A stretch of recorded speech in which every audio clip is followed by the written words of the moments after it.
In April, shut down in May, but I know I am gonna change that too. When I'm back on top in June, I say that's life. And as funny as it may seem, some people get their kicks stomping on a dream. But I don't let it get me down. Oh no, 'cause this final world keeps spinning around. I've been a pirate, a pauper, a poet, a puppet, a pawn and a king. I've been up and down and over and out. And I know one thing, each time I find myself flat on my face, I pick myself up and get back in the race. That's life. I tell you, I can't deny it. I thought I'm quitting, baby, but my heart just ain't gonna bite. And if I didn't think it was worth one single try, I'd jump right on a big old bird and then I'd fly. I've been a puppet, a pauper, a pirate, a poet, a pawn and a king. I've been up and down and over and out. And I know. Wait, why am I sound so weird? What the fuck? Each time I find What happened again? What happened again? Oh, fucking hell. Nothing is wrong. Why does it sound so weird, bro? Ah, no! Oh, yeah. Oh, it's so great. Hi, Sasha. On top of my head. Oh, shit. Okay, about this size. Oh. Oh man, it's hurt. Why stay there? Why fucking stay there, man? Wait, why stay there? What the fuck? What the? Why stay there? Okay, good. It was like last stream too. No head. I mean, away. Wait, should I? Oh, there you go. Okay, let me check something. Today we're gonna work on one lively commission, and then I guess chat covered the head. I cut off the head actually. I cut the head off. Yeah, so I don't cover it. Yeah. I mean, I can put it over here, maybe here, and then yeah, I still cover shit. Yeah, I just cut it off somewhere. I don't know. By the way, I did it breakfast. Yesterday I forgot. Yesterday I didn't stream, but I forgot to eat the whole days. I don't know why.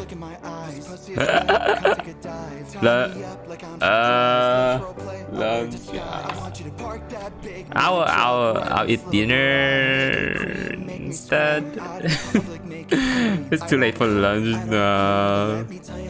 I eat sandwich with candy. What the fuck's that? Construction? What the fuck? Ah, shit's so loud. It's so loud. It only did in there. Ah, it's so loud. What the fuck? Okay, okay. Okay, let me just mute that. Okay, okay. It's better now, I think. Okay.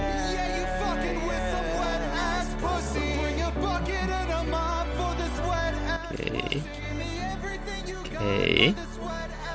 It's better now, right? I turned on the noise suppression, the hard one, so it should be better. Okay. Let me. What should I do? Fuck. Okay. Mascot in a sitting post. Okay.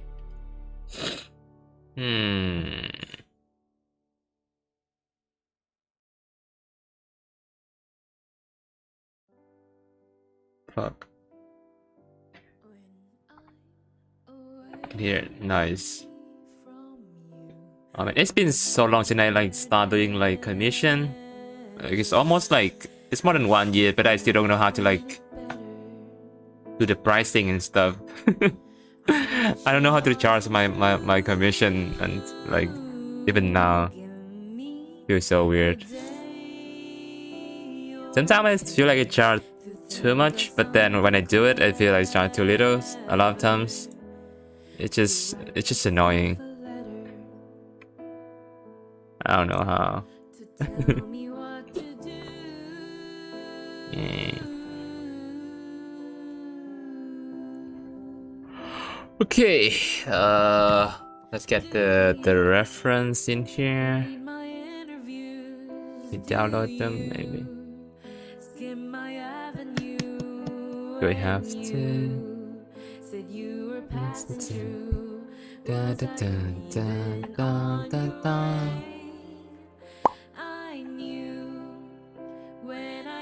Unable to save for the You do the opposite of what you said you do, and I'd end up more afraid. Don't say you get love comes and don't have enough time, you can increase the price. Yeah. I should.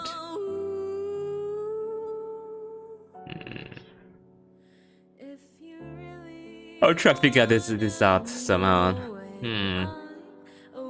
Demand price? Kind of.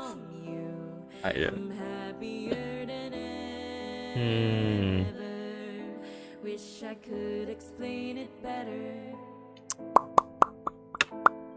I wish it was. Okay, gotta do. You find 1K.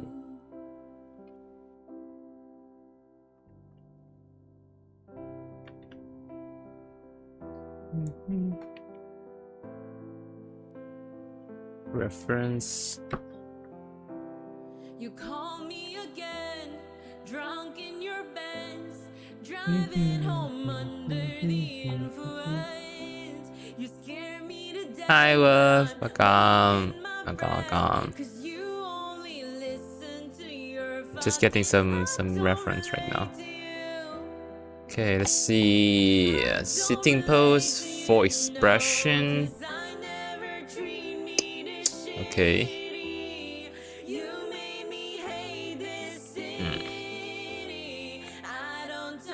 Maybe I should take like maybe like 2 weeks without any commission. Maybe I need that to like get good, you know, and do my shit. Right now, so far, I kind of like accept every single commission that I get somehow. So I don't have time at all to do anything. It's kind of suck. Well, I want to learn more stuff as well, but I don't have time. It's fucking suck. I don't even need this much money, I think. I don't spend much at all, so.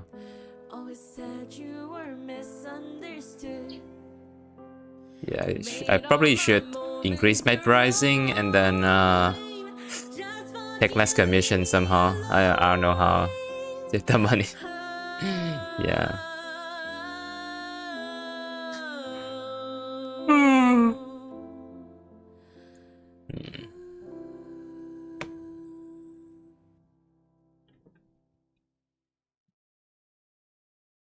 Need to see how other people charge, I think. Sometime like before I accept commission, I feel the pricing is high, but as I was doing it, I feel like it's low somehow. So for courses or even, yeah, I'm going to buy like a course like for like games, coding and stuff. Wait, let me show you guys actually. I don't know if you guys know about this program, but I used to be like really want to learn about it, but like I forgot because you need stuff. You need and commission stuff. Just forgot about it. 4.0.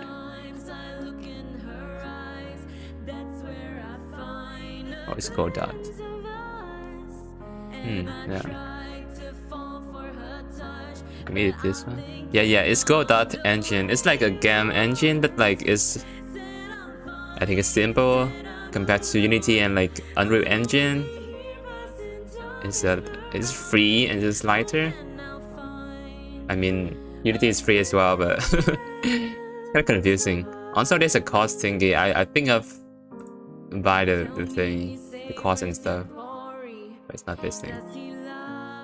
So I'm thinking of like get back to Blender, and then alongside with that, I'll learn this thing as well.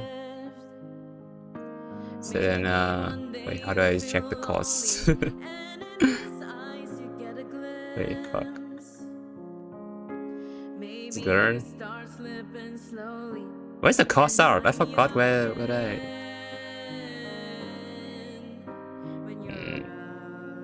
Yeah, the 4.0 person is coming. I think when I found out about this, is 2.0. I should check. Yeah, I can try RPG's Maker or any on visual novel. Yes, I can. But I feel like I want to do like these things more.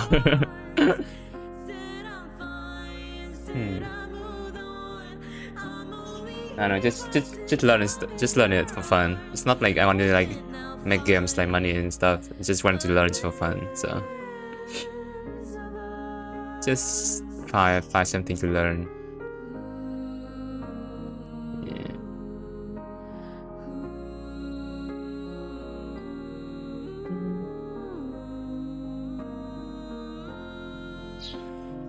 Two-D, 3D.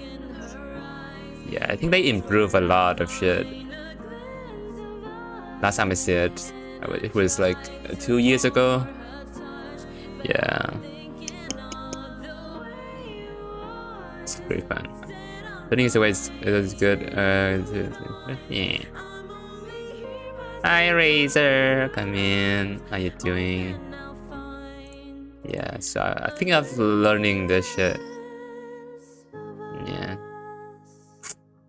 Wait, where's the fuck is the learning shit? I forgot where it is. Where the fuck is it? Where the fuck is the learning shit? It's not this one, it's the course. Where is the course?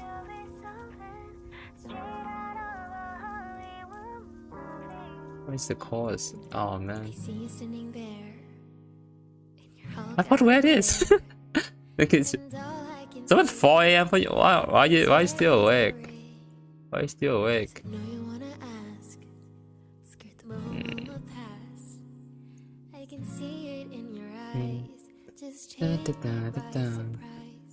And all my friends, they tell me they see you planning to get on one knee.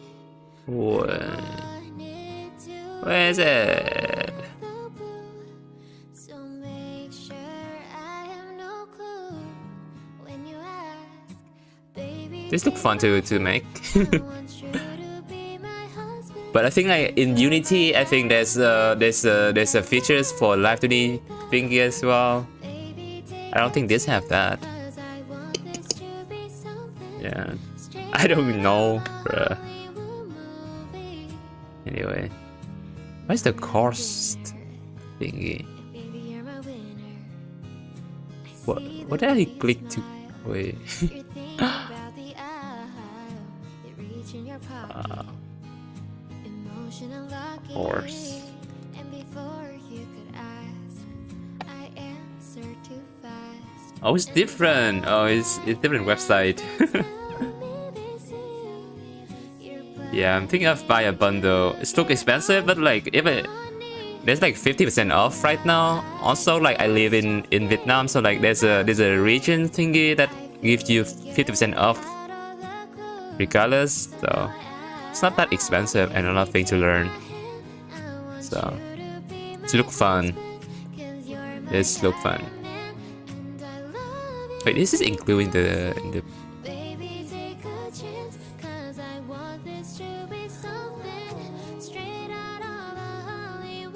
Wait, this is including the bundle or not?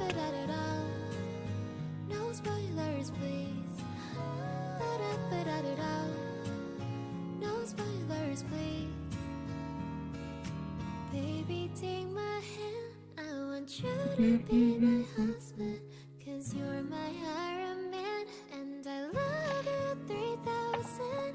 Baby, take a chance. Cause I want this to be something straight out of a Hollywood movie, baby. No spoilers, please. No spoilers, please. Nah. I looked at it there. This glove look cool? Yeah, it's really cool.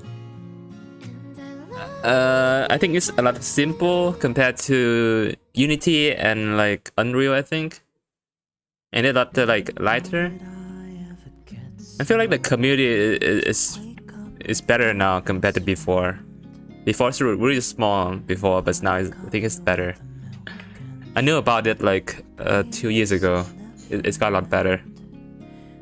I've been playing DMC. What is DMC? Where's DMC? I'm watching cover. Oh, I want to watch that show as well. Cover people. I want to watch that show. Nah, let's do commission first. Anyway, music off. Let's listen to something.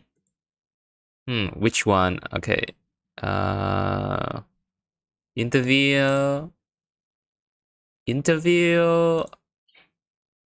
or interview. It's all interview. Oh, Devil May Cry. Nice. Okay. Which subject should I listen to do first? It's like 2 hours each of this, I think. Yeah, 2 hours or 2 hours each. So I should be able to listen to all of this on this stream. Toxic. Which one first? Maybe this one. Gara is nice. Yeah, listen to this one. Into this Skara. Okay, hold on. Because I think that like, okay. And this is why I'm digging into this Skara. Okay. Because I think that like, I know this sounds weird. I think you are attractive enough for them.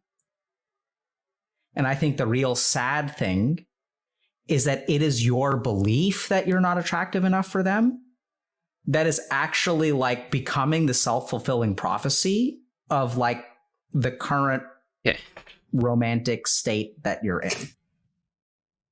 Symmetry 2. Skara. Hello. Okay, you seem fine to me, bro.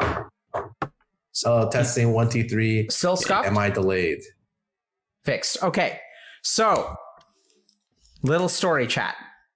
A long time ago, when Dr. K was a tiny little news streamer, I one day experienced lag on stream.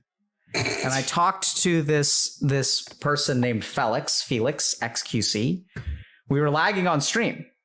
And then Felix was like, you know what? You know what I do to not lag on stream? I have 2 internets that run to my house.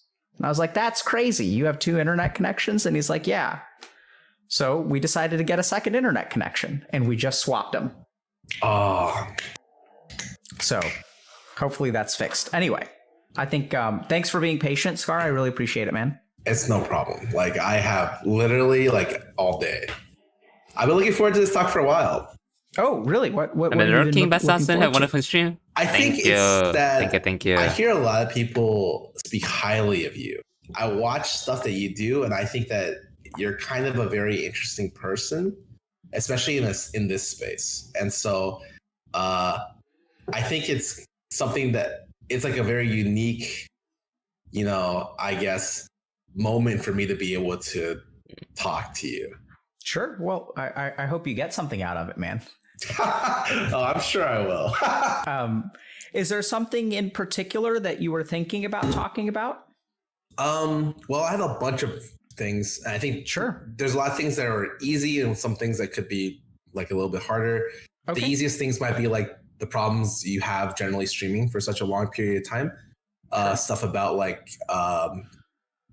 Standing first and sit later. About like creative and like, I guess, finding a creative outlet, especially if your job or doesn't provide that. Yep. I have like, and on that same note, like maybe the idea of happiness and satisfaction, both as a long and short term. Also, maybe some stuff to do with the fear of failure. Okay. And how, and this is something that's maybe the overall thing is like, I saw you had to talk with H-June, and you guys talked about low empathy. And a lot of times I feel like that's common for me as well. But rather than focusing on the lower empathy part, which is something that I feel like is okay, I feel more like talking more on the sides of like being highly logical and how that's like kind of a detriment toward maybe pushing yourself for your goals. Oh. That sounds really interesting to me. So, yeah, any of those that you're interested in, like I am kind of able to talk on any of those topics. Yeah, so that's really great, Scar. And I'm, I know you had nightmares about being late and maybe not sure what you wanted to talk about, but I think that's like, so let me just repeat back what I heard. So like, I think a lot of this comes with what I would call kind of streamer burnout. This, unfortunately or fortunately, depending how you look at it, I think is something that we've had to become experts in with our, supporting content creators on Twitch, like which we like now do as an organization. But, there's a lot of stuff we can certainly, I think I've learned a ton about, this like kind of like tension between doing what works and following the metrics and like giving the internet what it wants versus doing work that you find like creatively fulfilling but is risky. Okay, so on that end, I feel like I've already fully accepted that I don't give a shit about doing what the internet wants. As long as I understand I'm doing it that way. Yep. That's really good. If that makes sense. Yeah, it makes a lot of sense. I think the key thing there is that your understanding of why you're doing what you're doing. So this is where like I think a lot about making bad decisions with eyes wide open. Which sometimes when I talk to water. Shit. So on that subject, let me get some water. Is that always a good thing? So for instance, if I know something is absolutely bad for me and bad for my brand and bad for my stream, but I still do it anyways, is that a problem? Even if you understand that your eyes wide open about it, you acknowledge that you're doing the problem, but you still keep doing it. Is that any better than full ignorance? What is better? Okay. What do you mean by better? Well, like, is it just like a coping mechanism? I should say, like, am I just rationalizing myself because I can logic my way out of like any situation? Like, I'm just rationalizing that like it's okay to be bad at to not do what's correct or not do what's good for my specific situation because I don't feel like it. Okay, so I think we're going to talk about logic versus emotions and what drives your actions and rationalization. And I think it all winds up in the same place. Because even if we talk about like creative fulfillment, like even your question is one of logic, right? You're like, okay, let's think about it logically. Like, even if I know that something is like, if I say screw what the internet wants and I'm going to make what I want to do, like, that's a logical question. Is that okay? Right? It's sort of like a philosophical and logical question, which I think goes back to your point about low empathy versus becoming reliant on logic.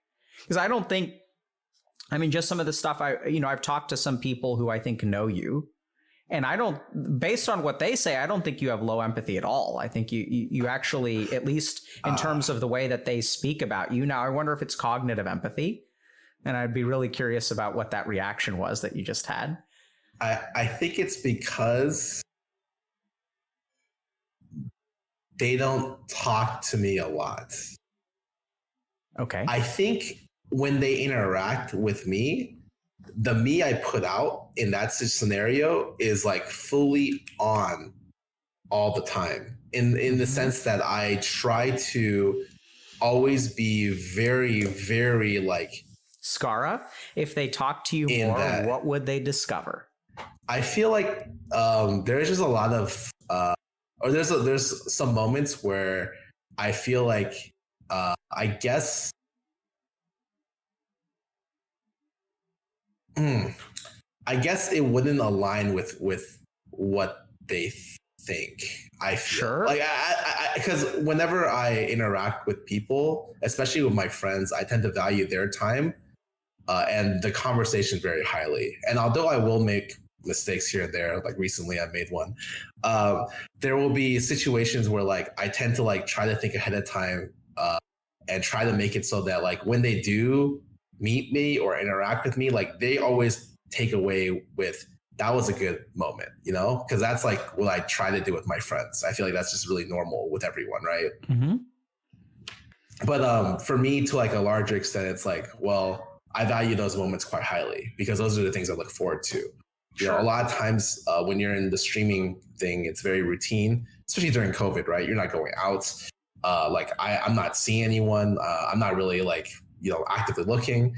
And so a lot of my day by day is actively with my friends, especially with the kind of bubble that I'm in and that I've created or somewhat been a part of with OTV, that like realistically, I never need to collab with anyone outside of OTV.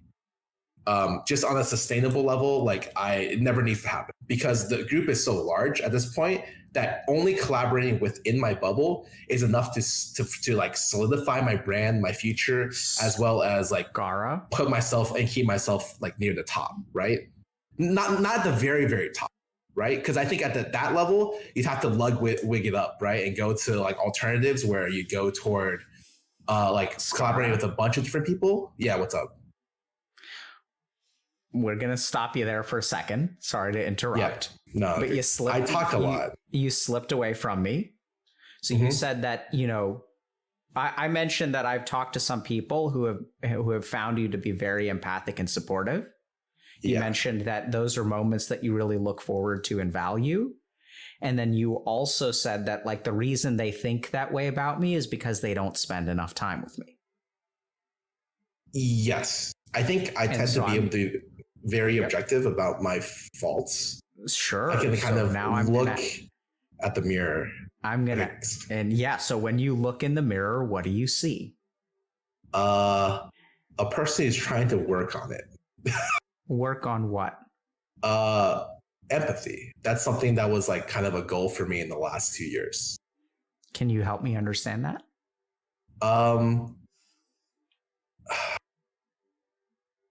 I think it's common when you meet someone who's very logical to interact with people who are more emotional. That, for instance, when you approach a problem and they approach you with a problem, let's say their problem is that like they feel really bad that they're not getting enough viewers. This is just random problem, okay? And immediately my mind thinks like, okay, well, what can they do to get more viewers? Like they can collab with these people. They can start streaming at these times. They can start doing this or this, this or this. And like all they want is like to rant, essentially. And it's been like a common, I feel like this is common for a lot of people, growing pain to be like, okay, well, you understand that like being able to immediately understand that that's what they're looking to do is something that takes work. to some extent, or and then when you are not understanding of that, it can cause problems. I feel like that's like a very common point where it's like, okay, well, that's. So I'm hearing that you kind of started working on it 2 years ago. Yeah. I'm hearing that your instinctual response is to try to fix things for them. Yes. And that you discovered and are working on trying to not fix things for people when what they really want you to do is listen. Yeah.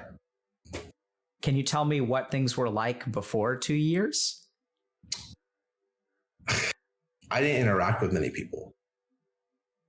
I think the biggest thing is when I went from, I guess it was like, when I went from pro play, or I should say even before then, I went from like high school to college and I left all my high school friends, okay?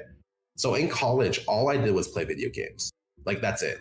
So like League of Legends was, and I got good at it, good enough to go pro. But the thing is, like, I really only had like 1 or 2 friends on campus.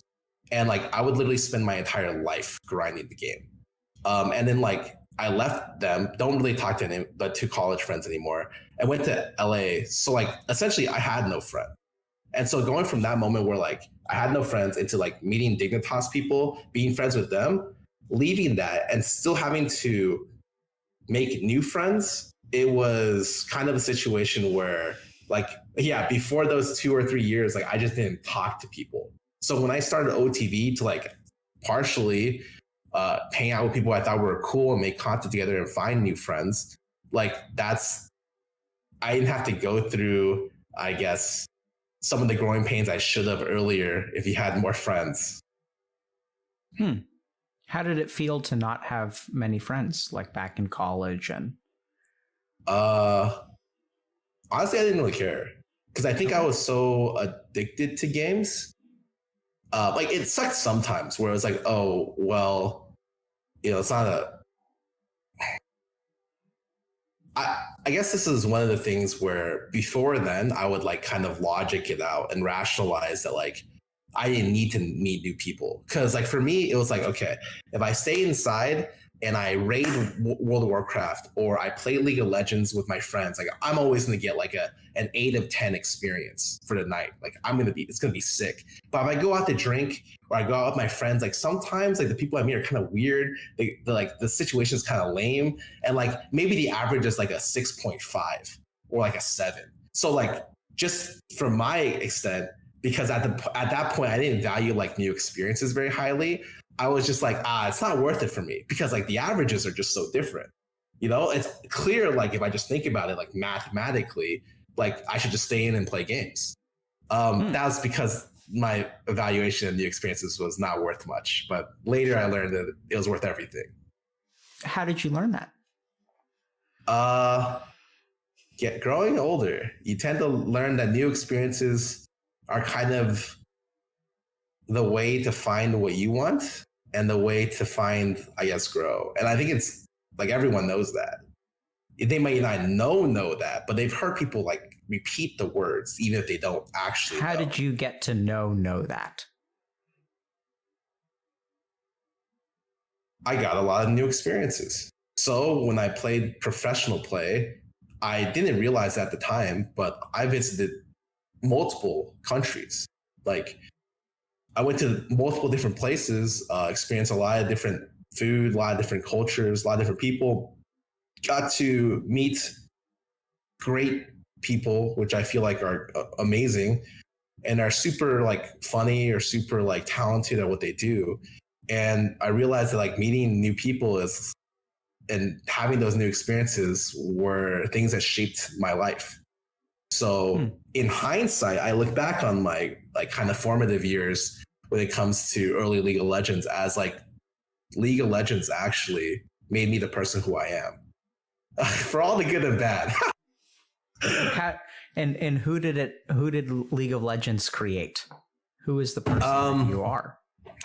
I think a person who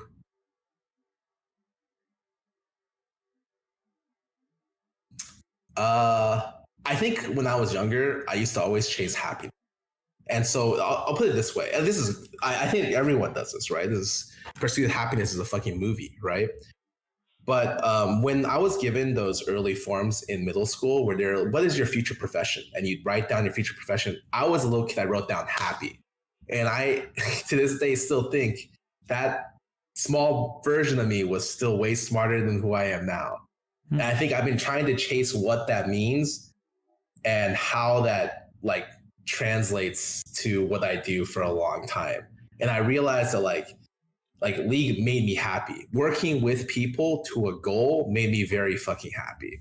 To the point where like not only was it fulfilling on a day by day, it was also creatively fulfilling as well. Because I feel like team camaraderie, I brutalize that word, whatever. Like being able to work together with people who are very talented is like the feeling can't be measured, especially when you're looking to compete at the top level.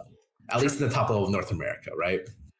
And so like through, like that's how I kind of learned what makes me happy, both on a short term and as the years stretched later and later, I learned satisfaction, which is like, I guess my definition for like long-term happiness and how that kind of works together. And so Lee kind of formed my idea of what happiness and satisfaction are. Yeah. So one way I'm going to just kind of like explain how I understand it. So I think that a lot of times when we think about short-term happiness, it's an emotion. So our mind is capable of producing emotions like joy, sadness, fun, enjoyment, relaxation. And then there's almost like a spiritual dimension of happiness, which is not emotional in nature. So this is the axis of sukha, which means like peace or contentment, and dukkha, which means suffering. And so sometimes like this can be confusing because people sort of equate suffering with sadness. But if you ever listen to sad music, like you kind of enjoy it.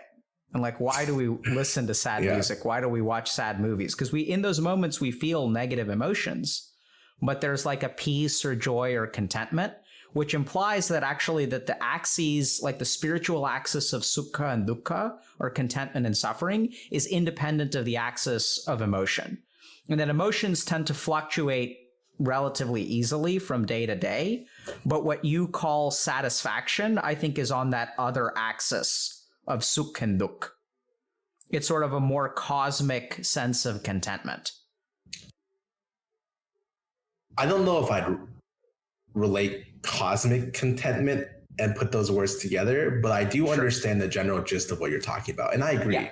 Yeah. And like, I still remember like there were I remember, my memory is really bad of just my past. Like, I tend to be very just forgetful, like long-term memory wise, but I remember moments in my life where I was like, this determined something important.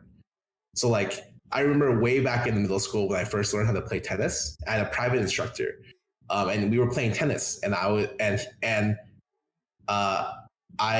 was playing, and for me, I was always just like, I just want to play. And he was trying to instill some sort of competitive spirit in me, and he just asked, like, when you play, is it more fun to win or lose? Do you enjoy it more when you win or enjoy it more when you lose? And that's when my young little brain like kind of flicked on. And I was like, I do like winning. You know, I feel like at some point everyone realizes that winning is cool. Like, you gotta love it. And then in my League of Legends years, I once talked to the UL coach, Sheepy. He was in NA for something.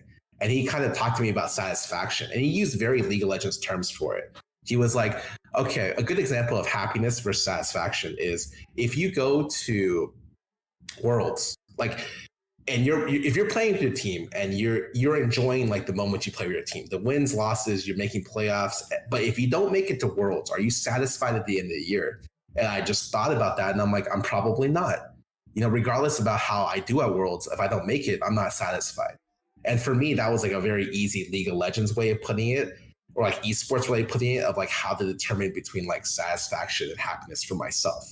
Sure. I know that like, yeah, I feel like you have maybe like different rules or logic, but like it makes the same sense. I think, you know, it's interesting. You mentioned, you know, like loving to win or loving to lose. I was working. A buddy of mine is an Olympic athlete, and she was telling me that, you know, when she was like growing up or when she was training, like someone asked her the question, "Do you love to win or do you hate to lose?" And so when I work with you know, competitors, I think that becomes a really, really important question. It's really fascinating to see who says what in terms of what motivates them. You know, do you play because you love to win, or do you like practice because you hate to lose? I think I've spent years breaking myself away from being a competitor. I think now when you look at my recent streams or my recent play, I focus a lot about being like a more entertaining personality as opposed to being a more competitive video gamer. And I think it kind of comes at the expense of the other sometimes. At least for me, it does. And trying to find the balance is the difficult in between. So, Skara, I'm going to circle back to this idea of logic and empathy throughout our conversation. If that gets annoying to you, let me know. Okay? I think we're kind of mapping out a lot of stuff, but like, so let me ask you, when you kind of say that when you look in the mirror, you see someone who's working on it. Yeah. Can you help me understand that sentiment? It's kind of like, I think naturally, whenever I tend to, Hi, Sandra, come in. Welcome. I think everyone does some sort of internal self-review. Whether they do it on a day-by-day, week-by-week, whether they do it under like the influence, Should I merge or they this, do it you know, like separated? with friends, whatever, with their therapist, there is some sort of self-review inherent in yourself. And I find it can kind of do more thing if I people, separate it. I still think I somewhat am, that like I tend to be very self-reflective of what I do. And so every month or every couple of weeks, I'll be like, well, how am I doing in certain different aspects? Yeah, I can do like some physics with it as well. And so I have to. So it's like I'm vibe reviewing my real life. So it's like, well, very immediately after a situation, whether like I hang out with people or whatever, I'll think to myself like, how did that go? Like, was it cool? Was it not cool? Did something happen that you enjoyed that you didn't? And sometimes I'll come away from that like, I fucked up. Like I made that person uncomfortable. I said some bad stuff there. Like, how do I make up for it? What do I do in the future? Do I just ignore it and then be a better, try to be a better person later? I think that for me, there's a lot of that kind of self-reflection over the years. And so when it comes to empathy, it's like, I think I've been a better listener over the years. Cause at first I would listen to problems and I'd be like, oh, it's so easy. Are you serious? You just do this. It's like, why is this a problem? I like maybe even say those words like, what's the problem? Like, just do this. Okay. And like, they were coming to me for like emotional support. And I was like, fuck off. Like, are you serious? This is so easy. Just do it. Skara, this is going to be tough. Okay. So I want to share something with you that I think will help a lot, but I think it's going to be a slippery thing to catch. Got it. So I'm going to start by introducing the concept of cognitive empathy versus emotional empathy. Okay. And I think what you have a lot of is cognitive empathy. Yeah, I can see that. When you say I can see that, what does that mean to you? What do you see? Tell us. Well, it's more just like, that makes sense, I guess. Because when you're talking like cognitive, I think cognitive, I think like brain function, right? Yep. Where it's more like logical, like empathy. Like I could see myself being more as like a cognitive empathy kind of guy rather than the alternative. Yep. Or I guess the other side. So the way that you are learning to be empathic is through logic. You do VOD review, right? So so if we think about emotional empathy, and if we think about technically what empathy means, it's the ability to like feel someone else's emotions. Right? So if I'm watching a YouTube video and someone gets hit in the nuts, I feel that instinctive pain in myself as I watch this other person suffer.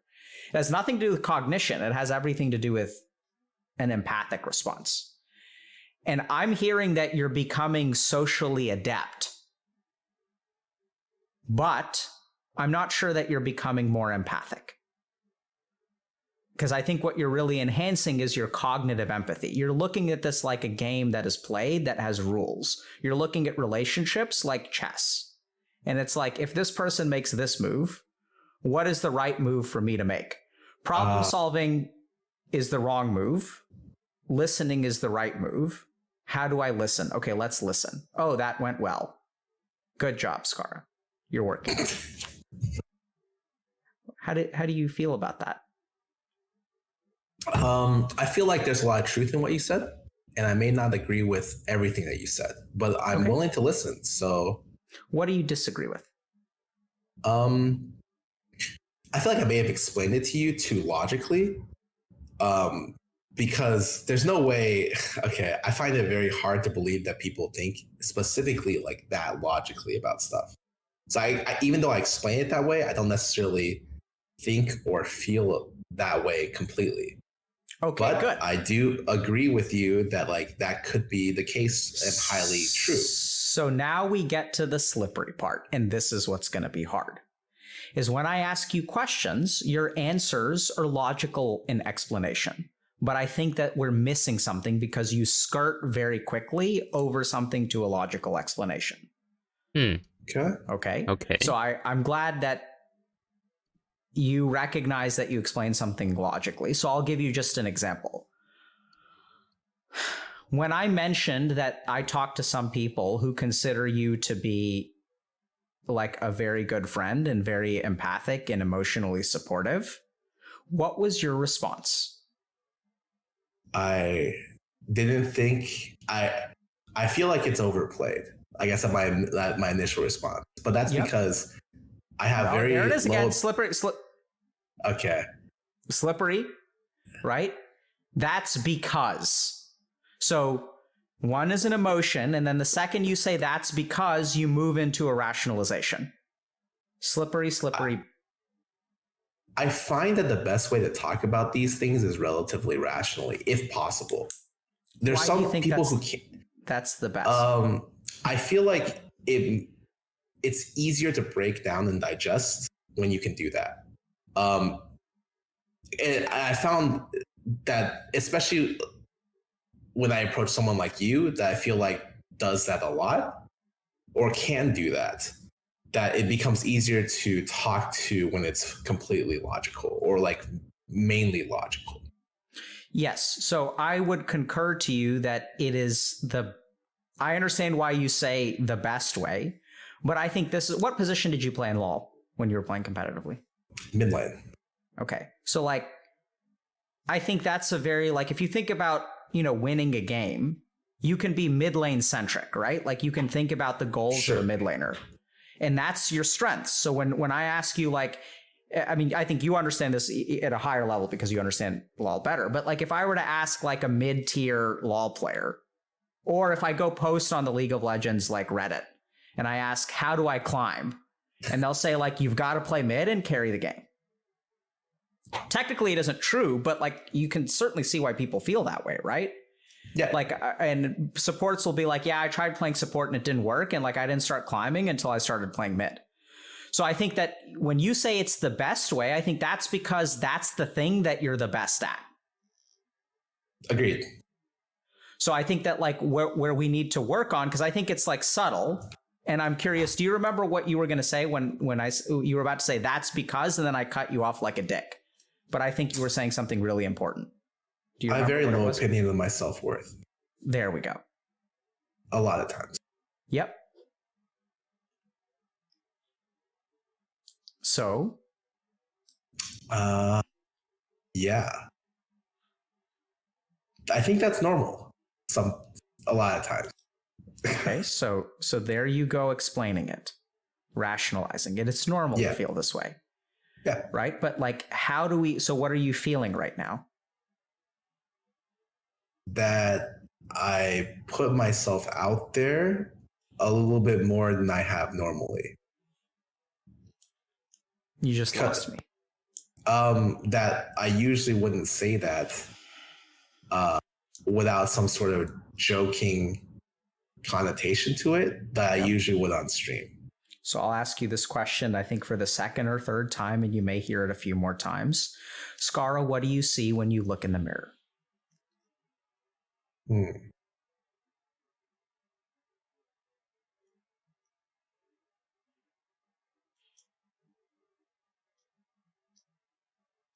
Someone who's happy about where they're at and maybe not too happy about what he sees physically in the mirror. Okay. So, can I think for a second? Go ahead.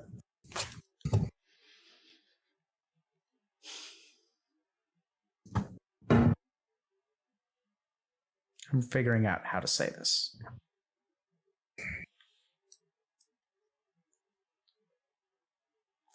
So what I'm hearing is that you work, so you look in the mirror, right? So I'm gonna put myself in Skara's head for a second, okay? So hopefully we get some things that are right here, but you've done a very good job of sort of pointing out, where I'm off. So I'd really appreciate that. So Skara looks at himself in the mirror and he's happy with some things and he's unhappy with other things. So then what Skara does is Skara says, like, let's work on it, right? Let's think about this. Let's do some VOD analysis. Like, let's draw on this skill set to make ourselves better. And then you work on yourself. And now you can start to be like content. I'm going to just keep going. Okay. And then you start to work on yourself because that's what you know how to do, right? Like, you know how to improve yourself. You know how to be logical about what you can work on and what you can't work on. And so, like, you work on it for a while. Like 2 years ago, you embarked on this thing. Like, okay, you haven't been necessarily lonely in the past, but like now you're kind of working Should on I add a glow forming part relationships and having authentic experiences, and you're going to work on it. Maybe I should. And then you can even be proud of that. You can look at yourself in the mirror and you can say, like, Skara's come a long way. And I'm like living a life that's more enriching. I'm starting to step away from like, being judged by the internet, and like you can make lots of progress. And so when you look in the mirror, you have this beautiful response. Someone who's working on it, right? It's so positive. And like, that's what you've got to do. You look at yourself, there's something you're not happy with, and like you work on it. That's how you become a pro League of Legends player, right? Because there's always something to improve. And logic is your shield. It's your tool. It's your sword. It's everything. And the challenge, though, is that you can work on it and you can work on it and you can work on it and you can be satisfied in that dimension of your life. But when you look in the mirror, like, that other feeling doesn't go away.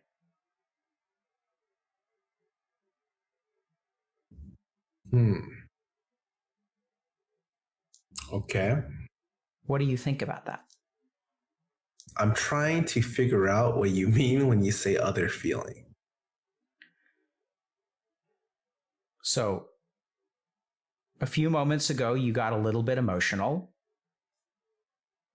That thing doesn't change, right? And I think like I'm really going out on a limb, and I think that there's something very dangerous that could be going on, which is that the more you work on things, and the more that other thing doesn't change, what do you logically conclude?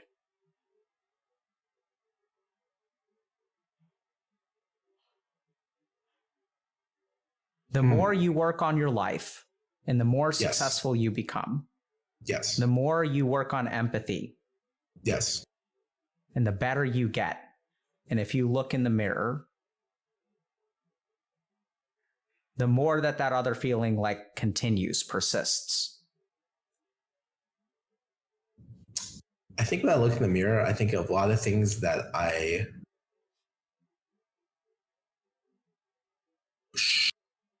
could do, but I'm not doing. So whether it's like working out more is a very good example, and it's things that like I don't know whether I should be feeling. I think I can rationalize some things, and I think that's one of the things that like you can find a way to kind of rationalize it in a lot of different ways. I don't know. I think I use the words I think a lot now that you've brought it up, because when we're talking about my feeling of low self-worth, I think that comes with the fact that I feel like I am not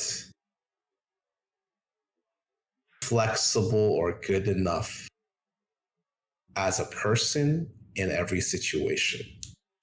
But the way I've handled that feeling is the understanding that I will never be perfect and to take steps slow. Yep. So I Hmm. think that's adaptive. Yeah. Right? Mhm. You could call Sure. it acceptance. So here's what I was kind of angling towards, and I'm going to lay it out for you logically. So I think Maybe it's too going to be much. terrifying Maybe. because there are some things you can work on, and there are some things that you can't. The thing is, I have And to the work on the adaptive way to mouth look at as that well is if that I want no to one do is this. perfect, but like With it the also eyes. like can engender. I know this sounds kind of weird. Some Not degree of sure. hopelessness. Mm. Because despite all your efforts, despite all your growth, when you look in the mirror, you still see like something that's a little bit ugly. Yeah. And then what happens is you start to think to yourself, like, I could do things to change this. I could work out more, for example. But the challenge there is, as logical as that is, like it actually engenders feelings of hopelessness and powerlessness. Because who are you? You're someone who could do something, but you don't. And then how do you feel about being that person? I feel more human. That's good. That's actually very good. Like, that's kind of what I see is like, I don't min-max my life, even though I feel like I'm fairly logical, because I understand and accept that Or I can just I'll change the have color of the days light which I just outside. don't feel like doing it. Days where it's, you stay in bed a little bit longer. Days where you do But chores, this but you have put them more off. uniqueness And I to find it. that I just categorize those moments as But if I add glow just to being normal. this, That's not a bad thing. That's just I a guess normal thing. it says, Okay. see ya. So when we're Thank categorizing, you. what kind Thank you. of part of our mind are we using? logical part. Rest There we well. go. So I can see that like this is like, so logic is your mid lane, right? It's Sure. like your Yeah, I strong feel suit. like this And- not the and way Yeah, to that's what do I it. understand. Absolutely. So I think that this is where, if we think about like, that First moment try. that you experienced, You know what? You guys emotion, can even clip Shine. it. do you have a maybe. I'm gonna do sense this of first how we try. brought Thank that you, emotion out? Shasha. Look at the speed. Yeah. Incomprehensible to the human The eye. eyes glow. I have to like close the shy Whoa. as well. I think you I heard asked a me gun. to point out something fairly Ow. visual. Would be Something that wouldn't be comfortable sharing to the my general speed. public normally. Okay, wait, hold on. Okay, so I'm starting to let get me slightly stop there for a concerned. second, because you don't. I want to impress Guys, upon you wait. that you really don't have to share anything that you don't feel Look at comfortable that. with. Oh no, First I'm try. completely okay. Like, Yeah. I wish know Battle most for people feel Bikini that Bottom way, got a but sequel. What do you? Here's what I would do. So here's what I intentionally tried to do. So the first time that I asked you the question, I saw the emotion. You had a micro expression of like, and you swatted away it's just so the loud. praise Fuck. of your friends. yes. And so, like, why does someone swat away the praise of their friends? It's because, like, you don't feel like you are what they think you are. They're wrong. Because you said, if they only spent more time with me, they would see the real me, which is uglier, right? I'm not trying to focus on an appearance thing there, but we like, it's like you're showing your friends like this nice, empathic, supportive person that you try really hard and you can be proud of and worked on. But like the funny thing is there's the flip side to that coin, which is like they're not seeing the real me. And if they spent more time with me, if they saw me when my defenses were down, and if they got unfiltered Skara, they'd see something else. And then you launched into your logical explanation. So I think the way that we got to the emotion, and you do it fast, Skara, it's like the transition is so damn quick. You touch the negative emotion and then your mind is like categorized in logic. You skirt over it, you launch into like a feel-good story about positivity and self-growth and learning about yourself. And then like that emotion gets left behind. And so the harder I make it for you to skirt past it, the more you begin to see your logical defense mechanisms, the more it uncovers that emotion. And then if you start to categorize it, the emotion is going to get buried. And so what you're going to be doing is you're going to be like grinding mid lane and like forgetting about the support role. And so like you've become very cognitively empathic. It's beautiful. Your analogies are great, dude. Like you understand it so well. Replay analysis for conversations. I don't do it that well, but I know what you mean. Yeah, right? So, Okay, so I that, think even though you sort of there's said I better don't way do it to that do well, this. I'm not detecting Maybe any I real should. emotion underneath that. Whereas I think that like when we get to like, you know, and I genuinely don't think that you felt lonely in college. But like there are questions that I'm purposely avoiding asking you.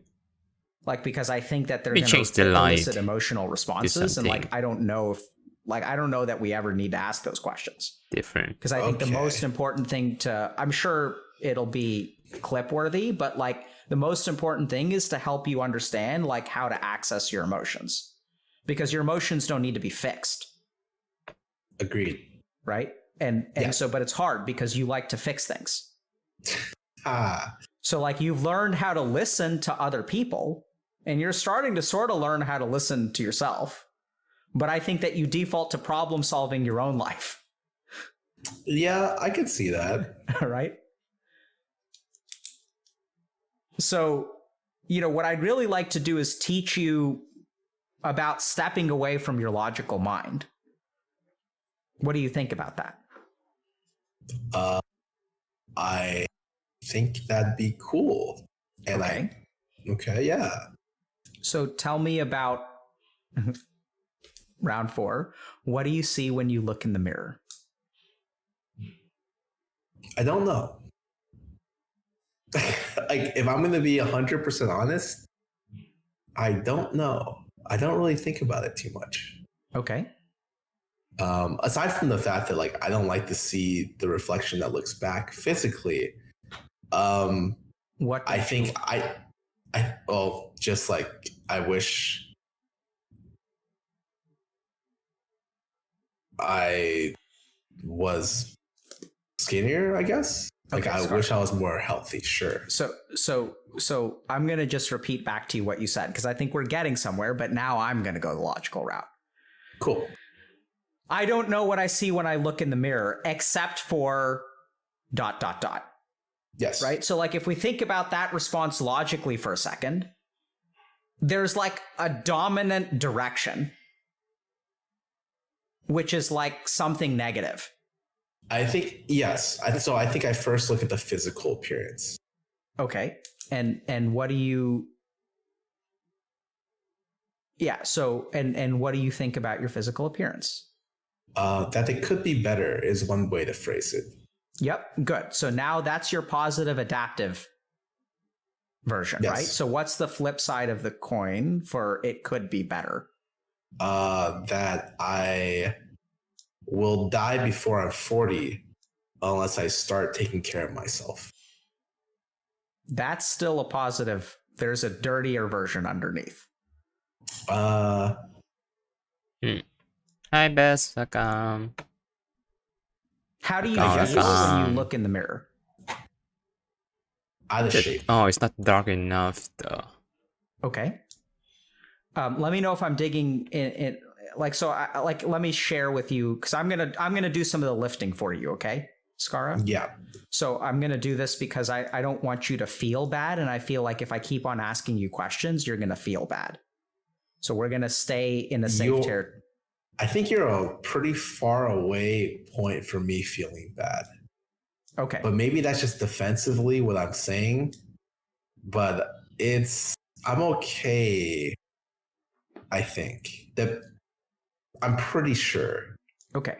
So when you look at yourself and you feel like someone should be, someone who could be in shape more, that's the problem solving side, right? It gives you a direction to fix what you see in the mirror. Yes. Do you see how like that's intrinsically tied? But what needs to be fixed, Skara? From our conversation, the emotional side. Sure, but fundamentally, what kinds of things need to be fixed? I don't know the response to this question. Things Is that are what I- broken, Yes. right? So like when you look in the mirror, do you feel what you're looking at is something that's busted? No. Okay.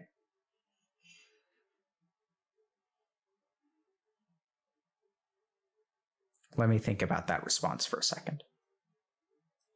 By the way, I thought it was really good when you told me you don't know the answer that I'm looking for. It's very helpful. I'm trying to do it as logically as I can. Yeah, that's what we need to get rid of.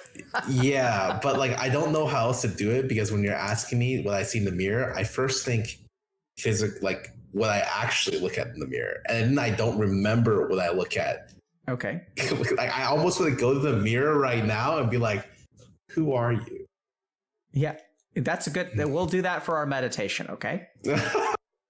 So, what do you think about your appearance? Let's start with think.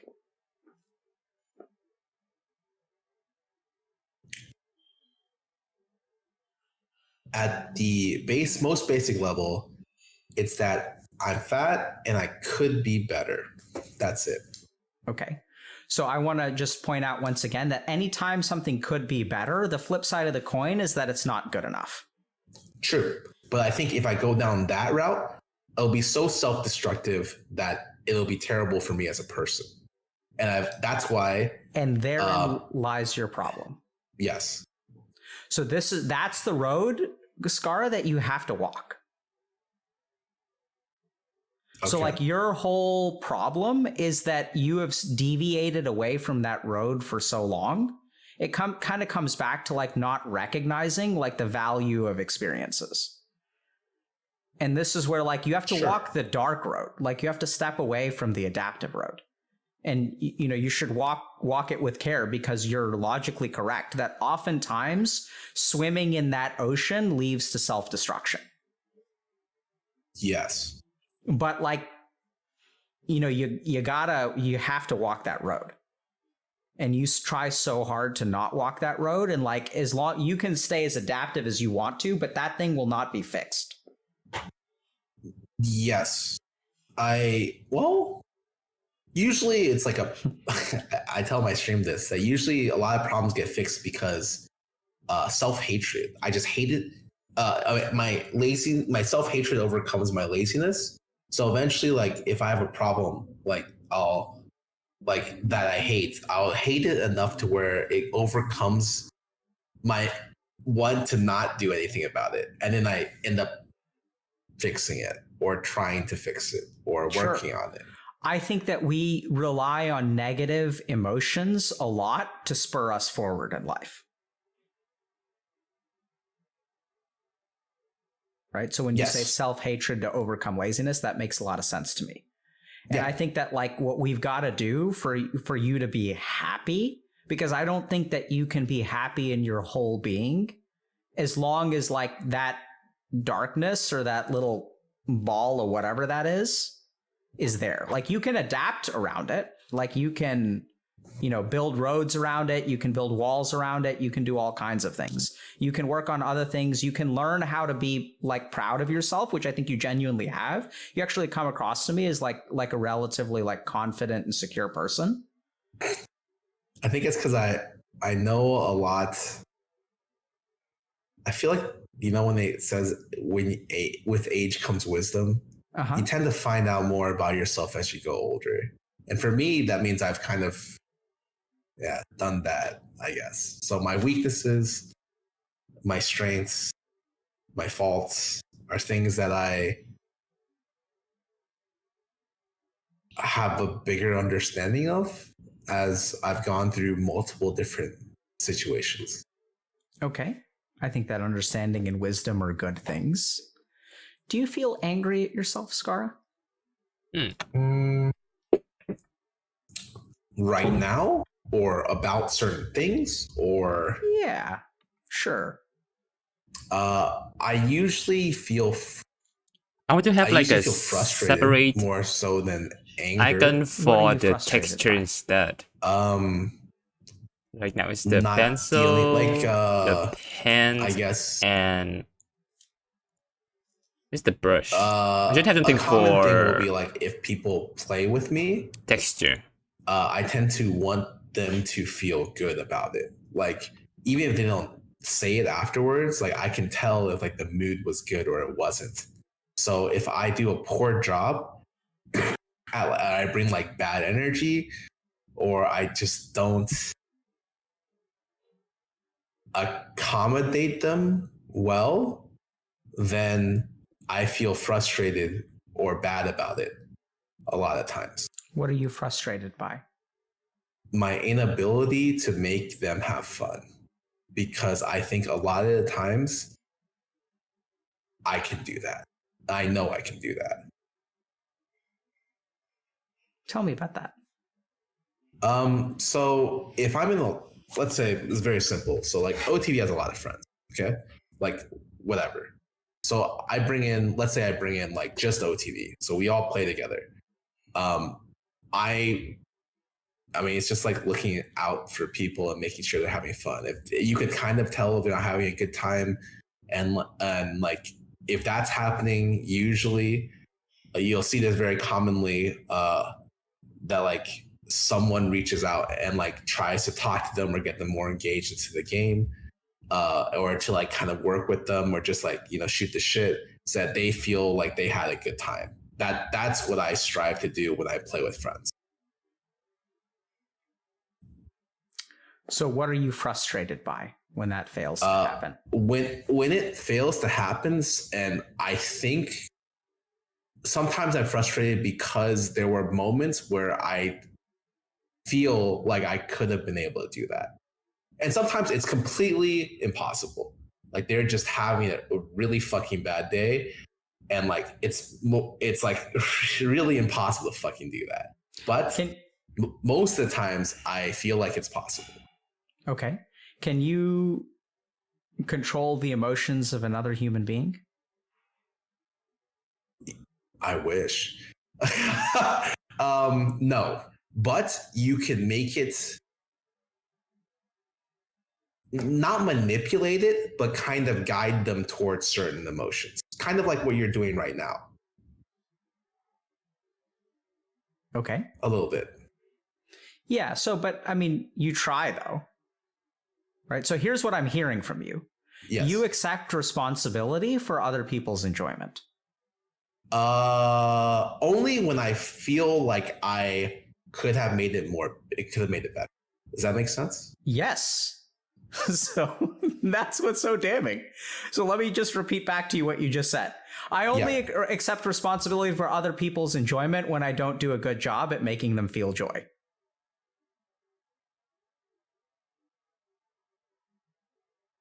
That's a damning way of saying it.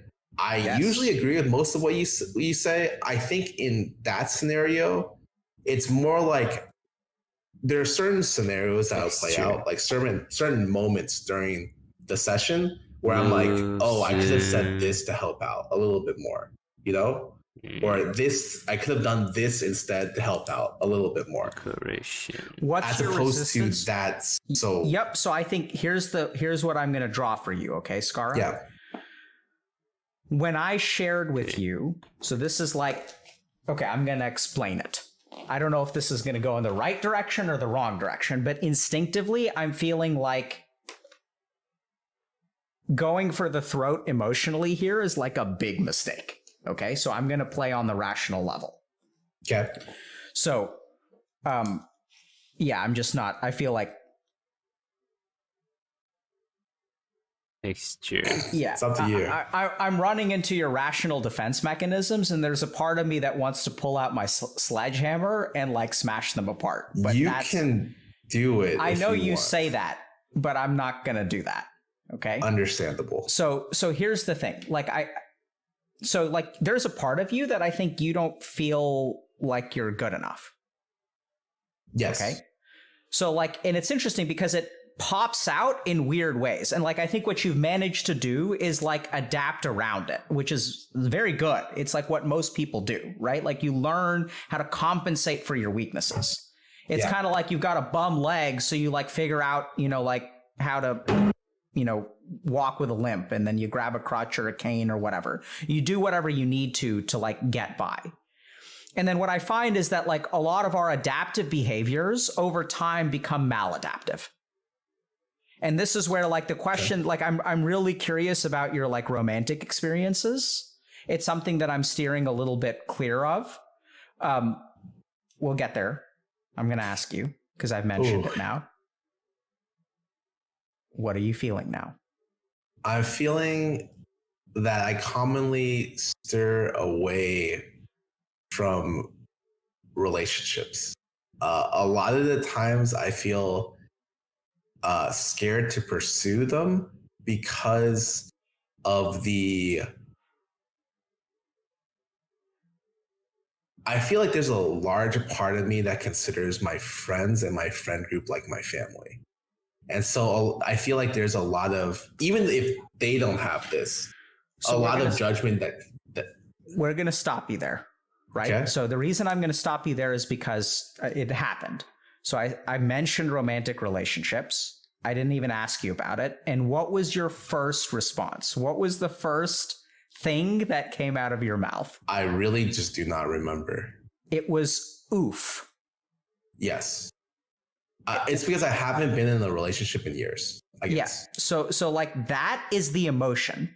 And the second you skirt past that and you go to, I feel scared, you can own some emotions. And then you get into the rational explanation of I think about them as family. That too is protective. But we'll get to romance in a second, but we've got to take a step back and like lay out some of this foundation. So Scar, like your window of growth is going to be the oof. And the closer we can sit with the oof. That's a little tough. You're damn right it is. Because like you know exactly what I'm talking about. And you try really hard to get away from it. Yeah, I can see that. Oh, yep. So we're gonna go there together, okay? But like when you're ready, we're gonna do it very, very gently. Kiddie pool first. Sure. Okay. Stop rocking. What's that? So I don't even remember what the kiddie pool is now, but I want hold on. Wait, it should work. What the fuck? I blanked. What were you talking about?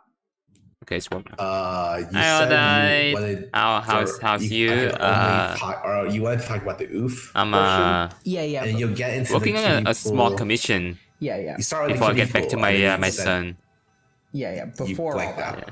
I just want the whole thing was a tangent, so let me just think for a second. Yep. I have a grid. Slap that cake. Yep. I was trying to finish this commission within this stream. Yeah. Right. So I can start get back to this one. Around like some try to finish it. The feeling tomorrow. Not good enough. We were talking about relationships and you feeling frustrated with yourself. Here it is. Okay. Commission. So here's the thing: when people are not fully secure in who they are, and great. when they don't feel like they're good enough, like especially from like an appearance standpoint, or like, I know this is going to sound weird. I'm just going to put a word to it, which I'm sure you'll have some resistance to because it's not the perfect word. Lovable. So I think that you bring a lot of value to your friends and you try really, really hard to bring value to your friends. You carry responsibility for their joy on your shoulders. You're always thinking about enriching their experiences, and you feel frustrated with yourself when they don't feel enough joy. When they have a bad day, you think about what you could have done better. Now, above the water, that's caring. It's being a good friend. Underneath the water, I see this kind of dynamic in like, I don't think that you have this, but I'm just going to use this as an example. In like abusive relationships, where you start to really like feel responsible for the feelings of other people around you. I really don't think that your friends are abusive or anything like that. And this is where the common element is like worth. Okay? The common element is like, I have to like make these people's lives better because I have to try so hard to make these people's lives better. Oh, it's not that hard. They're my friends for a reason, you know? Sure. But there's a seedy underbelly here, which like I think is unfortunately like that. You can't just be yourself.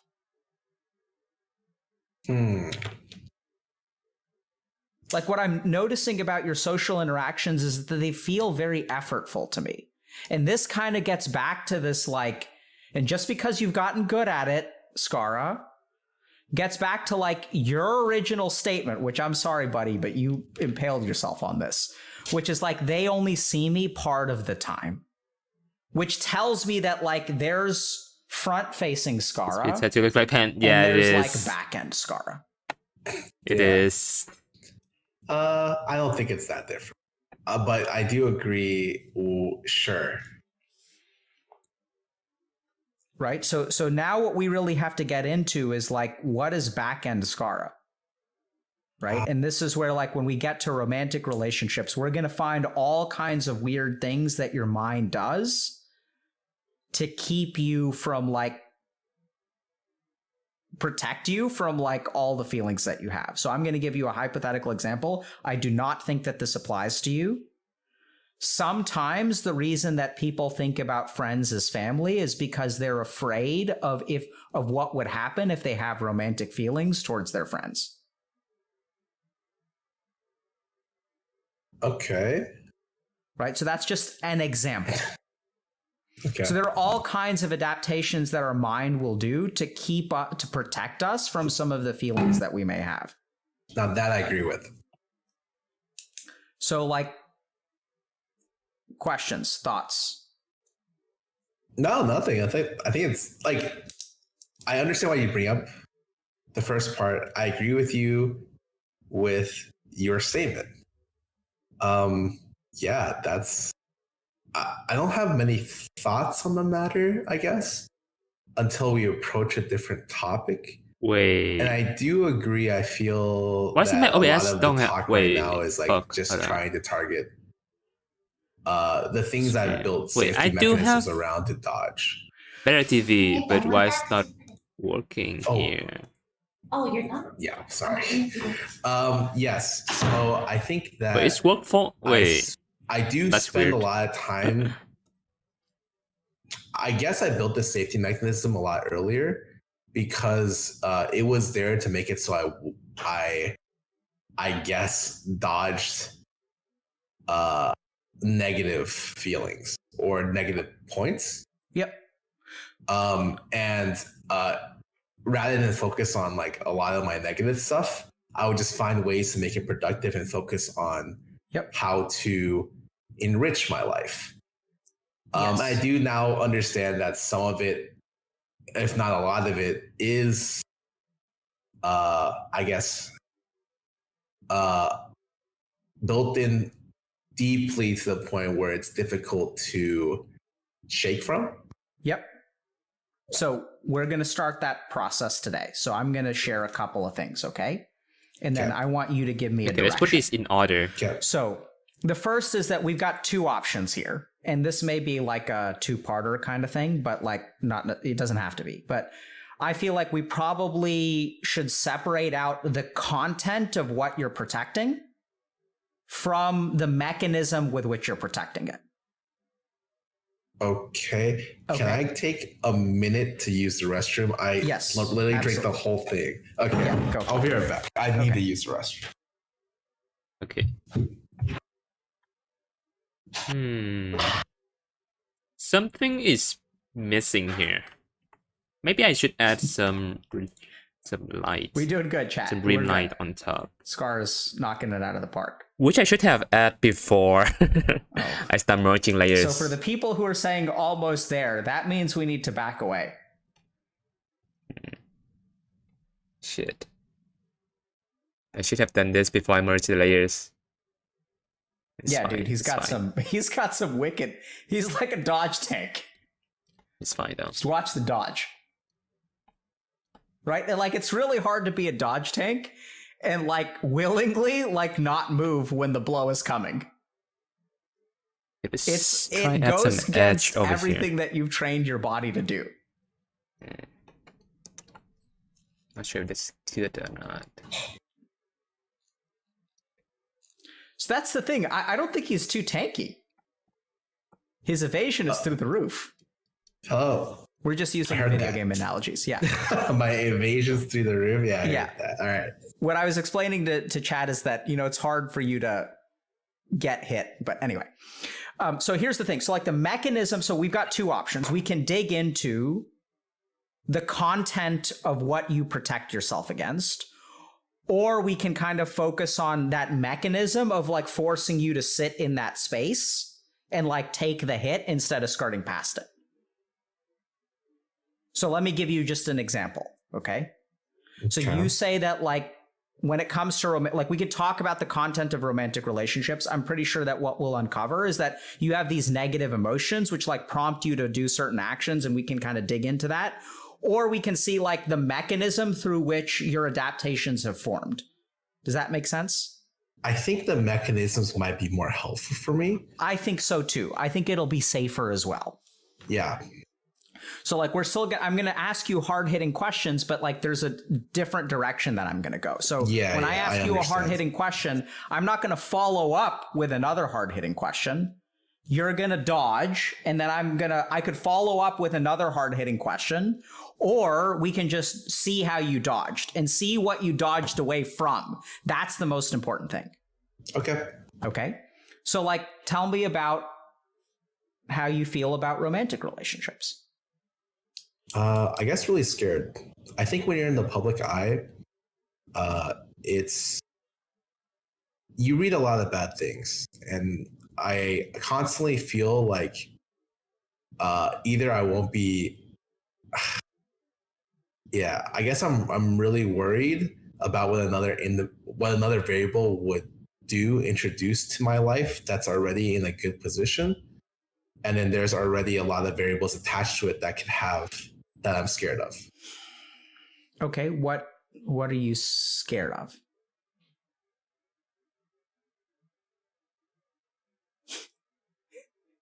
Chat got it. Hi, Clark. Chat just saw the dodge. It was really good, so we'll get there. Putting myself out there. What does that mean? I don't know. Let me think. Give me a sec.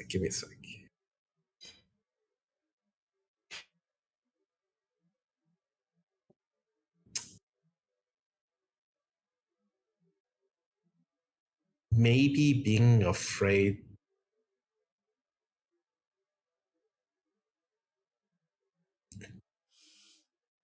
I don't know. Okay, that's okay. So we're making progress. Now we're swimming in the deep, dark ocean because you can't see it. So I think this is actually a step forward. So the more that you say, I don't know, what that certainly isn't is a logical defense mechanism. Does that make sense? But when I ask you, like, just think about this for a second, okay? When I ask someone, why are you scared of engaging in a relationship? And they say, there are lots of variables that could affect my life. Like, that's the dodge of the century. Sure, yeah. Right? So I'll try asking you the question again. What are you afraid of, Scar? Should I make this brighter? Perhaps?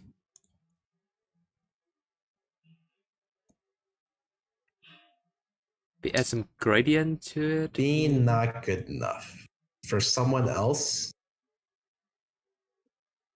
when I already feel like I'm not good enough for myself. Okay. So I don't know if your cognitive empathy is so good that you have manufactured that response, because that's what I'm looking for. That was a good one, right?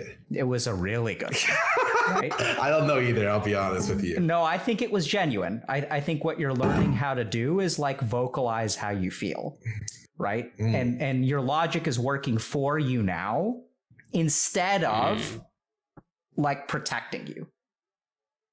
So like you can piece things together if you're willing to swim around in that space. I also do not think it is a coincidence that that statement came after you said, I don't know, a couple of times. Okay. So life like would be easier as a robot. Sorry. Life would be easier as a robot, but sorry, so you've tried very hard to be a robot. Beep boop. Right? So now like let's think about that, right? Like so like have you been so now we're going to go closer to the throat, okay? It's not quite the killing blow because I'm not going to strike all the way, but we're going to get close. So like have you been we're not going to mention any names. We're going to complete anonymity. Okay, I strongly encourage you, even if you say, I'm an open book, Dr. K, we're not going to do that. So has there been someone that you've been romantically interested in the last 3 years? Maybe, but I think I do a good way of rationalizing against it. Very Does that good. make sense? Yep. So we're going to say the answer is yes. When I asked you the question, instead of giving me the answer, I want you to I'm going to ask you, did you think about a particular person?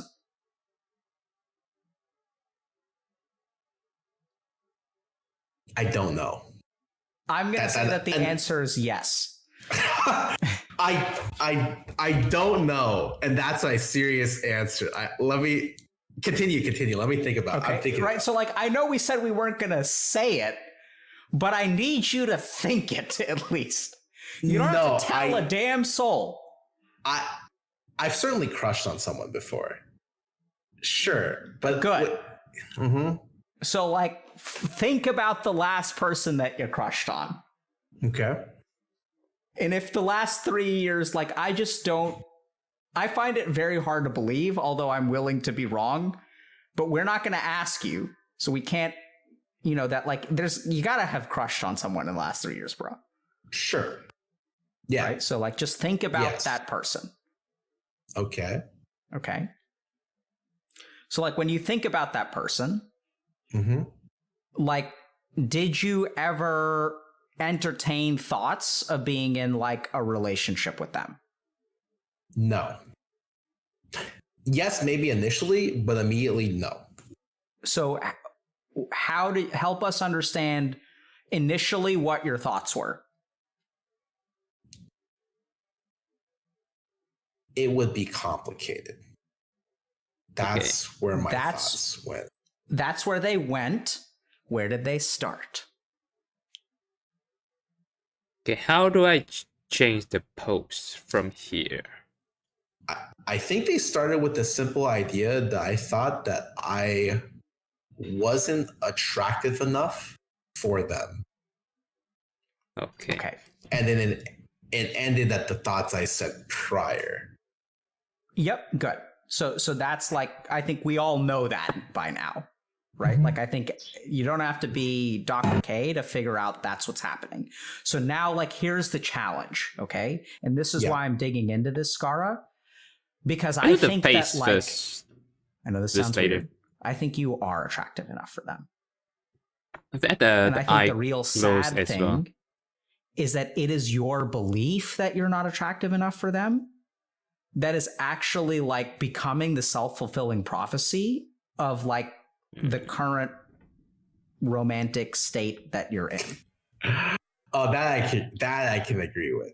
That I can 100% agree with. Yes. So this is where I know that your mind goes to complications and variables when you don't feel good enough. And this is really important to understand.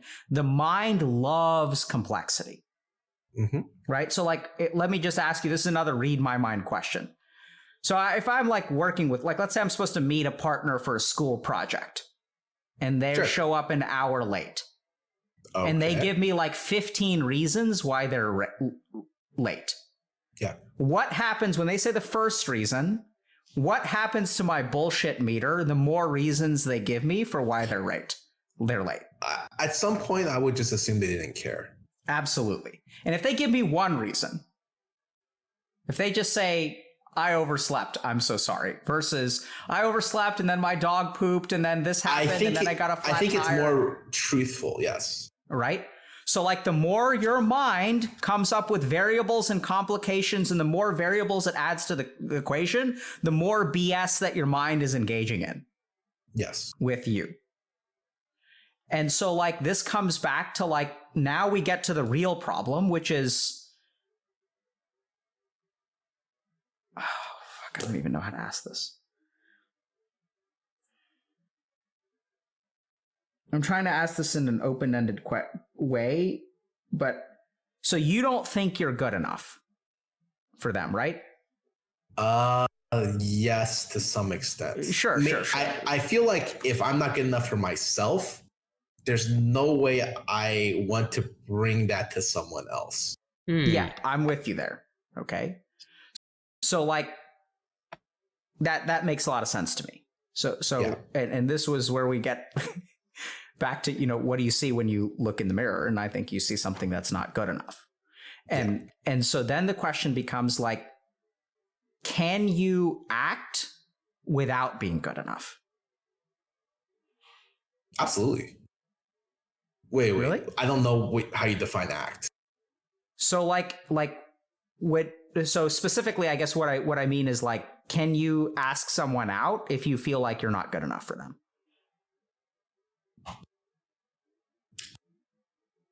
Confidently? Hell no.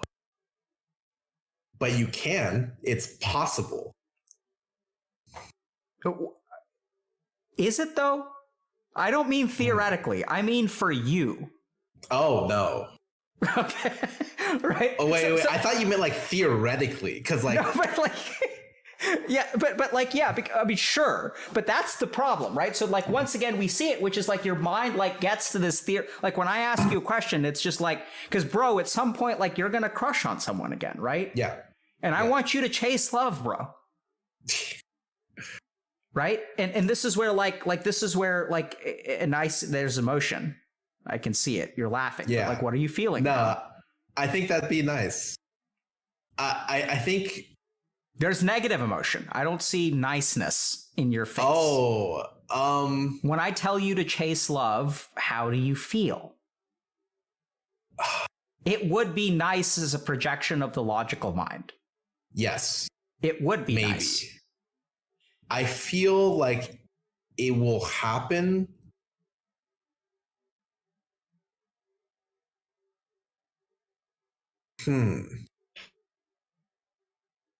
I feel like I'm taking some steps to get there, I guess. Yes. But okay. I don't so know, now, outside of this conversation. Yep. So that's dangerous. Yes. Okay. Ooh, because you're taking steps.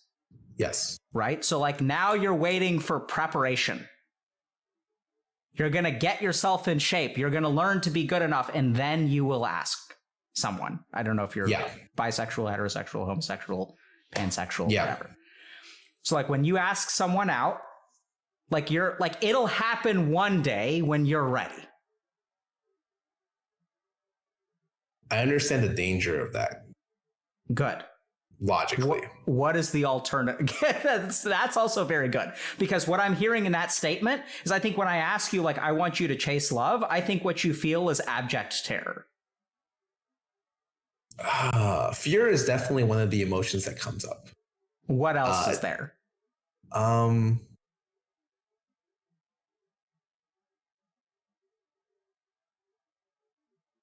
Maybe disbelief a little bit.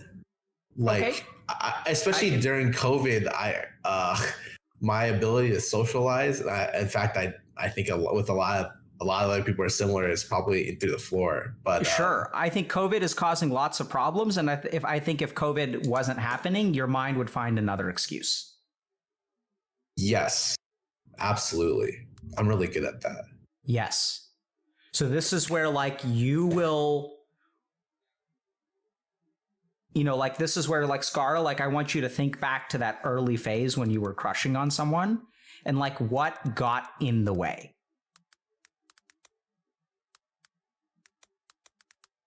And it's so hard because like your evasion is through the roof. So you quickly went to all the variables. But like in that window, and I'm trying to go back. Yep. So that's where it becomes a little difficult.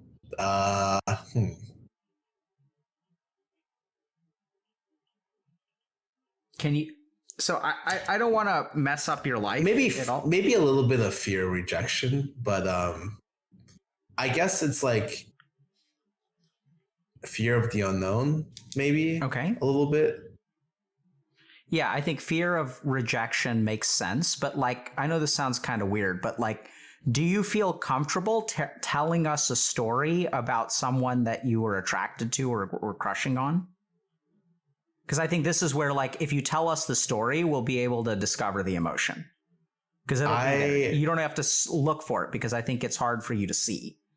I but you may not feel comfortable, and I certainly don't want to complicate your life if you have to if people are going to try to stitch together the pieces, because I think anonymity is very important here. I think this is not something that I would say on this show, because I don't want any kind of weird rumors spreading or any of that. It's just not fun. Yep, I'm with you 100%. So I'm just, now I have to try to problem solve for how are we going to access the emotion? Because if you tell us the story, the emotion is going to be there. Can we go further back? Can we pick someone that you maybe had a similar response to that is older than 3 years, 5 years, 7 years? That is there any example you can give us that will be drama free?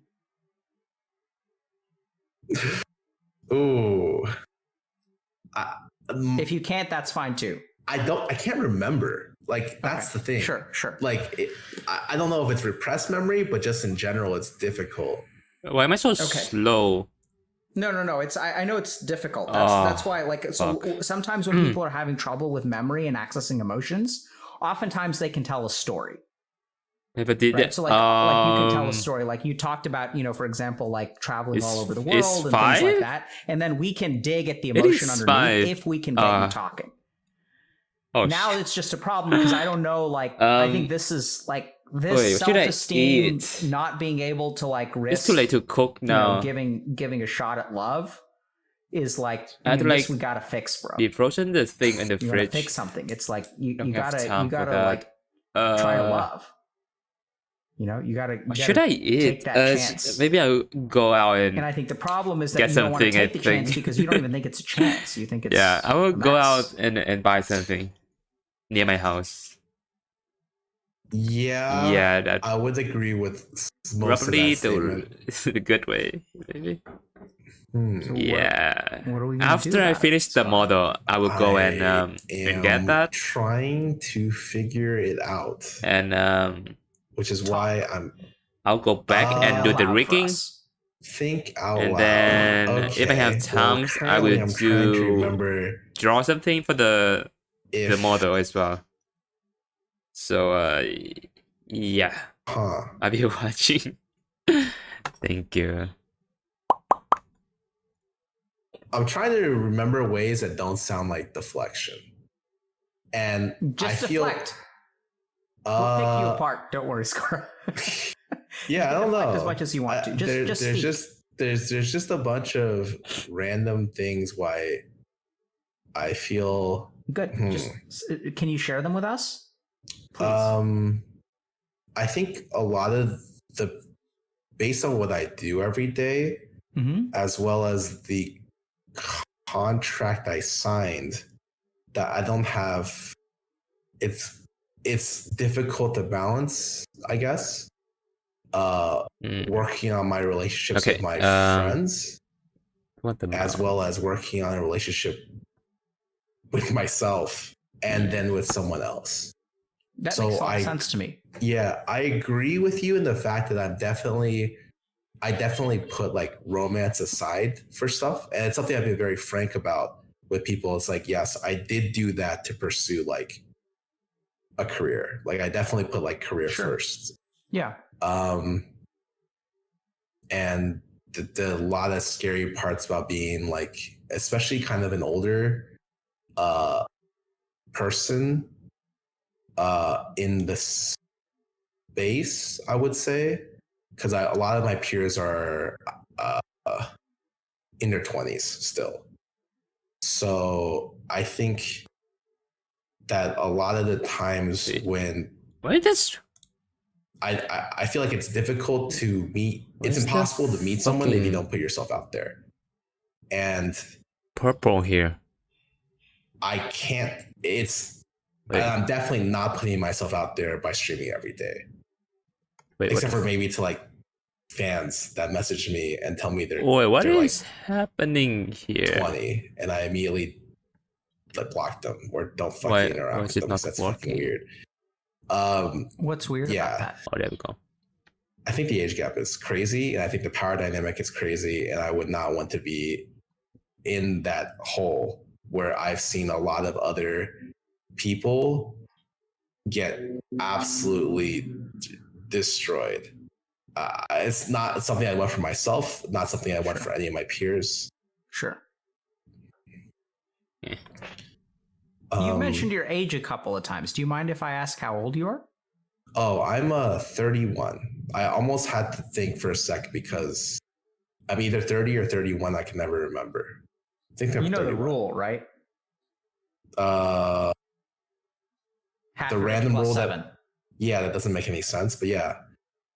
You don't think it makes sense? I think it's just a random fucking rule. I think it makes as much sense as anything else. Yeah, sure. It's just like I've never heard the origin of it. People have just always said it to me, and I'm just like, okay, what is half my age plus 7? You round up. What does that even fucking mean? Okay, So it's 23 for you, which sounds like a little bit young. I feel like it's like 24. Yeah, but like, sure, yeah, is the minimum. Mm-hmm. So I'm hearing a lot of what you're saying, Scar. So I'm going to change tacks for a minute. So like now we're going to be, instead of smashing through your defense mechanisms and being logical, I'm going to be like emotionally supportive. Okay. I'm going to be on your team now instead of the aggressor. Oh, nice. Okay. So we'll see where that gets us. So be prepared for the shift. Okay. So what I'm hearing you say is that, like, you know, there are a lot of, we're going to do a little bit of what we call motivational interviewing. Okay. I've never heard this before. Okay. I'm ready. So this is it's a clinical technique. This is not therapy, by the way. So you can do it with other people. You know, it doesn't have to be a part of like a medical intervention. Nice. Excellent. Can't wait to pull this out. But essentially what we're going to try to do is like help you move one step closer to being able to like ask someone out. Okay. I play. So in the way, so here's how. You having a nice day so far? So like, here's what I'm hearing from you. I waste my morning. There are a lot of things that are important to you that right is, now. Like, so I think your career is not important good. to you. Your friendships are important to you, and working on yourself. I spend my morning just like yes, absolutely replying to what I'm also hearing is that and like when it comes to romantic play relationships, games, like do daily and stuff. I'm almost getting the sense that you're following the Learn advice some that stuff. most people Wait, give to people I didn't who are waste my lonely, morning. which is work on yourself and it'll happen. Well, it's not that bad. that does This morning is seem not that bad. at least parallel. I did something this morning. Yeah. How do you feel about that? Huh. That's okay. Like I don't mind. No, not money. Advice. Morning. I always am hesitant to take advice fully. This morning. But like, I waste my times. I mean, it's not I money. think I'm pretty. I don't waste money. I mean, I do, but I always not tend that to take the approach bad, where it's better. I just spend like minimum amount. Well, shit, I can't even say this because it's not what I'm doing right now. But I was gonna say it's better to try and fail because at least you know it didn't work, which I do for some other parts of my career, but maybe not for my romantic life. I'm confused. Are you now thinking about trying and failing? No, it's more like I don't do that. So that's why I'm saying that like I do that with a lot of other parts of myself. So like stuff like making OTV, stuff like, you know, a lot of my early career path when it came toward playing professionally, dropping college, stuff like that. But like I don't follow that philosophy, I guess, when it comes to romance. Well, I mean, it sounds like it's a bad idea when it comes to romance, and it's a good idea when it comes to other philosophies, like other parts. I do think the general idea is still good, which is like putting yourself out there is good. And like that's what like we've come to agreements that I'm not doing. Well, yeah, but I mean, I think you've got good reasons to not do it. We just said those. Right? Like, I mean, you can't do everything at once. Yes, but I feel like are you the rational part of me now? Like, I feel like now you're my defense mechanism because what you just said is stuff that I would say to myself. Times is bad wasting my times money. Like, are there just two? Yeah, I kind of waste this money. As I become the but rational not part of you, too what bad. do you become? I can be more efficient. Worried.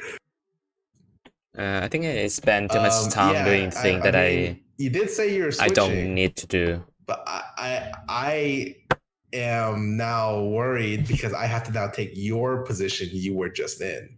Very So good. Yeah, so now we've kind of flip-flopped.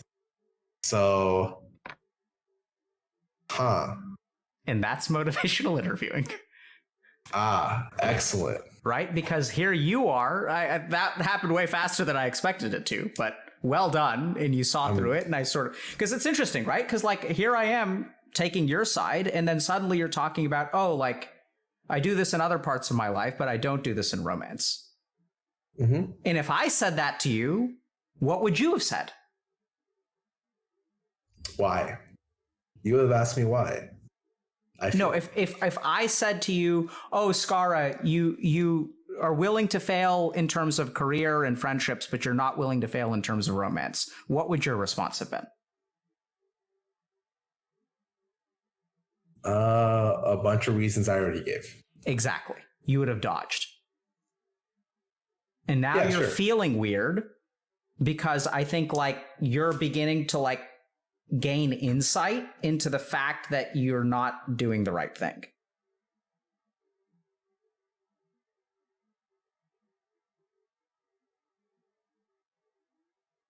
And now I've stopped being you and I've started being me again, and here comes the resistance.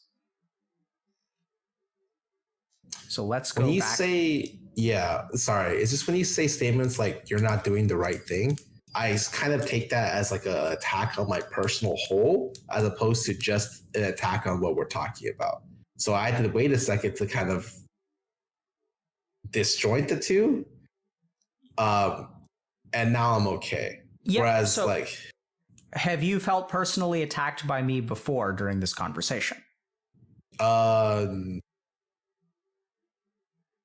I feel like everything we've talked about has been very personal. Have you felt personally attacked by me before in this conversation? Attack is a strong word. No. Okay. So like, I know this is kind of weird, but you just felt attacked by me, right? A little bit, yeah. Yeah. So so now let's look at it logically. Okay. So this is a great example of motivational interviewing. I mean, in terms of how people feel. And I think your insight, actually, Skara, is like really, really helpful because I couldn't explain this. So like you said, we're going to just use your statements. Okay. Everything we've talked about is personal. Now, you feel like you haven't been attacked. Why do you feel like you're being attacked now? And I think it's because, yeah, go ahead. You seem like you have a hypothesis. No, continue. So as I take your side, as I become you, you become me. And as you become me, the emotions and the vulnerability increases. You begin to see how you're not actually taking a chance. You begin to like feel that vulnerability. And once the vulnerability arises, the same shit that I've been saying this entire time feels like an attack. But why does it feel like an attack? Because your defenses are down. And you even saw it happen. You were like, wait, you're being me now. I'm your defense. I'm holding your shield. And so you're left without one. And then like a benign statement that I make makes you feel attacked. Yes. Yes, somewhat. Yes. Okay. So like if we could just do it again and see what happens. Like even if you have insight, it's not going to change. So this is what happens when you work with people empathically. Awareness of the thing doesn't stop it from happening. Absolutely. Right? So like where do you want to go from here? Because now I'm confused. Because I was expecting the MI stuff to take way longer for you to start to feel these things. I got a big brain. You I do don't have know. a big brain, Skara. I don't know. I think that when you talk to me about saying at the point that I felt attacked was when you told me that it was like a holistic statement about that everything I'm doing is wrong or something like that. When you were specifically targeting, like, I guess we were talking about the romance side, and I immediately thought for a second that you're talking about me as a whole. So like I felt defensive there because I'm at least confident enough to be like, I got my shit on lock. Like I think some of it I'm doing really well. Sure. So let me just take a step back and apologize if I made a statement that was an attack on you as a whole. No, I was actually thinking I was speaking hypothetically. I wasn't even I was like trying to mirror what I thought you would think. But anyway, so let's just try this one more time. Okay. So what I'm hearing from you is that like basically you kind of don't have the bandwidth for a relationship right now. Possibly. Help me understand the possibly, because it sounds like it, you really are working on a lot of like really important things.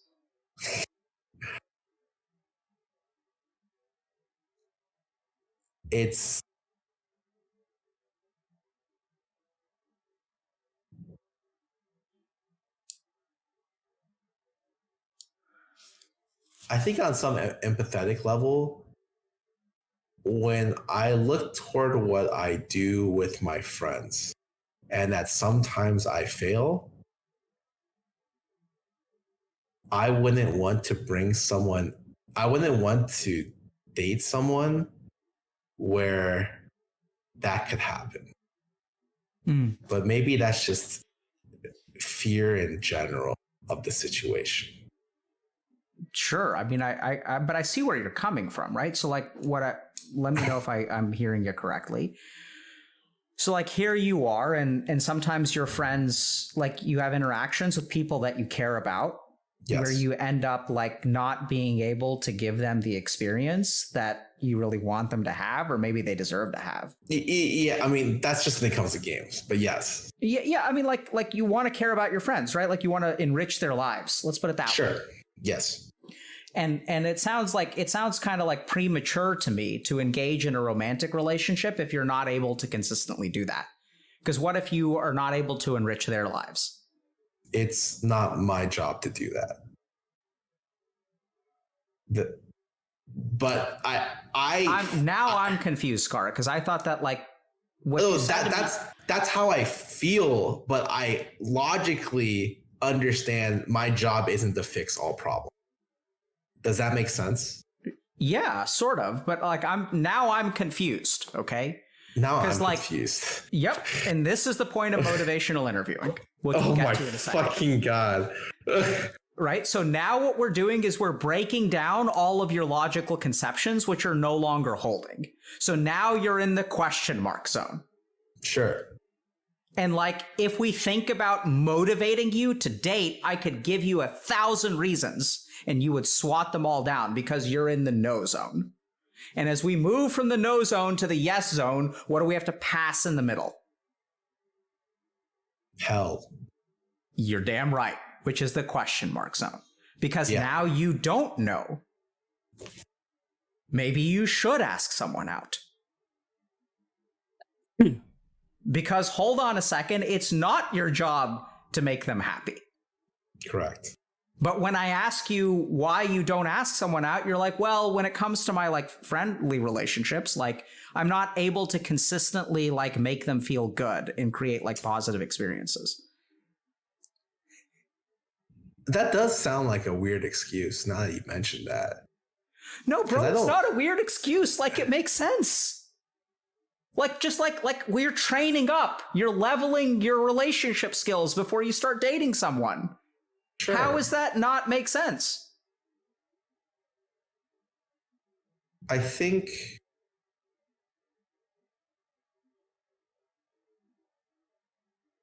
that it's just a very mechanical way of thinking about things. I usually don't when I do logic, I logic stuff robotically.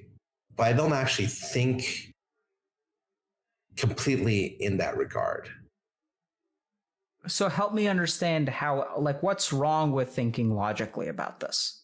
Absolutely nothing. But I think that it's untrue to my own self to say that I only think logically like that all the time. When I present ideas to people, I find it easiest to present them entirely logically. But when I act upon things, very rarely is it fully logical, I guess. And that's something I want to make clear because it feels like that's maybe a little bit of a misconception. And I completely understand why I'm the reason that misconception exists, because of the way I speak and the way I communicate. Can you help me understand? Because, like, honestly, bro, it makes a lot of sense to me. Like, here's what I'm hearing. I think it makes a lot of sense, but I don't do it. So I don't want to come out as disingenuous. How do you? So then, just please explain it. Like, what about? So I'm gonna say it again, okay? And then I'd really appreciate it if you could help me understand, like, what I'm missing. Okay. So you're working on leveling up your relationship skill. Sure. And before you engage in a romantic relationship, like, that needs to be like, platinum tier. Oh God, let's go higher than that. We set the bar pretty low, but yeah, sure. Okay. Right, which a little bit of insight right there. But like, what's wrong with, like, what am I missing there? Because that makes sense, right? Like, if I wanna like, I guess I just don't like my life being talked about so robotically, because I think that, like, I don't want the takeaway from this to be like, man, that guy is really logical with everything. Like I think that, like, when I put myself out that way, like, that is how I present myself, and it's a little bit disingenuous because it's not completely me. It's like a good example of this. I don't know how to do this. It's like I may logically think about a lot of scenarios and how it plays out, right? But rather than, is that my phone? Oh, no, that's Lily's phone. God damn. Okay. I think a way I can describe it is,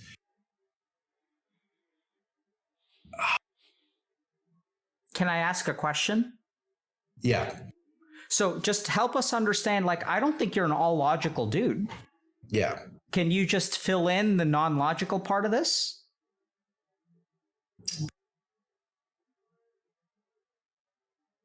I think I logic my way up until I can set up a framework. Okay. And then I just fill out the framework. Because, if that makes sense. So I guess a good example would be how I prepared my last show would be, like, I did, when I was doing the run of show and breaking down the show, like, the night before, it was like all improv / like random shit in the middle. Like, I didn't fully write down, like, how we're gonna do everything, because I was like, fuck it, we could just wing this.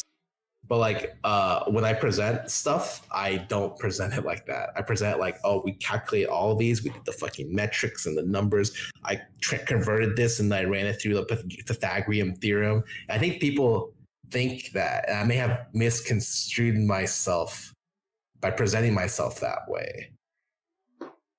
So now it seems to me like you're concerned about being perceived a particular way.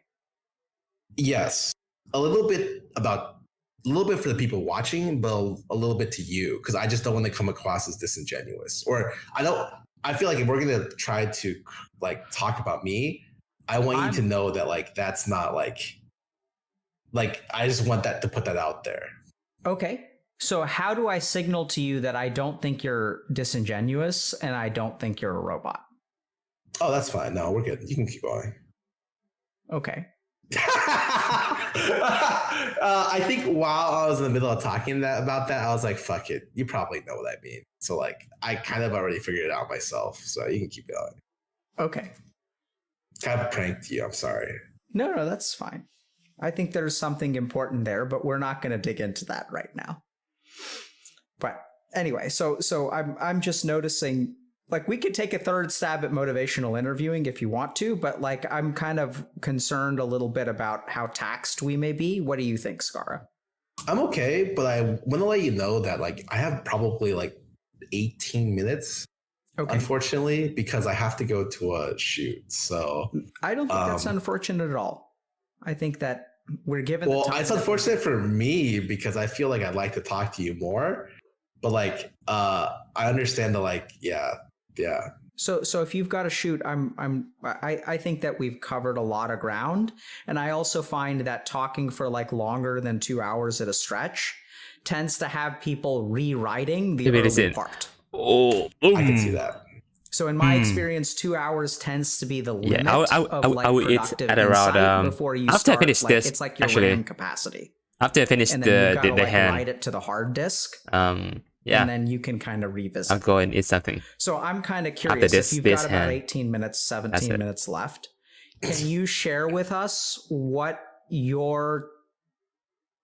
this conversation has been like for you, and maybe like if you've gained something, what you've gained? Oh, it's been nice. I tend to not be able to talk to many people who are who have your particular set of skills. I feel like you almost have to train to be the level of communicator at like that you've hit, the level of communication that you've hit. Like you hit like up here, like we're talking like the top, right? And I don't really interact with many people that have hit that level, especially to the point where they can communicate to me like this. I also think that like for me, I guess it brought more stuff forward that I didn't realize I was deflecting that hard. I didn't know before going in that I do that. But rather than saying deflecting, it's just something that like I just put to the side because I consider it unproductive to focus on the negatives. And that's why my life has never been to focus on what I've achieved, but always to look toward the present and the future, which comes at, I would say, I'm now learning somewhat of an expense to myself. But I think any strategy you take is going to come at an expense. I think that the one that I took is like just very readily apparent here.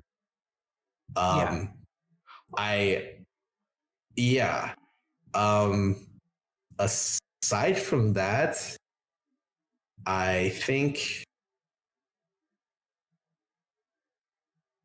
it's been fairly enlightening. It's like I'm talking to, usually when I come to these conclusions, like maybe I would have achieved this level of clarity or this conclusion like months from now or even years from now. It's usually with a conversation with another person, like such as yourself, or I've marinated on the idea a lot and I've really just like got myself to a point where what the hell is going on? And so it's nice that I'm able to see this earlier rather than later. Yeah. Can you help me understand what has been enlightening about the conversation?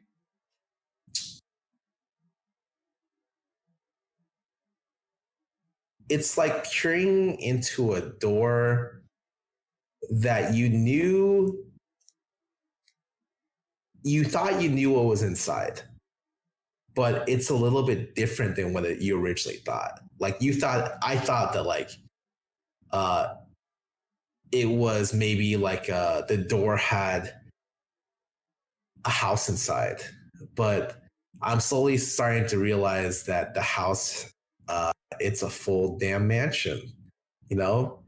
And bigger than you expected. Yeah, a little bigger than I expected. And I thought I knew that I locked away behind the door, but it's a little bit more than I originally thought.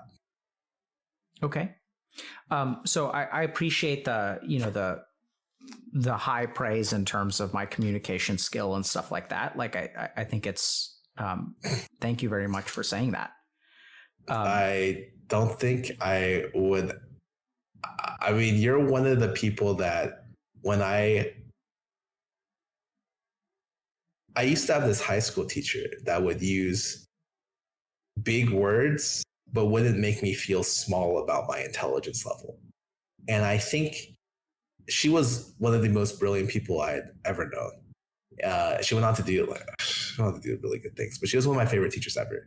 And you remind me a lot about her in the sense that I think you obviously have a mastery of vocabulary and education that your guests do not, or I do not. But you're able to kind of talk to them in a way that doesn't make them feel texture. That it doesn't feel like you're flaunting it over them, but rather you're trying to meet them at a level where they are understanding like the only goal of the conversation is for this them one. to be.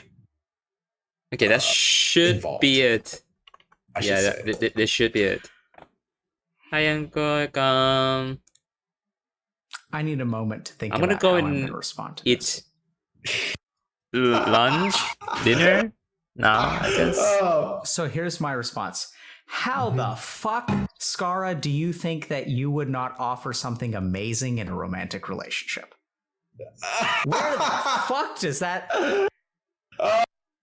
You know, when you're friends, because I had heard about you before this. And I'd heard all of these wonderful things from people who I understand. Okay, let me send this to Yeah. Big Man Chris. Boy, do you have something juicy to offer. And now we get to the question of like, which one's the real you? Because I think now it's my turn. You ready? yeah. Okay, so this is where you say like, oh, I may have trained a lot, but I think we're in the same weight class when it comes to expressing authentic appreciation about other human beings. I think this should So be good enough. here's what I'd say. Okay, I'm gonna cut these to things begin and with, go you with something. mentioned that you know gonna you separate may have later and gotten here stuff. on your own if you had marinated about That it. should be Yes. good And enough. I'd say that part of the reason that this conversation This has left and come right so and shit. far is sure, I'm good at what I do, but ultimately, like, it depends on you too. I think the reason this conversation came so far is because you have been doing a lot of marinating. You are the first person, All I do is that. and I think that shows, and I think it has a lot of value, and I think that, like, despite whatever education you right. have or don't have, you're a That's thinker wrong. and you're like a critical thinker. And we talked about your intelligence as a defense mechanism, but make no mistake that it is actually like a very powerful tool too. You're the first person that I've ever talked to that so quickly realizes what I'm doing to them. So even when I tell people like what I'm going to do to them, they usually don't get it. Like it works on them. And then we have to sit down, but like you noticed right away that like I was becoming you and it still had its effect. And I think that like part of the reason that you have difficulty, like I think that you're a very genuine person. I think you bring a lot to the table. I know that there are parts that go all the way down to the core of your being that understand that. I think you have walked this journey of like self-esteem and confidence and getting to know yourself to where you genuinely know that you have something amazing to offer other human beings. Yes. Okay. So I was waiting for the resistance there, but we'll just keep going. We'll just keep going. I have confidence in parts of myself. My self-worth is Yep. It's different. So now we get to the what I'd like to really encourage you to think about, right? Which is that there are parts of yourself. I just think that honestly, like it's a straight up cognitive bias.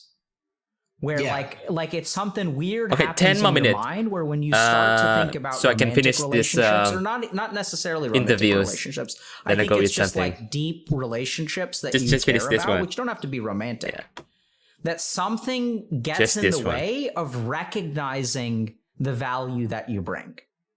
And it's not necessarily that you don't even, it maybe recognize isn't the right word. It's that the value that you bring, actually, this is a better word, gets contaminated by this other thing. Gets contaminated by what you think of, that instinctive, it's not even what you think of, the instinctive reaction when you look at yourself in the mirror. And then you think like, I have to work on this. And all that stuff is true. And this is where we kind of get to your adaptation. Like, I think that you're right that, you know, you kind of said that everyone has to grow and like everyone has to like adapt. And that comes at a cost, which is beautifully said. Damn, Scar, you're so insightful. Like people that therapists will train for years to recognize this. It took me years to recognize what you sort of put together in 2 hours. Sit with the praise, don't deflect it. Fuck. There it is. Nope. It's awkward, hard, I know. Sit with it. You take it. Okay? Now we keep going. I'm not done with you yet. Okay. I told you, we're in the same weight class. So I'm, you know, you can Okay. authentically praise me, I'm gonna do the same to you. I'm gonna keep going. Here's the K out. But I think really, Scar, like, you know, there's some contaminant, there's something that gets in the way of recognizing that. And I really think that, like, are you overweight? Probably. I can't really tell because I haven't seen you stand up. But like, if you're overweight, like, sure, you can work on that. And this is the other thing. Just because you're overweight doesn't mean that you're unlovable, which I know logically you understand, right? I have a lot of beautiful friends. And Yeah, so I feel like living in LA warps my sense of I guess self-image quite a bit. sure. And it's something that I definitely know happens. Yep. So that's very logical, very neuroscientific, very psychological. And at the same time, this is, if there's one thing that I would ask you to do, It's not it's available. to It catch says. yourself before you dodge going forward. It's not available because To I notice that the next time you're crushing on someone, I forgot to set it up. or Yeah. yeah, the Like next time you're crushing on like someone, catch yourself and look for that let me contaminant. close this window. Look for like the way that you wriggle out of like not wanting to try. Okay, let's Right? And it's start okay. rigging Like you don't have to try, but at least see after it. I get back. Hi Toe, how you doing? Okay, let me get Yeah, I the think it's a lot easier to recognize when it gets the pointed file. out. Yep, that's our goal. So I definitely awareness- think that that's my biggest takeaway. Yep, good. That's what I would leave with you, because you don't have to fix this overnight. I'm not saying It's go out impossible, and but yeah. ask this person that you've been crushing on for years, ask him out. I'm not saying do that. Right? I'm saying the next time it happens, catch yourself. Notice Thanks, what your thank you. adaptations are going to do. And you're right that like you can only grow in one dimension at a given time, and it's like one of these RPGs where like in order to get like, you know, if you want to min max, you have to take negative traits, and so that's what we do, right? As you grow, as you become a League of Legends professional, as you like, you know, like do all this stuff with OTV, as you value yourself and you start to put others first, like all that kind of stuff comes at a price. And this is where like I think the next phase of your growing is to like, you know, undo some of that stuff and start to, I know you're all for working on yourself and that you could be better, but like, I think what you've really got to work on is that you don't need to be good enough to be in a relationship. Sure, I think work on I yourself. logically understood that already, but Yep. it means you saying it does have an impact. So catch yourself, because you're not going to, that's not what you're going to say to yourself the next time the opportunity for a relationship presents itself. Cut this. You're going to say to Cut yourself that I this. need to be better. I need to do this. I'm not ready yet. It's not ready. It's not the time. There are too many variables. Notice all those different things. Okay. And then maybe act another way, but you don't have to. Just notice it. Okay. And then you can also say to yourself, I'm not ready yet. Which is totally fine.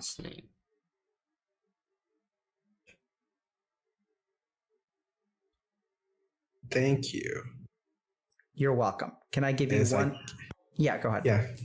No. One no, final I bit don't- of homework, because I know you've got to go. So I'm Oh going god, to give you a homework. Okay. I'm going to give you a meditation This exercise. is what I was worried about. Okay, yeah. What do you got? I'm not going to let you slip away. I see you Okay, slipping away. Okay. So I think we already talked about it. You guys can do this at home. Look in the mirror and notice what you see. Notice what comes up when you look in the mirror. And just look. Don't judge, don't change. Just notice what your mind and what your heart produces when you look in the mirror.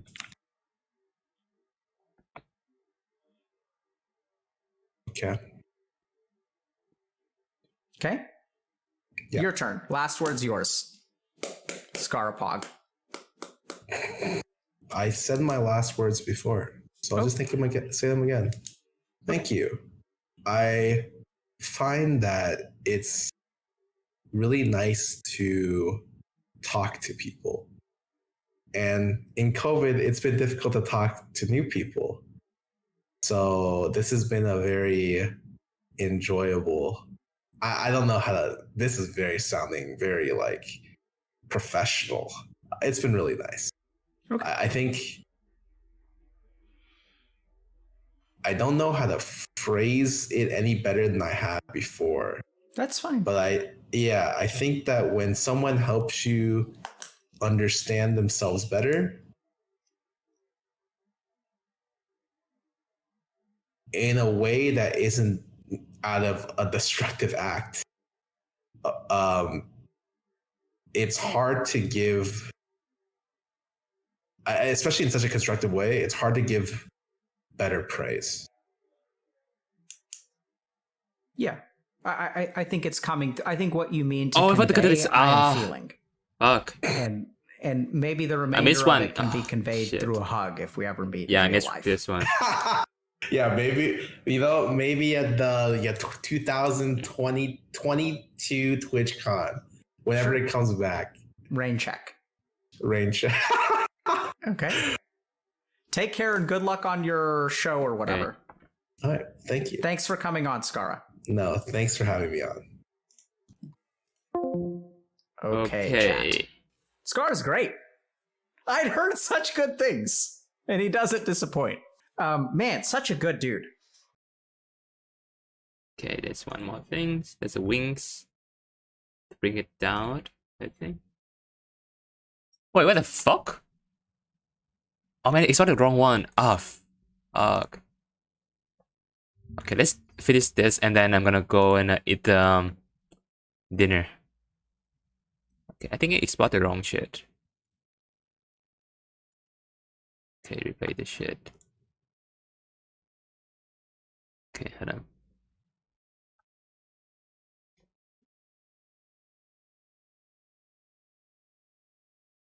Okay.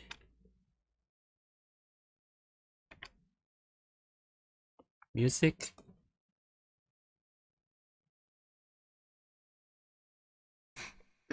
Okay. So extra wings here. Where the fuck is it? Wait, what sort of it's different? How's this gonna... Oh shit. That's life. That's the wings. Just did the wings. That's what all the people say. Riding high in April, woo, shot down in May. But I know I am gonna change that too. When I'm back on top in June, I say that's life. And as funny as it may seem, some people get their kicks stomping on a dream. But I don't let it get me down. Oh no, 'cause this final world keeps spinning around. Okay. I've been a pirate, a pauper, a poet, a puppet, a pawn and a king. I've been up and down and after over this, and after out. this, like right now. Let me check something Each first. time I find myself I'm gonna check something real quick. flat on my face, I pick myself up and get back in the race. That's life. Okay. I tell you, Think this should be good can't enough. deny it. Let me save this I've got 'em file. quitting, baby, but my heart just ain't gonna bite. And if I didn't think it was worth one single try, Okay. I'd jump right on a big old bird. Okay. And then I'd fly. This should be it.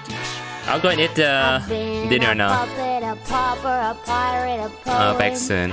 a pawn and a king. I've been up and down and over and out, and I know a thing or two. Each time I find myself flat on my face, I'll go now. pick myself up and get back in the race. That's life. And I wish I could deny it. Many times I thought of cutting out, baby, but my heart just is not gonna buy it.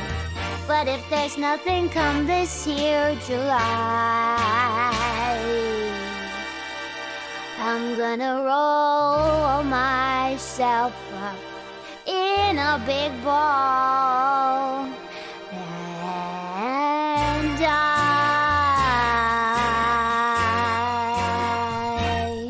My.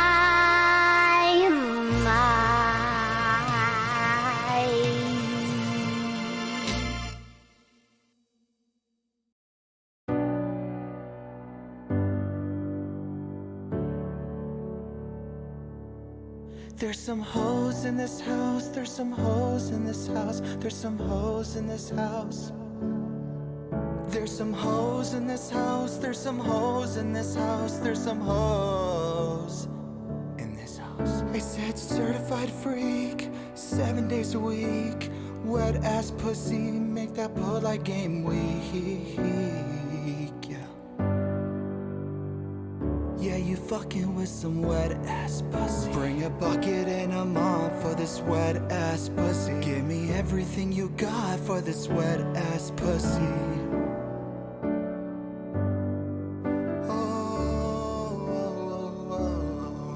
Beat it up, baby, catch a charge. Extra large and extra hard. Put this pussy right in your face. Swipe your nose like a credit card. Hop on top, I wanna ride. I do a Kegel whilst inside. Spit in my mouth, look in my eyes. This pussy is wet, come take a dive. Tie me up like I'm surprised. Let's roleplay, I'll wear a disguise. I want you to park that Big Mac truck right in this little garage. Make it cream, make me scream. Out in public, make a scene. I don't cook, I don't clean, but let me tell you how I got this ring. Gobble me, swallow me, drip down the side of me. Quick jump out for you, let it get inside of me. I tell him where to put it, never tell him where I'm about to be. I run down on him for I have a baby running me. Talk your shit, bite your lip, ask for a call while you ride that dick. You really ain't never got a fucking for a thing. He already made his mind up for a cake. Now get your boots and your coat for this wet ass pussy. He bought a phone just for pictures of this wet ass pussy. Pay my tuition just to kiss me on this wet ass pussy. Now make it rain if you wanna see some wet ass pussy. Yeah, yeah, yeah, yeah, yeah. Yeah, you fucking with some wet ass pussy. Bring a bucket and a mop for this wet ass pussy. Give me everything you got for this wet ass pussy. I'm talking wop, wop, wop on this wet ass pussy. Macaroni in a pot, that's some wet ass pussy. Give me everything you got for this wet ass pussy. There's some hoes in this house, there's some hoes.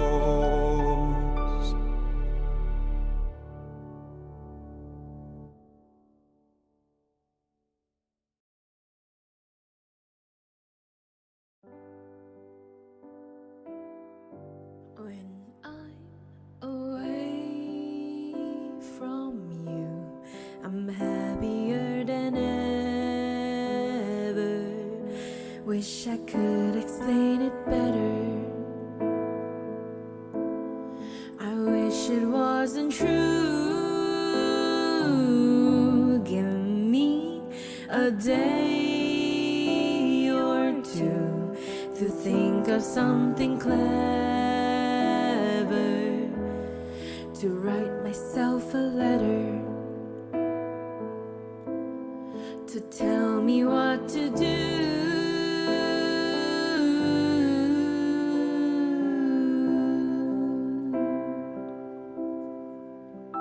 Do you read my interviews? Do you skim my avenue? When you said you were passing through, was I even on your way? I knew when I asked you to be cool, but I was telling you do the opposite of what you said you do, and I'd end up more afraid. Don't say it isn't fair. You clearly weren't aware that you made me miserable.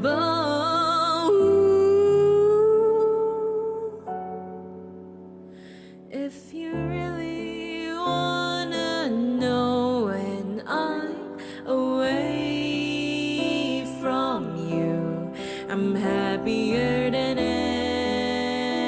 ever.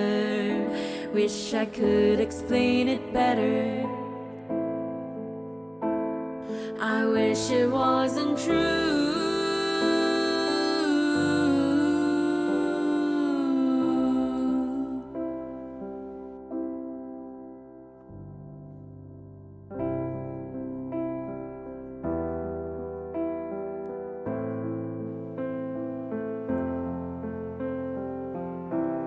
You call me again, drunk in your Benz, driving home under the influence.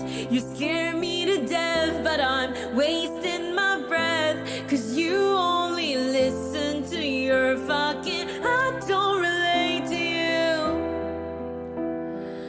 I don't relate to you, no, 'cause I never treat me this shitty. You made me hate this city. I don't talk shit about you on the internet. Never told anyone anything bad, 'cause that shit's embarrassing. You were my everything.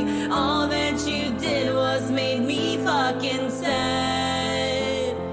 Don't waste the time I don't have. Don't try to make me feel bad. I could talk about every time that you showed up on time, but I'd have an empty line, 'cause you never did. Never paid any mind, my mother or friends, so I shot them all out for you. I was a kid. You ruined everything good. Always said you were misunderstood. Made all my moments your own. Just fucking leave me alone.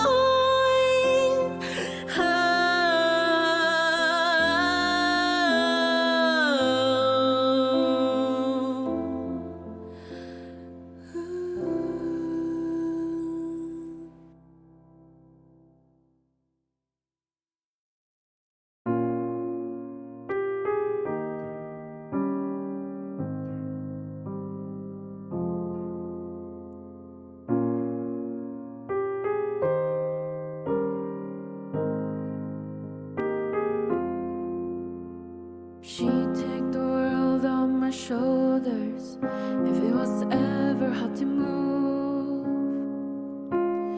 She turned the rain to a rainbow when I was living in the blue. Why then, if she is so perfect, do I still wish that it was you? Perfect don't mean that it's working, so what can I do when you're out of sight in my mind? 'Cause sometimes I look in her eyes, that's where I find a glimpse of us. And I try to fall for her touch, but I'm thinking of the way it was. Said I'm fine, said I moved on. I'm only here passing time in her arms, hoping I'll find a glimpse of us. Tell me he savors your glory. Does he love the way I did? Is this a part of your story, one that I had never lived? Maybe one day you feel lonely, and in his eyes you get a glimpse. Maybe you start slipping slowly and find me again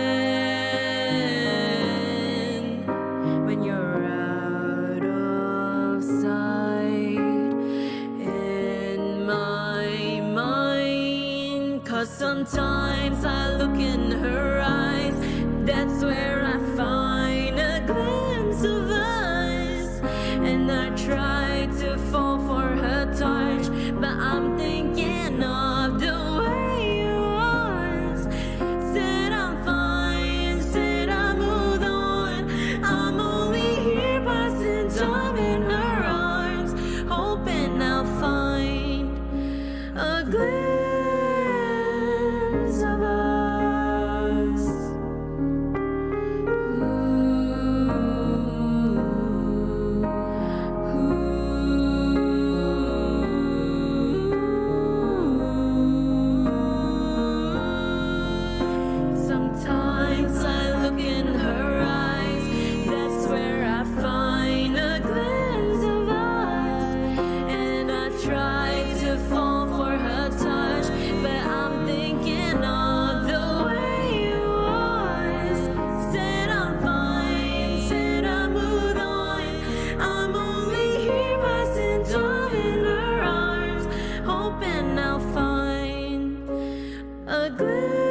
see you standing there in your all outerwear, and all I can think is where is the ring? 'Cause I know you wanna ask, scared the moment will pass. I can see it in your eyes, just take me by surprise. And all my friends, they tell me they see you planning to get on one knee, but I want it to be out of the blue. So make sure I have no clue when you ask, baby, take my hand. I want you to be my husband, 'cause you're my Iron Man, and I love you 3000. Baby, take a chance, 'cause I want this to be something straight out of a Hollywood movie. Now we're having dinner, and baby, you're my winner.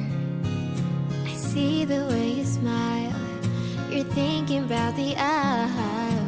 You reach in your pocket, emotion unlocking, and before you could ask, I answer too fast. And all my friends, they tell me they see you're planning to get on one knee. So now I can't stop thinking about you.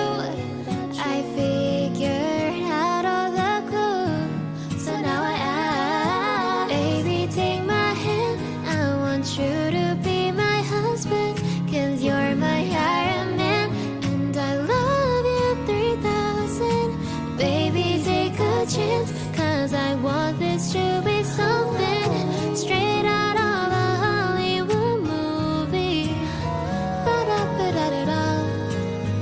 No spoilers, please. Ba-da-ba-da-da-da. No spoilers, please. Baby, take my hand. I want you to be my husband, 'cause you're my Iron Man, and I love you 3000. Baby, take a chance, 'cause I want this to be something straight out of a Hollywood movie, baby. No spoilers, please. Ba-da-ba-da-da-da.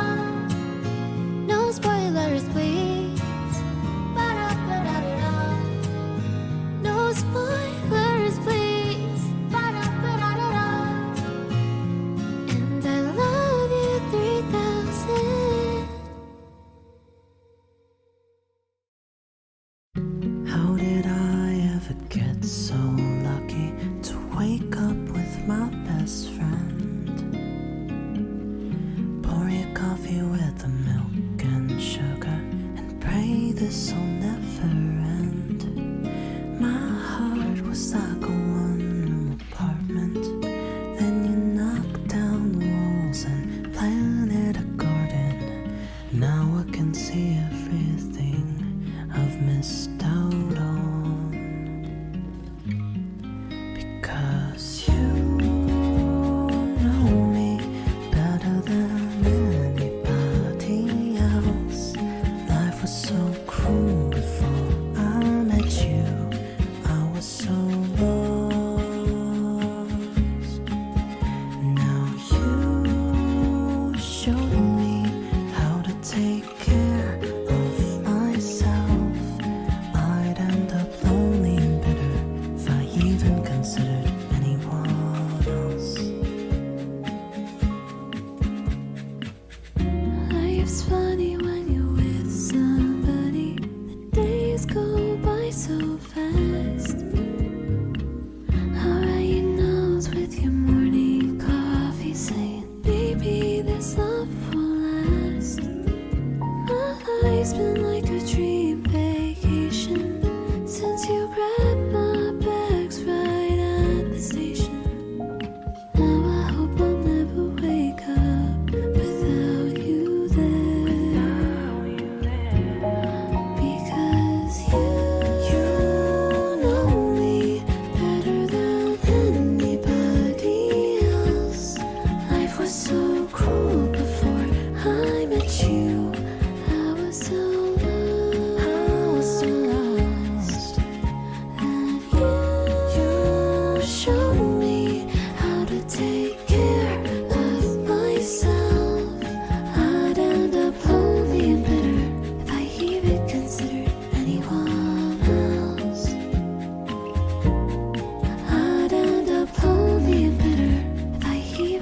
considered anyone else.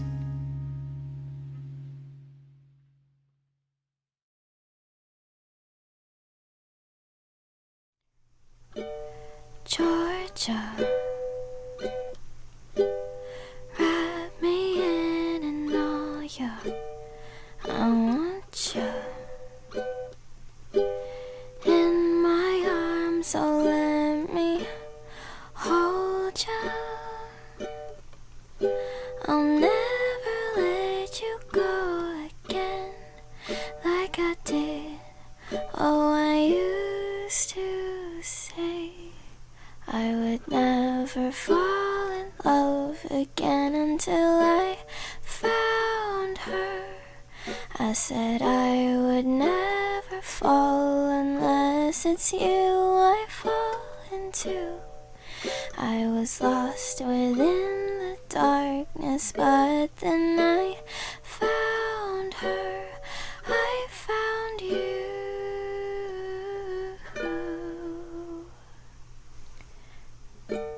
Georgia pulled me in, I asked to love her. Once again you fell, I caught you. I'll never let you go again like I did. Oh, I used to say I would never fall in love again until I found her. I said I would never fall unless it's you I fall into. I was lost within the darkness, but then I found her. I found you.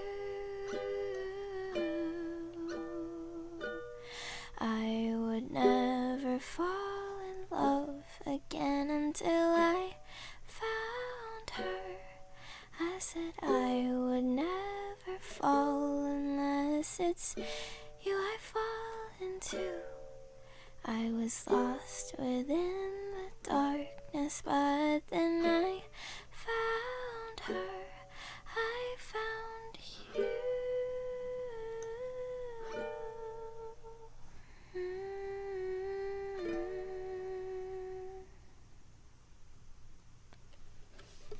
Yeah.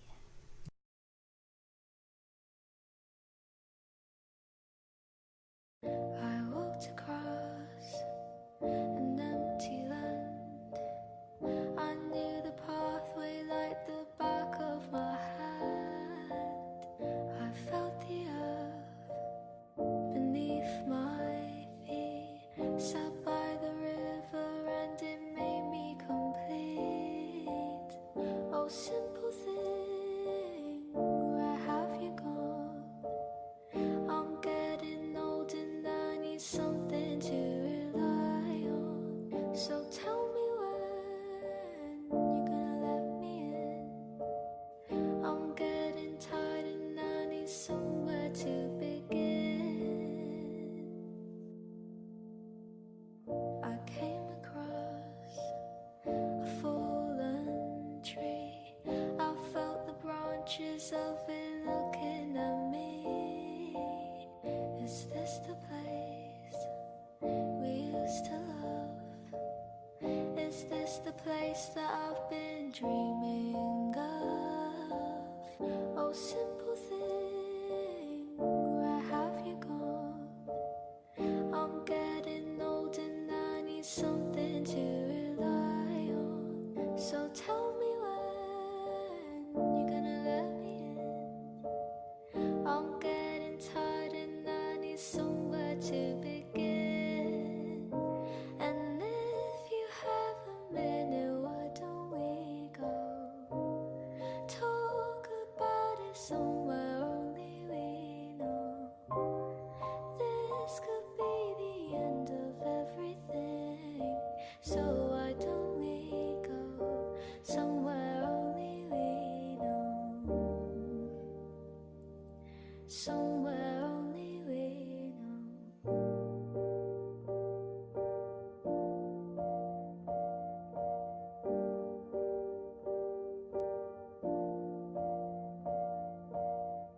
simple thing, where have you gone? I'm getting old and I need something to rely on. So tell me when you're gonna let me in. I'm getting tired and I need somewhere to begin. And if you have a minute, why don't we go talk about it somewhere only we know? This could be the end of everything. So why don't we go somewhere only we know? Somewhere only we know.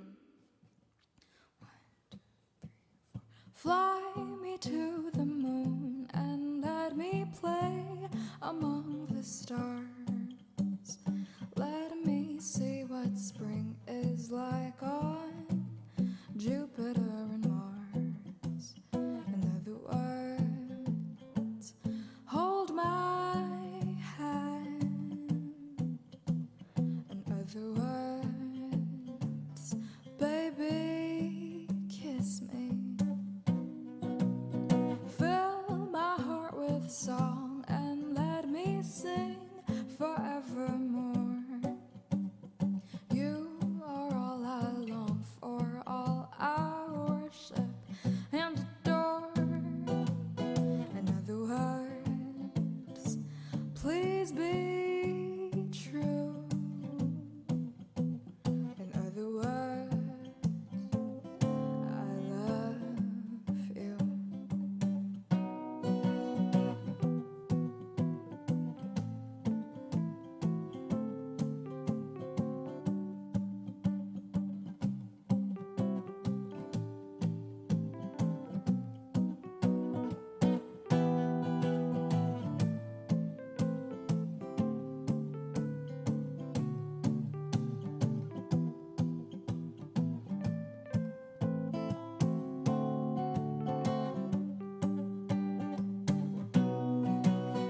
Fill my heart with song and let me sing forevermore.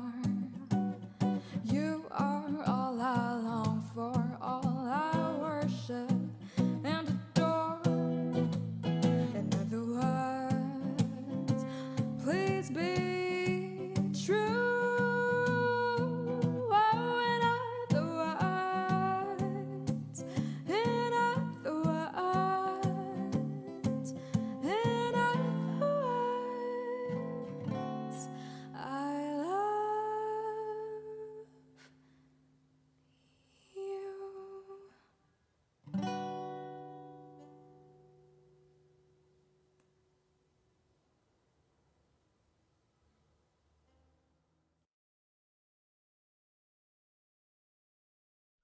The day I opened up memory's door, I found something that I could live for.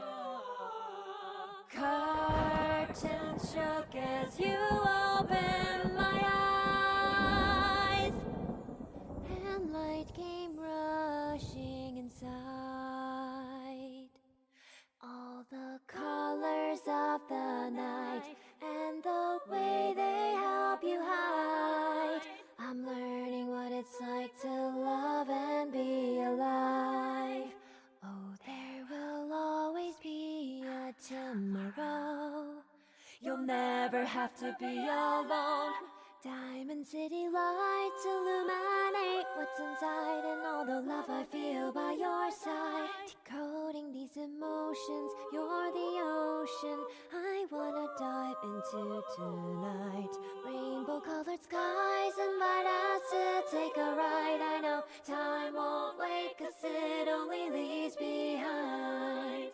Don't cry, look in my eyes and you might find a shimmery light. Now let me guide you.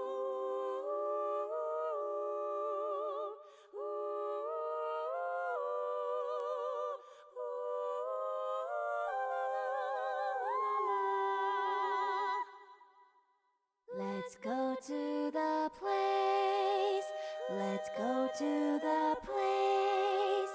Let's go to the place where our happiness won't fade away. If you could only see the joy you show to me, I think you would realize everything we could be. Diamond City lights, illuminate what's inside and all the love I feel by your side. Decoding these emotions, you're the ocean I wanna dive into tonight. Rainbow colored skies invite us to take a ride. I know time won't wait, 'cause it only leaves behind. Don't cry, look in my eyes and you might find a shimmering light that will guide you through the night. Diamond lights, rainbow skies. In the night there's no need to hide. The joy in your eyes fills me with life, so let it shine. The day I opened up memory's door, I found something that I could live for.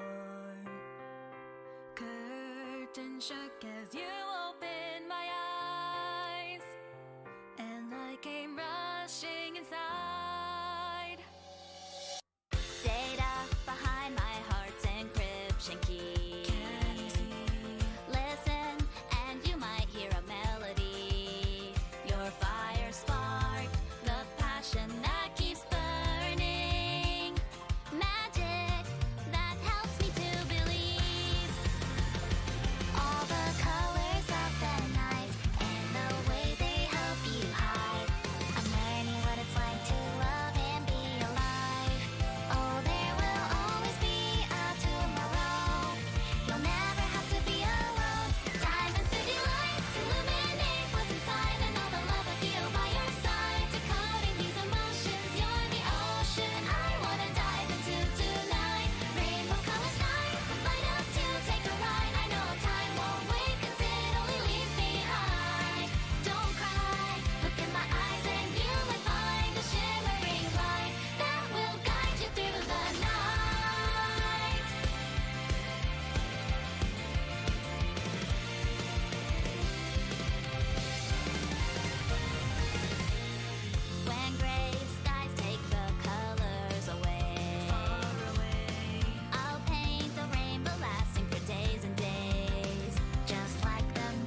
始まれば一人芝居だ。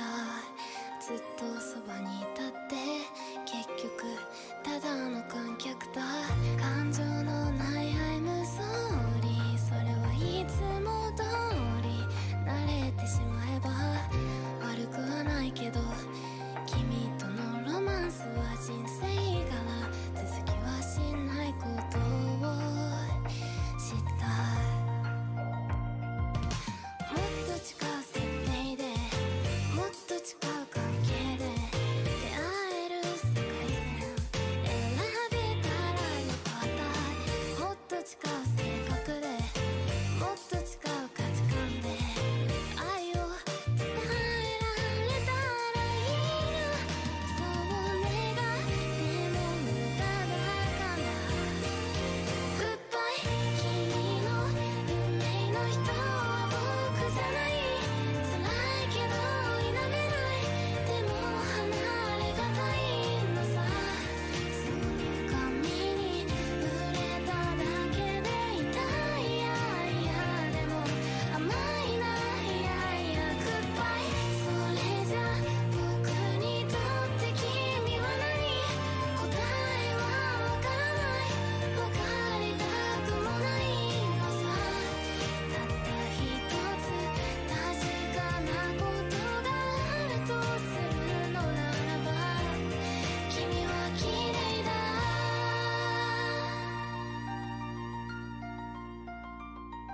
誰かが偉そうに語る恋愛の論理、何一つとしてピンとこなくて、飛行機の窓から見下ろした知らない街の夜景みたいだ。もっと近い設定でもっと近い関係で出会える世界線選べたらよかった。至って純な心で叶った声を抱きしめて好きだとか無責任に言えたらいいな。そう願っても虚しいのさ。グッバイ。繋いだ手の向こうにエンドライン引き伸ばすたびにうずき出す未来には君はいない。その事実に暗い。いやいやいやいやそりゃ苦しいよな。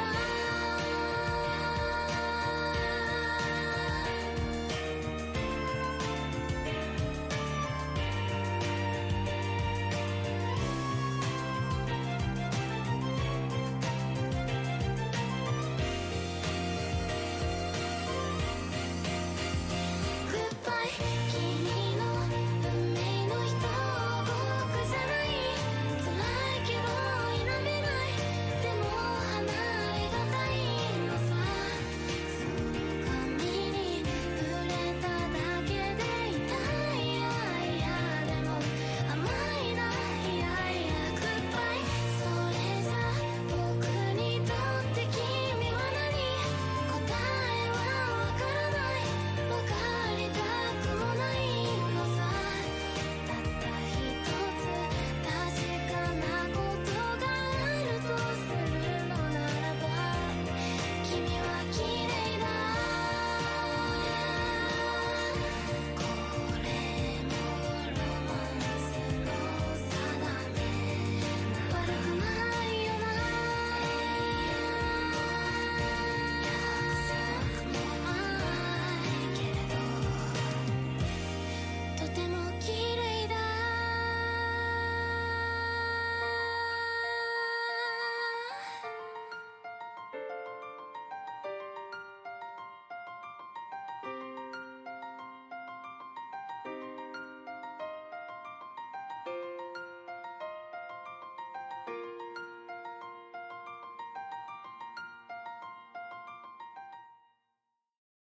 幸せと星が降る夜と眩しい朝が繰り返すようなものじゃな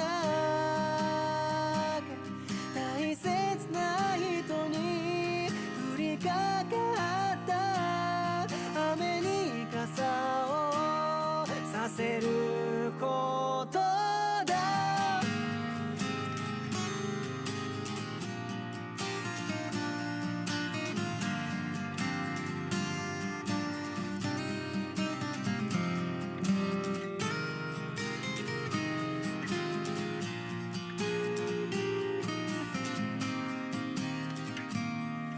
何のために生きていくのか答えなんてなくていいよ会いたい人と必要なものを少し守れたら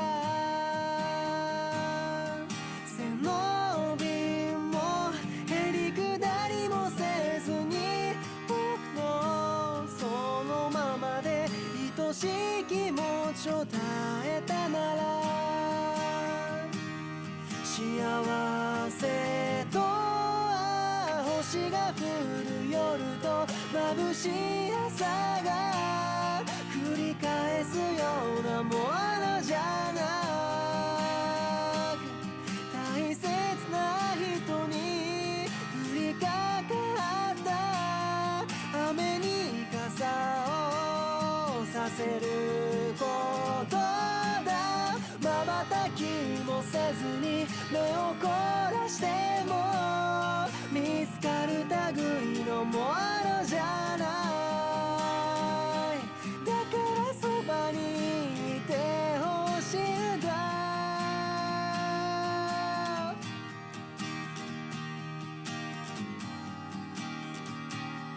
夢のために生きられた人それた道が正解だった人誰かのために費やした人自分を生きた人誰にもなれなかったけどただ今日も僕を必要だと思ってくれたら幸せと星が降る夜と眩しい朝が繰り返すようなものじゃなく大切な人に降りかかった雨に傘をさせることだまた夜朝見つけて戸惑う僕にでもそれができるだろうか目を閉じて見つけた場所で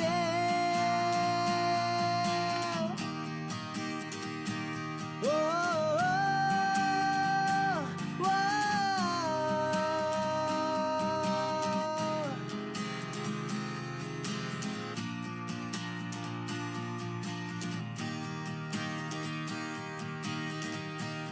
幸せと星が降る夜と眩しい朝が繰り返すようなものじゃなく大切な人に降りかかった雨に傘をさせることだそしていつの間にか僕の方が守られてしまうことだ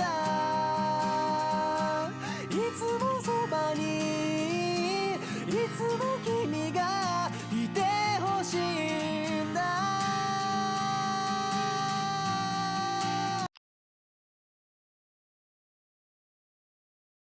High potential and high performance folks from our community.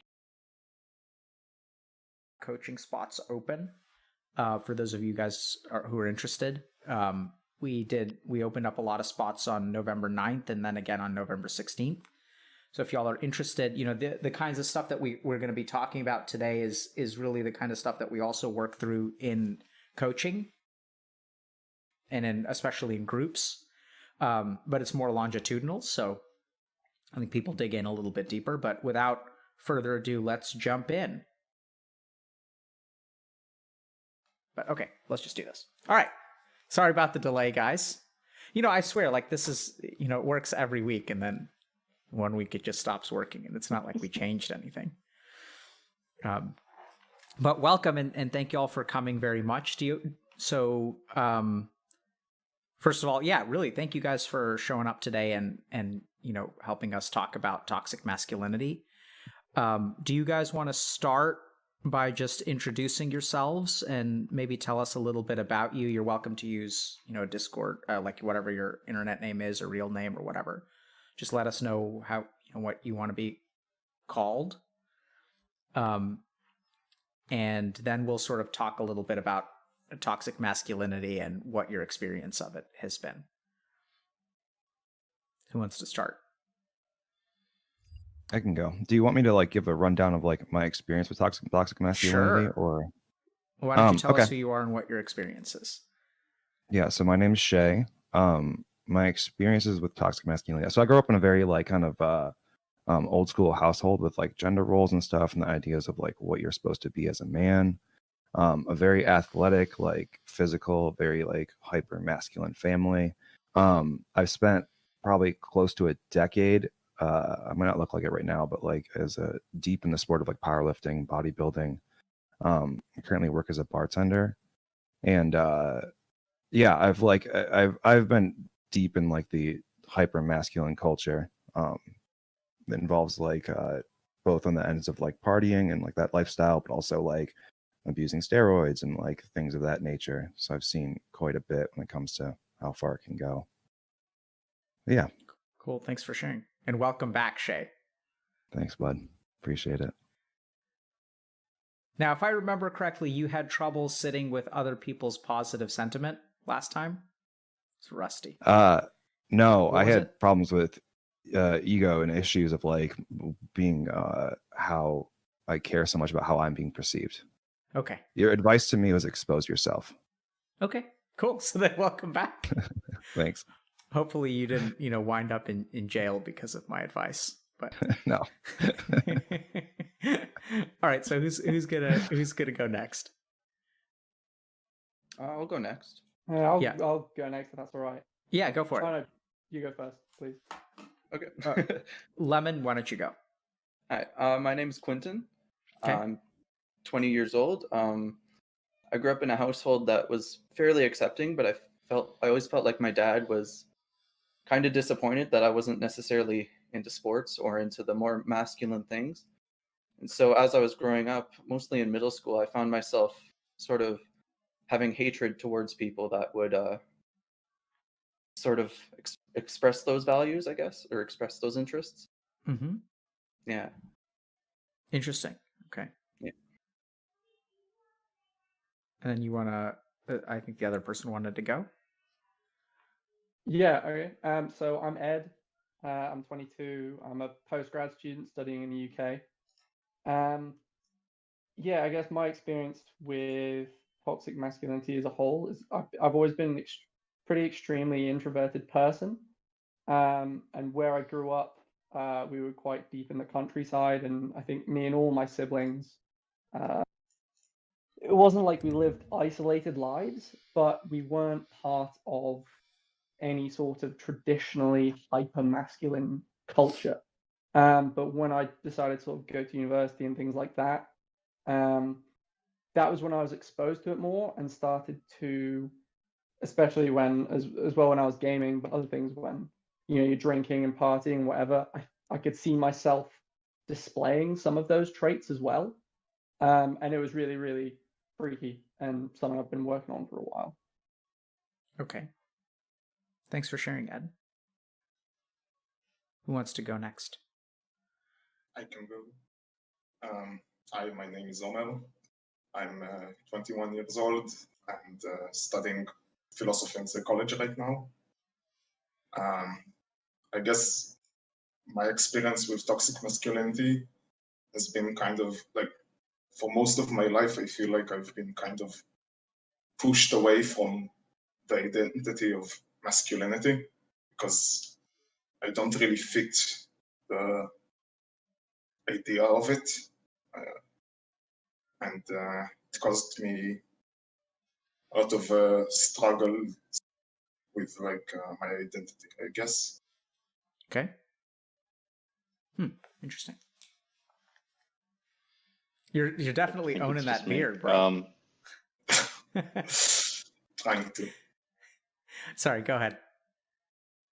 Yeah. All right. Sam, kind of similar. Like, my, to the person that just spoke. Not the most traditionally masculine person necessarily.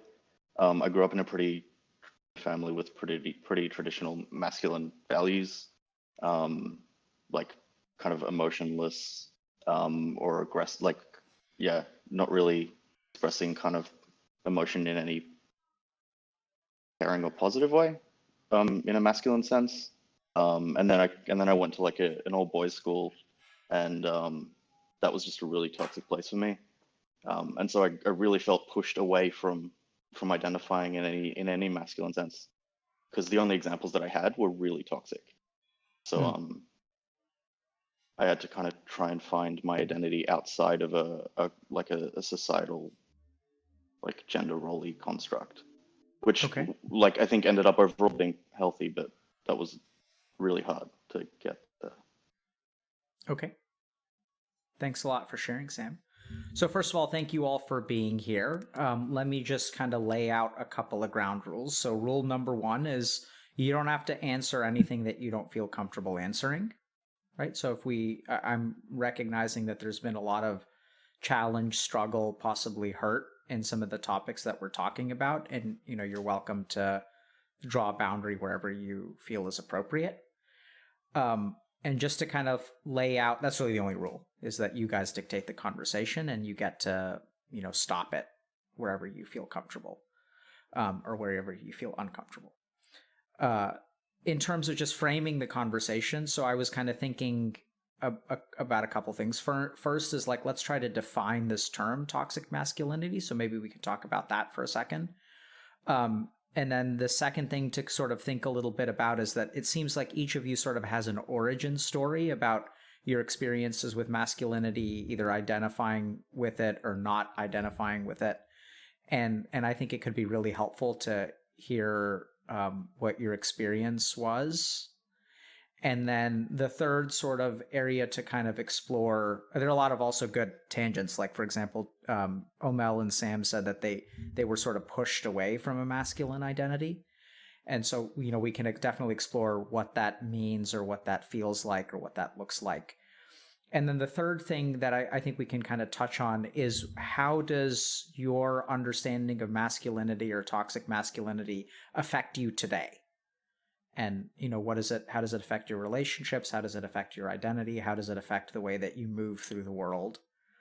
And so how do you guys feel about, let's define it, let's talk about where it comes from, and let's talk about how it affects you, with lots of good tangents along the way. If you guys do feel like something is very pertinent and that you want to explore it, we don't have to go through that framework. So by all means, let's just go where the conversation takes us. Does that sound cool? Yeah. So let's start with this. What does it mean? What does toxic masculinity mean? Okay. Why don't we start with Omel, and then we'll go to Ed, okay? Yeah, I think it's an ideal for men of being, I guess, stronger than emotions. Okay. That's how I see it, at least. It has other traits like the ideal physical body and stuff like that, but that's mostly how I see it. Okay. Cool. Ed, do you want to chime in? What's your understanding of toxic masculinity? Yeah, no, sorry. I think my connection was really bad. It seems a lot better now. So to me, it seems something along the lines of it's like a set of traits that are usually displayed by men, not always, but that are generally negative. When I read like a little bit of the literature behind it, they described it as socially regressive behavior. I think it's a really, really good way of describing it. What does that mean, socially regressive? So maybe it's something along the lines of like it's not sustainable, or if if everyone acted that way, there would be a lot of social harm, for example. Okay. Interesting. And does anybody else want to share their understanding? Shay, it looks like you're about to speak. Yeah. So my experience with it is that it's like, it's when you take a masculine trait and that becomes greater than the person itself. It's like the dehumanization of some men, where like something that could just be seen as masculine now becomes more the ideal above them being human. Really interesting take. Sam, Quentin, y'all have anything you want to add? No, I think I identify with those descriptions. What do you identify think, with in the... Oh, sorry, go ahead, Sam. Okay. I think, like, I agree with a lot of what's been said. I think it's also isn't a whole bunch of the really positive things within masculinity. Yeah, it can kind of bulldoze a whole bunch of things that otherwise could lead to really positive social interactions. Can you give us an example of what you mean by that? I think it's very much like a yeah. So I think I think men can be pretty non-judgmental if it's like around people that they have a connection with, like a close friend. Like a lot of guys will watch someone that is their friend do something mean or obnoxious and brush that off. In a toxic sense, like not pull someone up on something that's maybe harassment or something like that. But I think that not that non-judgmental impulse, if directed in a positive way, like you can use that as a basis to kind of learn to forgive people or to care for them or to give them positive examples without being some kind of harmful critique or anything like that. So I feel like that. Yeah. So let me just see if I understood you. So what you're kind of saying is that non-judgmentalness in and of itself can be used for a lot of good. But sometimes in a toxic masculine setting, you take non-judgmentalness and it allows for the tolerance of like inappropriate or toxic behavior because people don't call each other out on it. Yeah. Interesting. Yeah. So Quentin, I was wondering, you said when, all this stuff sort of resonates with you, can you help us understand what features of it really feel, that you kind of connect with? Yeah. I find that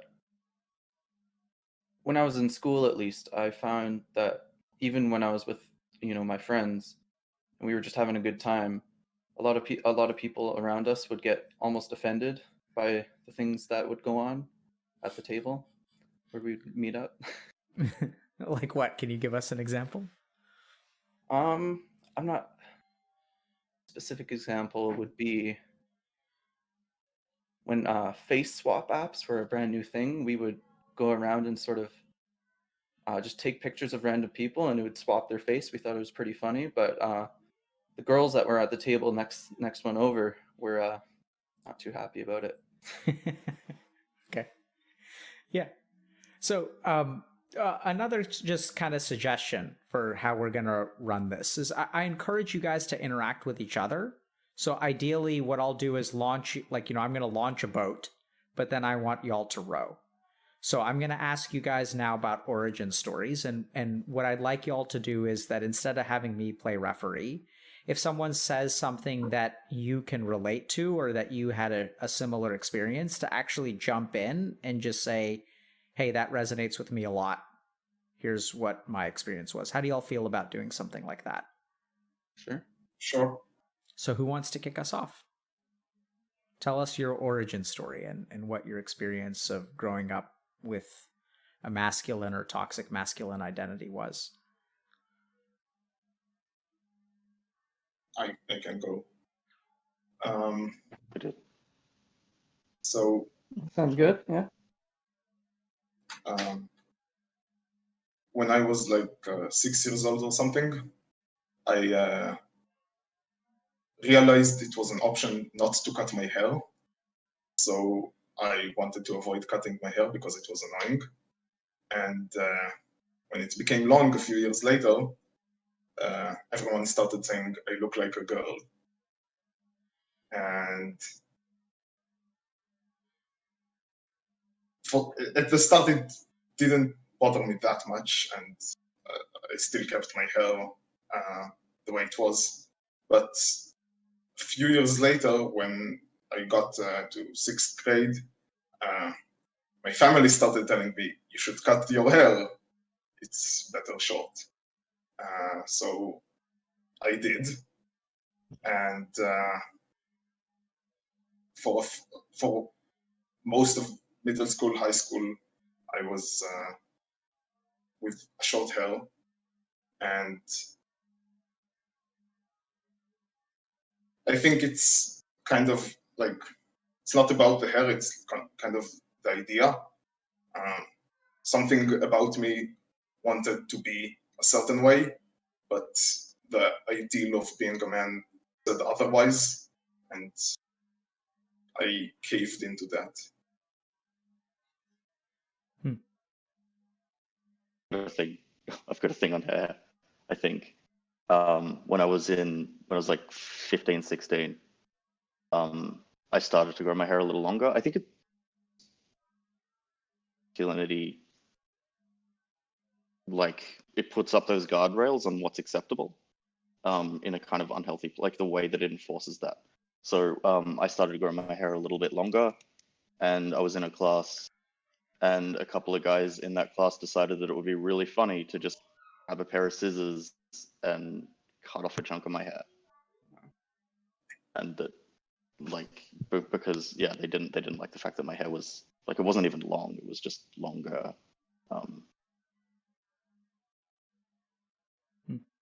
So, okay, so you said something earlier that interests me. So, because like, my experience with toxic masculinity is one of, like, I grew up like as like the fucking pinnacle. I got like genetically blessed, like come from a super athletic family. When it comes to like masculinity, I did well.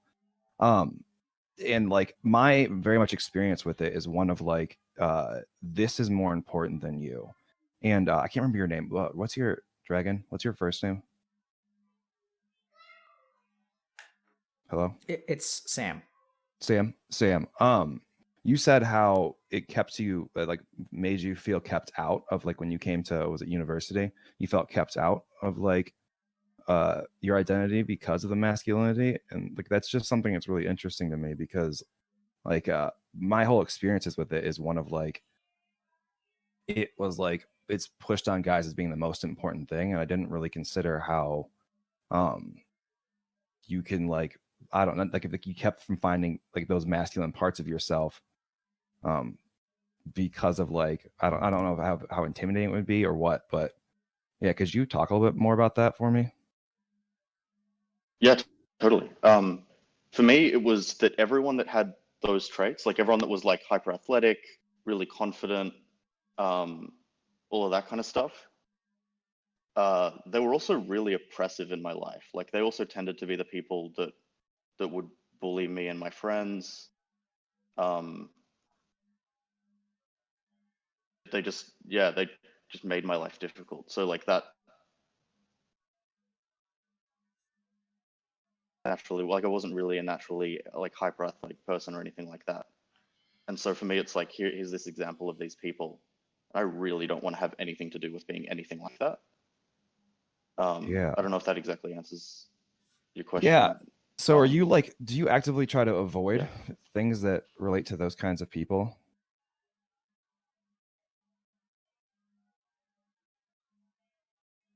Definitely. Is Like, there, I used to server hate lag? going to a gym. Okay, maybe this is better. Sorry, Shay, if you can repeat what you just what you Yeah. asked. So like, do you feel like you're avoiding masculine parts of yourself because of like your like poor interactions you've had with them growing up?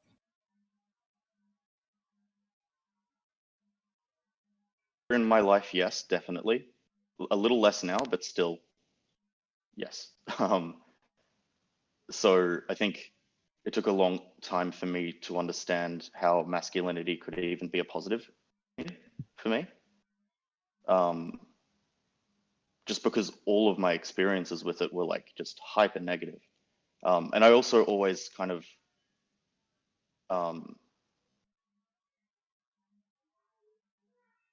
eyes. So like it was just hard for me to kind of find any kind of positive masculine space. The more I got to choose what I did athletically, I decided like not to do sport. Hated going to the gym. I hated like just anything that reminded me of body image. Just like kind of repulsed me because I didn't really have a body that like masculinity would kind of accept. Like not that like I wasn't really outside the norm. I wasn't that pinnacle, and so constantly being reminded that I wasn't that pinnacle was really bad for my self-esteem. And so I just kind of ran away from that expectation. Yeah. What's I can that? kind of relate. Yeah, go for it, Quentin. I can definitely relate to the running away from the masculinity. When I was in middle school, I went through a lot of the same things. The bullying from people that seemed to me at least, were the more masculine, the more athletic kids. And what did that bullying look like? There's a lot of showing off, one-upping, especially in social situations. They would, like, especially if I was trying to enjoy a sport or something in say gym class, they would specifically steal the ball from me or specifically try to trip me or push me over. And why you? Why would they pick on you? Because I wasn't as masculine? I don't know. And what were you like? I was definitely a lot weaker. I was kind of the funny kid in school because if I wasn't masculine, at least I can get people to like me by being the funny guy, right? So, Did you make fun of yourself? Sometimes, yeah. Yeah, and Quentin, had you said during introductions that you developed a hatred towards masculinity? Was that you? Someone used the word hatred. Yeah. Can you tell us about that? I don't necessarily show it outwardly. I kind of still have it, but it's a lot of more the chatter in my head. So if I say I'm at work, I'm kind of just on autopilot. I see some guy that's looks very athletic, just walking around, maybe holding a girl's hand. I'll be like, I'll call him names in my head. It's almost jealousy, right? What do you call him in your head? Just things like I say knuckle dragger. Yeah. So I'll give you guys just a third piece of instruction if you guys are okay with it. So we started off talking pretty abstractly, but I think that what really resonates with people and what if you really want us to understand, I think the more detail you give about, don't necessarily give us the conclusion. Give us, like, paint us a picture. Okay. Right? So I think that hatred of masculinity is a wonderful abstract description, Quentin. But seeing a guy holding a girl's hand and calling him knuckle dragger in your head says so much more. Right. It really captures, like, I think that's something that people can relate to. Yeah. Yeah, I mean, when it comes to like the like that kind of idea of jealousy, when I was a lot younger, had really bad asthma and really bad eczema as well, and that meant that I didn't when it came to sports and doing masculine things in school, for example, it wasn't just that I didn't want to do it because I didn't want to expose literally expose my body, because I had the eczema was really bad, and I got some very strange looks from people, and I always thought of myself as kind of a freak because of that. And then the asthma on top of that meant that even if I could get over the way I looked, that I would be like severely hindered And I remember trying out once for like the cross country like running team, and having an asthma attack about a quarter of the way in. And as a result of that, I just always felt extremely excluded. And when I got older, and even when I got into university, for example, I'd see people who were like these big jacked guys, or like people that were basically like athletic people or more masculine people, and I'd feel I would just kind of despise them, to be honest. What did you despise about them, Ed? Well, I was kind of placing them like I don't think I was doing it consciously, but subconsciously I was just placing them above myself, and I was saying this guy is better than me. It actually caused a lot of mental anguish when I eventually got a girlfriend in university, because I would see all of these other guys, quite literally every other guy, and just automatically assume that they were better than me for, you know, whatever reason.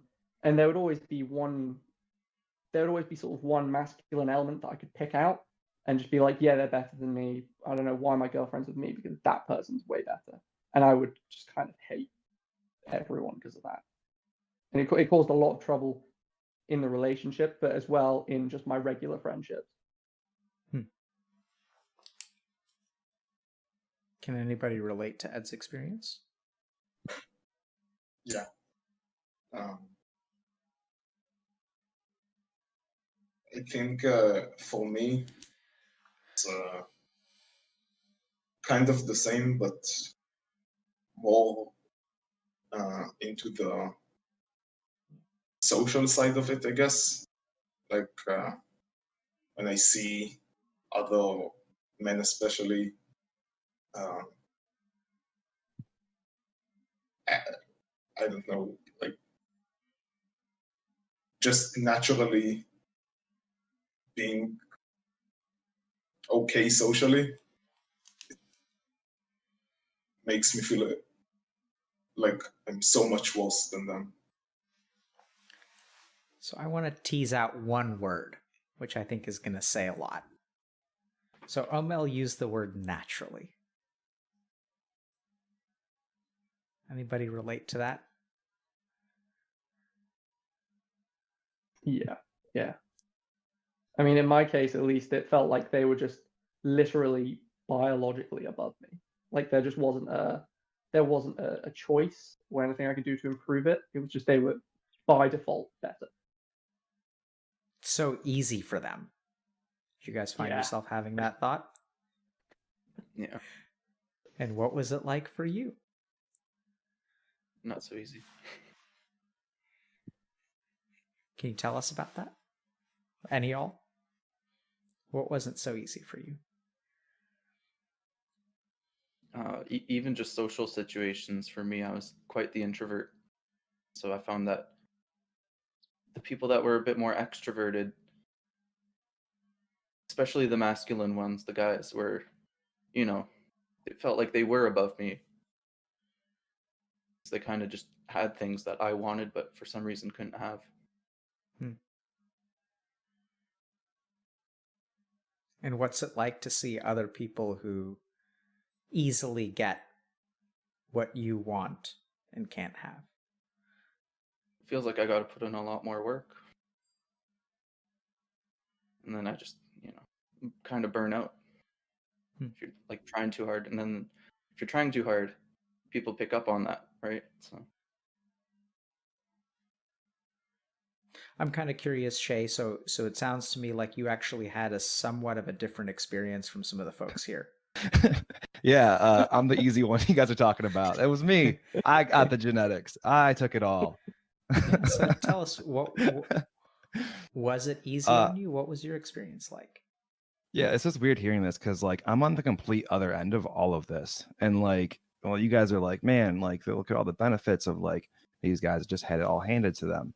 My experience with it is one of like, bro, I missed out on so much of life because I didn't get a chance to like really experience myself. Like people don't realize this, but like masculinity has a fucking huge advantage in relationships because only one person gets to feel pain and emotions. Like there's this hyper masculine idea of like, you're a man, don't feel emotions, don't feel pain, just fucking just man up. And like it fucking just slowly kills you on the inside and you just turn numb. And like there's absolutely, like, when it comes to dating and like some social situations, there's a complete benefit to filling that role, but like it just fucking robs you of life. Tell us, Shay. I mean, I relate to that. Like Go ahead, Sam. yeah, no, like, so I have that experience of being all of those things, but I think that's one of the really like kind of insidious parts of it, which is like no one on the outside sees that it kills that it like kills you on the inside when that's what you like, when you actually have all that stuff. Like, and this is something I slowly realized whenever because I internalized like all of the toxic masculine stuff. Like I did want to be all of that even while I was running away from it. And every time I take a step closer to being it, like I'd get hit with some of that stuff where it's like, this actually really sucks. And so then like that kind of ended up in a bit of a spiral for me, because then I'm like, well, I'm not masculine and this is causing a whole bunch of like issues for me. And I'm not comfortable like being like, the world is not comfortable with me being like this. The people around me aren't. But I'm not comfortable trying to be masculine, like trying to be like hyper masculine. That as well kind of kills me on the inside, and I'm left in the middle, being like, well, like who am I? Like where do I go? Like like who am I trying to become? Because I'm not happy with who I am. Yeah, I had oh, sorry. Yeah, I Yeah, had something to. I mean, Go ahead. Like when I eventually got to university and became a lot more social, like I wasn't in terms of just like geographically where I was, I had more friends and more opportunity to meet people and stuff. I remember making friends. There was one specific guy who I made really good friends with, and he was like a extremely masculine person. And just like you said, like I got to see behind the curtain and see actually how he was feeling and what he was thinking as this like really really masculine, buff, athletic guy that gets loads of girls. And I saw like just how much pain he was in, and realized that actually there's absolutely no part of me that wants to be that. There's some middle ground, but what he is, I don't want to be that at all. Shay, I was just hoping you could share with us a little bit more in terms of what your experience of growing up was like, and you know, you mentioned that you sort of sacrificed who you are in favor of like this ideal that you were sort of taught to be or even forced into. And could you tell us about that? Yeah. So I remember very specifically when I was like 10 years old, taking a car ride home with my mom. And my mom was talking to her about girls or something, or I don't even know what it was, but she looked at me and said, you know, Shay, girls don't like sensitive guys. Okay, got it. And like from that point on, it was very much this like driving towards this like pseudo stoicism of like, let's just fucking bury any sensitivity and emotion I have down. And like, emotional vulnerability was not accepted in my household. Like you just like you'd make a joke about something is all you were allowed to do, and that was that. And like it I felt like I slowly got more and more and more isolated from myself and my own emotions in the world, to where I ended up like falling into like working out and weightlifting as like my escape from it.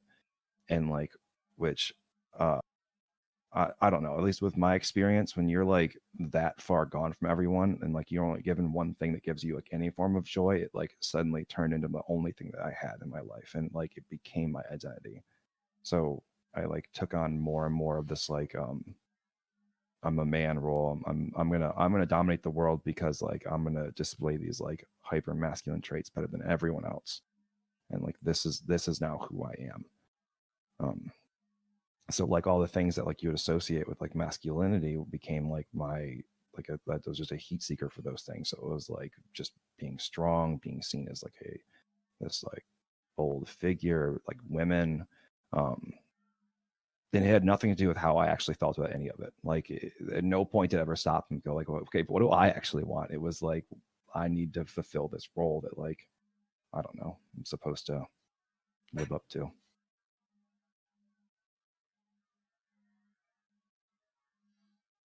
How are you doing now? I'm pissed, bro. Like, I think I've just recently kind of hit the realization of like, this is my fucking life and I can do what I want with it. And like, now I'm like staring at these pieces. Like I realize that like, as humans, we're just a list of skills. Like we were just like skills on skills on skills. And like the things I've developed are like not congruent with like a happy, joyful life. Like I don't know how to fucking socialize and like feel my emotions at the same time. Like I feel like a fucking robot half the time I'm with a group of people. It's weird. I don't know. I'm just sad. I'm sad. I'm angry about it. I'm looking for place blame and whatnot. But Okay. just, yeah. So I'm going to teach you guys. This is way more teaching than I expected. But point number 4. What are we going to do for Shay? What does he need from us right now? Because he needs something, right? So, agreed? What does he need from us? Maybe an opportunity to live a different life. How do we give him that? What can we do for him? So he's telling us, what did you guys hear from Shay? Let's start there. Feels like a robot. Like just on autopilot. Mm-hmm. Right. So I'd add a little bit of nuance to that. So he exists like a robot. But he actually told us that he feels a lot of things that don't sound like a robot to me. What does he feel?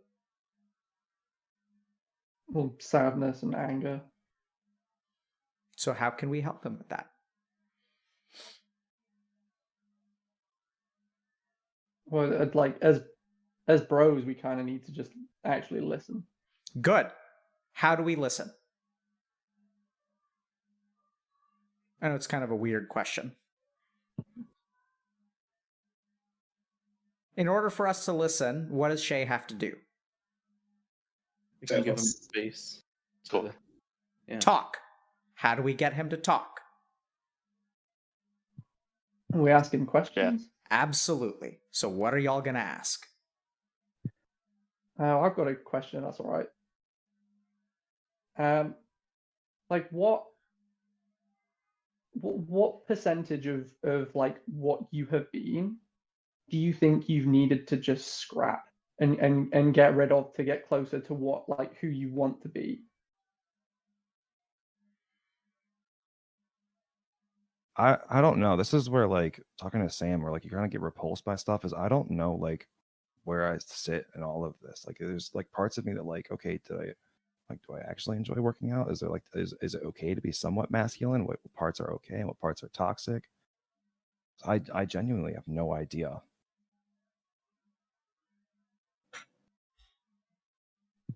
Well, like, are there any parts that you really enjoy? Oh, what is joy?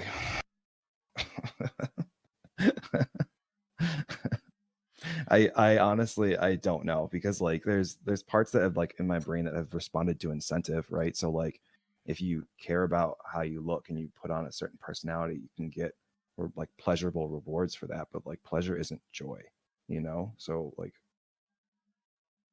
I have very little joy in my life. Okay. So I'm going to pause for a second. So we're going to, this is going to adopt a strange dynamic. Okay. So apologies for this. So the 4 of you guys are going to help Shay. Okay.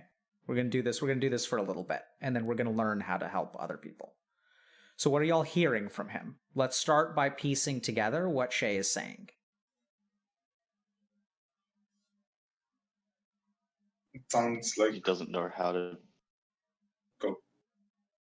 Yeah, he doesn't really know how to be happy. I don't know if I'm reading into it. Like you're reading it a bit too much. But That's exactly what you should do, Sam. Right? So you're going to understand you're going to understand more about Shay than what he says because you've been there to a certain degree. Does that make sense? So we want you to read too much into it. Right? And then we're going to ask him about it. So, Omel, go ahead. What did you want to add?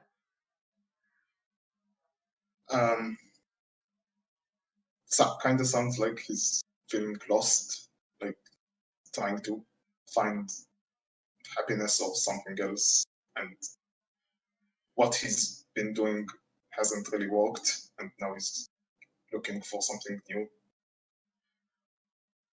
How are they doing, Shay? Well, I don't know. Yeah, right? So we could see it. I don't know if you guys caught it, but when the word lost came out of Omel's mouth, Shay nodded. He's like, yes, that is it. That is correct. That is how I feel. Right? So then what we can do is we can ask him, what does it feel like to be sad, angry, lost? Right? So you guys pick one and ask him. I'm interested in how it feels to be angry about this. I'm angry because I feel like whether you're a parent or like just in society in general, we have like a duty to like develop people. And like as someone's growing up, like there's just what you're supposed to do is help people develop into like understanding themselves, helping themselves. And it feels like I got benefit enough to where like no one looked at me, right? Like I like it looks like he has it all together. So like let's just give him that benefit and not help him or ask him any questions. And like I'm just I guess I'm just angry at the world that like why did no one fucking stop me at any point in time? Be like, hey man, like I think you need some help. Like, hey man, what's going on? Like it makes me sad. Like the anger I feel like inside of me is very protective over me. Like someone like I had no idea. I was a kid, man. I was fucking 10 years old and you're telling me to like suppress my emotions for like girls? Like that's not okay. Like why, how the fuck are you gonna do that to a kid? And I guess I'm angry for that kid. Like who the fuck didn't like stop for a goddamn second and say, hey man, like it's okay to be feeling the things you're feeling.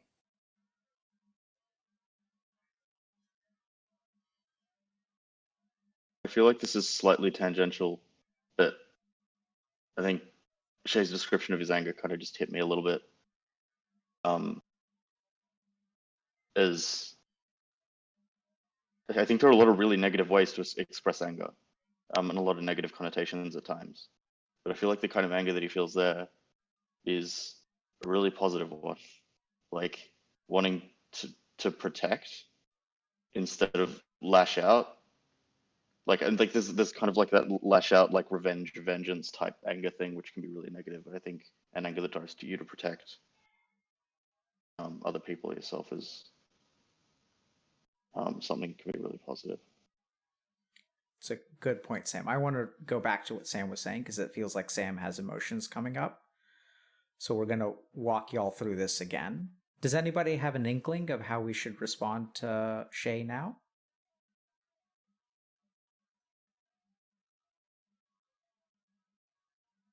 So what is Shay saying that he got robbed of? Well, like some sort of wisdom that would have made his life way better. Yeah, so wisdom certainly, but also when he expressed emotion, what did his mom say? Suppressing. Right. And so what is he doing with us now? Expressing emotions. So what should we do about it? We'll encourage it. Yeah. How do you do that?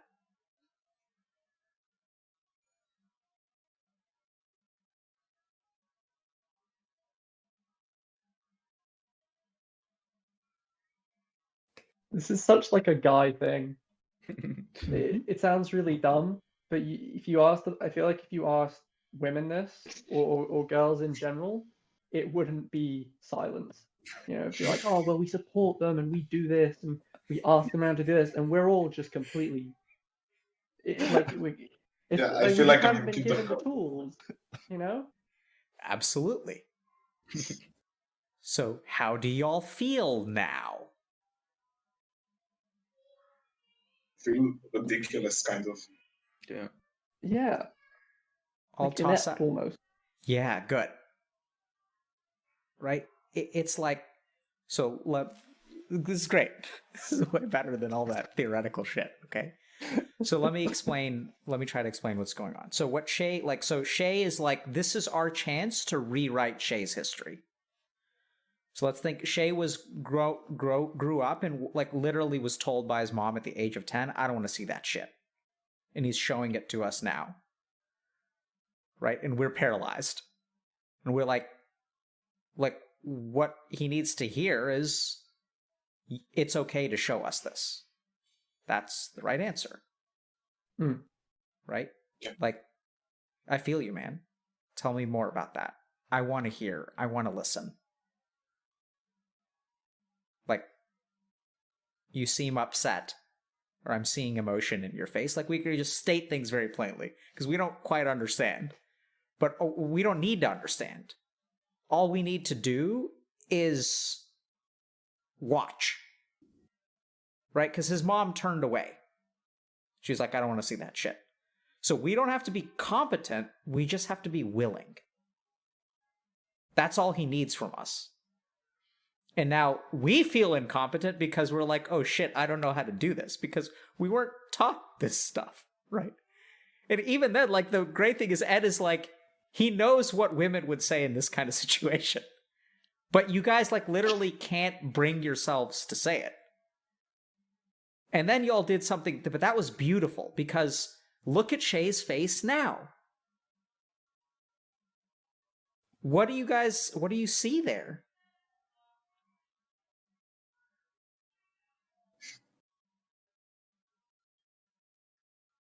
Relief. Yeah. Right? And I don't know if anyone caught it. Did you guys see when Shay's face changed?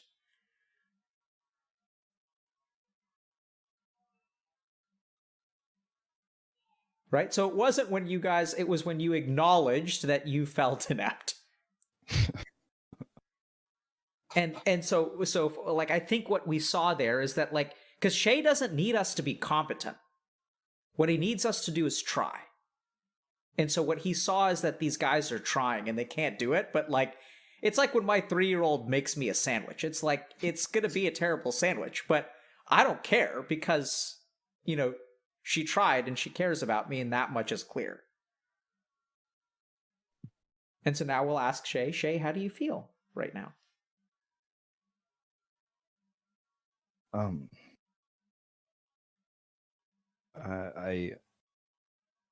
mean, there's still for sure emotions bottled up inside of me, but I really enjoyed the fact that, like, we're on the same page of, I don't know, it feels relieving to, like, be understood, but like, I really just need, strangely enough, permission of the people I'm around.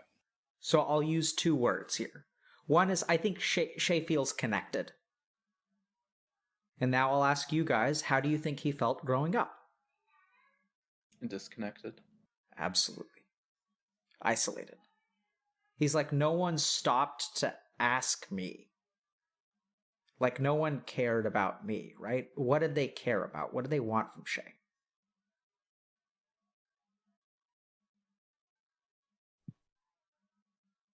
Well, they wanted like manliness, essentially, like yep, stoic, strong, aggressive, all the things that like the other guys here kind of despise. Right. So if I had to just build on that, I think that's the essence of it. What they wanted was like an ideal. They didn't want him. Right? They never wanted him. And what you guys just showed him is like, hey, we're okay with who you are. We may not be able to help, but we're okay with it. It's okay to be you.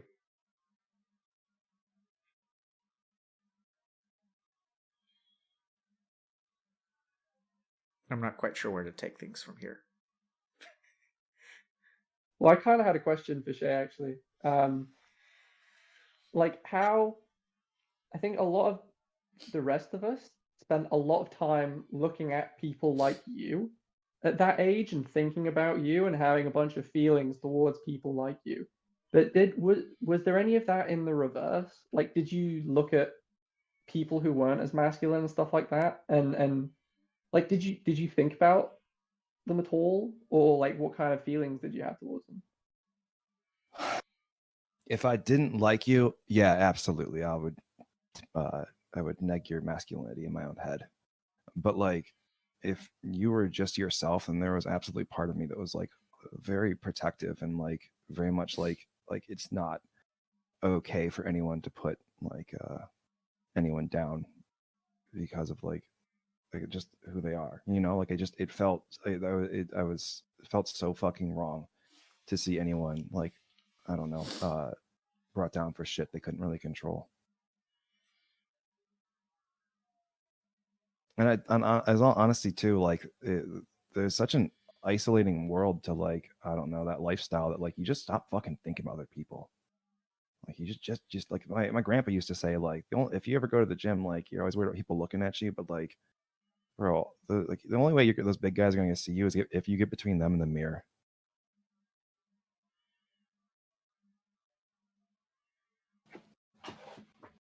Grandpa sounds like a wise dude. Yeah, he's bad. Bad meaning good? I'm confused. Yeah, like he's a bad motherfucker. Yeah. Talk about masculine ideals, right?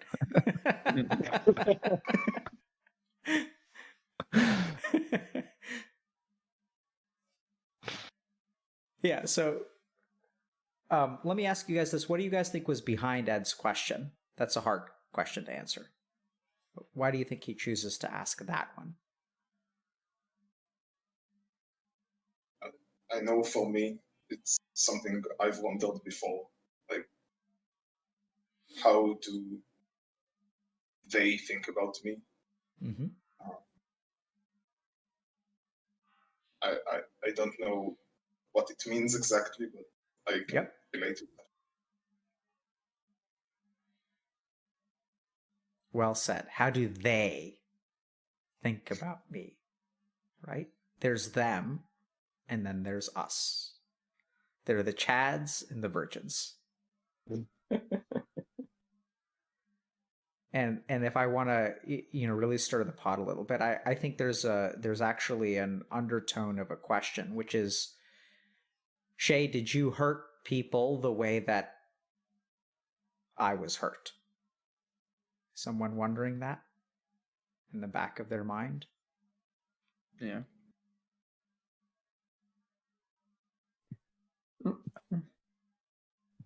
I feel like I need to defend myself here. Like I'm very much a sheepdog of a person. Like I protect people over anything else.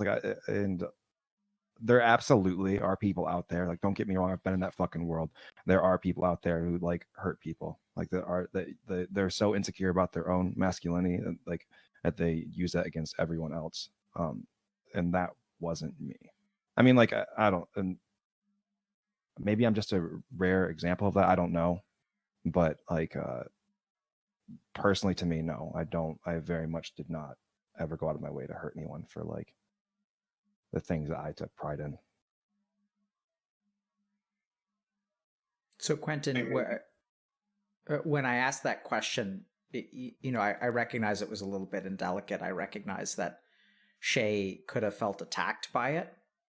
Right. Yeah. And so if I had to guess, I'd say the reason you didn't ask is because you didn't want him to feel attacked. Yeah, exactly. And what is it like to hear his answer? Kind of relieving. I don't know really how to describe. What else is there besides relief? I don't know. I felt like there was kind of a barrier in the conversation, and it feels like maybe there's a hole in the barrier now. I don't know. Yep. That's a good way to describe it. Okay, so this may be hard for people to follow. When we have an unspoken question that we don't ask because we're afraid of hurting someone's feelings, it's like an elephant in the room. And so by asking the question and risking hurting Shay, but giving Shay a chance to answer it, lets us put that to rest, and then we can move together. Does that make sense, Quentin? Yeah. Right? Like, like what we need to do is we need to settle that in your mind, right? Like you need to let go of the idea that Shay is like, he's your nightmare. Because he's not, right? That's just, but like we have to like address it. You know, it's sort of like you have to bring it to the surface. You have to recognize it. You have to acknowledge it. And oddly enough, I think that even if Shay had said, yeah, I was a bully, I think you would feel the same. I think you'd feel relieved and like there's a hole in the wall. Right. Okay. Does that make sense? That even if he had said, yeah, I was the guy who used to bully you, then like you'd still feel okay about it. Because it's about connection. It's about moving forward. Because I think you guys are sort of already on the same team. And so sometimes, you know, we have to settle stuff between us so that we can move forward. Was that a little bit too abstract for people, or are people following that? I'm good. Okay. What's y'all's understanding of what I just explained and what just happened? How I see it is, as long as we don't address underlying assumptions or beliefs we may have, we won't ever be able to get past them. Right? Beautifully put, Omel. And what I'm hearing is that all of you haven't been able to get past take your pick. Right? That's what holds us back, is we're not able to get past things. And so teaching point number 5 for today is if you guys have a question that you feel is impolite or offensive, ask it. Right? And have faith that as a group, we'll work through it with you, even if it offends someone. And we'll give that person an opportunity. They may feel like defending themselves, but we'll help, we'll move through it. So does anyone have a question like that they've been afraid to ask? Because that's what we do, right? As men. We have thoughts and fear. Yeah, go for it, Omel. Well, I know for myself, I've never been like a bully, but I've definitely been like made fun of people who I still consider my friends, and disrespected their emotions. And I was wondering if anyone else had the same experience.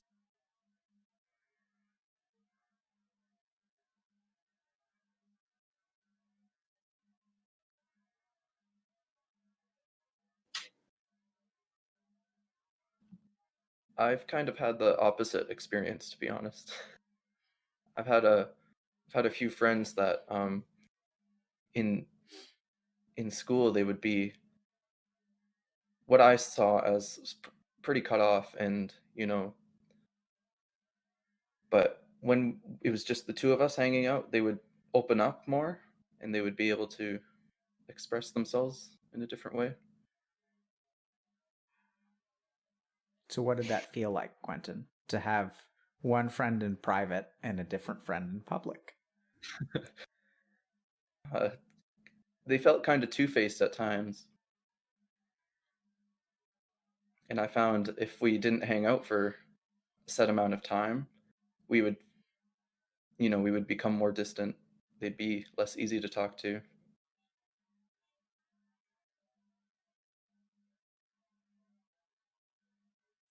Amel, how do you feel about having kind of made fun of your friends in the past?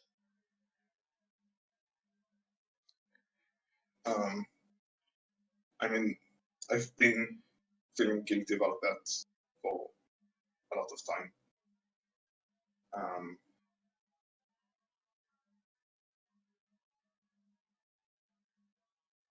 And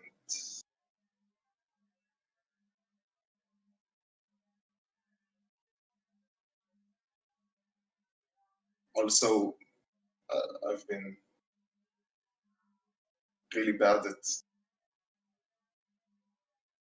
maintaining connections with people. So, kind of, I don't know, interesting to hear the other side of it. Like,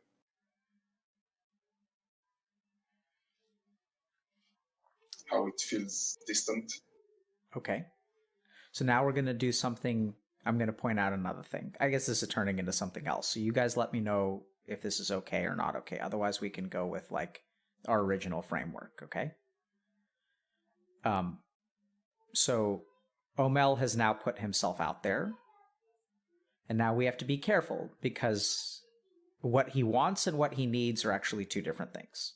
What he wants is to understand the other side. That's not what he needs, though. Because what do we do when he expresses emotion? Right, so instead of Shay, we're going to focus on Omel for a second. He says he feels guilty. What are we going to do about that? Ask him what the guilt feels like. Great. Right? Y'all are learning. So what I would say is not so much what the guilt feels like, but what are you guilty about? But what does the guilt feel like is probably going to get you there. So who's going to ask? What do you feel guilty about? Nice.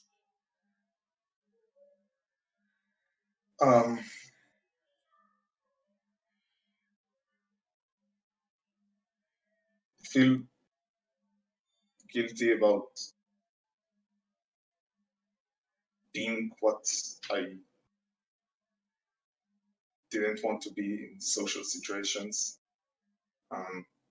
Like, I'd have this same scenario happen a lot of time where I am like maybe overstepping boundaries and being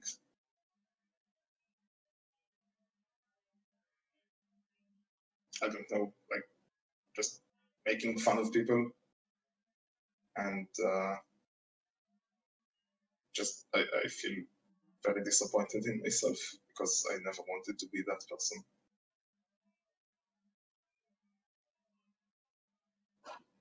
It sounds like you're putting a lot on yourself. There's a lot of blame going on. Yeah.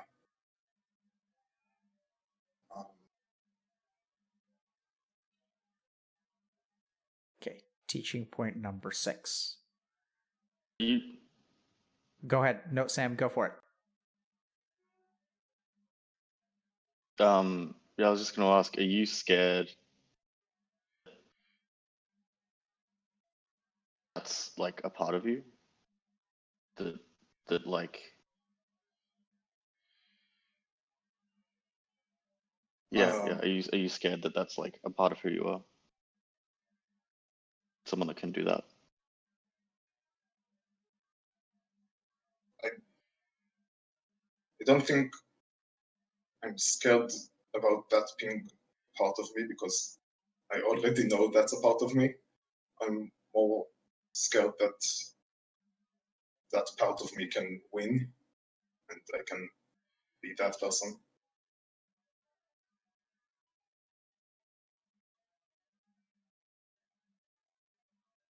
So Quentin, you nodded emphatically when he said that part of me can win. Yeah, like I said at the beginning when I'm at work and I'm sort of being the judgmental person because I'm kind of on autopilot, it feels like I just am that person. That person is a different person that kind of just takes over. Makes fun of people, calls them names. Mm-hmm. So I think we can understand that a little bit better about, being on autopilot in the worst possible way. But I want to just point out a really awesome job you guys did there. So y'all dodged a very important trap. So when Omel says, when he says, yeah, I feel like I'm a bad person for doing that, and that I am what I was afraid to be. Normally, what people can say is, no, Omel, you're not that. You're great, man. You're awesome. But basically, Shay and Sam sort of stepped in, and Shay just pointed out to Omel, it sounds like you're disappointed to yourself. And then Sam did something really wild. And he was like, he didn't tell Omel that he's a good person. What did Sam do? Right? He just sort of accepted where Omel was.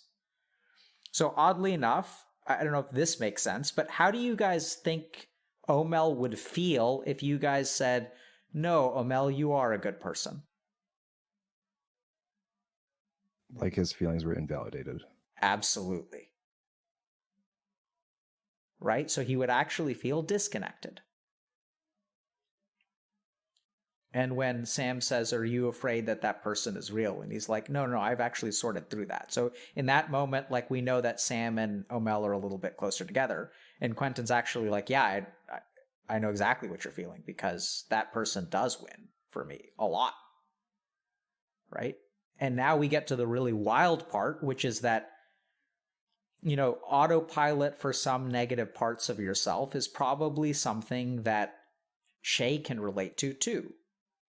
And I can imagine that Shay and Quentin, I'm just picking two of y'all, feel like you guys are at opposite ends of the spectrum in some way. But the closer we get to this, the more we realize that, like, toxic masculinity has both of those are bad. Right? And that you guys actually can connect because both of y'all are living to a certain degree on autopilot. And it sounds like Sam and Shay have already connected a little bit in terms of their experiences. But that the closer we get to our actual experiences, instead of what other people see on the outside, the closer we get to each other. And hopefully the more toxic masculinity starts to melt away, because toxic masculinity is about not forming connections. Right? It's about being a pillar, an island, and have nothing attached to you. And a fully self-sustaining island at that. And there were times in Shay's life where he reached out to connect with people, and poor Quentin, this guy has a bridge that falls apart and gets put back together. And the saddest thing about that is that it's not his choice, right? Someone else lowers the drawbridge whenever they want to. But Quentin is sort of like, it feels to me like he's a beggar. Like he doesn't get to choose when his friends are nice to him. You guys felt that way. You all felt... Shay, what'd you feel there? What was that? Bro, oh, that's a fucking heavy comment. Yep. Yeah, there's like it's like a desperation in it's like a fluttering of your heart, man. It's like just you're sitting on the outside, just fucking part of it's like I think that's why I fucking bartend even. It's just like it forces you into social situations, and like, man, like it couldn't be like you couldn't hit the nail more on the head. Yeah. I'm actually a little bit confused. I don't know if other people are. Sorry, that was yeah. No, that's okay. I think you did the right thing. So this is what we do, right? So if we're not on the same page, so I'm going to ask you, what nail did I hit on the head? I lost you there for a second. That like this isolation makes you feel desperate. It makes you feel like a beggar. It makes you feel like you're on the outside, just like you're helpless, waiting to like interact and like be the person you want to be. But you have no real control in the matter.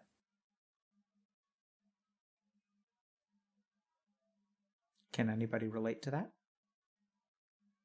Yeah. Can somebody share an experience that they had that made them feel that way?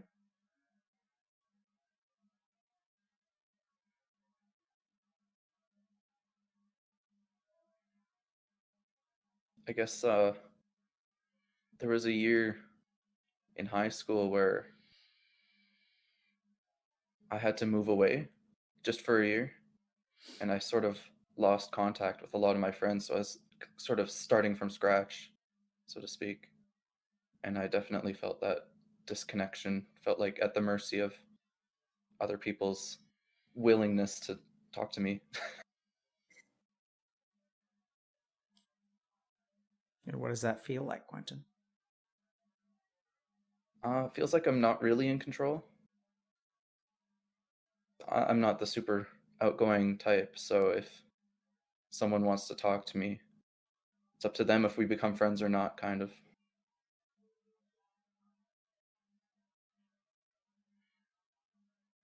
I feel the same way.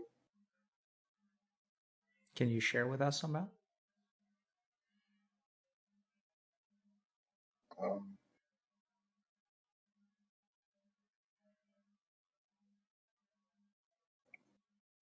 I've throughout most of my life, I had like a decent like amount of friends. I was never like very socially excluded, but I also never felt very socially accepted either. It felt like I'm friends with most of my surroundings, but not really close to anyone.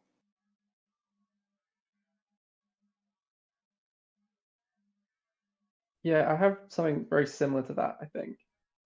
I don't know if anyone else felt this, but for a very long time, without being able to establish that connection with someone else and actually open up properly, most people just kind of feel like friends of circumstance as opposed to real relationships. And I think it wasn't till I was 18, I think, that I had that first real friendship.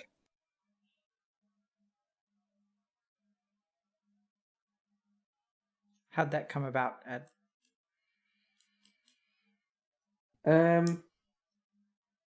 So when I was at that age, like I had a lot of really, really bad anxiety issues and like social anxiety especially, that most likely stemmed from like the asthma and the eczema and the exclusion that kind of made me feel like. But I was doing really, really poorly in my first year of university. Like, I mean, in the UK, the pass grade to get through your first year is 40%, which isn't very high. I think I averaged 41% for that year. I was right on the wire, and I knew that I was, so I had like a bit of a breakdown, and I'd met this guy called Luke, who's a fucking angel, through playing on the university Overwatch team. And I remember I was playing with him for some reason, and all of the tools that we've been talking about using, like asking, how did that feel? And actually like going down the rabbit hole and validating my feelings, he sat with me on Discord for like hours and just talked to me about it. And it was so weird. I'd never experienced that before in my entire life, ever. And it was like that level of intimacy was almost like there was a part of me that wanted to push it away because it was like, what the fuck is this? Genuinely. And it's really freaky because I think to this day I've had tens of conversations with this guy about really horrendous, like really deep, hurtful shit. And I've just become a better person every single time. And I'm like, how? It took 18 years to get this. What the fuck? What did it feel like for you to do that with someone? Like, what emotions were you feeling, even like exposing your own emotions? I mean, I think a lot of the times when people feel emotions, they just kind of bubble up to the surface. I feel like it's very rarely that we, as guys, actually get to let them just explode and in a healthy way. And you go down the rabbit hole and you talk about everything and anything that's connected to it, and the person just listens, tries to help. And it was like, honestly, it was completely overwhelming.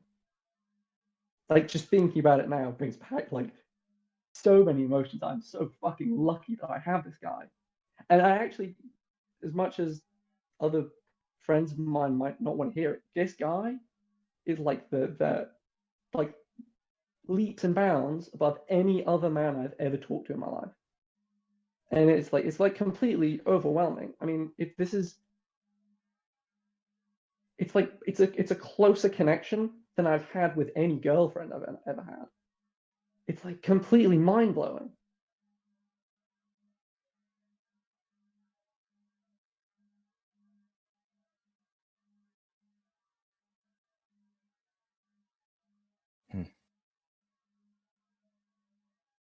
Best friend. I feel like I basically said the same stuff.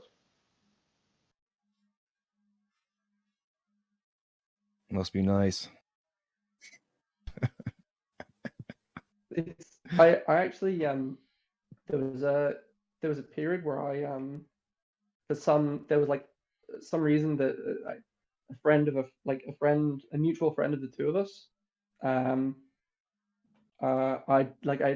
did something kind of shitty, and I felt really guilty, and I actually cut off my relationship with this amazing guy for maybe like I left the country to go work, and I actually cut my relationship off with this guy for, I don't know, like 6 months or 7 months or something. Probably more. Actually, probably about a year. And like, it was like you don't know what you have until it's gone. When I eventually forced myself to stop being a moron and reconnect with this guy and talk to him again, like, it's just like raw luck, man. It's so sad because I see a lot of guys that don't have this at all. Maybe someone else can relate to this, but there's times where like if I do have a like conversation with someone about like where I get to expose my emotions, like it feels like there's a nozzle on my emotions, and there's only like an on-off switch for it. There's like no real control, and there's no real like ability to like kind of let just a little bit out. It's either like you want to just fucking explode, or like you just put up that wall and bottle all that shit up. Do you think that's because there is so much bottled up? Yeah, props. It's just like, from what I've experienced, the more that I've exploded and let it all out, the easier it is. I know that sounds really bad. Like the easier it becomes. This is just like a really bad sexual innuendo now. Okay, it's gonna have to remain one because I don't really know how else to explain it. Just go for it, Ed. Yeah, like the more Once you start, you have to finish. What's up, LSF? the more you just get that out of the way, the easier it becomes to mediate it in a more healthy way. Like a little problem can remain a little problem because you can just talk about it really easily.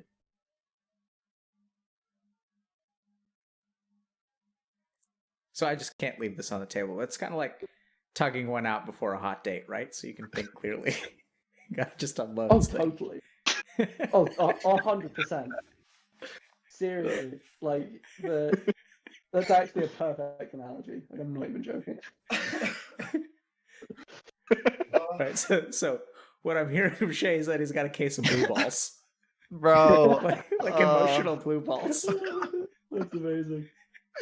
Okay, but like here's my issue. So like if you don't have someone to like have a relationship like this with, like you feel at the fucking like you're what's the word I'm looking for? You're at the beck and call if anyone's gonna have an emotional connection with you. Like where like you're not in control at all of getting any form of emotional relief. So like you're like just fucking this desperate little like at points I feel like I'm trading my masculinity to have like an emotional conversation. Like I'll hook up with you, just please talk to me. Yeah, so I want to highlight also, Shay made an offhand comment It must be nice. Did y'all catch that? Yeah. How do we understand that comment?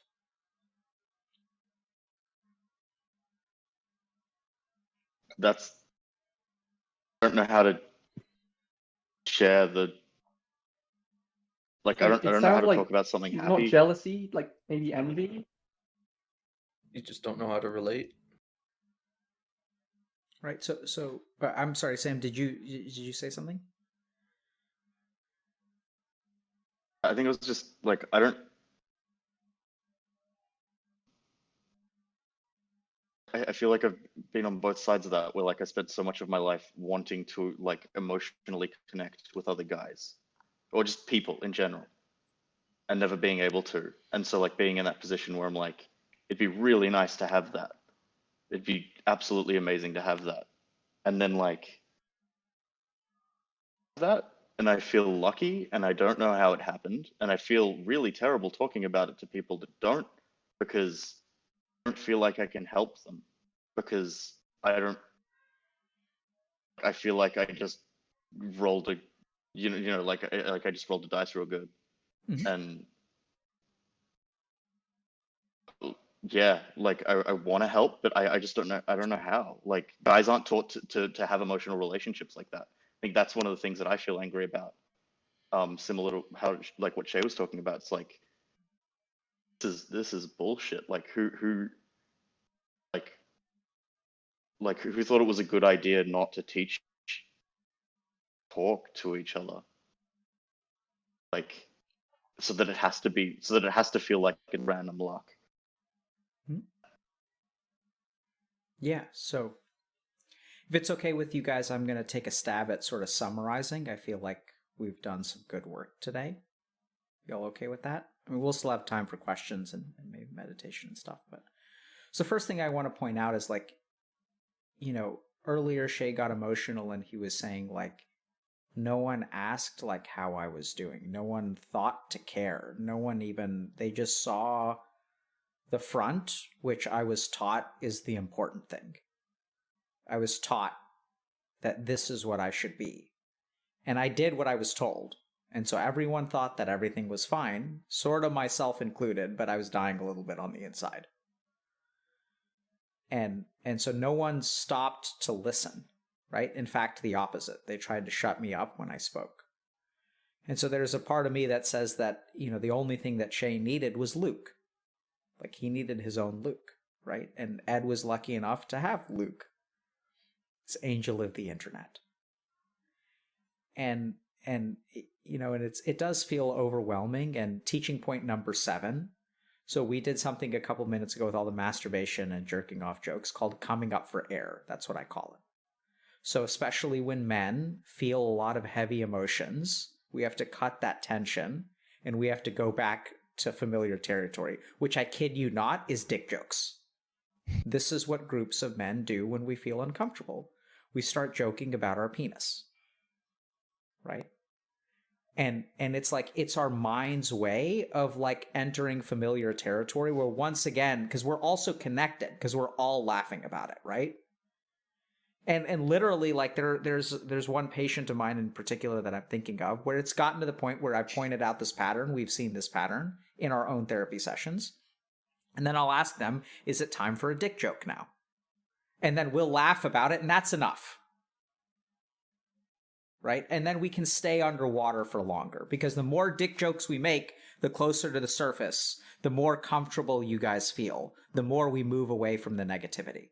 But at the end of the day, we're all bonding at that time because we went underwater together, we're swimming together, and then we're coming up together. We're holding hands the whole time. Right? So that's what happened there, which is good. It's healthy.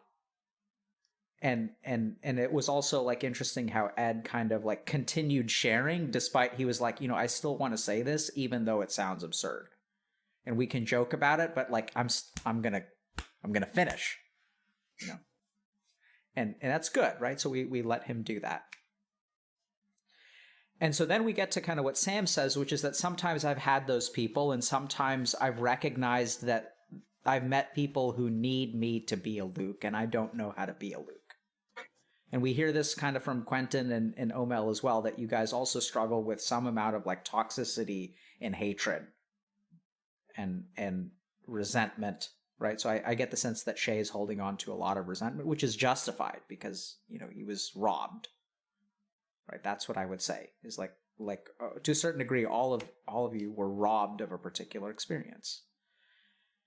And so then what then this is the only thing that I'd say is really incorrect out of everything that's happened today, which is that people are sort of saying it's up to RNG, right? Like Ed was lucky enough to have Luke, and Shay was unlucky enough to not have Luke. That's what I take an issue with, because that's true, but only up until today. And so literally what we're doing today, so it's time for you guys to be Luke, right? Like y'all collectively, y'all did a little bit of it today where, you know, you guys helped Shay, and that's what you need to, like, you don't have to be good at it. You just have to try, and y'all will learn. You learn how to be better. And it's not up to luck anymore. Not if you choose to take an active hand in it. And this is the real tricky thing, is that we live our life and we feel like we're victims of circumstance, and to a sense we are. Like, there's no way that, you know, Shay says he got the good genes, but he also got the powerlifting family and whatever. So like, he was given that. That's his karma. It's his karma. And yet your karma does not excuse your dharma. That dharma and karma go together. And so, like, you guys have a dharma now to help each other. Over the course of this conversation going forward, you need to be that thing for other people. You know, you need to help them not feel alone. And all you need to do is just share your own experience and listen. Ask, try to understand, like, who is this person? And recognize, and I guess this turned into sort of a seminar of sorts, of like how to do this, because I recognize you guys don't know how to do this because we weren't taught. So that's our karma, to grow up in a society where we weren't taught. And what is our dharma? To teach it, to learn it. That's what we're doing. So I accept that you guys have had RNG up until this point, but I don't accept that it's RNG going forward. Right? I think you guys can be for each other what you yourself needed. And I think that's the only fucking way it works. Because each and every person in this call needs the rest of you. And each and every person in this call needs you. And sometimes the way in which they need you is for you to need them. Right? Which is the really next level play. Which is to recognize that sometimes the best thing that you can do for someone else is to let them help you. That the best thing that I can do for my daughter is when she comes to me with her sandwich, which is made of Play-Doh and is inedible, is not to say, this is a crappy sandwich, I can make one myself, I don't need you. It's to say thank you, and then I open my mouth and I eat the Play-Doh. Right? Because that's what I can do for her. And so I'd say going forward, I don't know exactly what we're going to do about this, but I think we've got to do something about this. Like, practically, I don't know if it's like Discord, like we're going to meet again or what. But I think you guys are really on an awesome journey. You guys have taken a lot of good steps today. One person thought that, what is this stream? I saw this interesting comment on chat. Is this a teach people how to coach stream? That's what they thought you guys were doing. But that's sort of, it's not inaccurate in some ways. But anyway, so thoughts, questions, reflections? Can I ask something? Sure. I feel I have a younger sister. She's 10 years old. And I feel like I've been trying to be Luke for her, because I can sort of see her going down the same path I went in some ways, but I feel like I'm really useless, like I can't actually help her.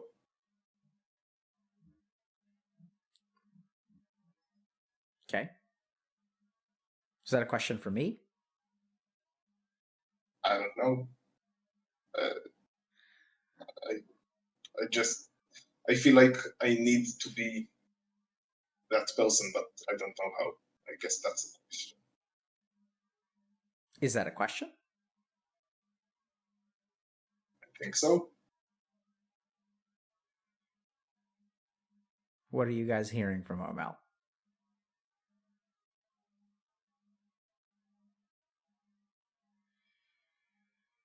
It's like helplessness, maybe. Is that how you feel, Omel? Yes, definitely. Right. So, teach you guys one more tip. So I'm not sure I heard a question. But why does he frame it as a question? So why do we ask questions? To get answers, to get help. So you guys are spot on. That what he's asking for is help. Right? Even if there's not, maybe there was a question in there. He said, I don't know what to do. I feel helpless. I don't know how to help her, even though I see it happening. So what are we going to do for him?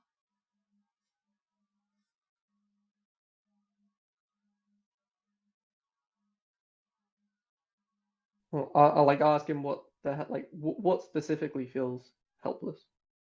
Like, yeah, how does that kind of manifest?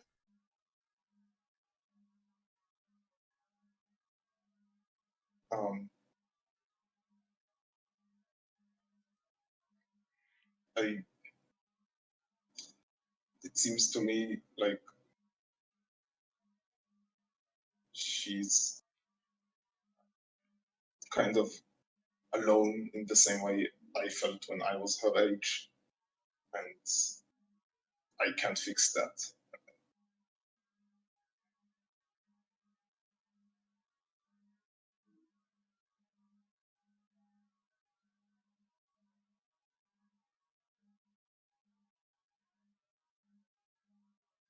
I'm going to put Shay on the spot. Shay, what do you think about this?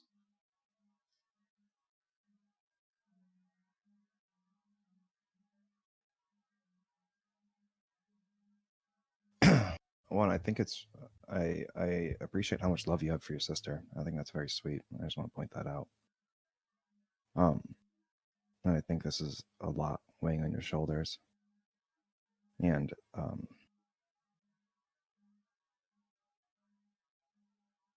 I'm here for you, and I feel you, understand you. And I'm not really sure if I have the best advice to give you. Like, I don't really know what the right answer is in this situation, but I feel you, man. This is a rough spot to be in.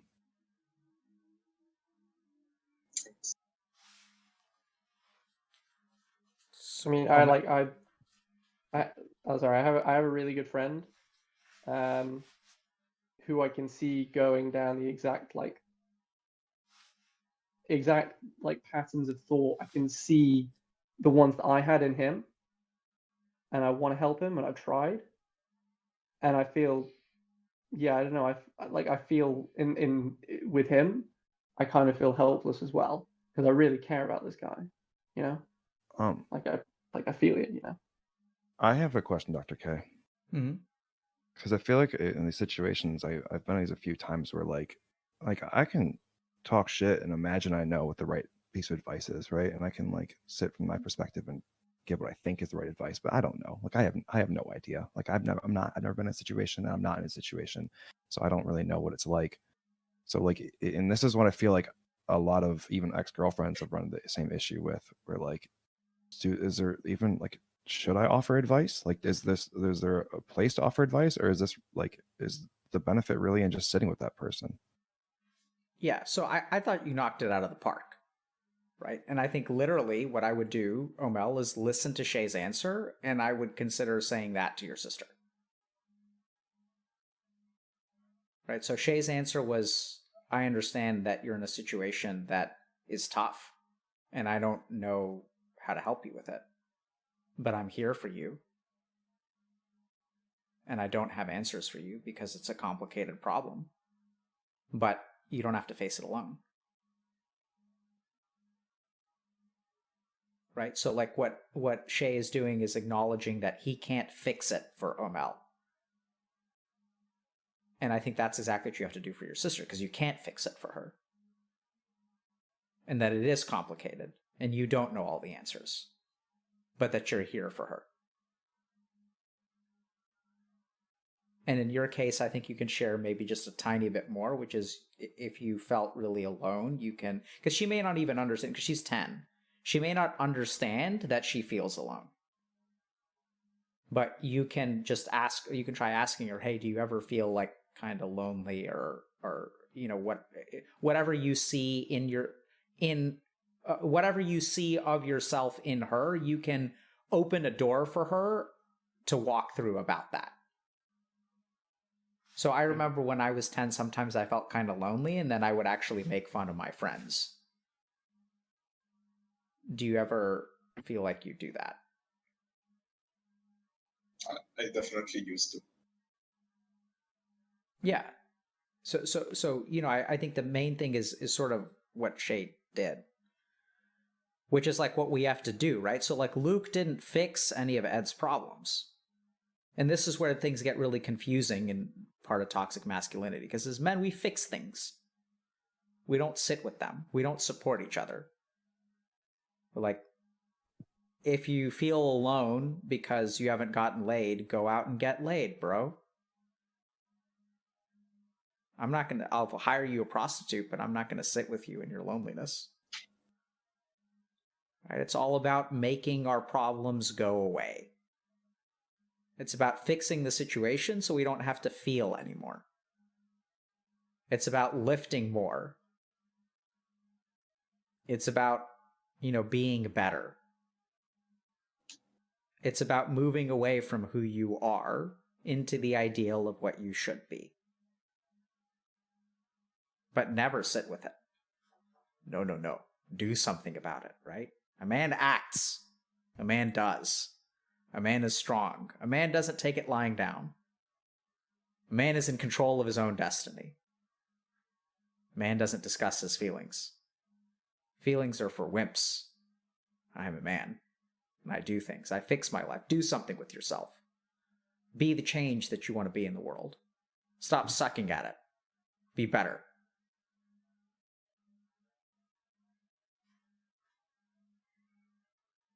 You know, all that stuff has merit, don't get me wrong. Sometimes just sit with it. And sometimes share with people. One of the most validating things you can ever say to someone is that you don't have an answer for their problem because their problem is so hard. Because that's exactly like, if Omel feels helpless, he feels like he has to climb Mount Everest. And if you come to him and you say, holy shit, man, I have no idea how to get to the top of that mountain, that's one of the best things you can tell him.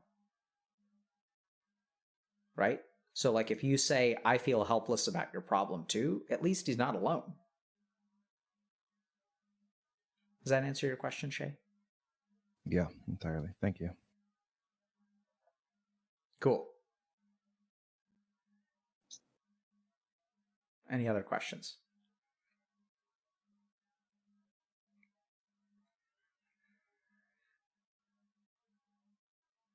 So, how'd you guys feel about this conversation? I feel Feels like I relaxed. don't know what I'm doing. Huh? I kind of feel like I didn't know what I was doing. Yeah, same. For a lot of it. How do you Didn't feel know about that? A little bit embarrassed, but feels like, you know, if I go back to the VOD after this, I might be able to take a lot from it. It's a good answer. So, you know, would you, I'm just curious, and y'all are, you know, please be honest, would y'all have preferred that we sort of stuck with our original 3 talking points?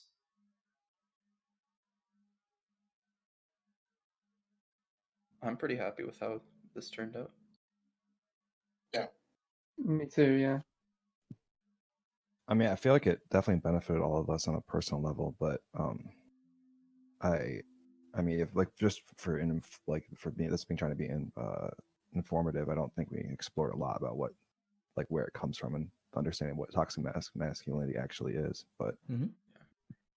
I mean, I learned a lot from this, and I didn't realize the ineptitude that we have of sitting with each other's emotions. But yeah. So, I would say, I wouldn't say you guys are inept or incompetent. I'd say y'all are inexperienced. There's a huge difference. If anything, you guys are very competent. I think y'all are talented at this. You guys pick this shit up very quickly. Just say you're inexperienced. I know it's bizarre, but I think y'all are naturals. Sam, did you want to chime in about whether you liked how this went or not? Or would you have preferred something else? Kind of ended up landing where we on the things that we would have glossed over in the conversation, like with structure. And so I think that's leaving us hanging. I think that's. And then can I get a thumbs up or a thumbs down? Like, good. Okay. There's one more part too. One thing I would have liked to talk about is like the merits to masculinity, because I feel like it being so much of a problem, we always talk down to it, but I think there's a lot of merit in masculinity, and I don't think we gave it much like light to that. Yeah, like I think something that is talked about a lot when we talk about toxic masculinity is the negatives of it, and there are a lot, and I don't want to downplay that, but a lot of the positive change I've seen in my life over the past few years has been through the implementation of like some of the more positive elements of it, and like I feel like no one talks about those. Yeah, I agree. So I think when I went on that little litany about, you know, doing something about it, I think that, like I said, I think that's good. Right. So and I think y'all are right that this is the good and the bad at Healthy Gamer, is that no conversation is ever complete. Right? We make a lot of progress, but there's always another conversation to be had, which is why, you know, this is a sustainable format, because we're not done. And at the same time, I totally get it. I also felt like, you know, this was productive. And at the same time, I noticed myself still wanting to have that other conversation. I still want to hear very explicitly about, you know, how your understanding of masculinity shapes your life today. I want to hear your stories about what it's like to be a bartender, you know, because I think we tapped into some of these present circumstances through this conversation. And I think that talking about the positives of masculinity is a really important conversation too. So let me think for a second about meditation. All right, I'm gonna be right back. I gotta go pee so bad.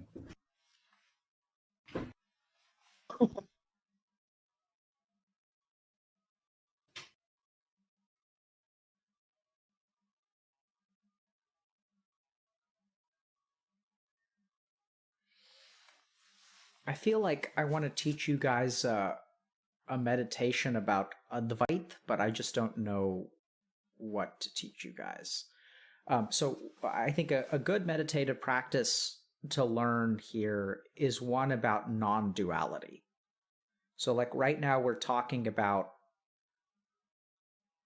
I've heard this thread a lot throughout this conversation. So, and especially at the end, about like toxic masculinity and positive masculinity. And oddly enough, I want to say that there's no such thing as toxic masculinity. There's only masculinity. And it isn't toxic in and of itself. That toxicity is a judgment that we place upon it. And I think someone kind of mentioned early on about non-judgmentalness and how that can be like wrong or right. Right? Which tells us that non-judgmentalness in and of itself is not wrong or right. That all things are as they should be. And I hear you guys sort of striking that balance a little bit about, you know, being the victim of toxicity yourself and being a source of toxicity for others. I hear that sort of conundrum with Sam too about hating some aspects of masculinity and also appreciating some aspects of, you know, wanting something and pushing it away. So there's a lot of like push-pull. There's a lot of duality here. And so I'm just trying to think about what meditation will help us sit with that. And this also goes to the idea of like, what is the right thing to do? There isn't a right thing to do. There's just what you do. And I think that the more that you guys appreciate, like, you know, as Shay kind of mentioned to Omel, and I really think that was what I would call, quote unquote, the right answer, which I realize is weird because we're talking about how there is no right answer. But, you know, there's only the answer that Shay is capable of giving. That's all you can give. And whether it's enough or right, like, that's irrelevant. All you can do is what you can do. And that's what the essence of rightness is to be what you can be for the world. To be Luke if you were Luke. For Omel to be what he can be for his sister, because he can't fix her. He can't change her life. You can just be what you can be. Now I have to come up with a meditative practice that will illustrate or will help you guys learn that. So let me just think for a second. How does that sound in terms of direction of meditation? Okay. Yeah, good.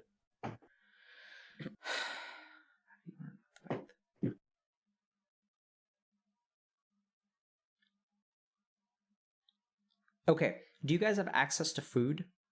Do you have food around? Can you get some? Go get some. Yeah.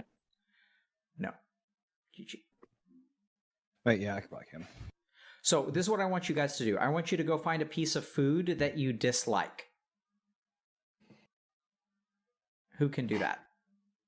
I can do that. Maybe. I'll go take a look. If you doing can't, this? disliking is better, but if you can't find something that you can dislike, then that's okay too. Okay, just find something. Well, I was gonna say I don't tend to buy food that I don't like. I know. Oh, actually, so you have an apple? Is that an Yeah, apple? Does it have a stem? Yeah. Yeah, it does. So pluck the stem off and wash it. Okay. I thought you were gonna just tell me to eat it straight up right now. No, you should wash it. But yeah. Okay. All right. GG.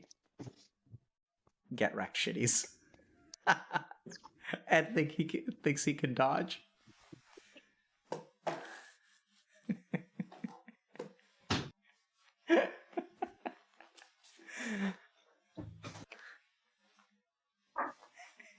Mine's kind of shitty, but I got one. It's okay. Whatever you guys can come up with is fine.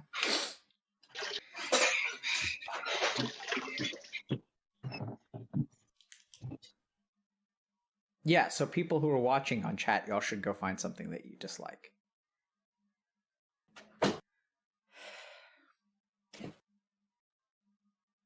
Okay. All right.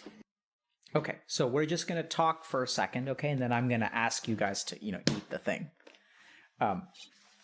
So let's just understand that. So life gives us experiences, and we tend to be avoidant or dislike unpleasant experiences.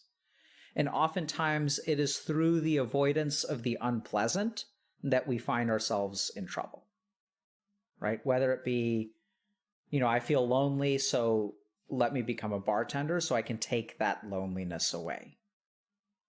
I feel bad about myself, so let me make fun of someone so that I can feel better about myself and take the badness of myself away. And so I think a big part of moving forward in life, and I loved somebody used the phrase pseudo-stoicism, which I love, pseudo-stoicism. So I think a big part of moving forward in life is to learn how to be okay with the negative. So dharma is one way that we do that, right? So I eat the Play-Doh for the sake of my child's feelings. And so you can accept the negative for the right reason. But even deeper than that, or a different way to approach it, is to just learn how to sit with something that you thought was unpleasant. And that's what we're trying to do, right? If we want to sit with our emotions, if we want to sit with this negativity, we just have to learn how to sit with it. So we're going to practice sitting with things that we thought were unpleasant. Does that make sense? So I want you guys to just tell us what you have there. What'd you guys end up with? Perfect. Yeah, oyster crackers. Okay.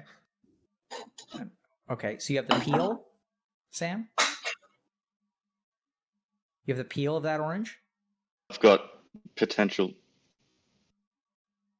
Yeah, great. Tear off a piece of the peel. Did you wash the peel or no? No.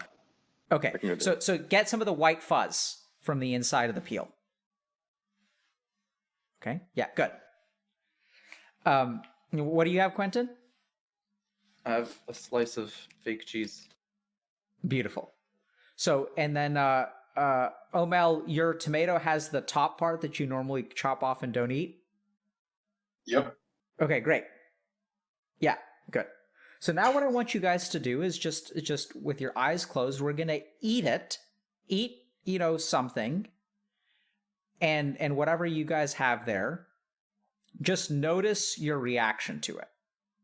And try to see, is this pleasant or unpleasant? Okay? And my boy Ed here is going to take a little nibble at the stem of his apple. Okay? So give it a shot. So close your eyes. So take a moment to just check in with yourself. Take a deep breath. Notice which of your nostrils is more open than the other.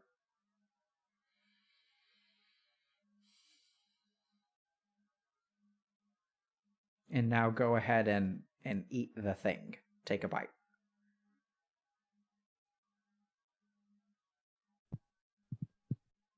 Okay.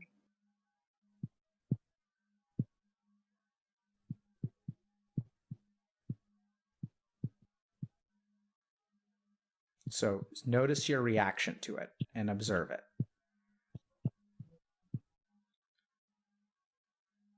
So notice what unpleasantness feels like. Go ahead and finish swallowing, or you can spit it out if you feel like it's inedible. Looking at you, Ed.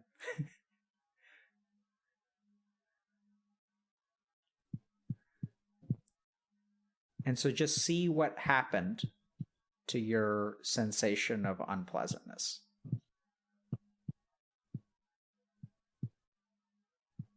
Now, for those of you who have something that is pleasant, so I'm thinking like Sam, you actually have the orange. Ed has an actual apple. Processed cheese, oyster cracker, y'all are probably SOL. But now go ahead and take a bite of the thing that you like. You can spit it out, Ed. It looks...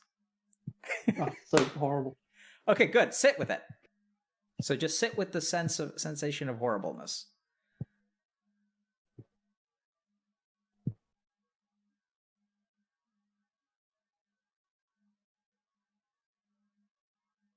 And now when you're ready, take a bite, take your next bite. So the good part of the tomato, a bite of your apple, the orange, processed cheese and oyster cracker, y'all are still,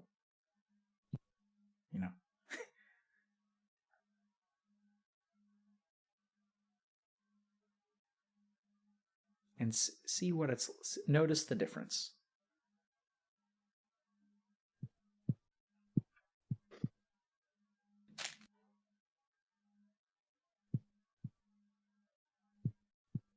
Notice how it feels different.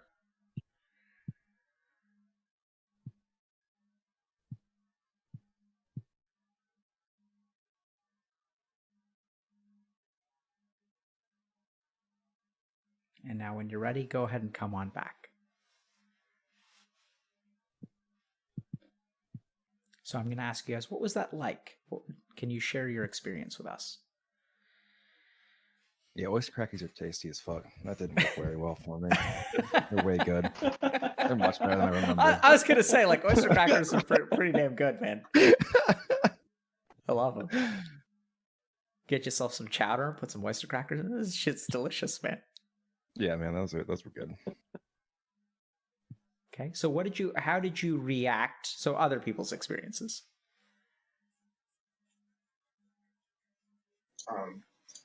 I had kind of lean this into gut. one and lean out from the other. Oh. Okay, go ahead, Omel. Had this kind of gut reaction of this should not be in my mouth. That's what she said. Okay, sorry. Sorry, I couldn't help myself. Just treat me like that. I couldn't help myself. I'm so sorry, Omel. Okay. It's And- okay. and so- you, so- you can come so- up for air. We'll allow it. But see, the reason that I apologize for that one, Shay, is because we weren't even in a heavy place. I just took it was, So let's talk about that. So like I noticed, so it seems like it was unpleasant for Omel. It was unpleasant for Ed, clearly. So Ed, can you tell us about what that felt like for you? It kept stabbing me, so it was pretty painful to be honest. But like I just kept having this urge to just like not like give up, but there was this moment like every like 5 seconds or so where all the the negative emotion would just kind of stop, and it was like, okay, time to get rid of it now. Like an automatic just like repulsion, Okay. And then for those of you who ate something separate, what was the second phase like?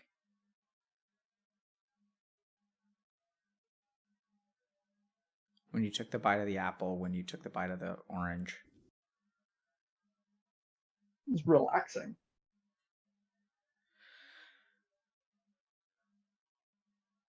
Looks like Omel speaking. I just hate tomatoes, so it wasn't that much of a difference. Okay. Okay. So this is very practically what I want you guys to do is practice this. So don't eat apple stems, but the next time you guys have a choice to choose the thing that you like the most, you don't have to pick something bitter or not tasty. You can go closer to the middle. So let's say that like you have a choice between a sandwich and pasta, and you want a sandwich. I want y'all to pick pasta. And what I want you guys to do is, in a very scientific sense, navigate between your experience of unpleasantness and pleasantness. And the goal here, and this is really the goal, but what I want you guys to learn is how to treat both of those the same way.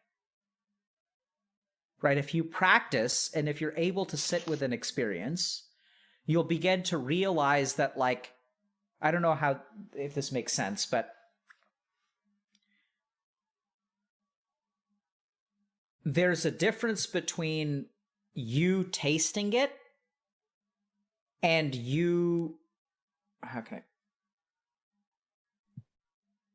there's a difference between you tasting it and there being someone who tastes it. Okay, I know it sounds weird. But like there's a way to observe your experience of unpleasantness instead of sit inside it. Right? There's a way to say, like, I'm feeling to notice, oh shit, I'm kind of overwhelmed today, versus being overwhelmed today. Does that make sense? Have you guys been able? So like, this is the skill that you need to practice. Right? And so to learn, to practice, to sit with unpleasantness, and eventually the goal is going to be that you can actually choose unpleasant things and they will be no different from pleasant things. And I don't know if you guys have tried to make dietary changes at the beginning. Like a good example is like quitting soda, where at the very beginning, quitting soda is hard. But then once you get used to it, it's kind of like, actually, I'm okay with this. That I can choose between pleasantness and unpleasantness. Or if you start to acclimatize yourself to like a bitter food. And then eventually, hopefully what you guys can do is just learn to sit with the unpleasantness. And then as you do that, you'll start to sit with unpleasantness and be able to face things in your life that you otherwise wouldn't face. But on a deeper level, actually, this practice is potentially so much more valuable than that. But anyway, questions? Is this like the meditations of the self? Like, as I do some Sam Harris stuff, that like he does a lot of work with that. It seems kind of similar. I'm sure it's similar. I'm not quite familiar with it, but I think there are a couple of core concepts in meditation that manifest in all different kinds of practices. Okay. So yes, this certainly has to do, especially that detachment part that I was explaining, that like, when you're wrapped up in an experience, it's very painful. When you gain distance from it, It's kind of like, let me put it to you this way. Is water on a screen wet?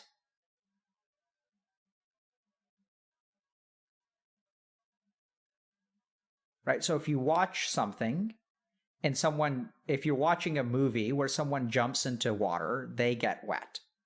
But that's only if they're like in the movie, right? The water on the screen isn't really wet.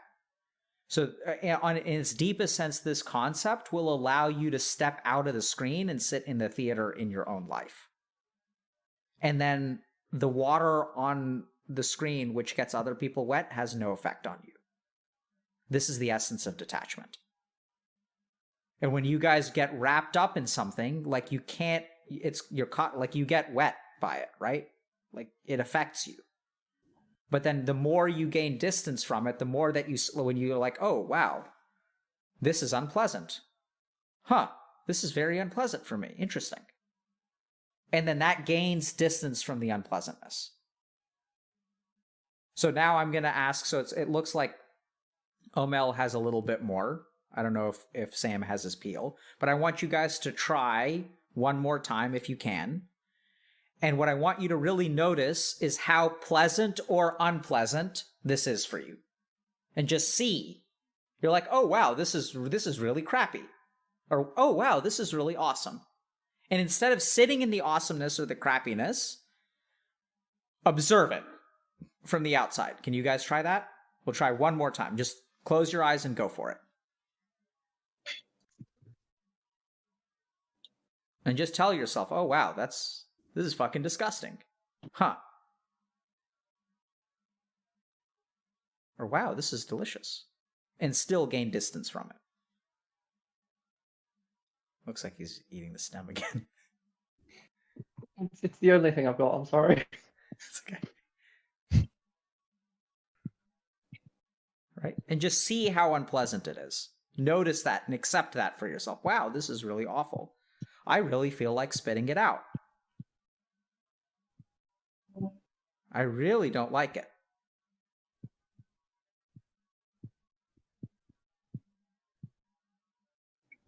Or, oh, wow, this is delicious. Wow, I really want more.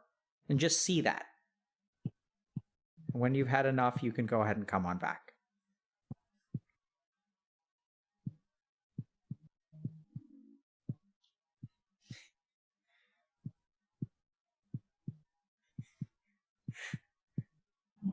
Oh, Mel, everyone in chat is impressed that you took a second bite, all of your own volition. Yeah. And Ed, poor my dude, I'm so sorry, man. It's good. It's good. Just amplifies the meditation, surely. I hope. Okay, what was that like? Were you guys able to do that a little bit, or not so much? Yeah, a little right? bit. Yeah. So it's a skill. So Omel, tell me why you took the second bite. It's actually important. Because I felt like I was starting to lose the sense of this is really disgusting. I want this out of my mouth. And the whole point was to feel that. So I took another bite. So you guys get that? That's huge. So there are two really important things there. One is he started to lose the sense of disgustingness, which is exactly the point of this practice. Because then you have power over whether you eat a tomato. Right now, the tomato has power over Omel. And this is what we're talking about, right? We're talking about being beggars and not having power and agency in our own life. And so thus far, Omel has been dictated to by a fucking tomato. The tomato controls whether he enjoys a meal or not. He cedes that control to a piece of fruit. That's number one. And so the level of disgustingness decreases when you sit with something. And then the other wild thing is that he had a second bite of the tomato. He was like, let me go look for disgustingness. Because I have lost it. Let me go find it again. And then he took a second bite, which if you guys really, I know this sounds wild, but like, this is how you change your life. you allow yourself to become someone who is willing to take a second bite of something that is disgusting. Right? I know it sounds small and insignificant, but I'm telling you guys, this shit is like, if you work on this, you will be a different person. And literally all it takes is awareness when you eat an unpleasant food. This is how you gain mastery over oneself.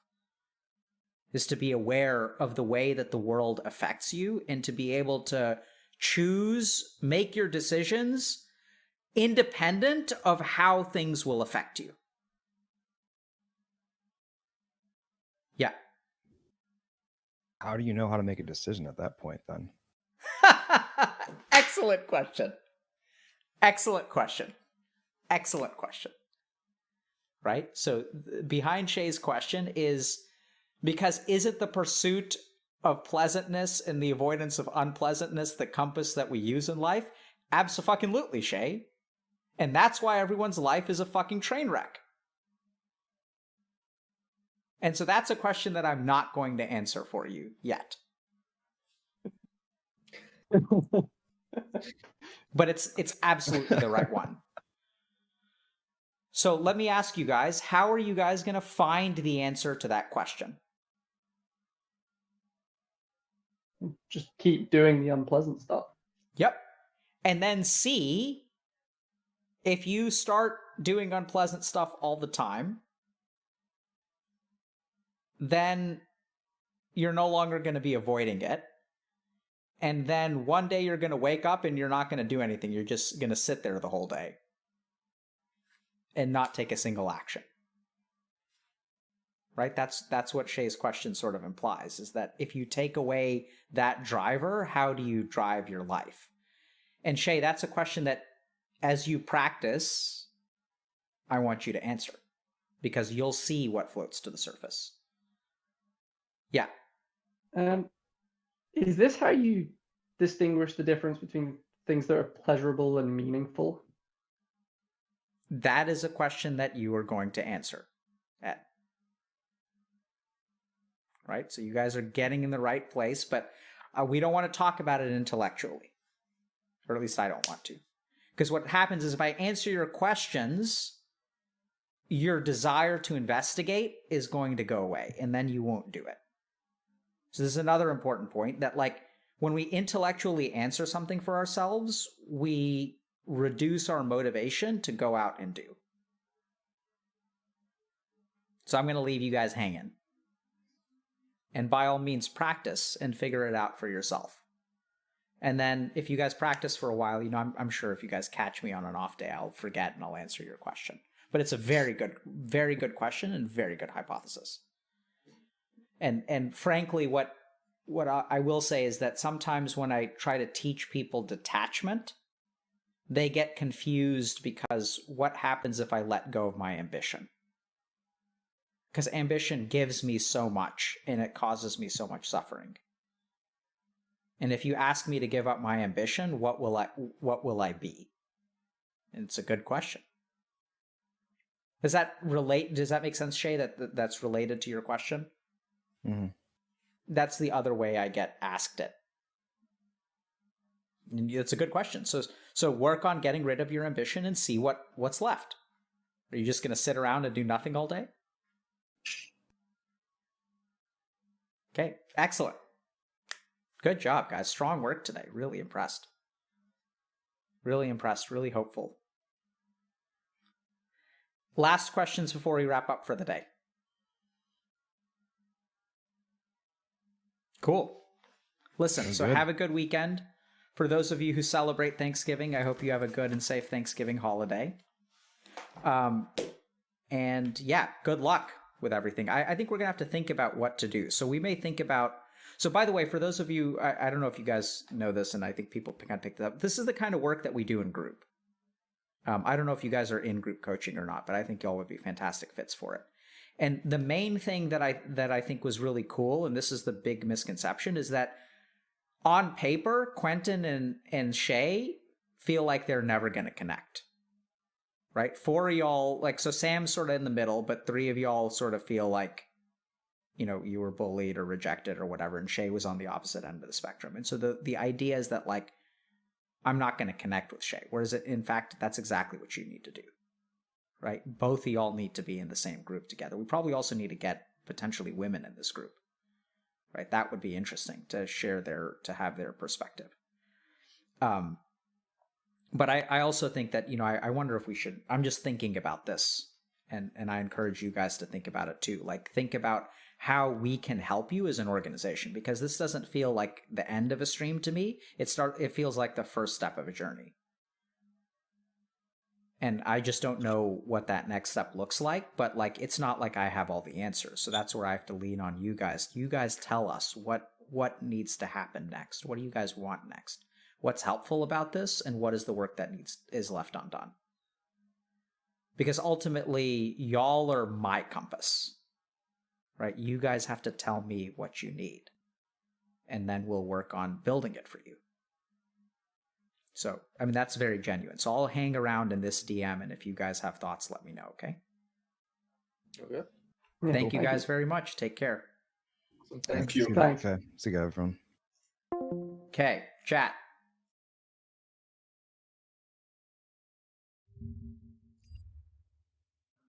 I don't know if you guys have noticed, but I make fewer boomer mistakes now.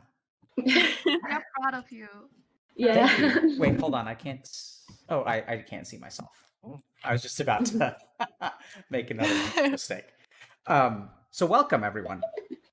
Thank you.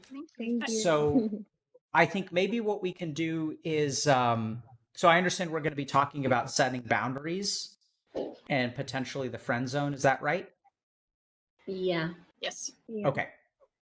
And I noticed that there was a pretty lively discussion ahead of time, but I haven't read it. Yeah. Just a couple of things. So what we'll do is we'll start with introductions, and we'll also kind of do like a sound check at the same time, and maybe we'll have to adjust a couple of things.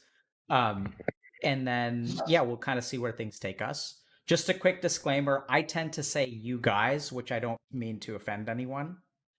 So I sort of use it in a gender neutral way, which maybe is part of the problem. But so forgiveness, I'll do my best to avoid using that. Oftentimes I'll just say y'all, which I think is way better. But I don't mean to offend anyone. So let's go ahead and let's get started with introductions. So why don't we start with Intuitive Cutie? Okay. Hi, my name is Alyssa. I'm 23 years old and I'm from California. And I'm really excited to be here because I've never talked about setting boundaries with a group of ladies before. So I'm awesome. excited. And I'm sorry, what was your name? Alyssa. Alyssa, okay. Yes. Welcome, Alyssa. Thanks for coming on. Thank you for having me. Linda, you want to go next? Well, hi. Yeah, I'm Linda. That's pretty much it. Okay. Welcome, Linda. Math of the Valley? Yeah, hi. My name is Math. I'm a student and I'm 19 years old, and I can come here with more of a perspective of someone who hasn't had many things happen to her, but the few experiences I've had are bad enough that I want to speak about it. And I also want to speak as a few, I want to speak stories that my friends went through as well. Okay, wow. That's, yeah. I don't know if that's like fortunate or unfortunate that on the one hand, you haven't dealt with it a whole lot, but it sounds like when you have had to deal with it, it's been pretty bad. Sorry to hear that.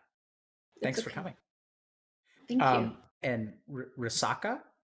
Yeah, my name is Risa. I am 24 years old. I'm currently working as a content manager in the Teamfight Tactics esports scene. And yeah, I'm really looking forward to this conversation. All the ladies here has been extremely supportive and wonderful. And I think that this is a great conversation for everyone to kind of have more insights about. Okay, great. Yeah, so I think we're really here to learn, and we'd really love to have your perspective. I think, most of our community is men, although that's changing rapidly. So I think when we started streaming, it was like 95 to 90% men and 5 to 10% women. And I think it's like closer to 70-30 now. And so hopefully we can learn a lot. Thanks for coming on, Risa. Thank you. Star Sleeps. Yeah, you can just call me Star. Okay. I'm 22. I'm an artist here on Twitch, but I'm also a student studying engineering. So I've had some stories in both of those categories that we can get into. Oh, interesting. So Unfortunately. real life stories and the internet stories? Yeah. Okay. That also is, I don't know. I mean, that sounds actually unfortunate because it sounds like there's nowhere to escape to. I just stay in bed, I guess. Champaloo? Yes, you can call me Champ. That's Okay. fine. I am 23 years old. I live in Switzerland, that's in Europe. I'm working in the banking industry and I'm a business admin student. I have also experiences in real life and online. And I think this is a really relevant like thing to know, like about setting boundaries. Yeah, and I just want to spread that AOE healing for all of you guys. Thank you so I hope much. we can learn from that. Yeah. So let me ask y'all, just to start off. So first of all, thank you all for coming. I'm trying to debate a little bit about how do we want to approach this discussion. So, Champ said this is an important thing to talk about. And I'm wondering whether we should start by defining what is this? Or if we just want to jump right into like an actual experience. What do you guys think would be like better to do first? I like the Definitely definition. define it. Yeah. Okay. For a Define long it. time, I didn't even know what boundaries were, so I'm sure a lot of Define other it. people feel that way So too. what does that mean? So remember that there's a group of people who are watching, and maybe hundreds of thousands more will watch on YouTube one day. And I don't know. I know there's a sort of a presumption that we're going to be talking about female-male boundaries, but this could apply beyond that. There are certainly women who don't respect boundaries in terms of their relationships with men. And also, I think we're going to sort of take a default heteronormative approach, which we don't necessarily have to. But in my experience, boundaries, it doesn't matter whether you're heterosexual, homosexual, or something in between. Boundaries are boundaries. Doesn't matter what gender you are. And so, yeah, it sounded like Star, you wanted to say something? Oh no, I waved because you said potentially hundreds of thousands of people, and I was like, hello, hundreds of thousands of people. Okay. So what is this? How do we define? What are we talking about today? Yeah, go ahead. Today we're talking about boundaries. So boundaries can affect in a lot of different parts of the life. So with your partners, you have to talk about like what you're okay with each other are doing. But outside of partners too, it's even more than that, right? Like you have friends, you have people that you just meet online. So like what are some stuff that you're comfortable talking with them about, how you interact with them? Every person is different, and this is the type of communication that's so important to have that most people don't. People just assume certain things that is okay from another person, do those things, and then make others uncomfortable. So that's why this is such an important conversation to have, especially with COVID going on. There's so much online interactions right now. So just kind of learning how to define this boundary that you have between people through online would be really helpful. Okay. Yeah. And strangers in the street as well. Like a lot of people in the street think just because you don't know the person, it's okay to step out of the boundary. It's not like I think it's in every case, online, friends, and strangers. Yeah. Okay. So how is someone supposed to learn what the right boundary is? Well, for me, setting boundaries has always been about, well, what I've learned is that it's about communicating your limits and how you want to be treated. So in order for somebody to know how you should be treated, you have to communicate that to them in a way where they'll understand. Yeah. Okay. But unfortunately, I have had more cases of strangers, of people that I don't really talk to. And it's really hard to communicate with someone you just met like 2 seconds ago. So I think it's also just common sense in what you should or shouldn't do. But when you have that close relationship with someone, yes, like they should be more established after that. Okay. And also, what I think gets confused a lot is like when you finally express your boundaries, there are still some people who think that they are entitled to deflate those boundaries. That they know better what to tell you what is right and wrong. Like, oh no, this is actually not that bad, or oh, this is, this is, don't make a scene out of this, right? But I think there's nothing wrong about setting your boundaries and communicating your boundaries. Okay. What do you guys think motivates someone to try to deflate your boundary? Ego. What does that mean? I think a lot of people don't like being told something, don't like being told that they were doing something wrong. And out of ego, they try to deflate you and what makes you comfortable or uncomfortable. Okay. Yeah. Linda? I think maybe a lot of people also just don't think that things apply to them because they like try to read you and then they assume that they're special for some reason, so that the boundaries just don't apply to them anymore for some reason. Interesting. Okay. I think it could also be a power dynamic, because I've experienced that at work and in relationships too. Because when people feel like they have a certain authority over you, it's almost like they're setting the boundaries, not necessarily listening to yours. So it makes it hard to communicate what you're not okay with, just out of fear that they might retaliate or won't listen to you. Okay. Is it okay if I kind of challenge some of what y'all are saying? I know it sounds bizarre. Yeah.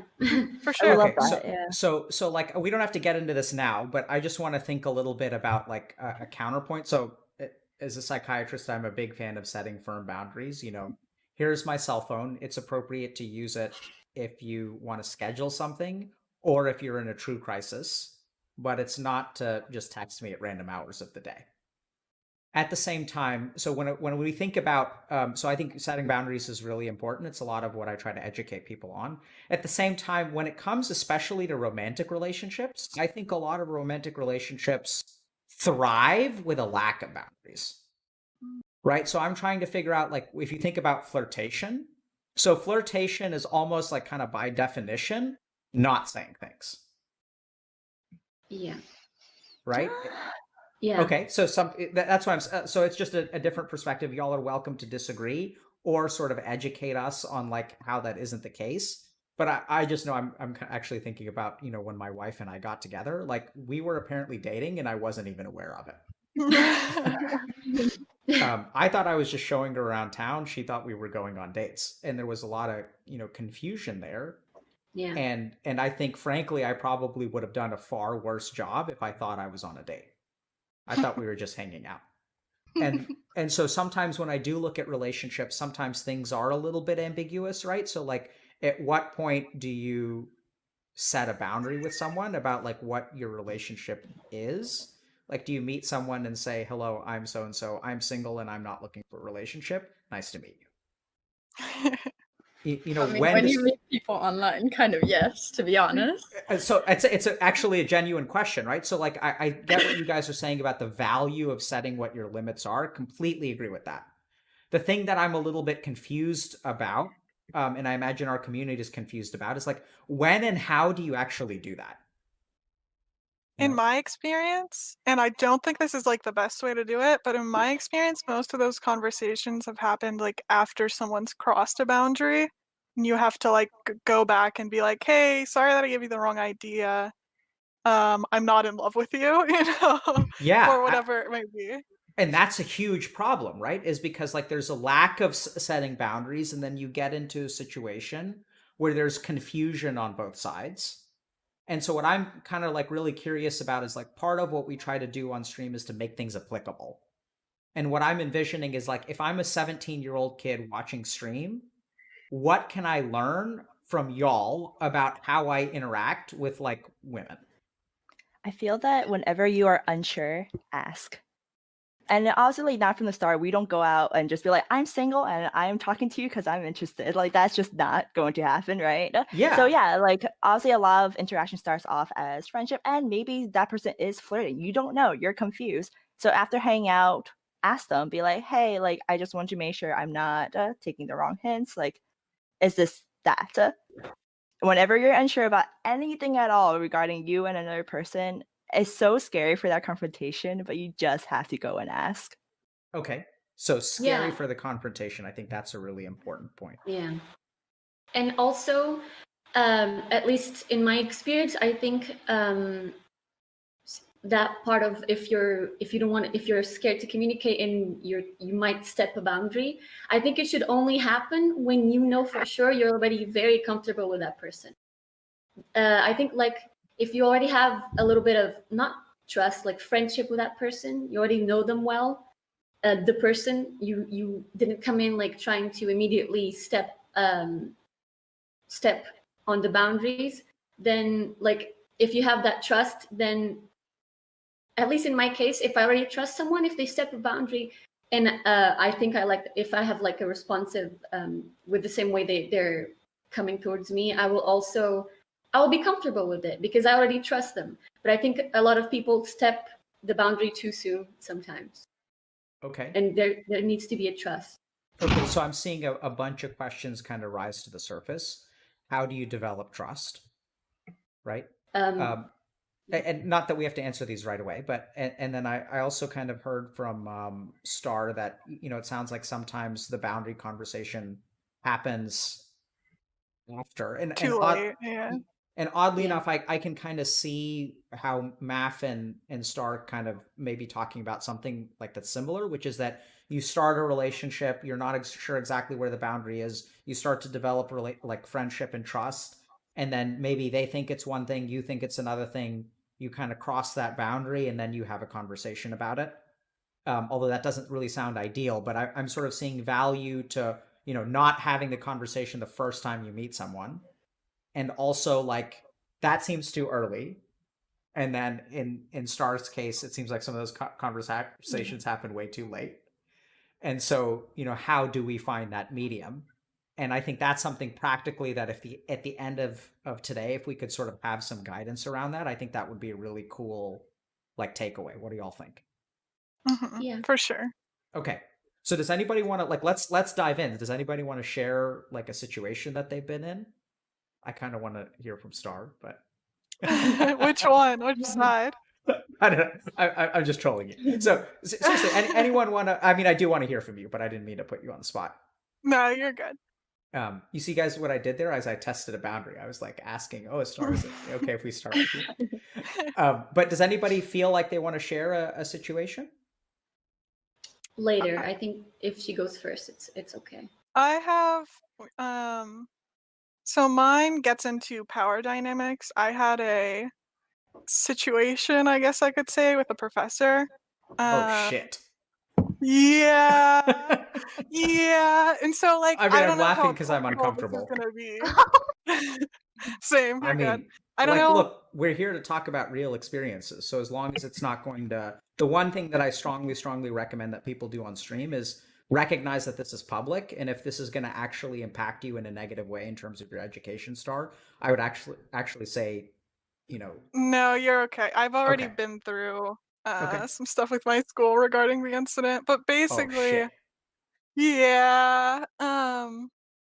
Basically, I'm an engineering student, and your like first 2 years of engineering, they kind of make you take classes in every field to get you like up to speed on the different industries. And so I had a professor that wasn't really in my major. I'm mechanical, and he was an electrical engineering professor.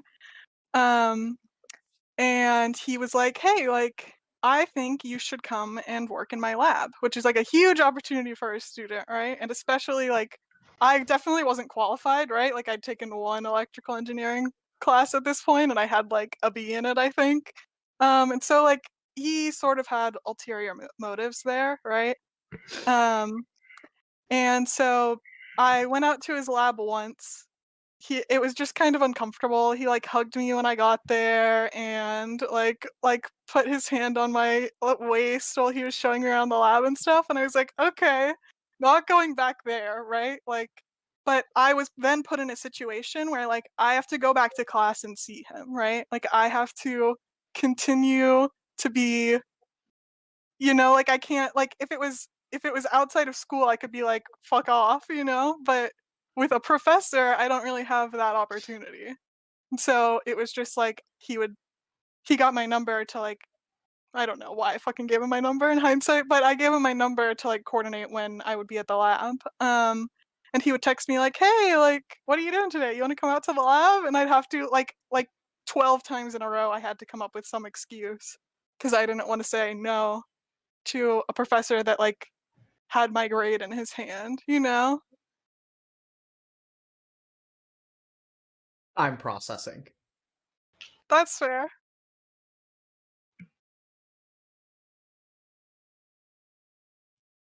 I'm gonna need a second. This is just how old was the professor? Like 50. Okay. What do y'all think about that? Disgusting. Just the whole It situation. makes me uncomfortable hearing about it. Yeah, same. It is really uncomfortable, but it's also not surprising, which is I think the more like it doesn't even really shake you anymore. It's almost like you're used to listening to stuff like that. Linda, what's not surprising about it? That the situation happened. Like it feels so normal to hear about these things almost to a point where it doesn't. Yeah. Almost like, oh, you too, you know? Yeah. Which is Yeah. a sad thing, which is a sad thing, you know, to relate. I mean, to be fair, that kind of behavior overstep boundaries, and it's just predatory. Like, What's simply said. what's predatory about it? He is a 50-year-old professor who is trying to have this type of relationship or conversation with a student who is much younger than he is. So, yeah, there's the power dynamic there with the profession, obviously, and then also the setting of where all of this is taking place as well. Yeah. I also have a story about more of the theme of power dynamic that happened to a friend of mine. She was being followed by a man, and yeah, she was being followed by a man, and she went to the police. I went with her the first time, then we had to go to another place, and she was taking care of the business of the matter, and the policeman that gave her his number and so she could call him when she was being followed and they could get there. He started asking if she had a boyfriend and if they could meet outside of her house at night alone. And she had to get one of her coworkers to pretend to be her boyfriend for him to stop messaging her. And it just really makes me angry because you can't call the police on the police. So it just makes me really angry that she had to go through that situation where her only safety net just exploded, basically. And we only didn't report this because she was already so devastated about the whole thing that she did not have the emotional energy to go report it. Okay, this is way heavier shit than what I was mentally prepared for. But I'm mean, sorry. Yeah. no, I mean, I think it's like I'm just sharing how I feel. I don't think we should stop. It's just like, wow. I was expecting something along the lines of, someone messages me on Discord, and then I have to block them after a couple of days. We can talk about that too. Yeah, we also have those stories. We have those There's a lot more of those. I mean, so it's interesting because Star said I can't tell him to fuck off, and I'm noticing the same thing in Math's story. The thing that I think actually terrifies me the most, and when I think about what's my instinctive reaction to hearing you guys, is it's actually like a powerlessness. Because when someone DMs you on Discord, you can tell them to fuck off.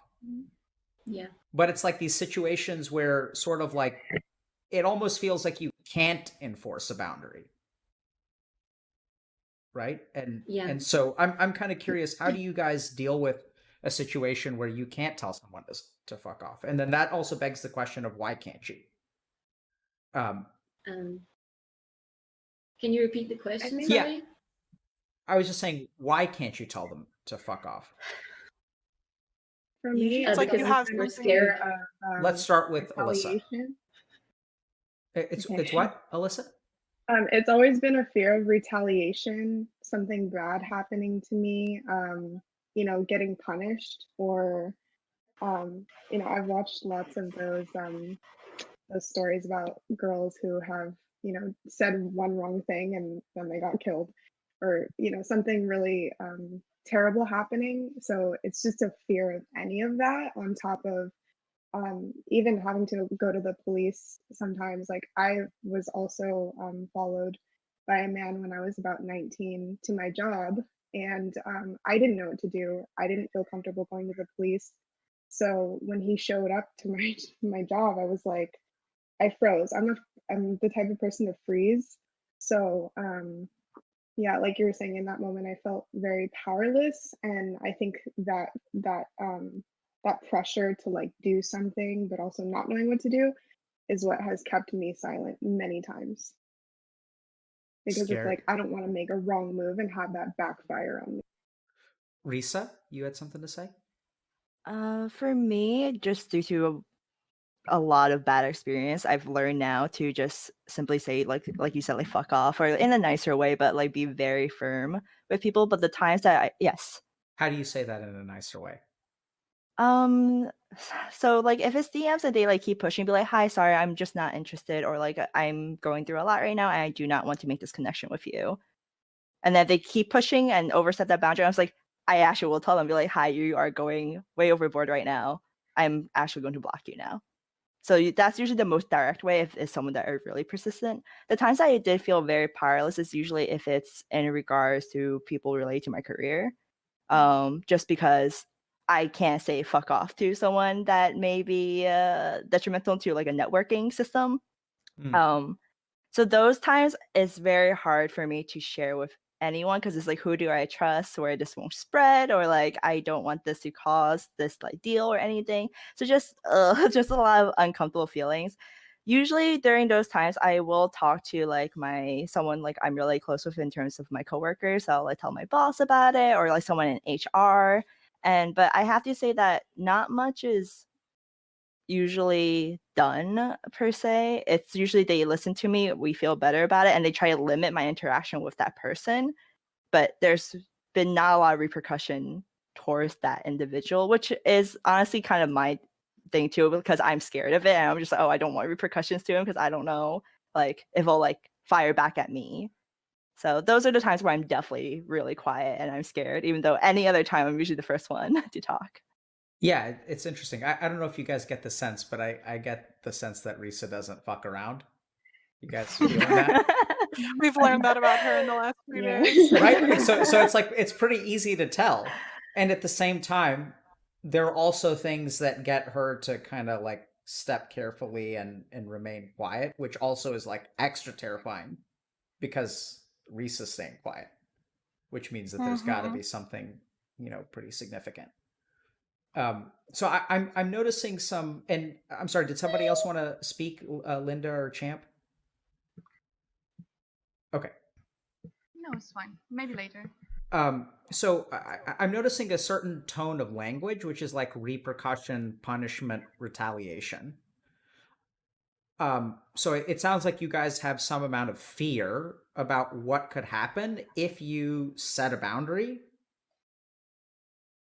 Right? So like on the one hand, there's like repercussions, which is like, hey, I think this is inappropriate and someone should be punished. But that's like at one end of the spectrum. So I do think that like a formal complaint against this professor like sounds like a good idea. Just because, but on the other hand, I also wonder a little bit about like, you know, education. And I'm just thinking about observing some of my own experiences. So I once worked in a hospital where there was like a senior doctor who was like from foreign country where sexuality was like way more acceptable.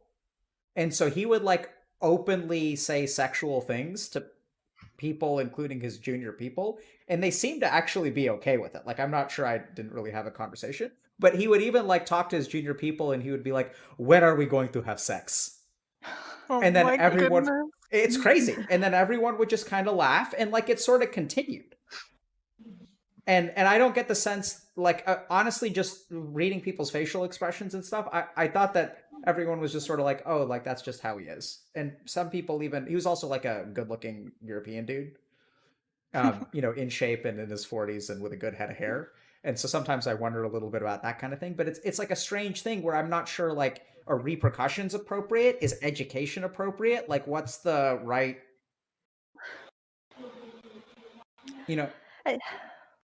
So I think that since he is a oh, sorry, you go first. I've talked more. I think that in that case, people just let it slide because I don't know, maybe they're used to seeing people like that. It's just, it's just how he is. But you should really educate them that no one said anything, but they could have been very uncomfortable. Maybe there was one person who had a closer experience with him and no one said, and no one knows about it. I think it's more of an education thing. That So even if, how do you do that? I don't know. But what I could observe, like in work environment, is that everyone kind of don't want to like stand out. They just want to blend in and don't make a scene and keep it professional and quiet. So they are just observing their environment and they are just kind of adapt to that. They can't really like give some like authentic view on things because they think that I have this job now, my job is just to do that job and to kind of like blend in and not cause a scene. So it's really hard in work environment, I think. See, I work as a fitness trainer as well sometimes. And I mean, it's like sort of like I will flirt with people that come into my gym. I will flirt with my coworkers and stuff like that because it like gives a little bit of an extra kick and motivation, if that makes sense. So it's like doesn't actually seem that odd to me personally. So I don't think you can even blame that person just because like you mentioned, the reception seemed positive. Everyone's just like laughing along with him. And there's also this quote that I like and dislike heavily. That's just how he is, right? And honestly, he doesn't know better, right? If no one has ever spoken up against him. I think the most important point here is that if someone goes up to him and is like, hey, I am uncomfortable with this, he should never respond with, that's just how I am. But if no one has ever spoken to him like that before, then him acting this way, honestly, I'm not upset just because it has been positive for him. Yeah, so I'm going to once again challenge this or play devil's advocate for a minute, okay? So like let's say that I'm a 19-year-old guy in the gaming community and or let's say not even say 19. Let's say I'm 26 and I'm a caster for a particular esport and I'm a prominent caster. And I tend to be a little bit vivacious, a little bit inappropriate, a little bit humorous. It's part of my on-screen personality that makes me successful. And so what I'm kind of curious about is like, especially when you kind of think about power dynamics, if y'all are reluctant to speak, and I'm not blaming you for feeling that way because there could be repercussions, and we've heard some of those stories before. And at the same time, like no one has really ever told me that I'm doing something wrong. How am I supposed to know like what's appropriate or inappropriate? I guess if I can talk, I guess in that situation, I wouldn't blame that person unless someone came to them and said this was inappropriate and they like tried to brush that off. Does that make sense? Like, I think in some situations, it depends more on the person's reaction than on their initial actions. And I mean, in a way, especially like public people like casters like that, especially when they're like popular. I mean, those are one of the most like discussed people. I don't really know how to say it, but like there's like shit tons of Reddit posts and people's opinions online. So I mean, I guess it can get like really hard to filter stuff out and to listen to what's like probably morally right, but then that's like different for everybody anyway. So Yeah, so I mean that makes a lot of sense to me. And it kind of goes back to what Risa was saying too. If they respond with "that's just how I am," so what I'm hearing you guys say is not so much that. I mean, it sounds certainly like some behavior is inappropriate, right? Very inappropriate, and at the same time, there's a space between punishing someone for behaving inappropriately and educating them, and really not so much about like that you're setting a boundary with them, but the way that they respond to your boundary setting, that's actually like the really important thing. The setting that you Yeah. put to the caster, as someone who works with a lot of casters and they're all are amazing, like saying that first, it's so important for them to like bounce off of like the other casters and whoever they're working with, and that's how they get their reactions. They gauge reactions. Observing is literally their job. And so I feel like it's very hard for them to miss if someone's obviously uncomfortable.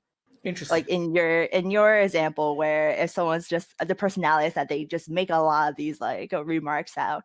If I was a fellow caster and they did something like that to me, and I suddenly just shut up and I go like that, I feel there's certain stuff that I will automatically just instantly react to, even if I'm not like, hey, that's like awful.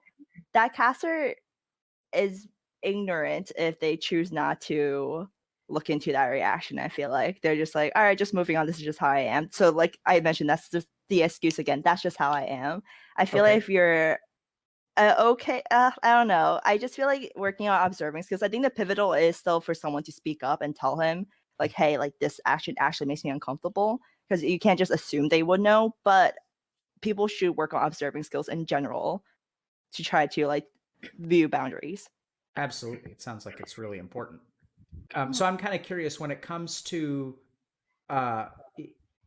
responding or so what I'm hearing is that at some point you guys generally may or may not try to communicate, depending on your sense of fear about repercussions, your sense of power in the relationship.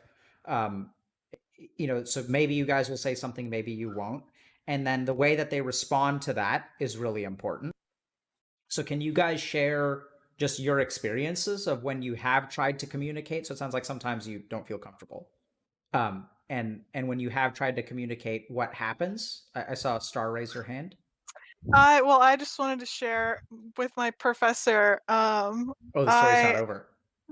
So well, this is just like his response, which wasn't to me. So I ended up telling another professor that I trusted, and he told me that there was like an office that handles this kind of stuff.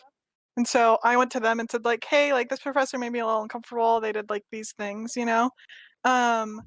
And I later found out that I like wasn't the only student that said something about him that semester. And so they like wrote up our statements and like sent it to him, and then he made a statement, and then they like sent us the like follow up or whatever.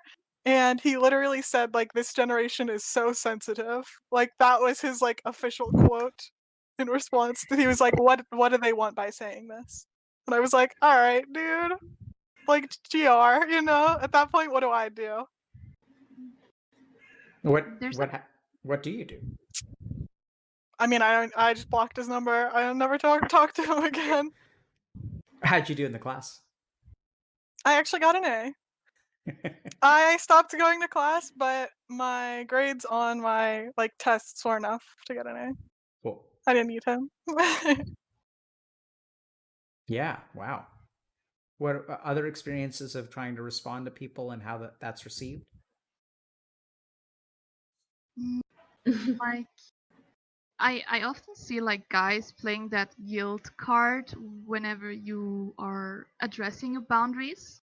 Like, for example, like there was a user who you know, I was just in the mood to listen to someone, and there was a user who explained me his things, and I'm like, okay, you know, so I listened to that person, and then at one point he messaged me and said like, oh, like I think I have a crush on you, you know, that stuff. And I'm like, okay, look, first of all, like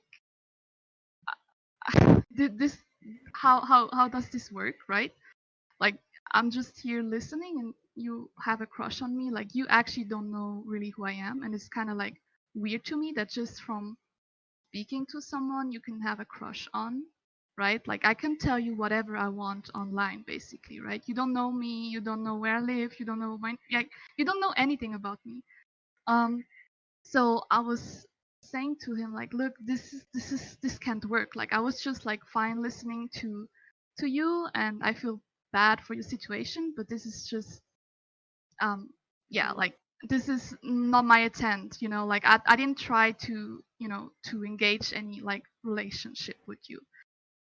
So what he said is, oh, like, you know, uh I am like really in a good spot, and why are you rejecting me, and why are you doing this to me? And I'm like how should I react in that situation? Like, should I feel guilty for rejecting him, for telling him my boundaries? No. Like, right, I thought I was like, I don't have to tolerate everything, right? I can, right? I Yeah. don't have to do this. And to that's bring that honestly just what guilt he's card on saying. me is like, Is and it's what, not the first time. Like, it's what also in real life that happens. Like Champ, that what guilt is that card. feeling? What is the feeling that you get when someone says Like, why right? do you think that you have to put all your weight on my shoulders? Like, why do you think that I have to be that person? Manipulation. Yes. How do you guys imagine Champ feels when they do that? Frustrated By what? Math. because she is afraid that her actions will have a reaction, but at the same time, it's not her job to take care of him like he's a baby. So it's just guilt. It's manipulation. Sounds like emotional blackmail. Yeah, I've had that happen to me too. I was 17. I had a group of friends on Discord, and this 24-year-old dude started speaking to me. Also, a thing of like 2-3 weeks speaking. I wouldn't say I was like not interested, but then in the end, I just like, no, I'm not interested at all to speak to you. And he made me feel guilty for rejecting him to the point where I was crying my eyes out, even though I didn't like him. And he was fine. I called him and he was fine. And I was crying my eyes out. He was making me feel guilty for rejecting him. And after all of that happened, I was banned from the group of friends. So I felt, at the time I didn't see it, but now I look back into it and I realize I was just someone he could speak to for them. It didn't work out, so just they didn't need me anymore. And the worst part of it, they made me feel bad for it. Okay, so Because I didn't want to be with him. Yeah. So let me ask you something. How does someone make you feel guilty? Because they're expressing their sadness, and you think, and it's obvious when you make someone sad, it could be from your actions. But in that case, he was faking it. He was manipulating it to make me feel sad for me to stay. How do you know he was faking it? I called him and I was crying my eyes out, and what he was saying in text was he was fine in call. He was speaking normally. He wasn't sad at all. It was his tone. Sure, I cannot be 100% sure, but he was fine. Okay. So what I'm hearing is that sometimes people, yeah, Linda, go for it. Oh, I was just gonna say that for me, a lot of the time is like when someone like confesses to me or something that especially online, it's been that we've already spent time together, and we've like sort of built a bond. As in, like, a lot of guys actually open up a lot and talk about their problems with you. And I'm not sure whether that comes from like they don't trust guys to talk about it. But they're a lot more open towards, well, me or something like that. And then at that point, it's like, you know, the shit that is going on in their life, you know, how bad they feel about certain things, and like, in a way, how like lost they are, and you like want to help them. But then they come out and they tell you that they like you, and then you suddenly sit in that spot where you have to hurt them, and you sit in a call with them and you listen to them, to their like voice while they speak to you, and it just like destroys you because you're their friend and you're trying to be there for them, but you literally can't, and it just hurts them and it sucks. Yeah. So I think that's also, there are a couple of important points here about what confiding in someone means, and I think sometimes different people think it means different things. One thing that I kind of want to point out for a second is that what I'm hearing from Math and from y'all is that, you know, they can say words that make you feel a certain way. Is that fair? Yeah. And so what I'm kind of curious about in hearing Linda's case is I wonder if the opposite is also true, where you can say words that make them feel a certain way. I mean, absolutely. So then what I'm kind of curious about is like if you hold them responsible, which is sort of what I'm hearing, for making you feel guilty, can they hold you responsible for making them feel love? I don't really like I can't really blame them. And like I also like sort of if someone has feelings for me, I sort of encourage that they get it out because it like helps, right? It helps to talk about. So I don't actually mind it too much. It just like I'm just like not sure how to like emotionally deal with it myself because I'm inflicting this pain by rejecting them. Yep. The thing with that too is that if someone is projecting their sadness to me, I don't find them like guilty of anything. They're honestly, I don't even call them fake or anything. If they're sad, right? But the issue is if I tell them that like, oh hey, like, so I'm gonna use a specific story. So someone messaged me and just gave me their life story about how I'm very similar to their ex. I remind him of her. She broke his heart, and that he's going through a lot mentally through depression and a lot of very serious issues, right? I've never really talked to him much prior to this. So I don't know this man well at all. So this was just like his life story suddenly at me. So I told him, hey, I'm really sorry about everything that you went through. That sounds horrible. I think you should speak about this to someone close to you, like a friend. And he retaliated, saying like, oh, I'm already going through like so much. I guess like people these days on the internet just don't want to listen to others. Like you don't care about anyone. And for me, that made me very angry, right? Like I didn't show it, but it's just a responsibility that you don't put on someone. I don't blame him for sharing all that story for me. Was it weird? Sure. But I'm not here saying, like, you can't do this. You can't say this to me. But if I'm telling you, like, hey, like, sorry, go next, you go next. You don't then be like, no, I told you this. Now you have to respond to me. Makes sense. So I'm hearing a common theme of, so it's interesting, right? So if we go to Champ's case and Champ is listening to someone on, I presume the internet, Champ, is that right? Yeah. And then when he says, hey, I have a crush on you, do you guys think that that's a good communication or a bad communication on his part? I don't mind that. Yeah. Just be okay if I say no. Yeah. But do people disagree? Because I mean, you're allowed to not feel that way, right? So I guess. I think the problem is when people don't stop after you tell them. Like I've had so generally whenever someone confesses to me, I sort of try to stay friends with them because they're like good people, and I mean I am sort of close with them. But I had, for example, one case in real life where this friend of me just like kept trying to make moves on me and kept like touching me inappropriately and stuff like that, even after I told him multiple times that I wasn't interested in him at all, and I didn't like I would say that I didn't do anything back to him, so it should have been in a way obvious from his side that there was like nothing coming for me. And that just like sort of kept happening to a point where it was like I couldn't bother to deal with it anymore, and I just like gave up the friendship, even though I would have loved to. Like, well, It's like, yeah, it's like there's a difference between someone saying like I feel this way about you and someone saying like you're responsible for this happiness, or like you owe me this happiness. And sometimes it's like any confession, you're not sure which side that it's on. Yeah, like I didn't mind, even though I find it kind of weird and I find it kind of didn't make sense that he just said he has a crush on me after just like hearing his story. And just me hearing him out. I didn't have a problem with him like saying to me directly that he has a crush on me.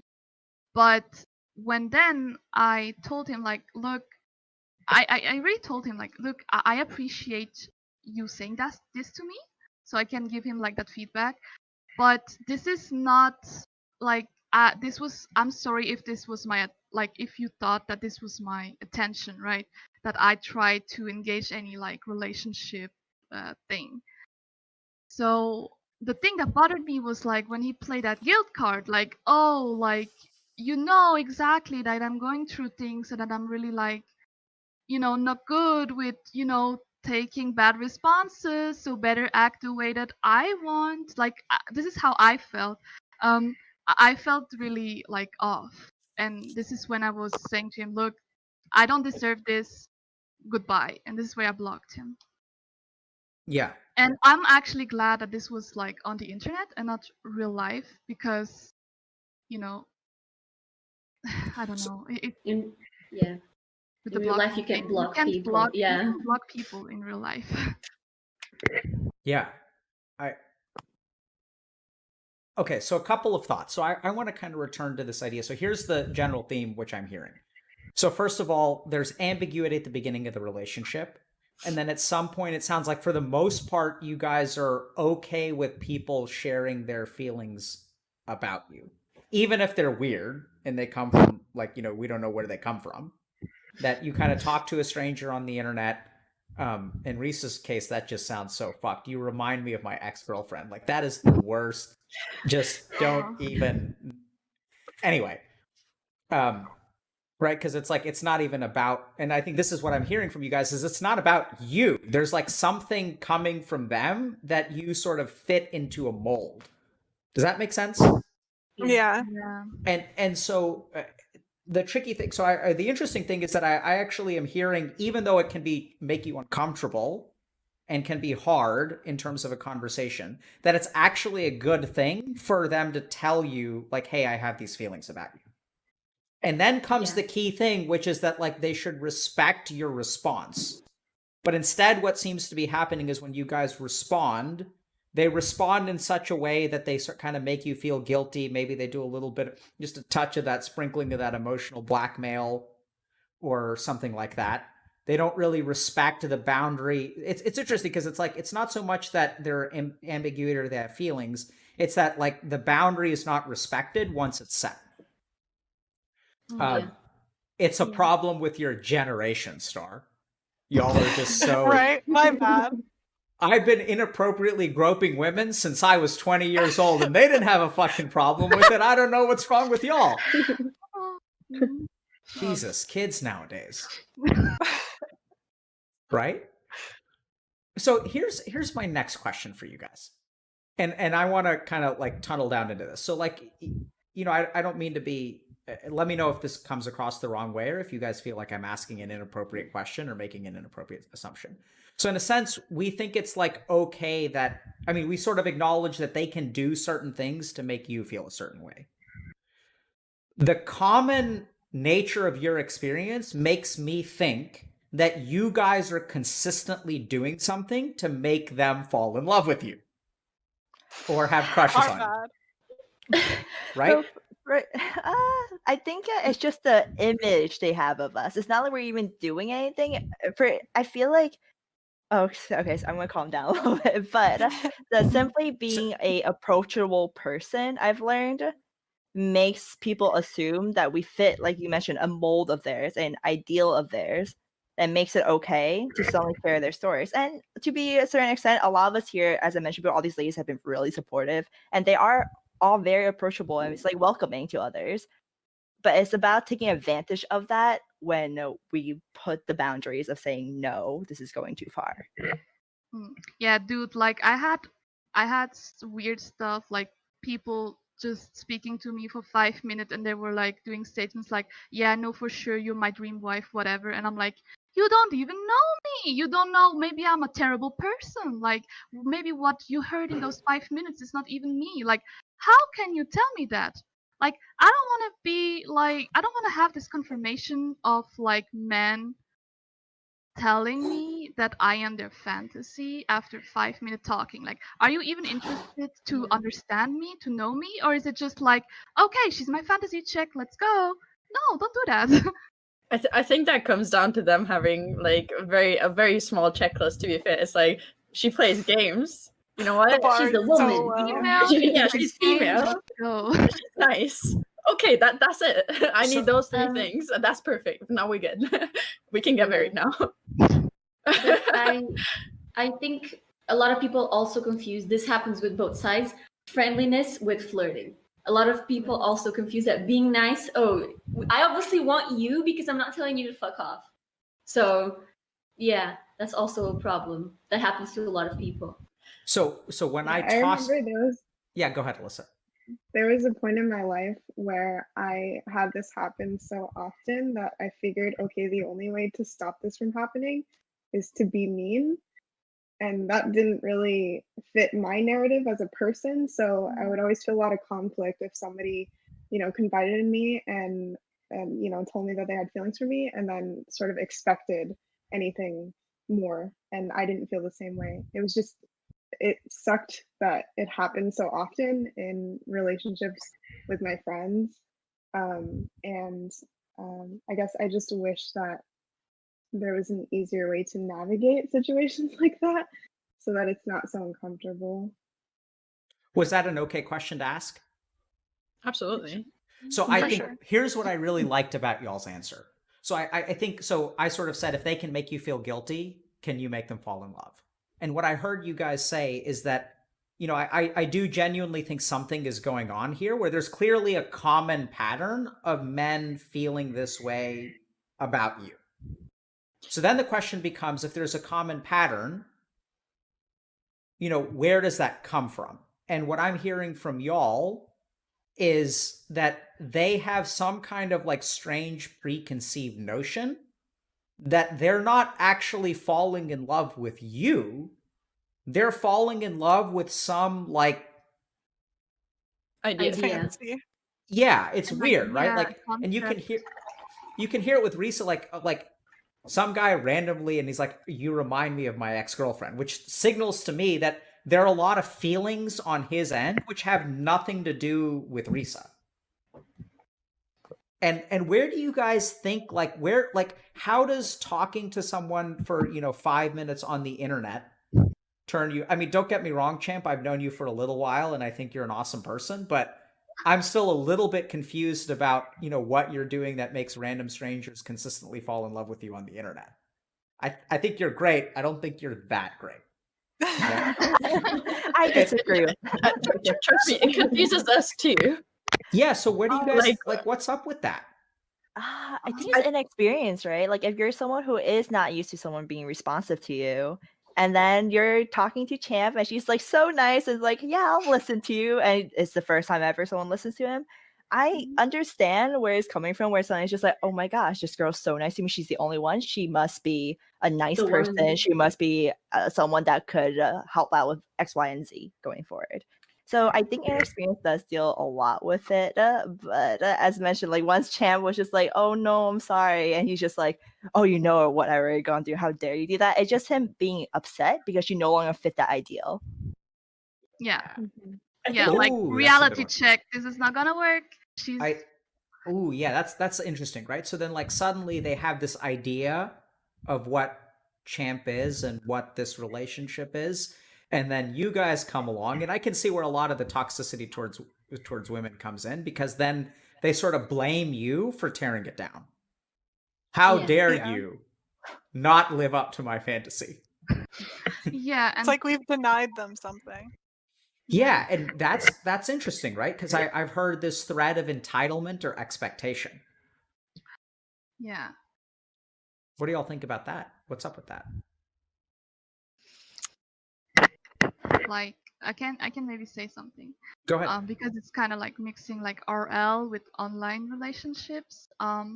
So when I had my first relationship, I don't know, I didn't thought that I could like set boundaries, or I this was not a thing that I don't know. I just didn't think that this was a thing that you have to do in a relationship. Yeah. So like I was just like so happy that this person wanted to be with me, and it felt great, to be honest. Like you're really overwhelmed if like someone wants to be with you. So I was like basically like I really wanted to like meet his expectations, see him happy. So I keep doing that for years. And then at one point, I realized that, holy shit, I'm so tired. Like, I am tired and I don't know where this is coming from. And this was when it was a phase in my life where I was really like I set goals for myself. I had to push a bit more than I was used to. And then I realized, like, holy shit, I don't have any energy. And then I communicated that to him.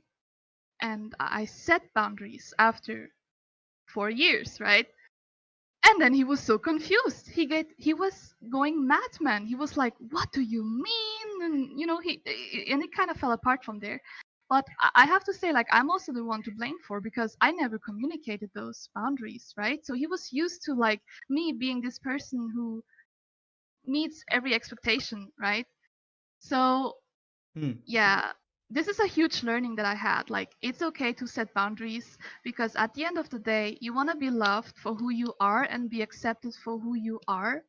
And your boundaries is also a part of you. And this person should love you with your boundaries too. And this is a huge learning that I had.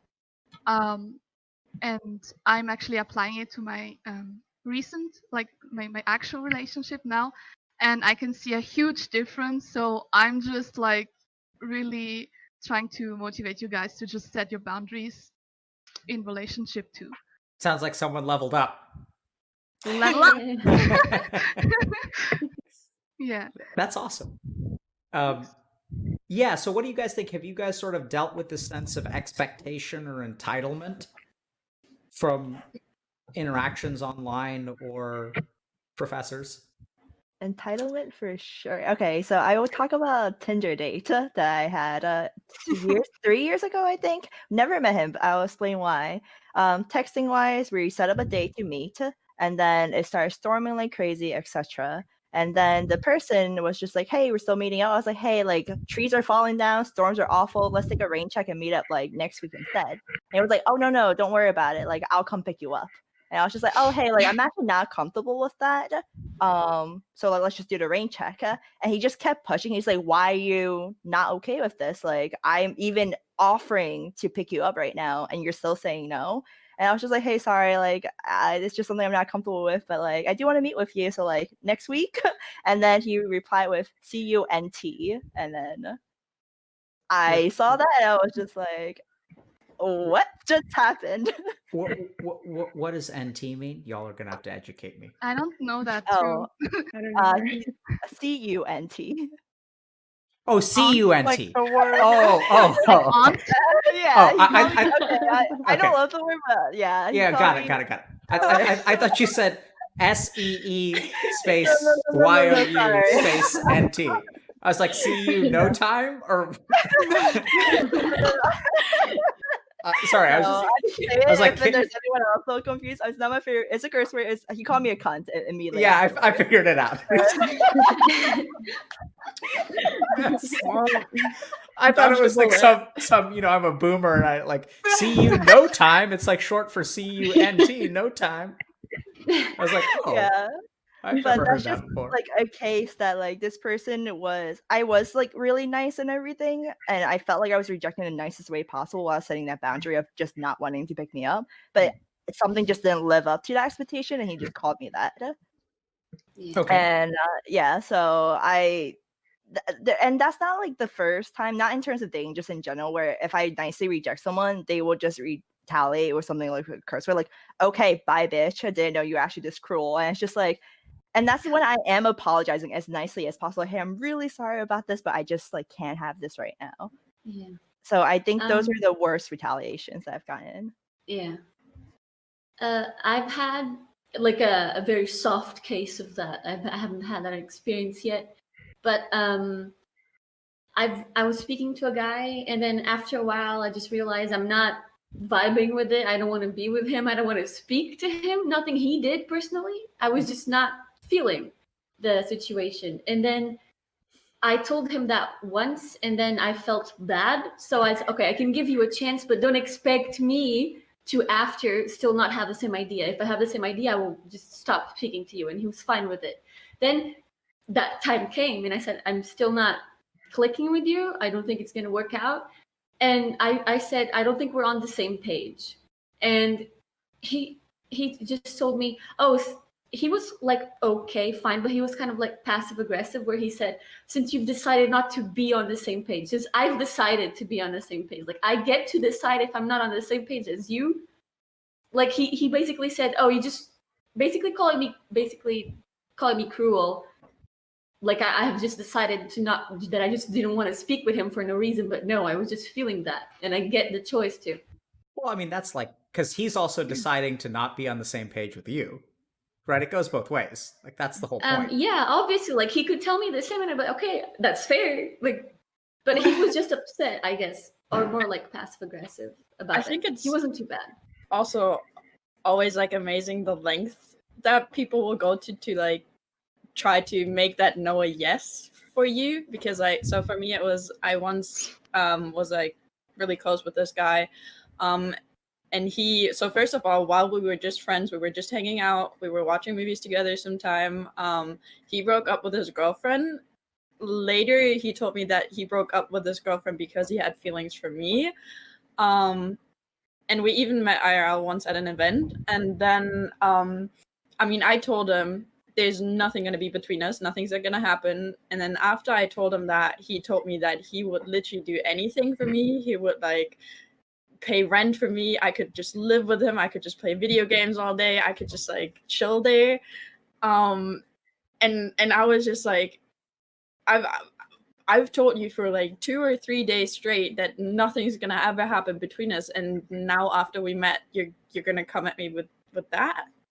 And then I had another instance of a person that said that they were in love with me, and I said that I wasn't or whatever. And then he like tried to stay friends, but he was being like really pushy, and he was just really like, he needed a lot of attention. So I decided to stop talking to him.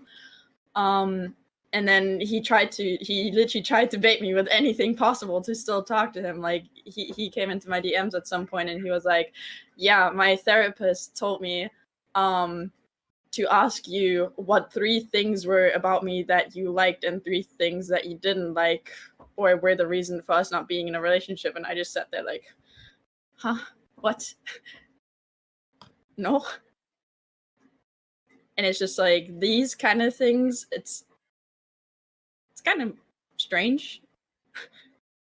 I'm sorry, I kind of missed you on that last part. Is that what felt inappropriate about that? Was just because you didn't want I mean, contact the thing with is that just, person, or? no, the thing is that there was like a clear no from my side. Like I told both of these people that nothing was going to happen, but they just kept trying to push it and kept trying to like turn that no around. Which just gets tiring. Linda, maybe I totally understood what you were saying in the first one in terms of like, you know, someone asking you to pay their rent and I mean, sorry, that they'll pay your rent and you can play video games and things like that. That sounds really whack. What I'm a little bit confused about, and maybe some of your colleagues can enlighten me, is like when someone asks you 3 things that I was good at, 3 things I was bad at, and why things wouldn't work out.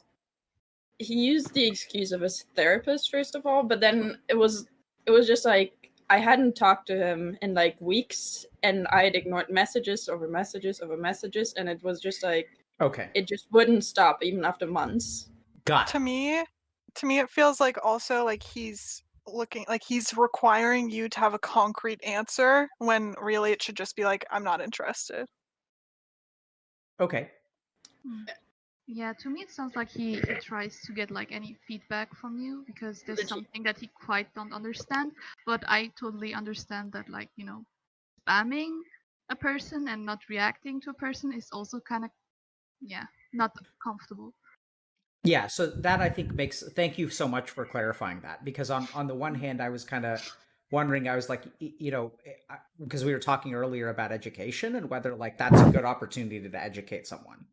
And at the same time, it sounds like if that comes after the context or in the context of weeks of repeatedly trying to get something from you, and then they pull the therapist card, that paints a pretty different picture, right? Yeah. And because on the one hand, I was like, that sounds great. Like if someone, you know, if someone says like, hey, if they're respecting your boundary and they ask like, can you tell me, you know, if I did something that was inappropriate, that sounds to me like a good opportunity to educate. But on the other hand, it also sounds like my therapist using their therapist as a way to re-engage you Yeah, like from my perspective, it just seemed like he wanted to know 3 things that I liked about him, and then to give him 3 things that he could like work on to like be a better person in my perspective, so that see. he might make the like he turn that no he into had a something to yes. work on for himself, for me, I guess. But Like grind on his like skills that he maybe can get you. Yeah.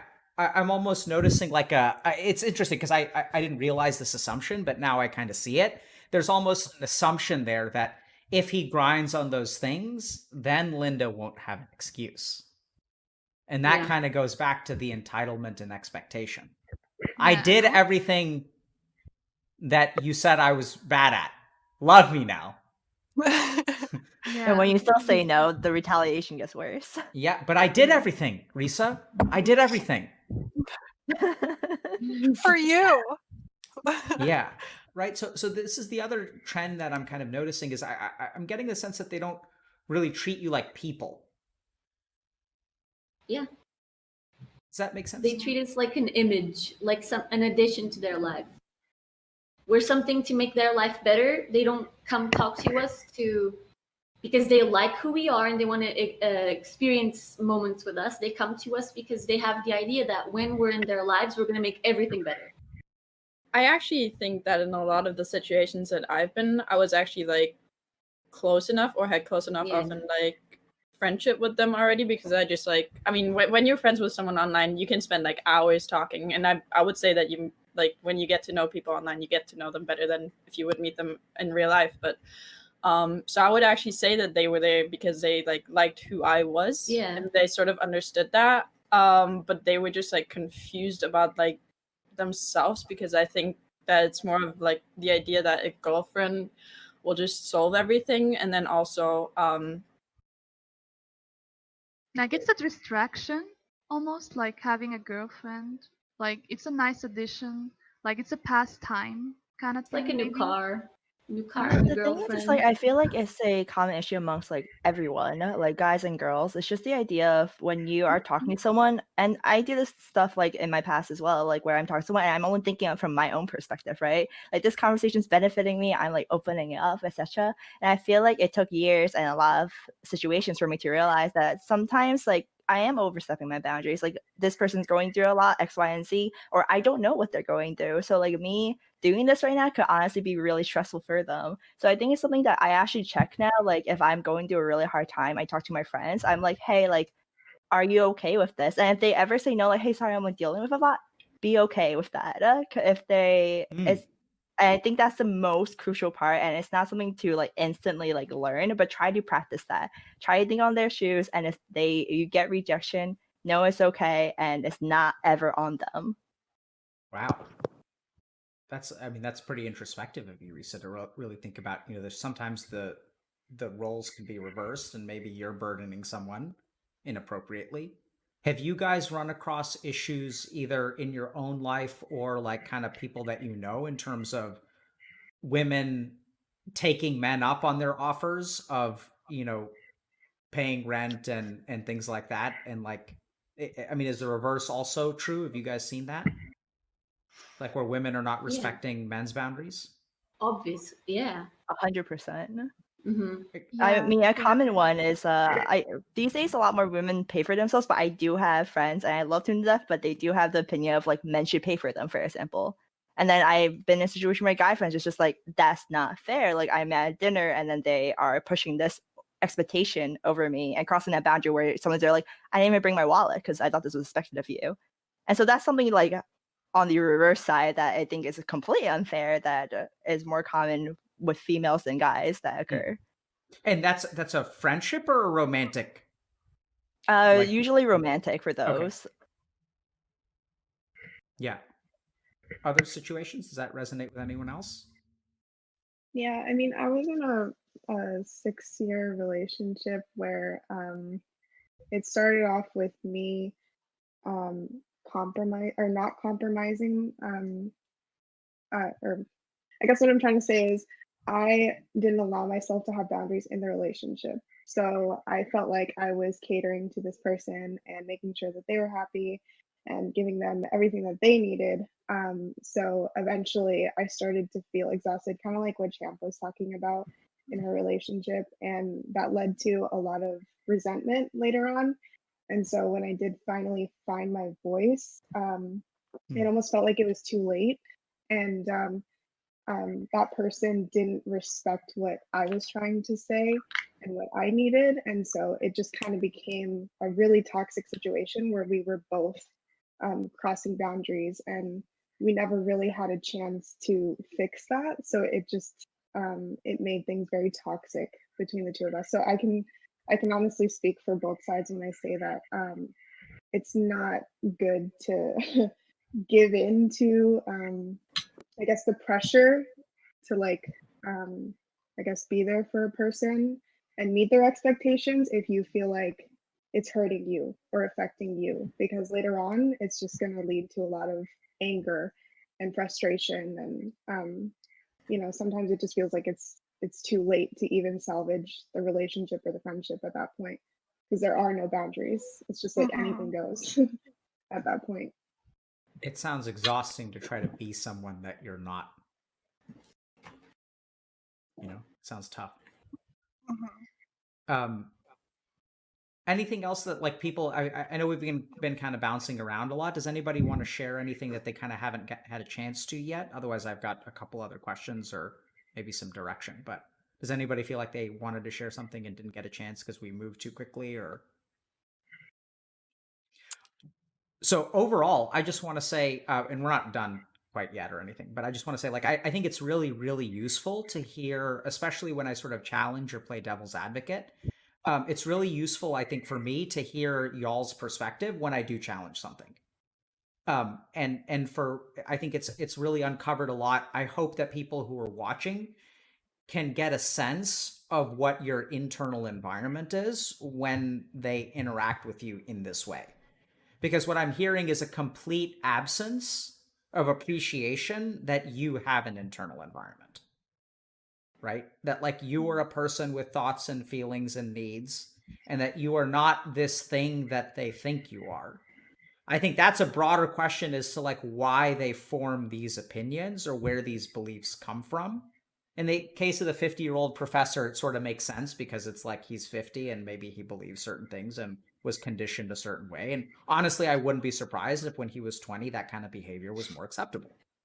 Right? So like if you look at people who are boomers, like disrespect for various reasons, including your age or your gender or whatever, your race, was like more acceptable 50 years ago than it is today. A couple of other things that I kind of was curious, and so I think it's like worthwhile. I'm curious about where these impressions from people come from. I also wonder a lot about like, I get the sense that a lot of people that you guys talk to are really starved and hungry for something that they don't get anywhere else. And it's been my observation that like when you treat them like humans, they confuse that, because that's also some of the way that we're conditioned as men, that we don't disclose really personal thoughts or feelings unless it's romantic. That talking That's about so weird. What's weird about that? I don't know, like I wouldn't have any problem talking to friends about that. Like I wouldn't think it was anything more than friends if I like went to someone for advice or to talk about something that I was going through. I like wish it was more normal, you know? Like I wish I could just have that conversation with friends that are men without it being weird, you know? Yeah. I guess they hold speaking to someone about their problems more special to them than we do, because we have no problem, sometimes depends on the person, but speaking with a friend. But they associate speaking with someone to someone who's more special. Maybe that's where that association comes from. But that association also comes with a lot of insecurity, because they are told, sometimes men are told, like, you cannot cry, you cannot speak about your emotions because you're seen as weak. So when someone gives them the chance to be themselves, they might attach to you because you make them feel good. But it's just, in fact, like they should just be able to speak with everyone normally and have a lot of friendly people treating them like humans. Yeah, and I completely agree with you, Matt. And I think that actually is like part of the problem, because you know, they should be able to speak to other people like that way, but they're not. And so A if lot of you're, fear. yeah, I think if I can imagine, and based on my conversations with like gamers and even like incels and stuff, which we've been trying to get a real incel on stream and we haven't found one. Most of them What end is up a being, real incel? I don't know, but like I thought it was like most of the people that we get on stream end up being decent human beings, which is, you know, I they, feel like once you have one-on-ones with people, they are actually decent human beings. Yeah. You But think then, like, so? I really think so. Like, but then, like, when there's Wow. this online persona, like, all the incel comments come in, they don't think before they speak. But like, I feel like when they go on show with you, Dr. K, like, you start targeting them with specific questions, and for once, they're actually analyzing before they speak. They're Yeah. naturally an incel if they Yeah. put on some dots about it. A lot of sorry, a lot of the incel behavior, at least, I think comes from a lot of bad feelings that they have, that they just, to cope, put out their hate on women. But I think it just comes from a lot of bad feelings and bad emotions that they have on their daily lives. So Yeah. when you speak to them like face on face, they're, I mean, I'm saying like a few of them, I can say it's all of them, but a few of them are just nice people who are going through a hard time and not doing the right things with those emotions. Or they've had a couple of bad experiences and Yeah. those were enough to make them feel so angry at women. Yeah, I think that I'd agree. I mean, there's a lot of understanding. I think you guys are speaking a lot of sense to me. I mean, that's my sense too, is that a lot of times what happens, and if we even think about your experiences, you know, when they feel rejected or hurt by you, oftentimes like, you know, hurt turns into anger. And when I think about where is hatred born, it's usually born from one of two places in my experience. One is hurt, and the second is conditioning. And in the case of some of these online communities, like, you know, they feel hurt, and then there's a community that embraces them with open arms. And at the same time, you know, kind of thinking about what I'm hearing from y'all's stories, I mean, I get the sense that you guys are providing something that's rare and valuable, and frankly, what sounds like it's intoxicating to some people. And they don't really know what that means because they've been taught that, you know, when you talk about feelings, like people don't really listen to you, and being listened to and respected and treated as a human can really be confusing for them, because they were just taught by a different kind of playbook. Not saying that, you know, it excuses their behavior, but I can also understand how hard it is to find somebody to trust because that's something that I've dealt with in my life. And so when you finally have an interaction with somebody where you feel like you can, you know, really open up and be vulnerable, it changes the dynamic of the relationship or the friendship. And some people are able to separate themselves and understand that it's not romantic, but then there are other situations where people can't and they take it as, okay, this person is interested in me because I can trust them and they trust me and I can take it further because we have that type of relationship. But it may not be the case. And yeah, go ahead, Matt. I also see sometimes when you set the boundaries, a lot of people are actually respectful. Like, okay, I'm sorry, I didn't know this. I will respect your boundaries. I lagged. I don't know if you heard me. Yep. But and then the other, when people don't react well, I think it's because they don't know how to separate the rejection from their value. I think they take the rejection as immediately like, you suck, so I don't want to be with you. It could be just a thing of, we're different people, we don't fit together, I don't think it would work out, but they take it to their ego, and that's why, and it hurts them. That's why it comes off as anger sometimes. Yeah, so I know we're talking a little bit about, you know, valuing someone as a person, but not necessarily being on the same page about a relationship. That's what we call the friend zone. I know we've sort of been talking about this. Does anybody want to share an actual like experience of like friend zoning someone and what happened? Champ? Yeah. Linda? Yeah, I'll go after that. Everyone? Okay, I will start. So it's a real life experience that I had. So like some years ago, I had really like a lot of friends, and most of them they were men. And then I realized why I have so many male friends. So they tried to have a romantic relationship with me. And when, there were like clear evidence, like when they said it, because back then I didn't quite understood it, like what kind of evidence are are they out there? So I thought like, yeah, a guy just being nice to me and want to hang out with me, this is cool, this is not a relationship. Like, this is not us trying to go to the next level. This is just us appreciating each other and just hanging out. So, when they try to make a move, like try to hold my hands or something, I was like, wait, um this is not quite what I was going for. Like, can we just like like, how do you say it? Like, can we just be friends, right? So they were like, oh yeah, sure. But then they ghosted on me. We never like hang out anymore. So I lost like almost 10 friends like that, because after I communicated that, look, this is the friend zone, I never heard from them again. So like, now this kind of stick with me, because now I'm like scared of having like male friendship, like, or even having like a guy friend that I can be just like, that I can just hang around with, because I'm scared of having like this confirmation of again that all they wanted was just like me fulfilling like their fantasies, and not actually like me like appreciating my presence and just hang around. So yeah, this is my friend zone experience. So let me just ask a quick question. So they ghosted you. So clearly they were not interested in friendship. They were more interested in something else. You know, what I guess I'm sort of envisioning if they had said, no, I'm actually like, I do have strong feelings for you and I don't think that we They can be didn't say friends. that. I understand they They didn't say never. that. If they had said that, do you think that that's okay?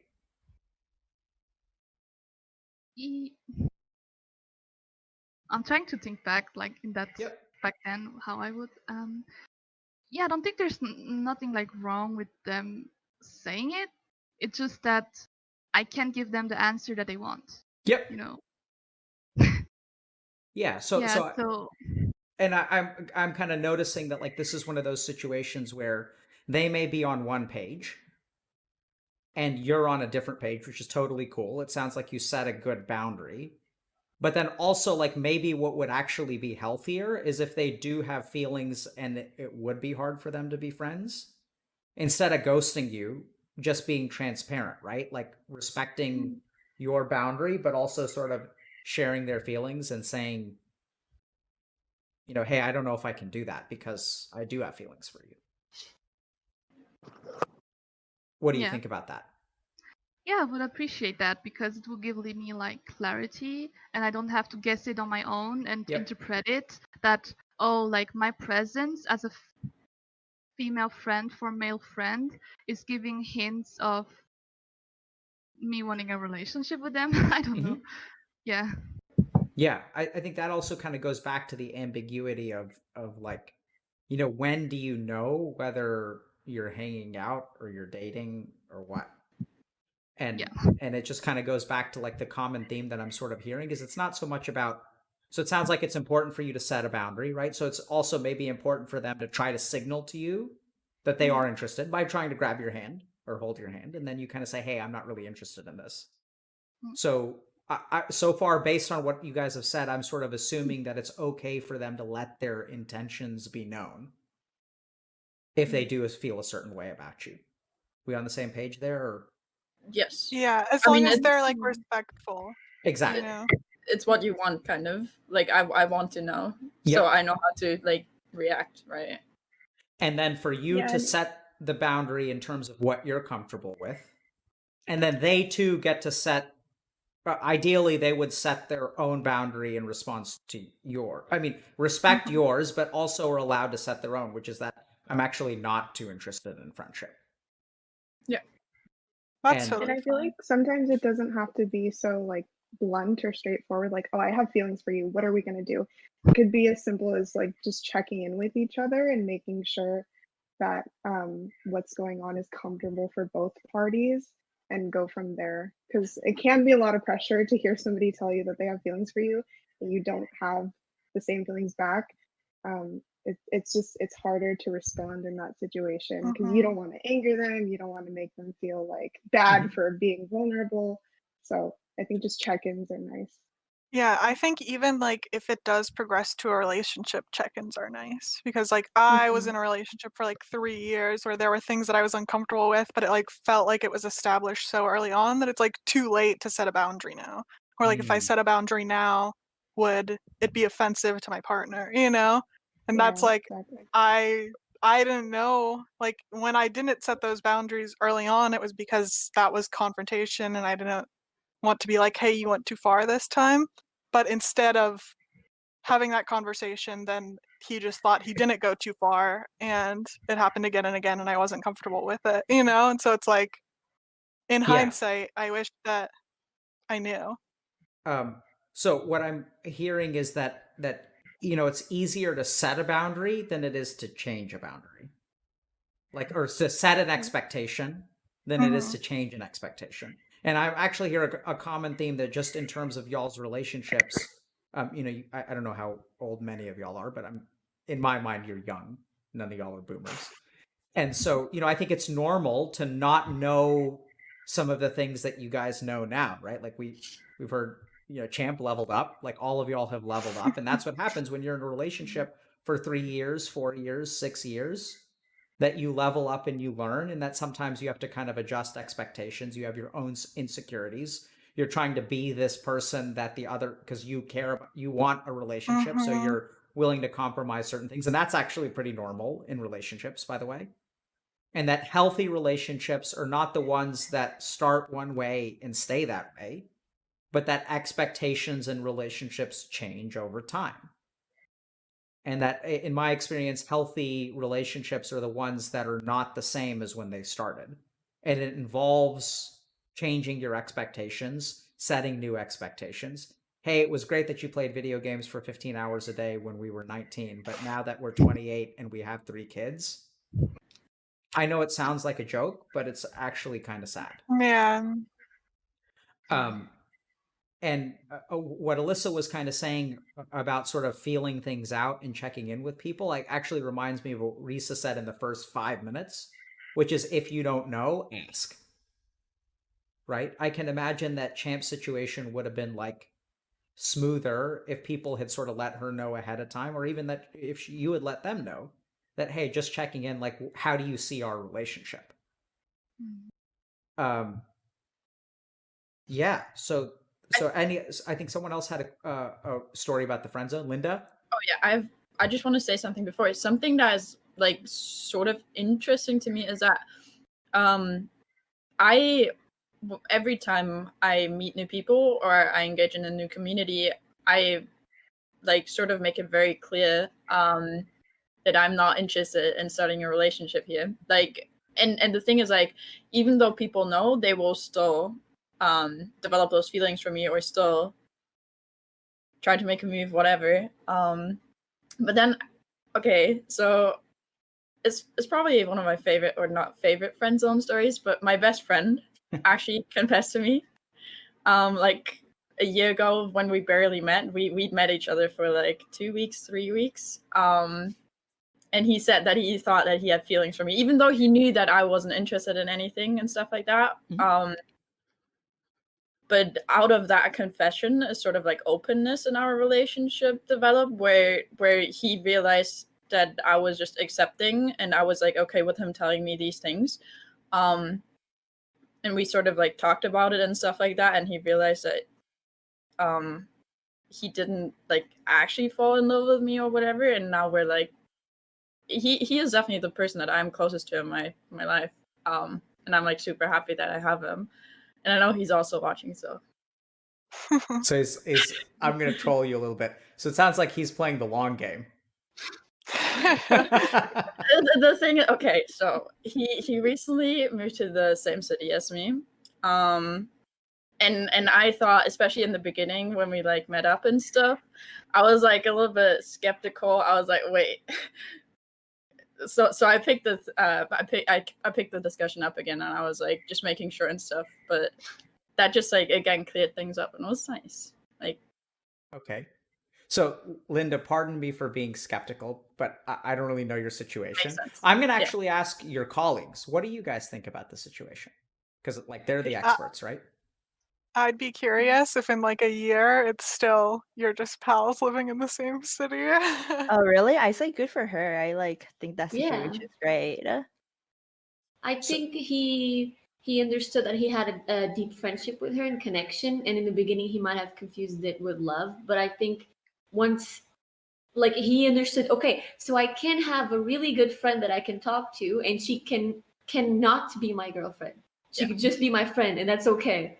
Like, so, yeah. Yeah, if anything, it shows growth on his part because he was able Yeah. to express how he felt and understand what your friendship meant to him and whether or not it was important to keep going or to say, okay, this is not going to work out. Or The to, thing is, you know, I actually hate the term friend zone. So I think it's a really fun meme term to use. Like I love it when Twitch chat suddenly see something on stream like, oh, you've been friend zone. It's funny. But in terms of like real life, if a guy or a girl, and bisexual by the way, tells me that like, hey, like you're a good friend of mine, first instinct it's like, cool, they're a friend too. Let me see them in a friend's like view. And even if I did initially find them attractive in a relationship sense, that's fine. It's just simply change that kind of mentality. Be like, all right, they told me that they see me as a friend. I see them as a friend too. Great. I'm not like, oh no, I've been in the friend zone now. Like that's not my first reaction. And I think that people who have that first reaction whenever a girl or a guy tells you that they see you as a friend, and you're like, oh wow, I've been zoned. I think that's actually a really bad mentality to have. Yeah, I think a counterpoint is like, you've been girlfriend zoned. Right? Why? Yeah. Right? Because that's what happens to you guys. You guys get girlfriend zoned from the get-go. Oh, you listened to me for 5 minutes about how I lost this game in League of Legends? And you were sympathetic? Girlfriend zone time! To be honest, it isn't even that. It's not. A lot of the time, I think guys don't even confess in the hopes of like getting with us. For me, at least, like because I always make sure that people know that nothing's gonna happen. They know. They just want to get it off their chest. But the problem that I mainly have with it is like how much it happens and the frequency of it. Sure. Like, I would almost say, like maybe every 5th to 7th person that I become friends with online is like at some point tells me they're attracted to me. And because of that, it's just like you lose a very big amount of friends, and it also puts you sometimes at a like awkward spot in a community. Sure. Yeah. Sounds hard. So it kind of puts you out, like it just, yeah. I'm gonna just challenge again because I sort of heard a lot of, so Linda said, hey, this happened, he moved to the same city. I was kind of joking a little bit. And I do think that, you know, it sounds like the majority opinion is that this is a sign of growth and it's like healthy. And I think everything you guys said makes a lot of sense in terms of sometimes it's important to just get those feelings off of your chest, have a mature conversation, and that's how the friendship moves forward. At the same time, Star was a little bit curious, right? I'm just like actually just curious because that seems like a big step. I can't think of many friends that I would make that step for. But that's just me personally, like, And not so saying one way or the other. I think if we think a little bit about why we're talking today, I think actually the way to be the most supportive is to not necessarily just agree with what people are saying, even though I don't think you guys are just agreeing with Linda. I think everyone brings up good points. It sounds like Linda's very good at setting boundaries early on, and that she's good at like managing things, and that they are genuinely very good friends. And at the same time, I also think what Star says, you know, like something flipped in my mind, because just like she said, I don't know, or let me be clear, I have never, well, maybe even that's not a good, I was about to say I've never moved cities for a friend, but that also assumes for a moment that he moved for her, which is like probably not a fair assumption, right? No, It just he happened. He wanted to move out of his country in the first place. Sorry. Yeah. And so it sort of makes sense to move to a place, if you're planning on moving, to like move to a place where you have some kind of connection and some kind of roots. But I also do know people that have played the long game. And And so just something to think about. It does sound like she set a firm boundary and there are good reasons to move and things like that. Linda, am I making you feel uncomfortable? You look No. Okay. I'm just amused. Sorry. Yeah, good. I think what everyone else said too, but I'm also curious and I wonder what'll happen in a year. I hope it's not being an asshole to say that. No, not at all. I'm just amused, as I said. Yeah. Yeah. Because I think, frankly, part of where this is coming from is that I also know that some people will do their best to try to be friends, and that over time those kinds of feelings can reemerge, or as you sort of figured things out, and then as time goes on, you can figure out, oh, I actually do have feelings, right? Just like relationships change and evolve and you guys have conversations, it's possible. I can imagine if you take 100 people in Linda's scenario, some of those conversations will probably end up being, oh, I actually do have feelings for you. Joel, is that fair? Risa, you wanted to say something? Yeah, so I just want to say that has happened to me where I friend zoned someone and then we actually dated like a year later. And the concept with that though, I'm so sorry. I'm so sorry, but I'll make a proper point about this, okay? So do you realize how many women you just screwed with that statement? Because I now know, but I will make it clear though. I will make this clear. Let me finish. I should Like the thing is that he was not continuously hitting on me. Like after I made it clear, he became a good friend. Like honest to God, never was just like, hey, you're cute today, or like, hey, like we should do this together. It was a very respectful relationship. And then things just ended up that way because eventually I caught feelings and then I reached out to him about it. Not the other way around with him forcing it on me. You're and giving him confessing. so much hope to the internet, Risa. I'm devil's It's a rare advocate case, slightly. people, It's a please. rare case. It's a rare case for sure. Like I'm so sorry if I screwed people No, over. it's true though. It's true. It's true right? because I wanted to say like relationships do change, but the idea is that you're not forceful about it, right? Like so, even You're though you are, yeah, like if you're a friend, act like a friend. That's what my ex did, right? And then things just happened with that one, and it was a rare case. But in general, this is not like the long con where you get friend zone and you're like, all right, let me figure out what is the plan of how I can still hit on her and get to change her mind. 12-step Don't plan. have that. And he did not have that expectation. If anything, like it just was out of nowhere that I confessed to him. So I mean, the key is just like being open with your communication, especially in these like situations. And it's also like I have that with my best friend that when he confessed to me, it was like when he caught feelings, I had feelings for someone else and I was talking to him about those feelings. And then like a little while after that, he was like, the way that you felt about that guy was exactly how I felt about you. But like that sort of established such a like close trust factor that even if he now caught feelings for me, I would trust him to say it again. And if I developed them, I would like be open about it and be able to talk about it to him as well. So I think that's why I trust him in that way, by the way. to also save the conversation slightly, just because I know that line when I screwed, there are people that has confessed to me that I will cut out of my life instantly because they continue to try to flirt and etc. And that's not proper friendship for me. So I will be like, hey, I just goodbye. No, but I mean, I think it is common, right? So I think part of the reason that some people stay in the friend zone is because I have heard a lot of situations where, until my wife explained to me that this wasn't true, I thought we were friends first, right? And that's not unreasonable, right? That like you can be friends with someone because what we're talking about is people grow and change over time.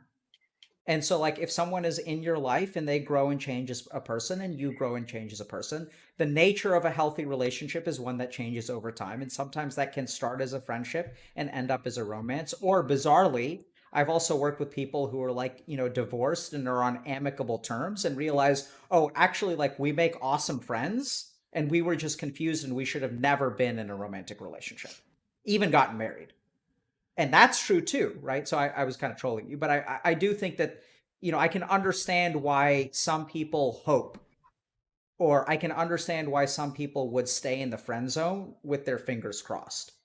And what I'm hearing from you guys is what makes that okay or not okay is the openness and the trust with which you do that. Right? It's like in the back of your mind, if you're like waiting for her to fall in love with you, that just sounds unfair, toxic, and frankly unhealthy in your life. And at the same time, if you can value another human being and set aside romantic feelings, and at the same, if things change over time, then like so be it. Yeah, because I think there are men that are pretty good about hiding their feelings, but We're very at good one at it. point or another, yeah. So I think at I'm one actually point or I'm another, actually deeply in love with one of you right now. Can you guess who? That was I a do think joke, at maybe a one point or bad one. another. I think like if you have this hope that you might be able to get into a relationship with somebody, it'll show and it will make things uncomfortable. So it's not like you can just play the long game and never show it. I think sooner or later the other person is going to feel that something's going on or something's happening. Absolutely. Right. I think it does blend in. And you guys can tell, right? That's what I'm hearing from Alyssa. How do Well, you just- know if yeah. Oh, it's just I've been in situations too where it's just like you trust them as a friend, and then it's just like a parties when alcohol is involved. People take advantage, and that's not okay. And it's just the idea that if you're a truly good friend, if you see a drunk friend like that or your first instinct should be to just help them. Not like this is a girl that I've had a crush on. I've been playing this long con. Let me take advantage now. Like that. I just want to put that out there. That is just never ever okay. And so even if you do still have a crush on someone, please just if they tell you that they see you as a friend and vice versa, like just keep with that mentality. And if things Be a happen naturally, friend sure, first. but yeah, be a friend first. Just wanted to put that out there. Yeah, so I think you guys are kind of transitioning to something which I've been sort of thinking a lot about, which is like I'm almost hearing a playbook come out of this in terms of y'all are sharing a lot of important stuff from your perspective about what's acceptable behavior and what's not acceptable behavior. And I wonder if actually, we were talking a little bit about repercussions versus education. I wonder, how do you guys feel about like, can we just go from start to finish about, what's an appropriate way to interact with women, whether it be on or not, people. But I'm sort of thinking a little bit about, this group of people who like approaches you guys online. It sounds like it's relatively frequent, right? Up to like 20% of people in Linda's case. And to kind of think a little bit, it doesn't sound unreasonable to me. It's probably true for all of you guys, but, and for us to like think a little bit about, how should they speak? What should they say? When should they say it? How should they respond to what you say? And like, how can we sort of like maybe actually concretely educate people about like how to deal with women, how to deal with romantic feelings? How do we know when we're friends versus flirting? Like, what happens? Because sometimes people flirt with their friends, right? And so how do you navigate that? Like, what do you guys think? Are there kind of take home points that we can kind of put together from our conversation today? I think I one of the... guess. Go ahead. Oh no. I guess if I had like one point, it would be like asking if something you did was okay after the fact in like as neutral a way possible. Like, hey, just wanted to make sure, like, I made this joke.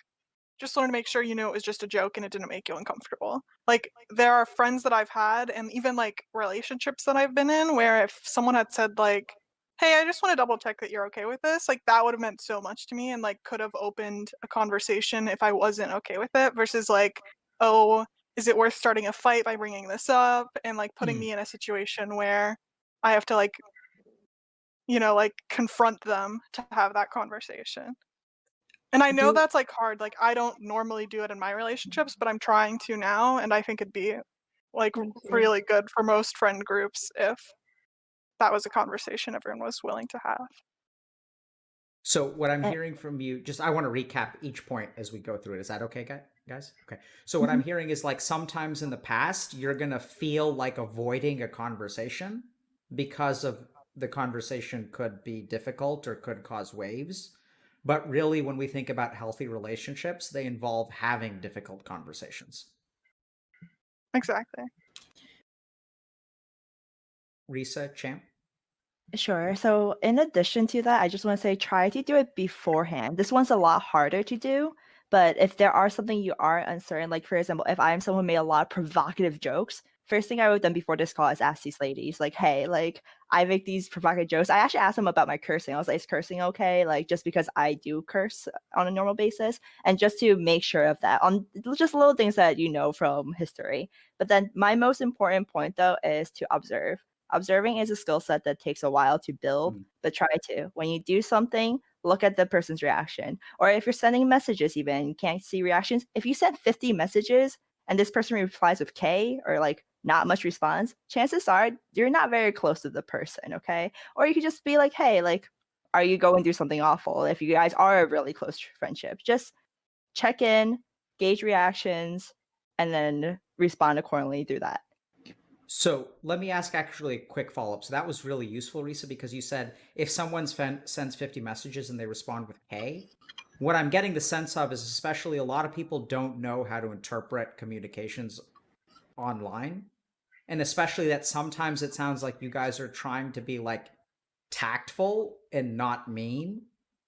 And that there's ambiguity. Like, so you guys have a choice between on a scale of like 0 to, or like on two ends of the spectrum, one is like being nice and being mean, and you're trying to set a boundary. And I thought maybe I heard Alyssa say that what she's had to learn how to do is to be mean, because sometimes when it may have been someone else, but that sometimes when you guys are trying to like let people down gently or like not hurt their feelings or not like, you recognize it could be insecure and so you try to be nice. So what are some signs that you're like not interested in someone in that way? Like what I guess I want to clarify that I haven't been mean in the way that like I was cussing at somebody or saying like things that were hurtful. It's more so I had the mentality that maybe I might have to be a little bit more aggressive. And I think what I do more now is I'll just ignore it. Yeah, firm.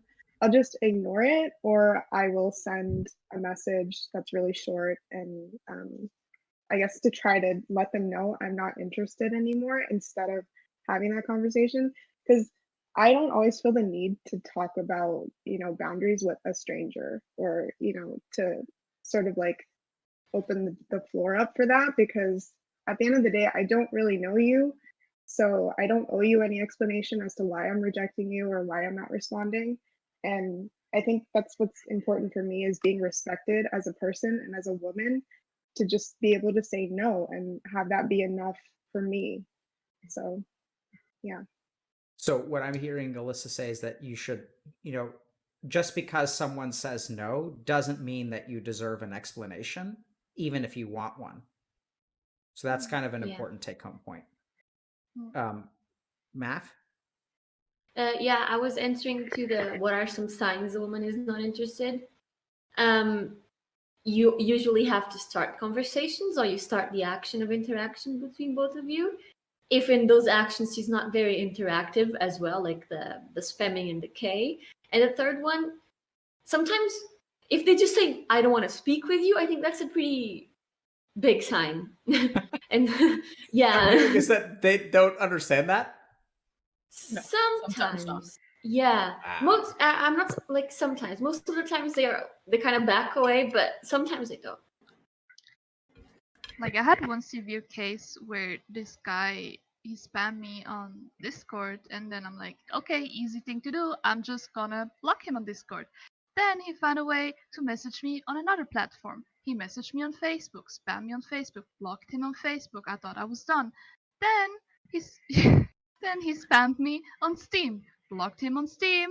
Then he messaged, like somehow he got my number. Then he messaged me on WhatsApp. Had to block him on WhatsApp. 4 platforms already. And then he used another person's account to contact me. And I'm like, what should I do? I can only react to, like with a block. Because I when he was spamming, I said, stop, please stop. And then I had to say it to him on Facebook and then block him. Then on Steam, please stop. I'm not gonna read those messages. Yeah. I would say go to the police, but I've had stories where the police haven't been so nice. So I don't know. Yeah, I had a similar experience like that where I met a guy at a dog park and I gave him my number just because I was being nice. And he ended up finding me on Instagram, finding me on Snapchat, adding me everywhere. Wow. And at first, the conversation was pretty casual, but it turned into him messaging me every morning, every afternoon, like pretty much anytime he could, it seemed like. And it got to the point where I told him, like, hey, I'm not interested. I don't want to talk to you anymore. And he got mad at me one time and kept messaging me. And another time, I had blocked him on everything. And I guess he found my WhatsApp somehow. And he started acting like nothing had happened, basically, and was like, hey, how are you doing? What's going on? I was like, I thought I told you, you know, we're not talking. I'm not interested. And then he called me a bunch of really terrible words. And I decided to just, you know, leave it there and block him. I didn't even respond to the things that he was saying Yeah. because they were so terrible. Maybe and it he made me doesn't know feel how to really lead. bad. Yeah. Like, I think Yeah. one final advice that I could give is that this is something I do. It's like a final message. Basically, if I don't know this person likes me or like maybe I'm getting mixed signals and stuff like that, I will send one message that's just like, hey, like I'm sorry if I'm disturbing because I sent like this is my third message to them or something like that. Just want to know my doors are open if you ever want to talk, and if I ever bother you anyways, I apologize. And I just kind of leave it at that. If at least for me, when I see a message like that, if I truly like the person and I see them as close or a friend, I will 100% reach out to clear out that misunderstanding. But if I don't like you, or then I would just leave it ignored. And for me at least, I like the final message policy. Send one last one, make your points clear, and Like give them an out. Yeah, give them an out. If they want to respond, they will. If not, you leave it at that. What does that mean, Star? Give them an out? So like give them an opportunity to end things there, like oh, like no worries if you're not interested, but if you are, blah blah blah. And then if they're not interested, they can just leave it at that without any hard feelings because you've said no worries. Okay. So anything else that people want to add in terms of, you know, what? Yeah. We'll do So- Champ and then Linda. So when you see someone communicating their boundaries, please respect them. Don't deflate them. Don't try to put them on your standard. Like, oh, I'm actually okay with that. Why is that person not okay with doing that? That is not normal. So I can no, these are two different boundaries. Like your boundary doesn't have to be the other person's boundary. There's no over an universal standard that can be applied for anyone.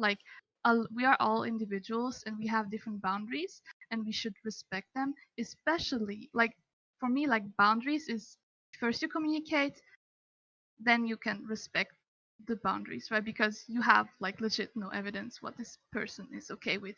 Because I sometimes also had interactions where I crossed someone's boundaries and I was like, oh wait, how did this happen, right? I thought this was perfectly fine.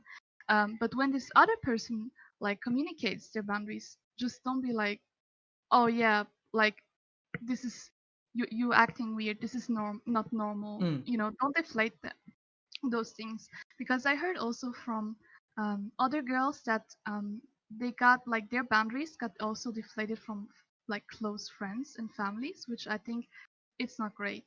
And if you want to have a safe place, this should be a criteria where people can communicate their boundaries, and that that those people will respect those. Fantastic. Linda? Oh, yeah.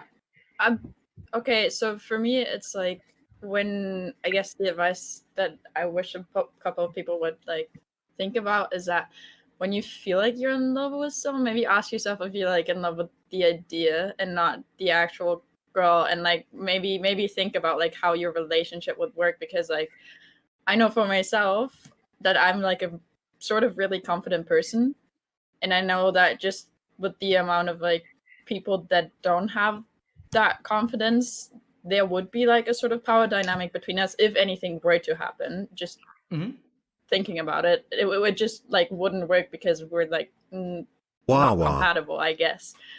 So just think about what does this even make any sense?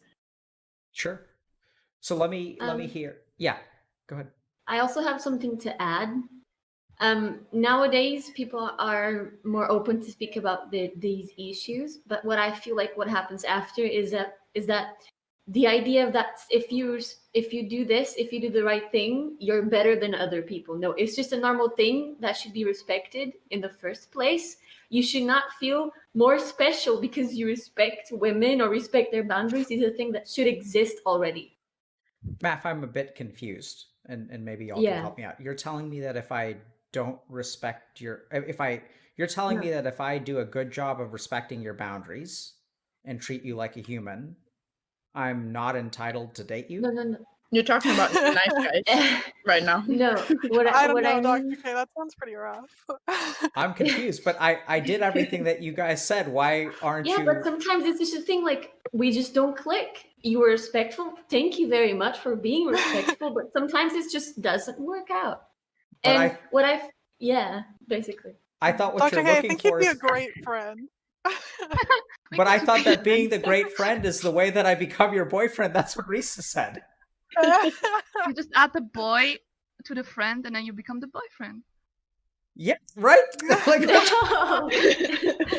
so like I think maybe what was missing is that like you guys didn't understand what my gender was, so I can send you a particular picture proving it. And isn't that what I'm supposed to do? No, thank you. Yeah, so it's what I'm hearing from Matt in all seriousness, and you guys have to let me know if I overstep, okay? Mhm. So I'm, That's funny. But I think what I'm really hearing is that like, basic respect and talking about boundaries and treating someone like a human being is what is just like, that's just being human. It's not like making you boyfriend material. Like, sure, a boyfriend should do all those things. Yes. But it's not sufficient to enter a romantic relationship. And that what we're talking about here is a playbook of interaction, not a playbook to I'll get a girlfriend. Exactly. Although I do think it is necessary, although not sufficient, to be boyfriend material, to like treat someone like a human. It's the base. Yeah, Yep. it's a base. Okay, so let me see if I can recap.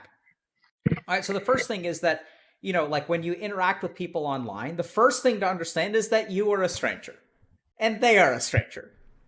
If you talk to someone for 5 minutes, you guys are not even friends. Y'all are strangers.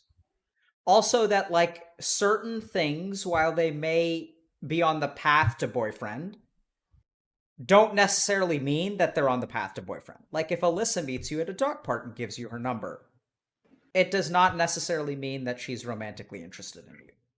Right? That there are lots of gestures, like maybe a good thing to do would be to like, reverse the person's gender to like something else in your mind. Like if I met a dude at a dog park and I'm a heterosexual male and I'm going to assume that he's a heterosexual male and we exchange phone numbers, that's fine, right? That like just because someone is a man or a woman doesn't necessarily indicate romantic interest.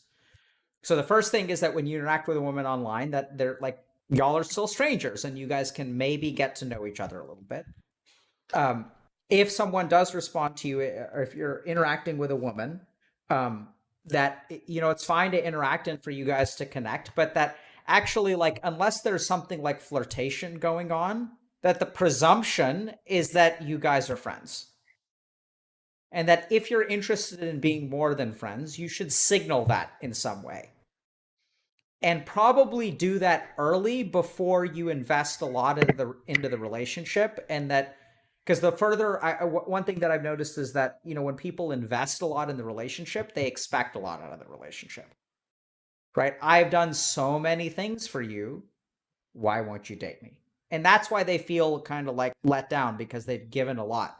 Oh yeah, I like moved across the world for you and I'm paying your rent and like we're great friends, but like why won't you love me? And from y'all's perspective, I would really think it's like healthy if someone does seem to be investing a lot into the relationship, that you really kind of stop and think about like, what is the assumption here, even though you think you guys are friends, that boundary setting conversation or like trying to figure out what your relationship is actually goes two ways. And to think a lot about what Star said, and that sometimes as human beings, we like to avoid difficult conversations. but that it may actually hurt more in the long run to avoid those difficult conversations. So probably relatively early on, you don't have to be like, overly expressive or go too far, but probably men who are interested in you, and once again, I'm assuming a heteronormative standpoint, should indicate to you somewhat early on, but not too early on, right? Like not after 5 minutes of DMs, but they should try to get to know you as a person, move past the stranger point. And then I think someone, I forgot exactly who said this, but maybe it was Linda, who was kind of saying that, like, if you feel like you're in love with someone, like ask yourself, what are you in love with? Because what do you actually know about this person? And so far, all you know is that they warded well when you were playing League of Legends, and like, wow, that's amazing, right? Meeting all of my standards. Yeah, and so to really think about, okay, what do you know about this person? As you guys start to interact, a couple of warning signs. One is like an uneven communication, and oddly enough, I know this is going to be kind of a weird analogy. I don't know if any of y'all play tennis. But with tennis, I sometimes think about there's a ball, and then you hit the ball from one side to the other side, and then the ball has to get hit back before you hit it again. So it goes back and forth. And sometimes what I'm getting the sense of is people that you interact with on Discord or through DMs are like those tennis ball machines. You guys know those machines? Where it's just like they're just shooting ball after ball after ball. So ask yourself, am I playing a game of tennis with this person, or am I a tennis ball machine? Blocked me on Instagram, challenge accepted. I'm going to find your phone number. Blocked me on WhatsApp, challenge accepted. I'm going to find out where you live. So don't be a tennis ball machine. Right? And so to try to reciprocate the level of interaction, and this is where what Risa says I think is really important, observe, which I really just am shocked by the lack of observation. I don't know how you can expect people to observe if they're like, you're blocking them on multiple platforms and they're hunting you down on others. Like, observation, that just sounds so on a different level. I don't even know where to start there. And I think part of, I feel like ultimately what we're having is half of the conversation. And what we need to do is talk to the tennis ball machines, talk to the people who have been friend zoned and get their perspective. Because I do sort of think, like, I can sort of understand that if I, meet a cute girl at the dog park and she gives me her number, like, hey, can I call you sometime?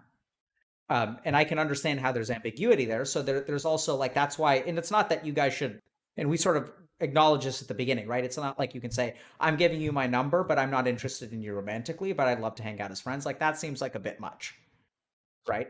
So there's ambiguity at the beginning, and that's actually kind of comforting. But then as someone graduates past stranger, if you find yourself feeling in love with them, ask yourself why and recognize that that's probably not appropriate. Full disclosure, though, I fell in love with my wife the first time I saw her, and, I just don't. So I struggle sometimes with that. And then everyone doesn't say, like, Lisa's like, oh, no one says fucking creep, right? But that's how we treat the people who fall in love with us. It could have been, right? So that's like, there's something more here. Like, I absolutely just, I saw her, like, I literally remember the first time I saw her.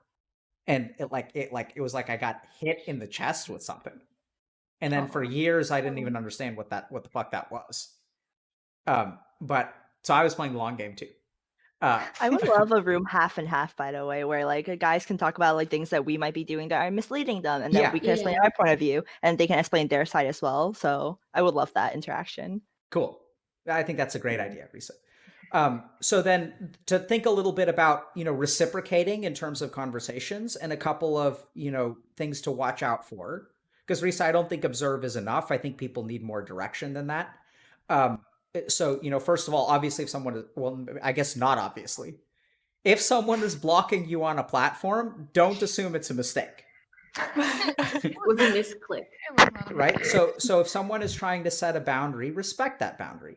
And then also recognize that if someone sets a boundary with you and you feel hurt, you feeling hurt does not entitle you to anything from the other person. So that seems to be a big one that we haven't really said explicitly. And then also I would encourage people, if you're expecting a lot out of the relationship, figure out why you're expecting a lot out of that relationship.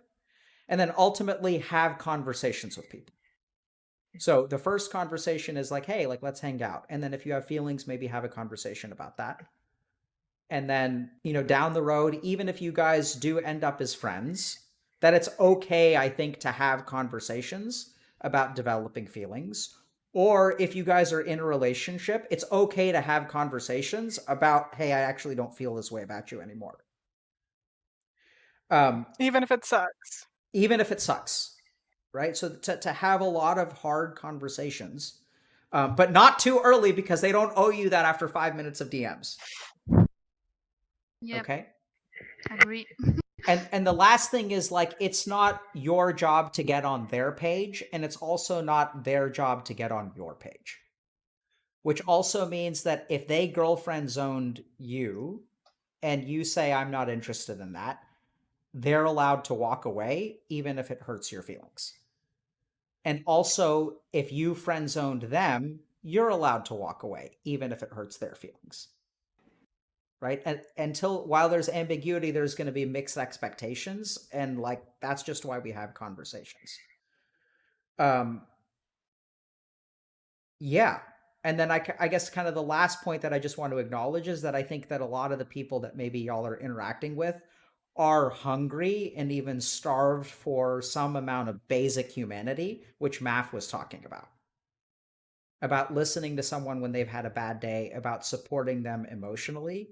And that doesn't mean just because a woman or a man is supporting you emotionally doesn't mean that they're romantically interested in you. Did I miss anything? I think so. No, that was well summarized. Actually, I left one or two out. If you are someone's professor, don't touch them. Yep. If you're a policeman, please do not take advantage of already disturbed victims. Thank you. Yep. Yeah. True. Okay. Any last thoughts or questions? Thank you for having us. Yeah, Thank you very for much. sure. We're a little bit over time. Are you guys okay with not meditating today, or is that something that you guys really were looking forward to? It's okay. I was actually looking forward to meditate. Yeah, I was too. Okay, let's do it then. Let's Yeah? do it. Yeah. We can do like Right? a small exercise. So can I confess something to y'all? By the Yes. way, Go ahead. the word Sure. confess was used a lot. You guys notice that? It's like, what's that? Yeah. I'm curious about that. But so part of it is that I feel like I owe you guys a better meditation than what I can give you today. So that was actually part of my hesitation. So I do some meditations that are Shakti-oriented meditations. Shakti is the Sanskrit word for energy. And it's also, like, by definition, principle. I mean, feminine. So, like, Shakti also is literally translated as energy. So, like, you know, any kind of energy. And it also is translated as goddess. So it's kind of weird. But How it do you has like spell it? Shakti. And the challenge is that, like, just after like 5 or 10 minutes of talking to you guys, I was like, you guys should really learn a Shakti meditation, because I think there's just something about that's resonating with me. The problem is, first of all, I don't know those meditations very well, because they're traditionally they actually are taught by female teachers. And so part of my hesitation to teach you guys is that I think you guys deserve something that I don't know that I'm the best to teach. So I'm going to teach you guys something. And if y'all are okay, I'm going to think for 60 seconds about how I can access any kind of Shakti. But the other thing that I ask y'all for is a rain check. That one day I'm going to learn how to do these properly and teach them over the internet. And I just don't know when that's going to be. But I hope that you guys check that out when it happens.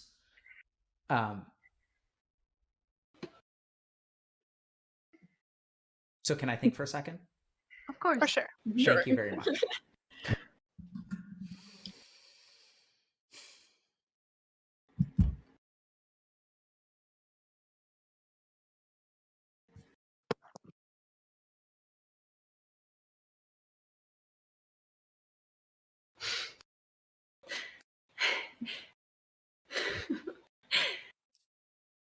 Okay. Is everything okay? Yeah. Yes. Okay. Okay, so I'll try something. I don't know if it's gonna work, but we'll try something, okay? So I want you all to sit up straight. All our gamer posture. Oh my god, you're a gamer? Checks all my boxes. She said gamer posture. I'm in love. We have the same posture, man. I met this girl. Oh, you'll never believe. Okay. You're so let's- joking, but Yeah, That I might know. be a box or something. Okay, so let's sit up straight. So close your eyes. And what I want you guys to do, actually open your eyes, sorry. Put your right hand in your left, like this. Right. And then put your thumbs together. Good. Okay. And then put this in your lap. Okay. And I want you guys to sit up straight. And I want you to close your eyes. And the first thing that I want you to do is feel your spine. And as you feel your spine, notice that it's straight. Keep your neck erect. You know, make sure your neck is straight, that you're not leaning forward. Keep your chin sort of level to the ground, like parallel to the ground. And what I want you to do is imagine that the rest of your body are like clothes on the hanger of your spine. So relax your shoulders, let your arms relax, let your legs relax. That you have a pillar, a core of yourself that is your spine. And let everything else drape across it.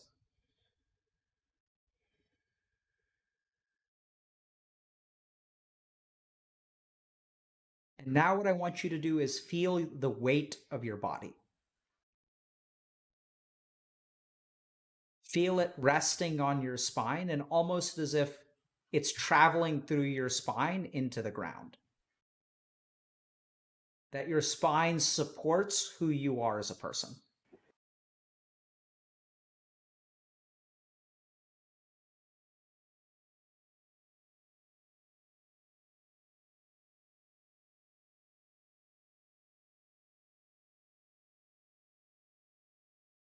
And now what I want you guys to do is feel the circuit of your arms.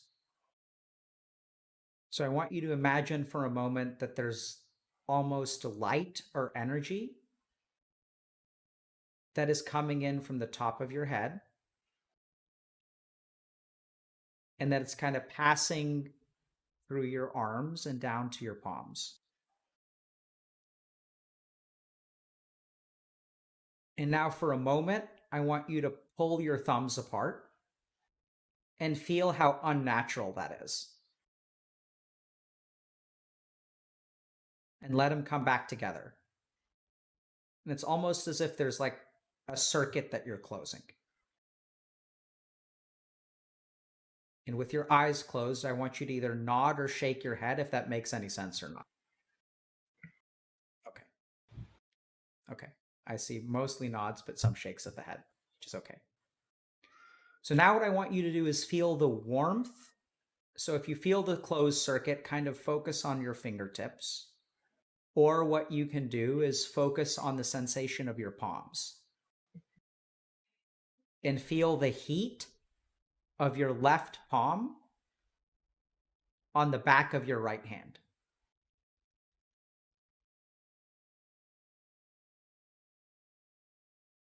And now what I want you to do is focus on your right palm and how there seems to be heat almost emanating from it or above it.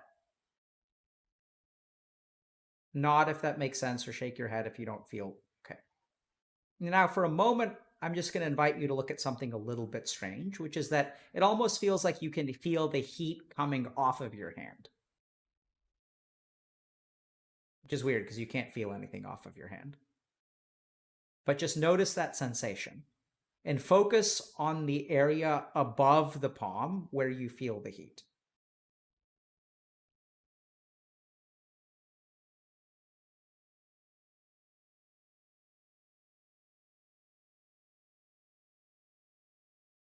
And now kind of notice that you have this circuit, this warmth, this energy.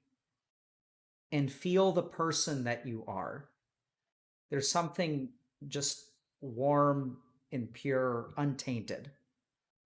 We've been talking a lot about expectations and feelings and fear, powerlessness. But in this moment, none of that is you.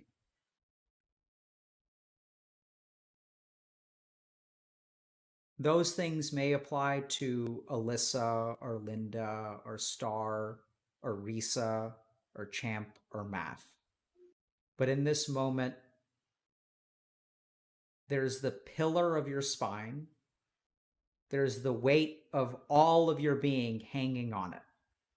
And the spine can easily handle that weight. And there's warmth and energy. And now what I want you all to notice is that there's something like perfect and even divine about the person that you are right now. And is it any surprise that people are drawn to you?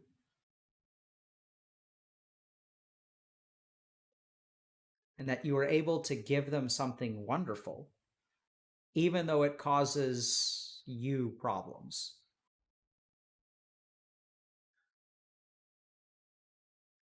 And that's okay.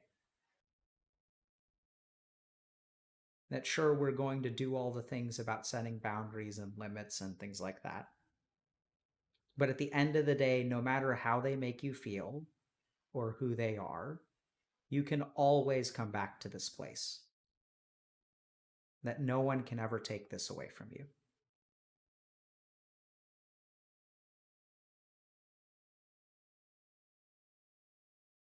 And that this thing that you can feel will support you throughout your entire life, throughout any challenges, through any trials, and in your relationships.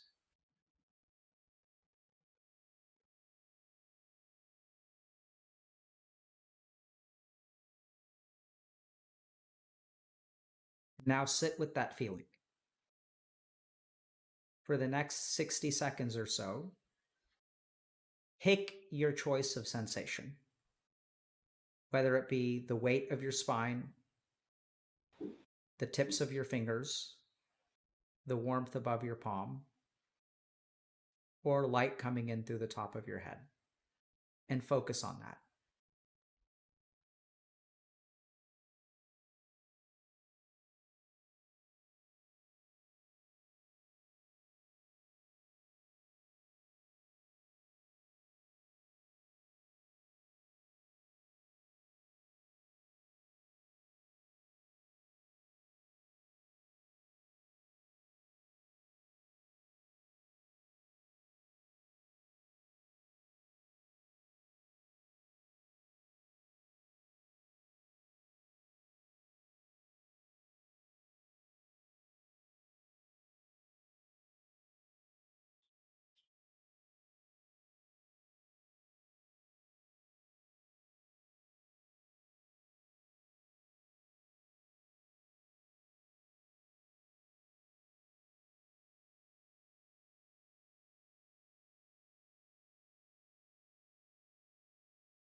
Now, we're going to take a deep breath in for 3 seconds and out for 3 through your nose.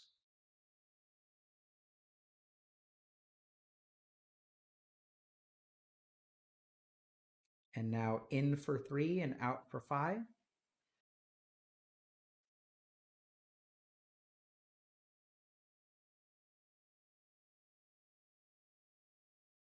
And then in for 3 and out for 7.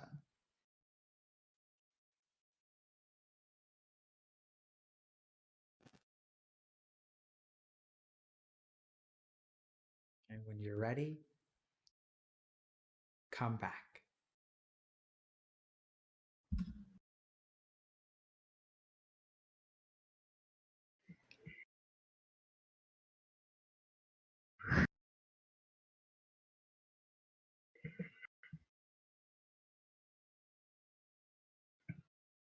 How do y'all feel? I'm so glad that I asked for that meditation. It's like more emotional than I was expecting. I almost cried at some point. Honestly. What were y'all feeling? Nice. To me, it was not Like strong. Oh yeah, like I was like, oh, I have a strong spine. I felt very light. Me too, and I could feel the warmth. It was so intense. And also when you said that we should like focus on like a light in our head, I could see like the color yellow. And I could see blue. Ooh. Yeah. So I'm happy that some of y'all had some really positive experiences. I'm relieved. So this kind of meditation is actually not my forte. So I've learned some of these techniques before, and I try to do my best. But I'm really glad, and this is kind of a lesson to me too. It was really good. I'm glad.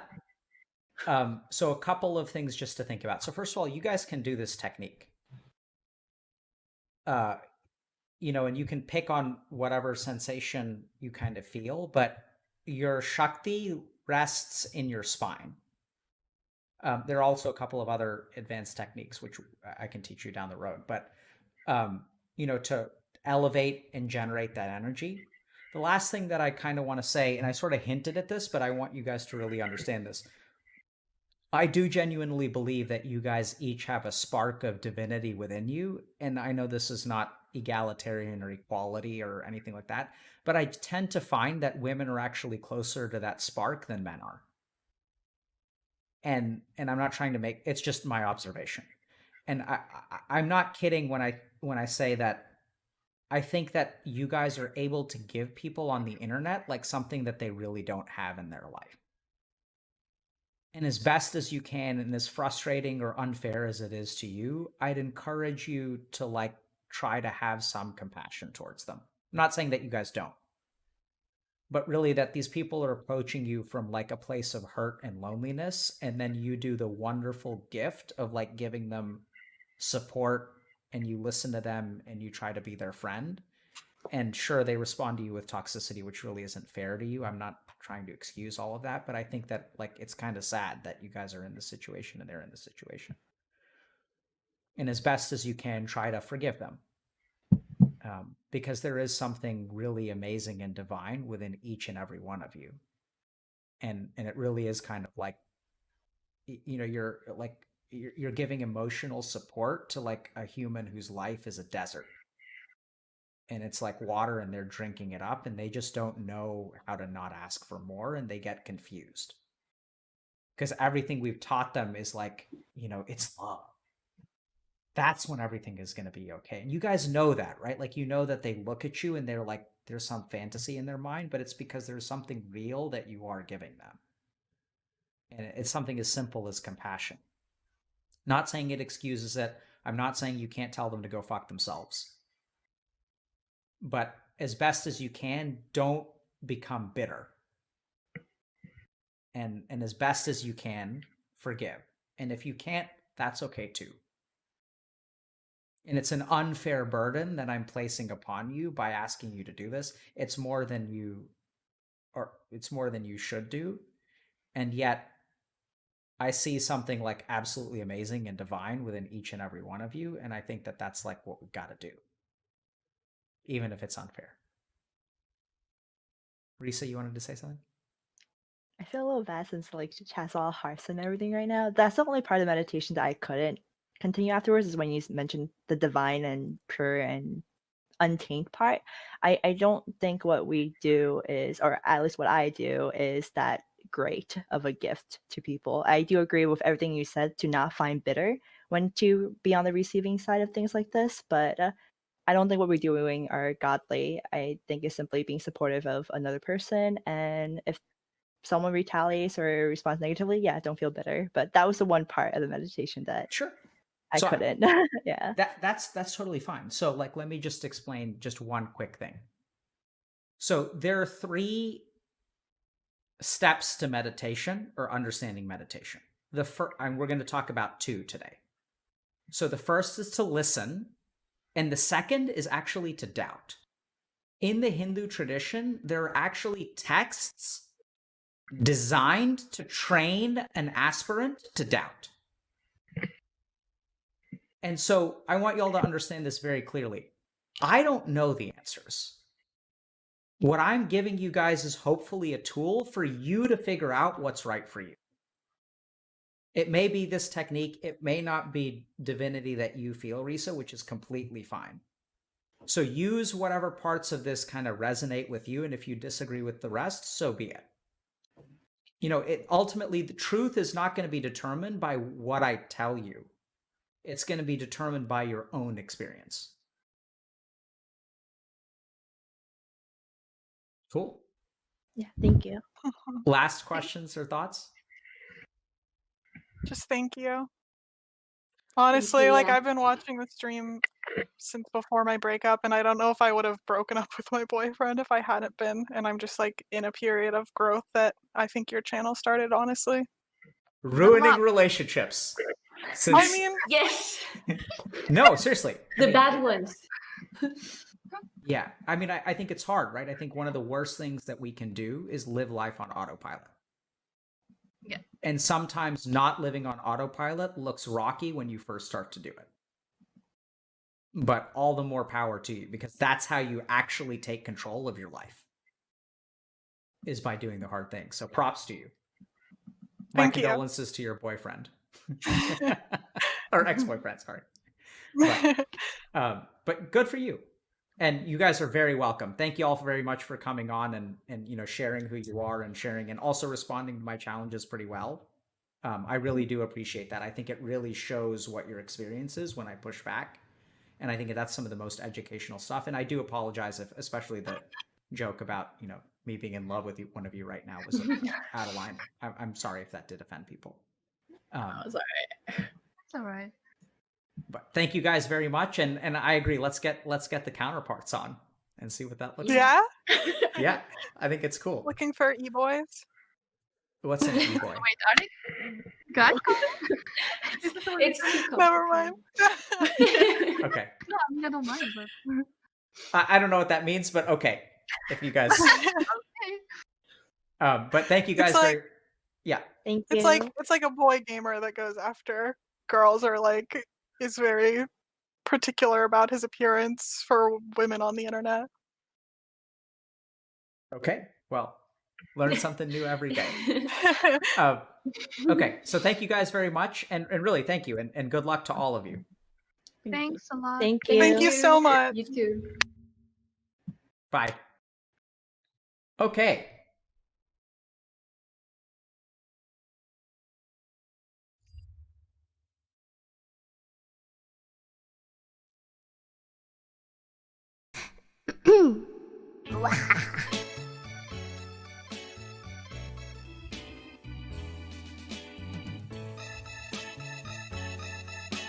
Uh-oh, how's this gonna... That's life.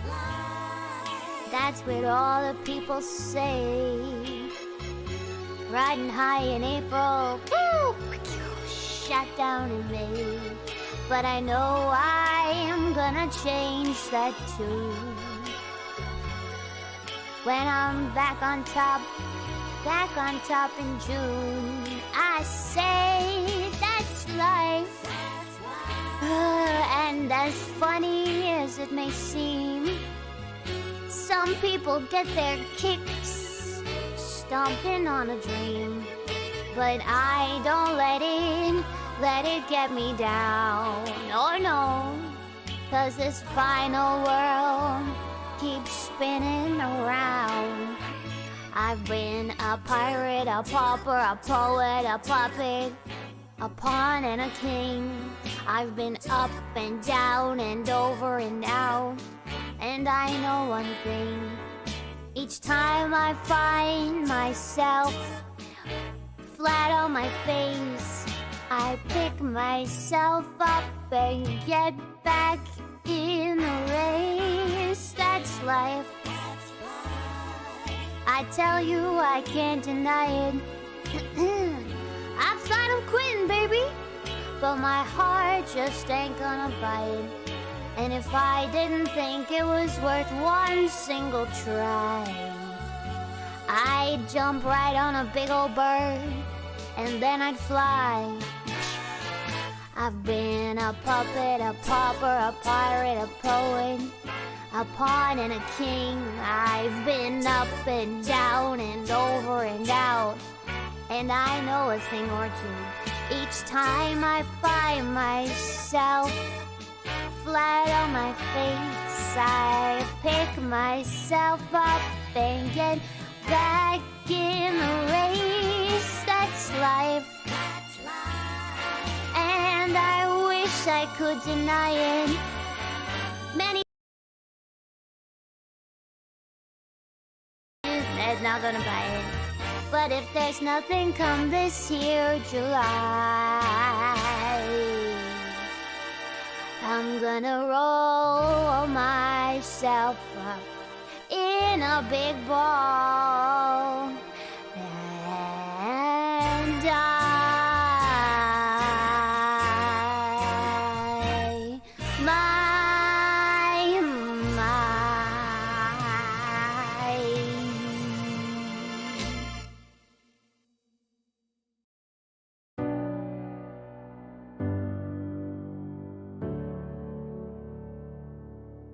There's some hoes in this house, there's some hoes in this house, there's some hoes in this house. There's some hoes in this house, there's some hoes in this house, there's some hoes in this house. I said certified freak, 7 days a week, wet ass pussy, make that polite game weak, yeah. Yeah, you fucking with some wet ass pussy. Bring a bucket and a mop for this wet ass pussy. Give me everything you got for this wet ass pussy.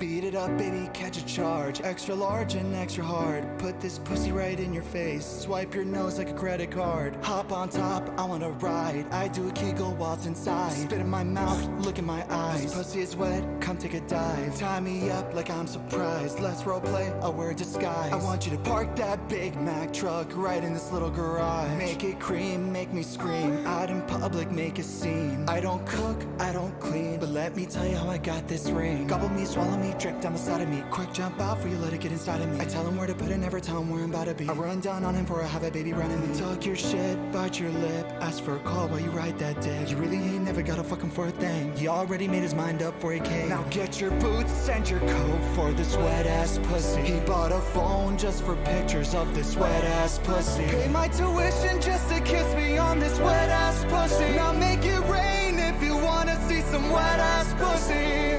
Yeah, yeah, yeah, yeah, yeah. Yeah, you fucking with some wet ass pussy. Bring a bucket and a mop for this wet ass pussy. Give me everything you got for this wet ass pussy. I'm talking wop, wop, wop on this wet ass pussy. Macaroni in a pot, that's some wet ass pussy. Give me everything you got for this wet ass pussy. There's some hoes in this house, there's some hoes.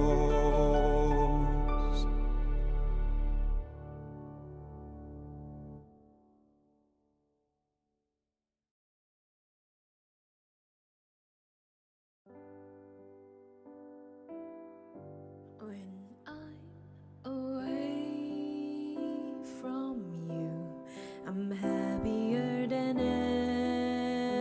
ever. Wish I could explain it better. I wish it wasn't true. Give me a day or two to think of something clever, to write myself a letter,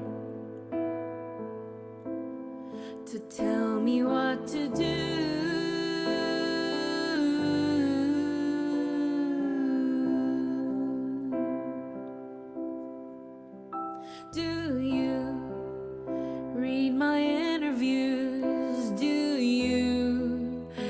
in my avenue, and you said you were passing through.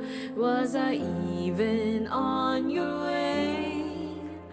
I knew when I asked you to be cool, but I was telling you, you do the opposite of what you said you do, and I'd end up more afraid. Don't say it isn't fair, you clearly weren't aware that you made me miserable.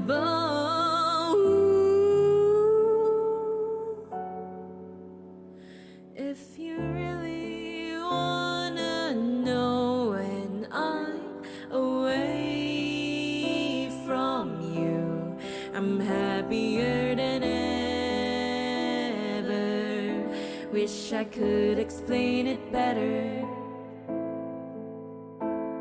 I wish it wasn't true.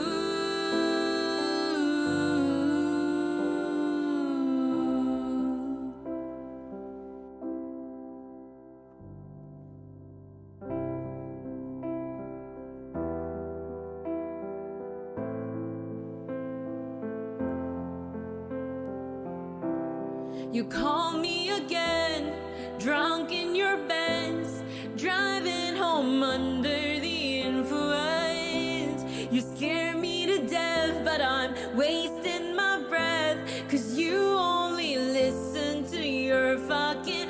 I don't relate to you. I don't relate to you, no, 'cause I never treat me this shitty. You made me hate this city. I don't talk shit about you on the internet.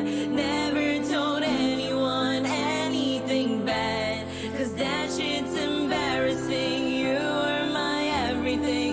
All that you did was make me fucking sad. Don't waste the time I don't have. Don't try to make me feel bad. I could talk about every time that you showed up on time, but I'd have an empty line, 'cause you never did. Never paid any mind to my mother or friends, so I shot them all out for you. I was a kid. You ruined everything good. Always said you were misunderstood. Made all my moments your own. Just fucking leave me alone.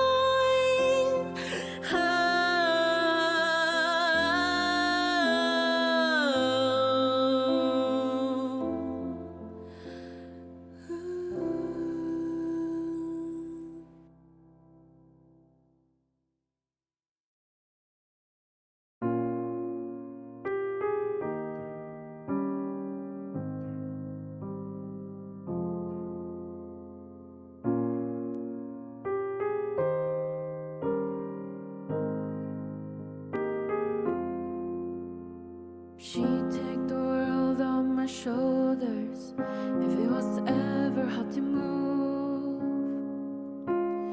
She turned the rain to a rainbow when I was living in the blue. Why then, if she is so perfect, do I still wish that it was you? Perfect don't mean that it's working, so what can I do when you're out of sight in my mind? 'Cause sometimes I look in her eyes, that's where I find a glimpse of us, and I try to fall for her touch, but I'm thinking of the way it was. Said I'm fine, said I moved on. I'm only here passing time in her arms, hoping I'll find a glimpse of us. Tell me he savors your glory. Does he love the way I did? Is this a part of your story? One that I had never lived. Maybe one day you feel lonely, and in his eyes you get a glimpse. Maybe you start slipping slowly and find me again. When you're out of sight in my mind. 'Cause sometimes I look in her eyes, that's where I find a glimpse of us. And I try to fall for her touch, but I'm thinking of the way you was. Said I'm fine, said I moved on. I'm only here passing time in her arms, hoping I'll find a glimpse of us.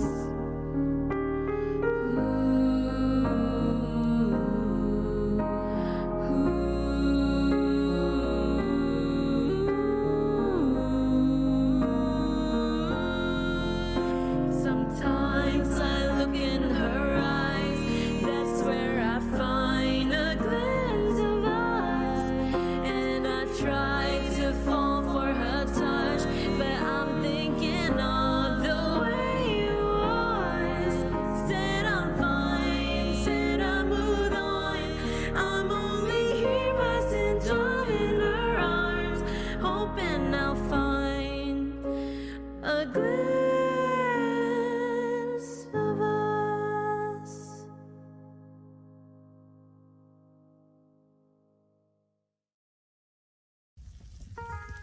Baby, take my hand. I want you to be my husband.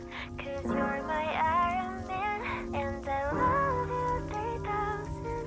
Baby, take a chance. 'Cause I want this to be something straight out of a Hollywood movie. I see you standing there in your Hulk outerwear, and all I can think is, where is the ring? 'Cause I know you wanna ask, skirt the moment will pass. I can see it in your eyes, just take me by surprise. And all my friends, they tell me they see you planning to get on one knee. But I want it to be out of the blue, so make sure I have no clue when you ask. Baby, take my hand. I want you to be my husband.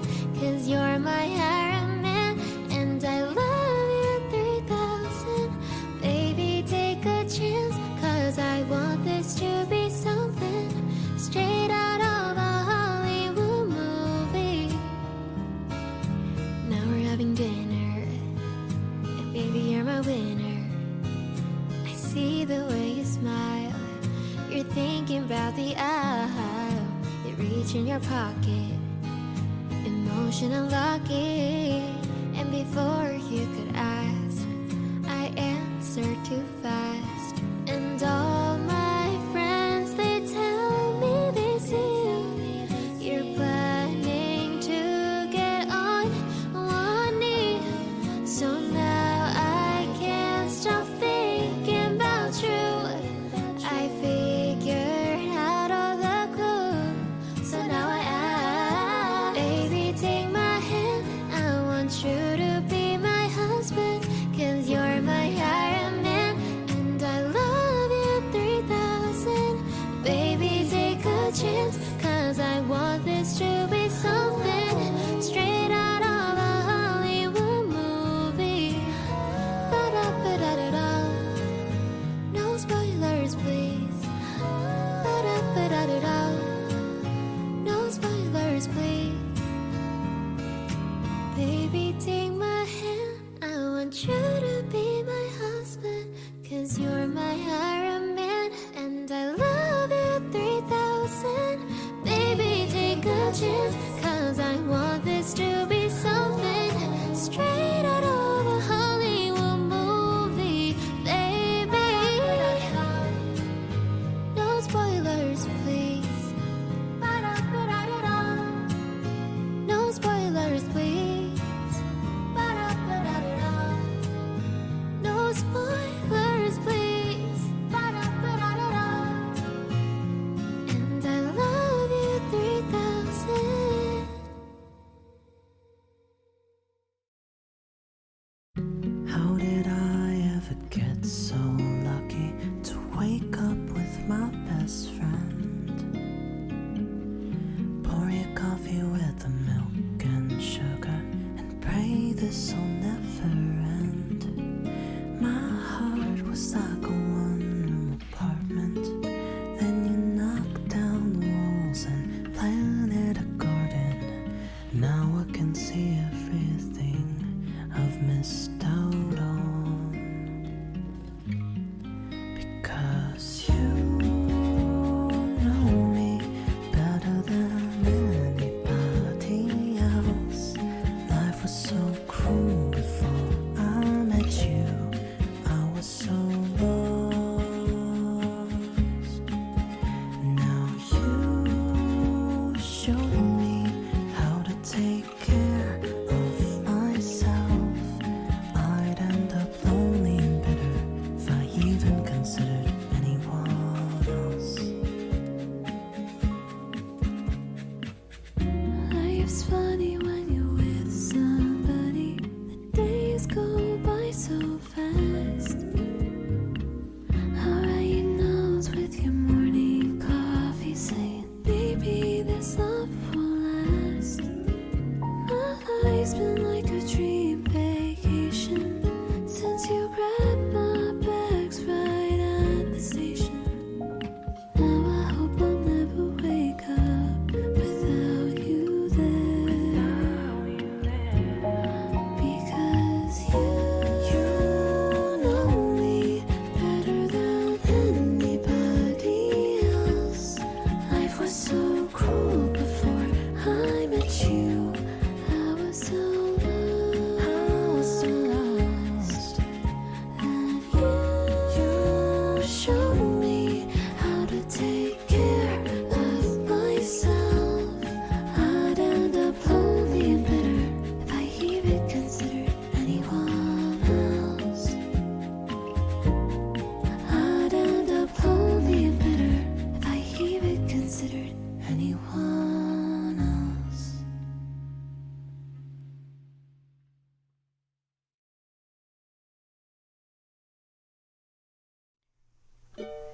Georgia, wrap me in all ya. I want you in my arms, so let me hold you. I'll never let you go again like I did.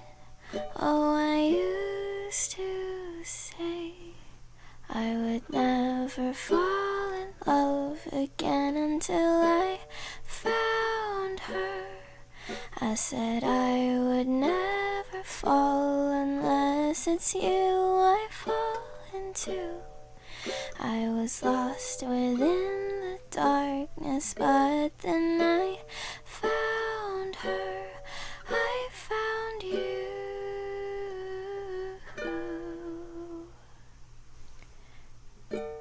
Georgia pulled me in, I asked to love her. Once again you fell, I caught you. I'll never let you go again like I did. Oh, I used to say I would never fall in love again until I found her. I said I would never fall unless it's you I fall into. I was lost within the dark darkness, but then I found her. I found you. I would never fall in love again until I found her. I said I would never fall unless it's you I fall into. I was lost within the darkness, but then I found her. I found you.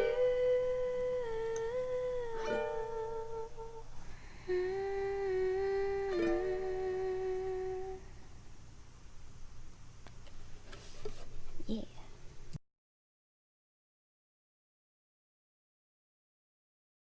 I walked across an empty land. I knew the pathway like the back of my hand.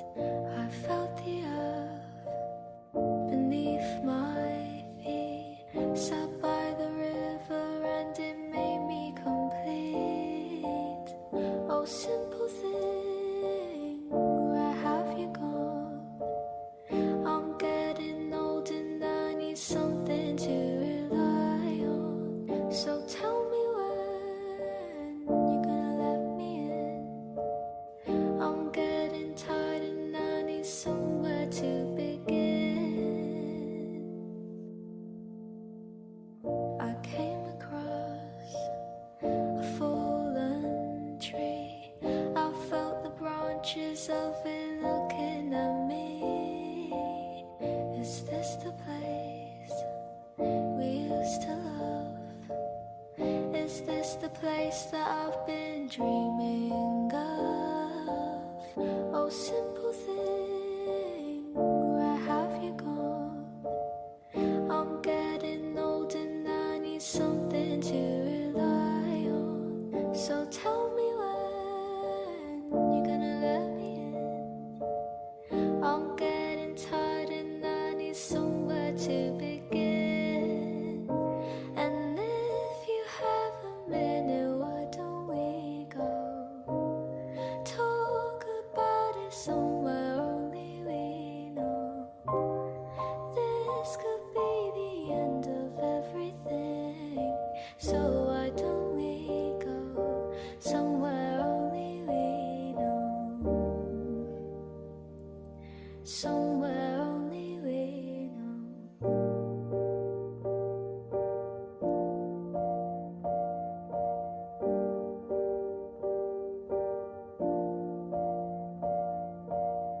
Oh, simple thing, where have you gone?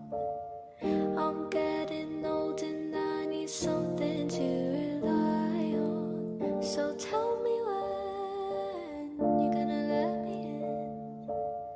I'm getting tired and I need somewhere to begin. And if you have a minute, why don't we go talk about it somewhere only we know? This could be the end of everything. So why don't we go somewhere only we know? Somewhere only we know. Fly me to the moon and let me play among the stars.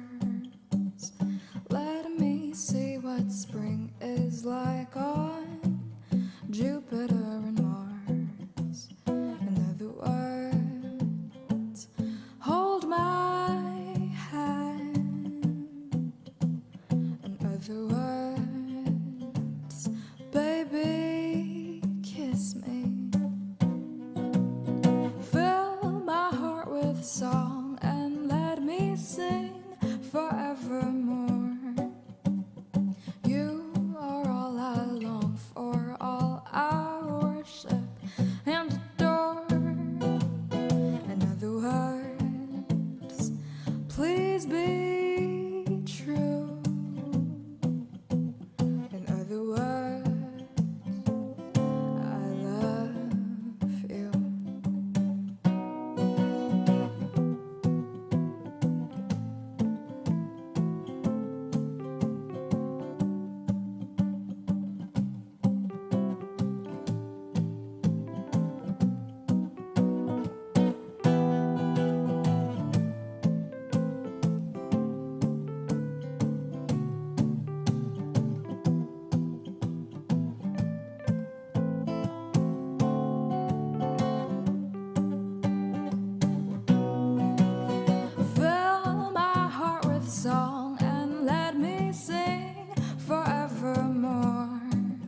every store. I found something that I could live for. Curtains shook as you opened my eyes, and light came rushing inside. All the colors of the night and the way they help you hide. I'm learning what it's like to love and be alive. Oh, there will always be a tomorrow. You'll never have to be alone. Diamond City lights illuminate what's inside, and all the love I feel by your side. Decoding these emotions, you're the ocean I wanna dive into tonight. Rainbow colored skies invite us to take a ride. I know time won't wait, 'cause it only leaves behind. Don't cry, look in my eyes and you might find a shimmery light. Now let me guide you.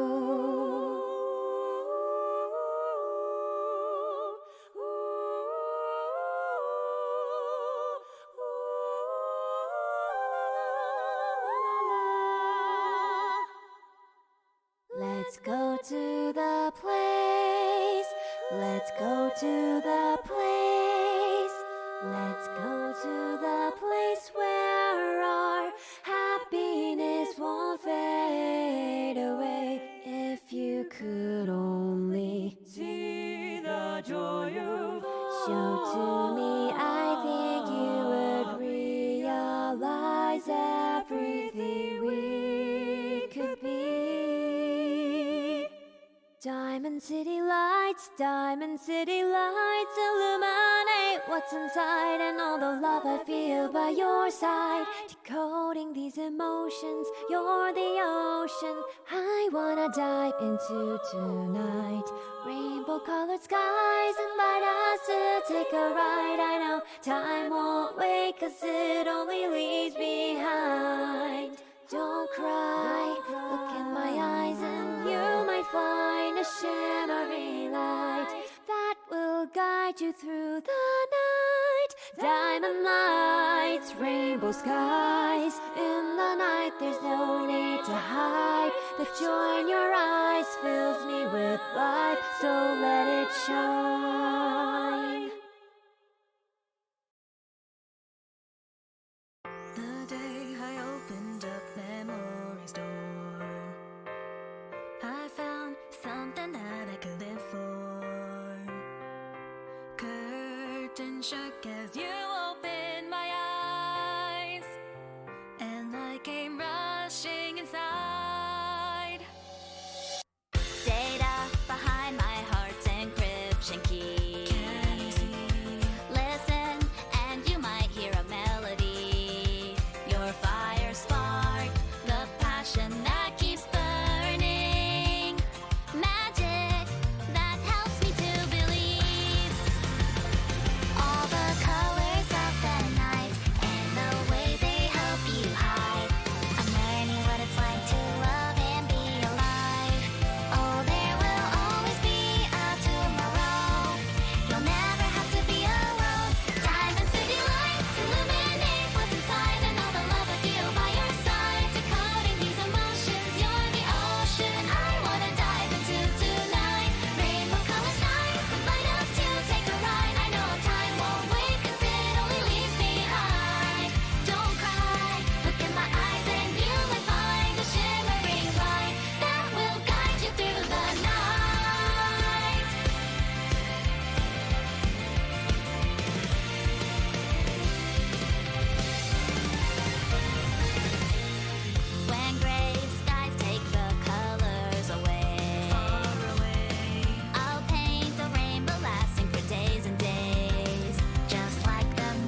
一人芝居だ。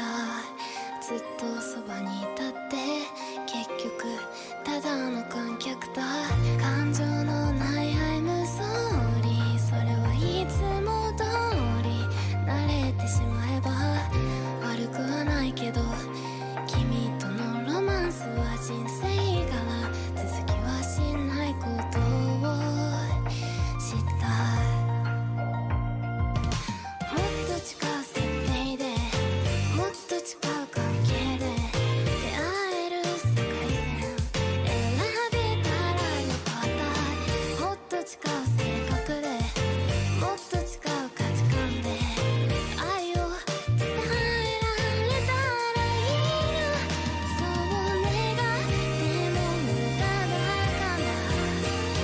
グッバイ君の運命の人は僕じゃない。辛いけど否めない。でも離れがたいのさ。その髪に触れただけで痛い。いやいやでも甘いな。いやいやグッバイ。それじゃ僕にとって君は何。答えはわからない。わかりたくもないのさ。たった一つ確かなことがあるとするのならば、君は綺麗だ。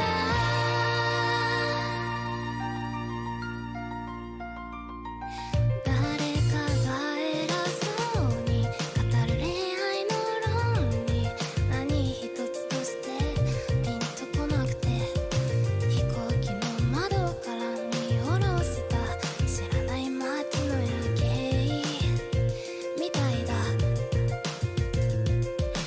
もっと近い設定でもっと近い関係で出会える世界線選べたらよかった。だって純な心で叶った声を抱きしめて好きだとか無責任に言えたらいいな。そう願っても虚しいのさ。グッバイ繋いだ手の向こうにエンドライン引き伸ばすたびにうずき出す未来には君はいない。その事実に暗い。いやいやいやいやそりゃ苦しいよな。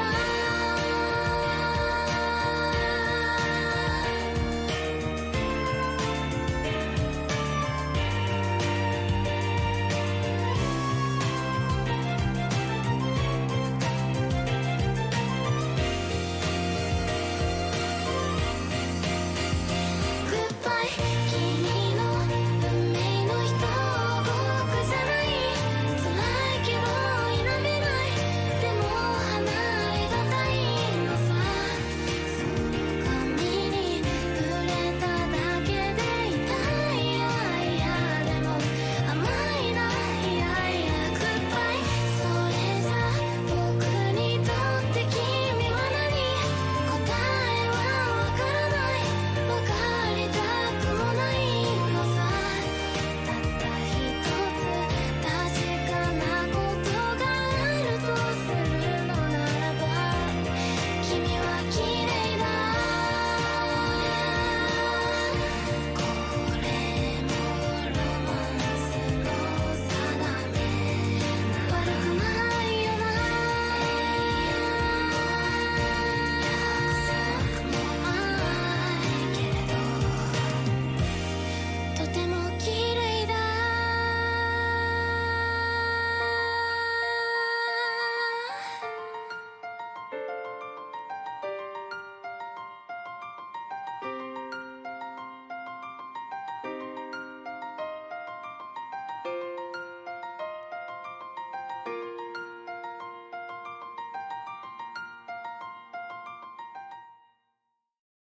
幸せと星が降る夜と眩しい朝が繰り返すようなものじゃな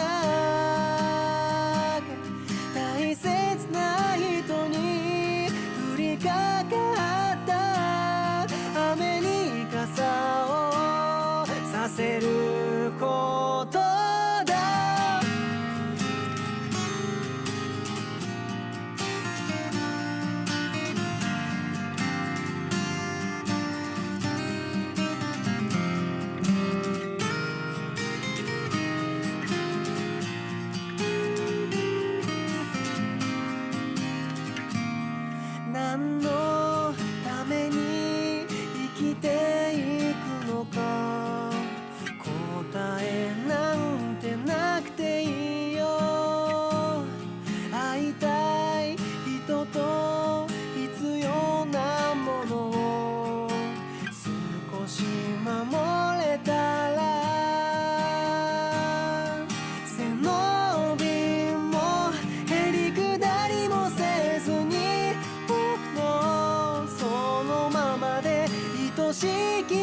しい朝が繰り返すようなものじゃなく、大切な人に降りかかった雨に傘をさせることだ。瞬きもせずに目を凝らしても見つかる類のものじゃない。だからそばにいてほしいんだ。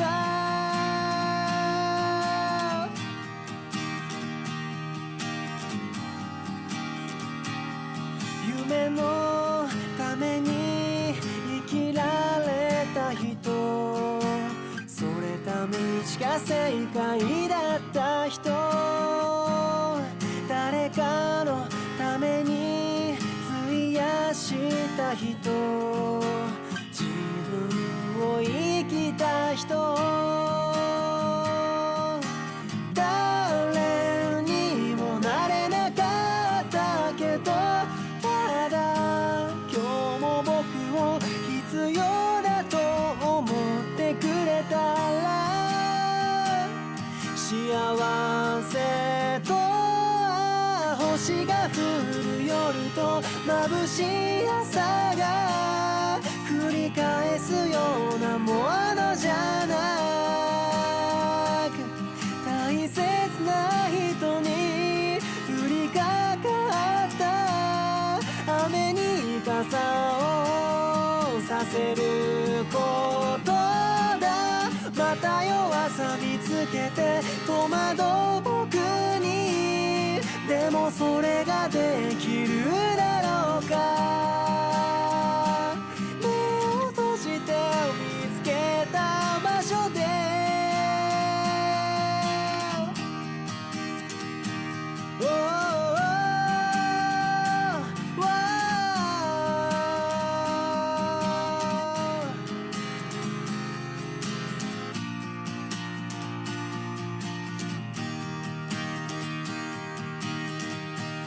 幸せと星が降る夜と眩しい朝が繰り返すようなものじゃなく、大切な人に降りかかった雨に傘をさせることだ。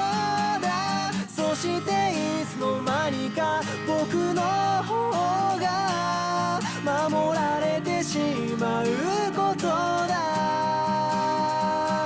いつもそばにいつも君がいてほしいんだ。目を開けても目を閉じても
Running for your life, find a place to hide, pretending that you don't want this.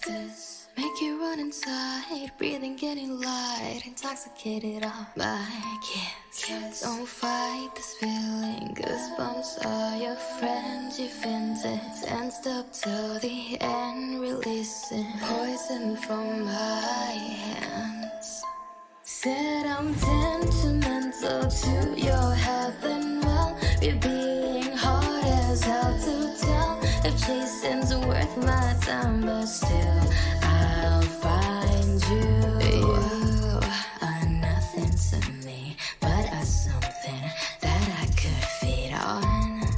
This is getting kinda fun.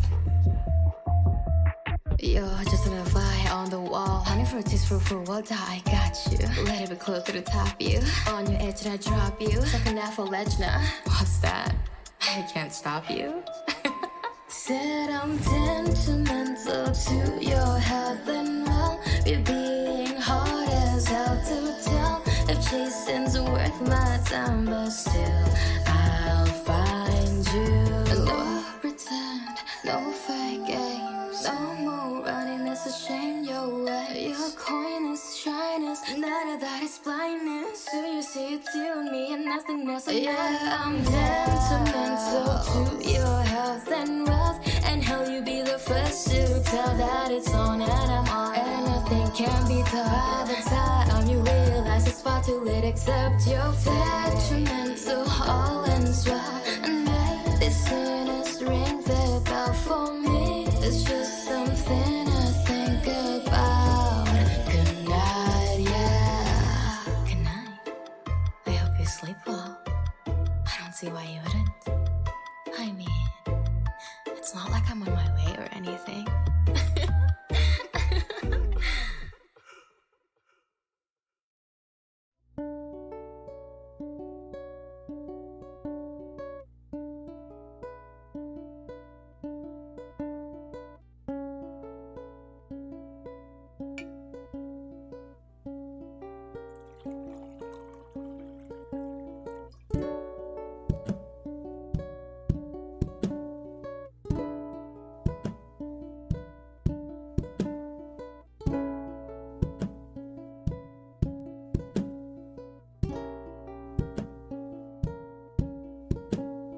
Tall and gentle, too hard to handle. You're all that I want. You're all that I want. Oh, baby. Sweet as nectar, honeysuckle.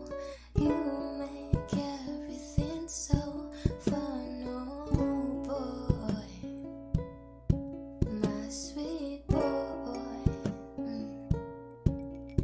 Hey, you got a smile so bright, your pearls be making me so blind. Oh, you sugarcoat your words just to make sure that I don't get hurt. You make me higher than a sire, treat me like royalty. Do me a favor and just take me away.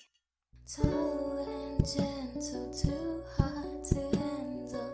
You're all that I want. You're all that I want. Don't you know, baby? Sweet as nectar, honeysuckle. You make everything so fun, oh boy. My sweet boy.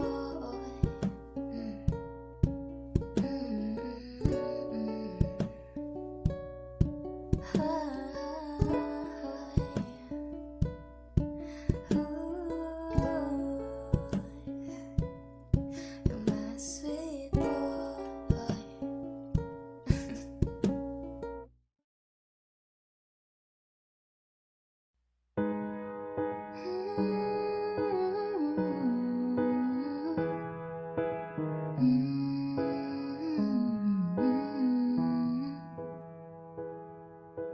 Yelling at the sky, screaming at the world. Baby, why'd you go away? I'm still your girl. Holding on too tight, head up in the clouds.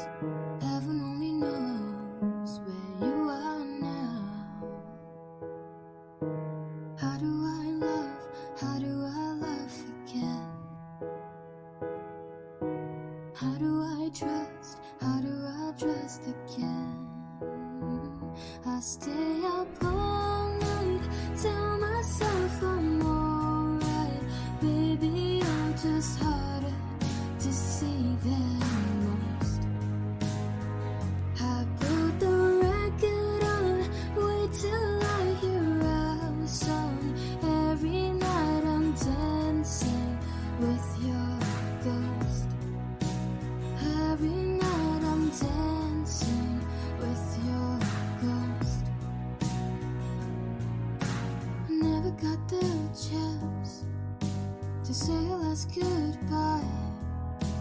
Gotta move on, but it hurts to try. How do I love? How do I love again?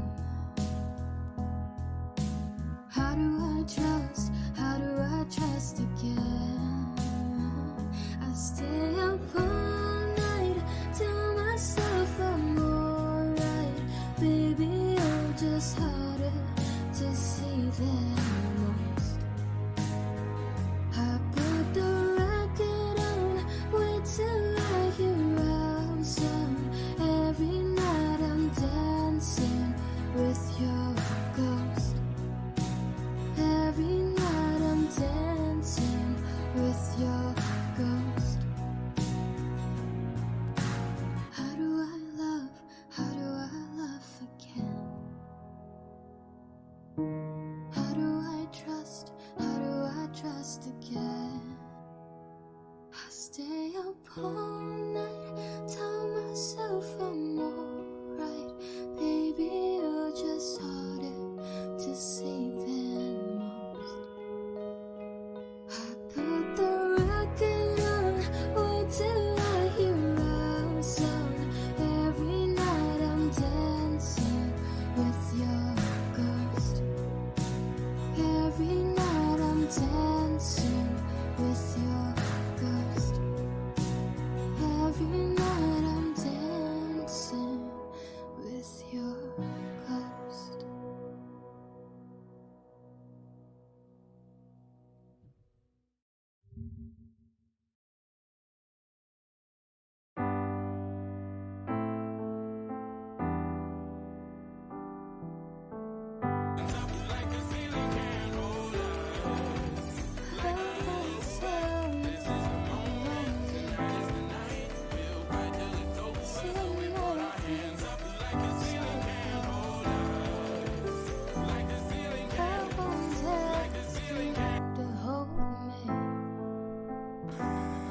That woman was helpless.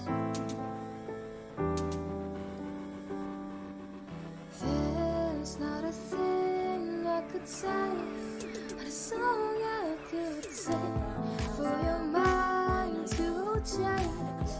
Nothing can fill up this space. Would ask you to stay, but let me ask you.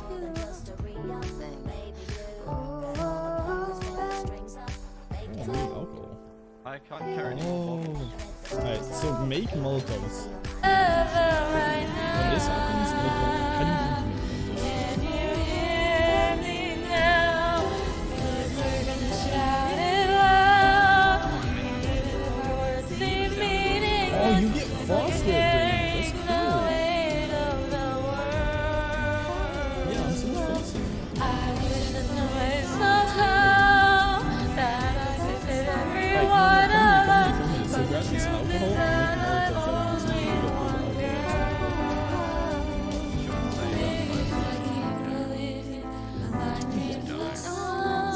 I think it's just a dead end in there. Oh, it is? Totally not. Yeah, totally. Just Didn't see anything past the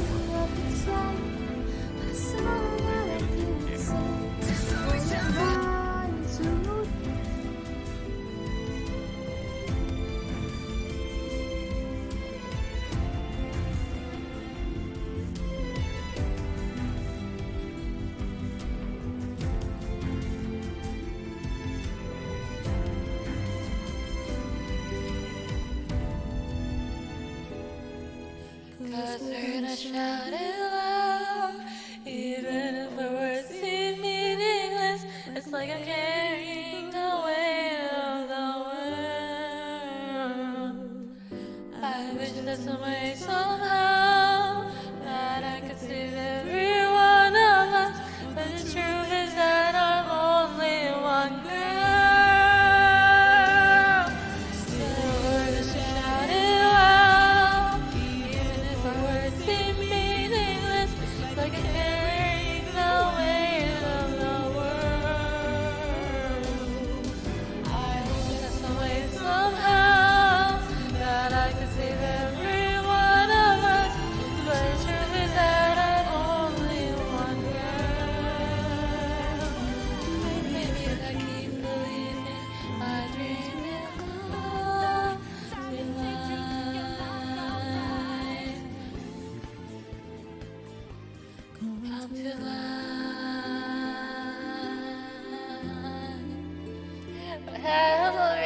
hello, Omni Omen, thank you for the raid.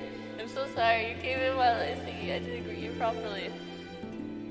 Thank you also, Haku, for shouting out Omni Omen. How's your stream? Welcome to my daily weekday karaoke practice stream, where I am doing my best to actually get better at singing and get more confident and be more happy with my voice. And also the best way to do that as well is to have fun with chat. So hopefully you guys, do, enjoy karaoke if you do stay. But what were you doing, Raiders? It says that you were doing art. So how was your art stream? You were just making some Live2d model. Oh my god. You're built so powerful. You had to power the rig. Amazing. Wait, let me go check you out real quick. Remember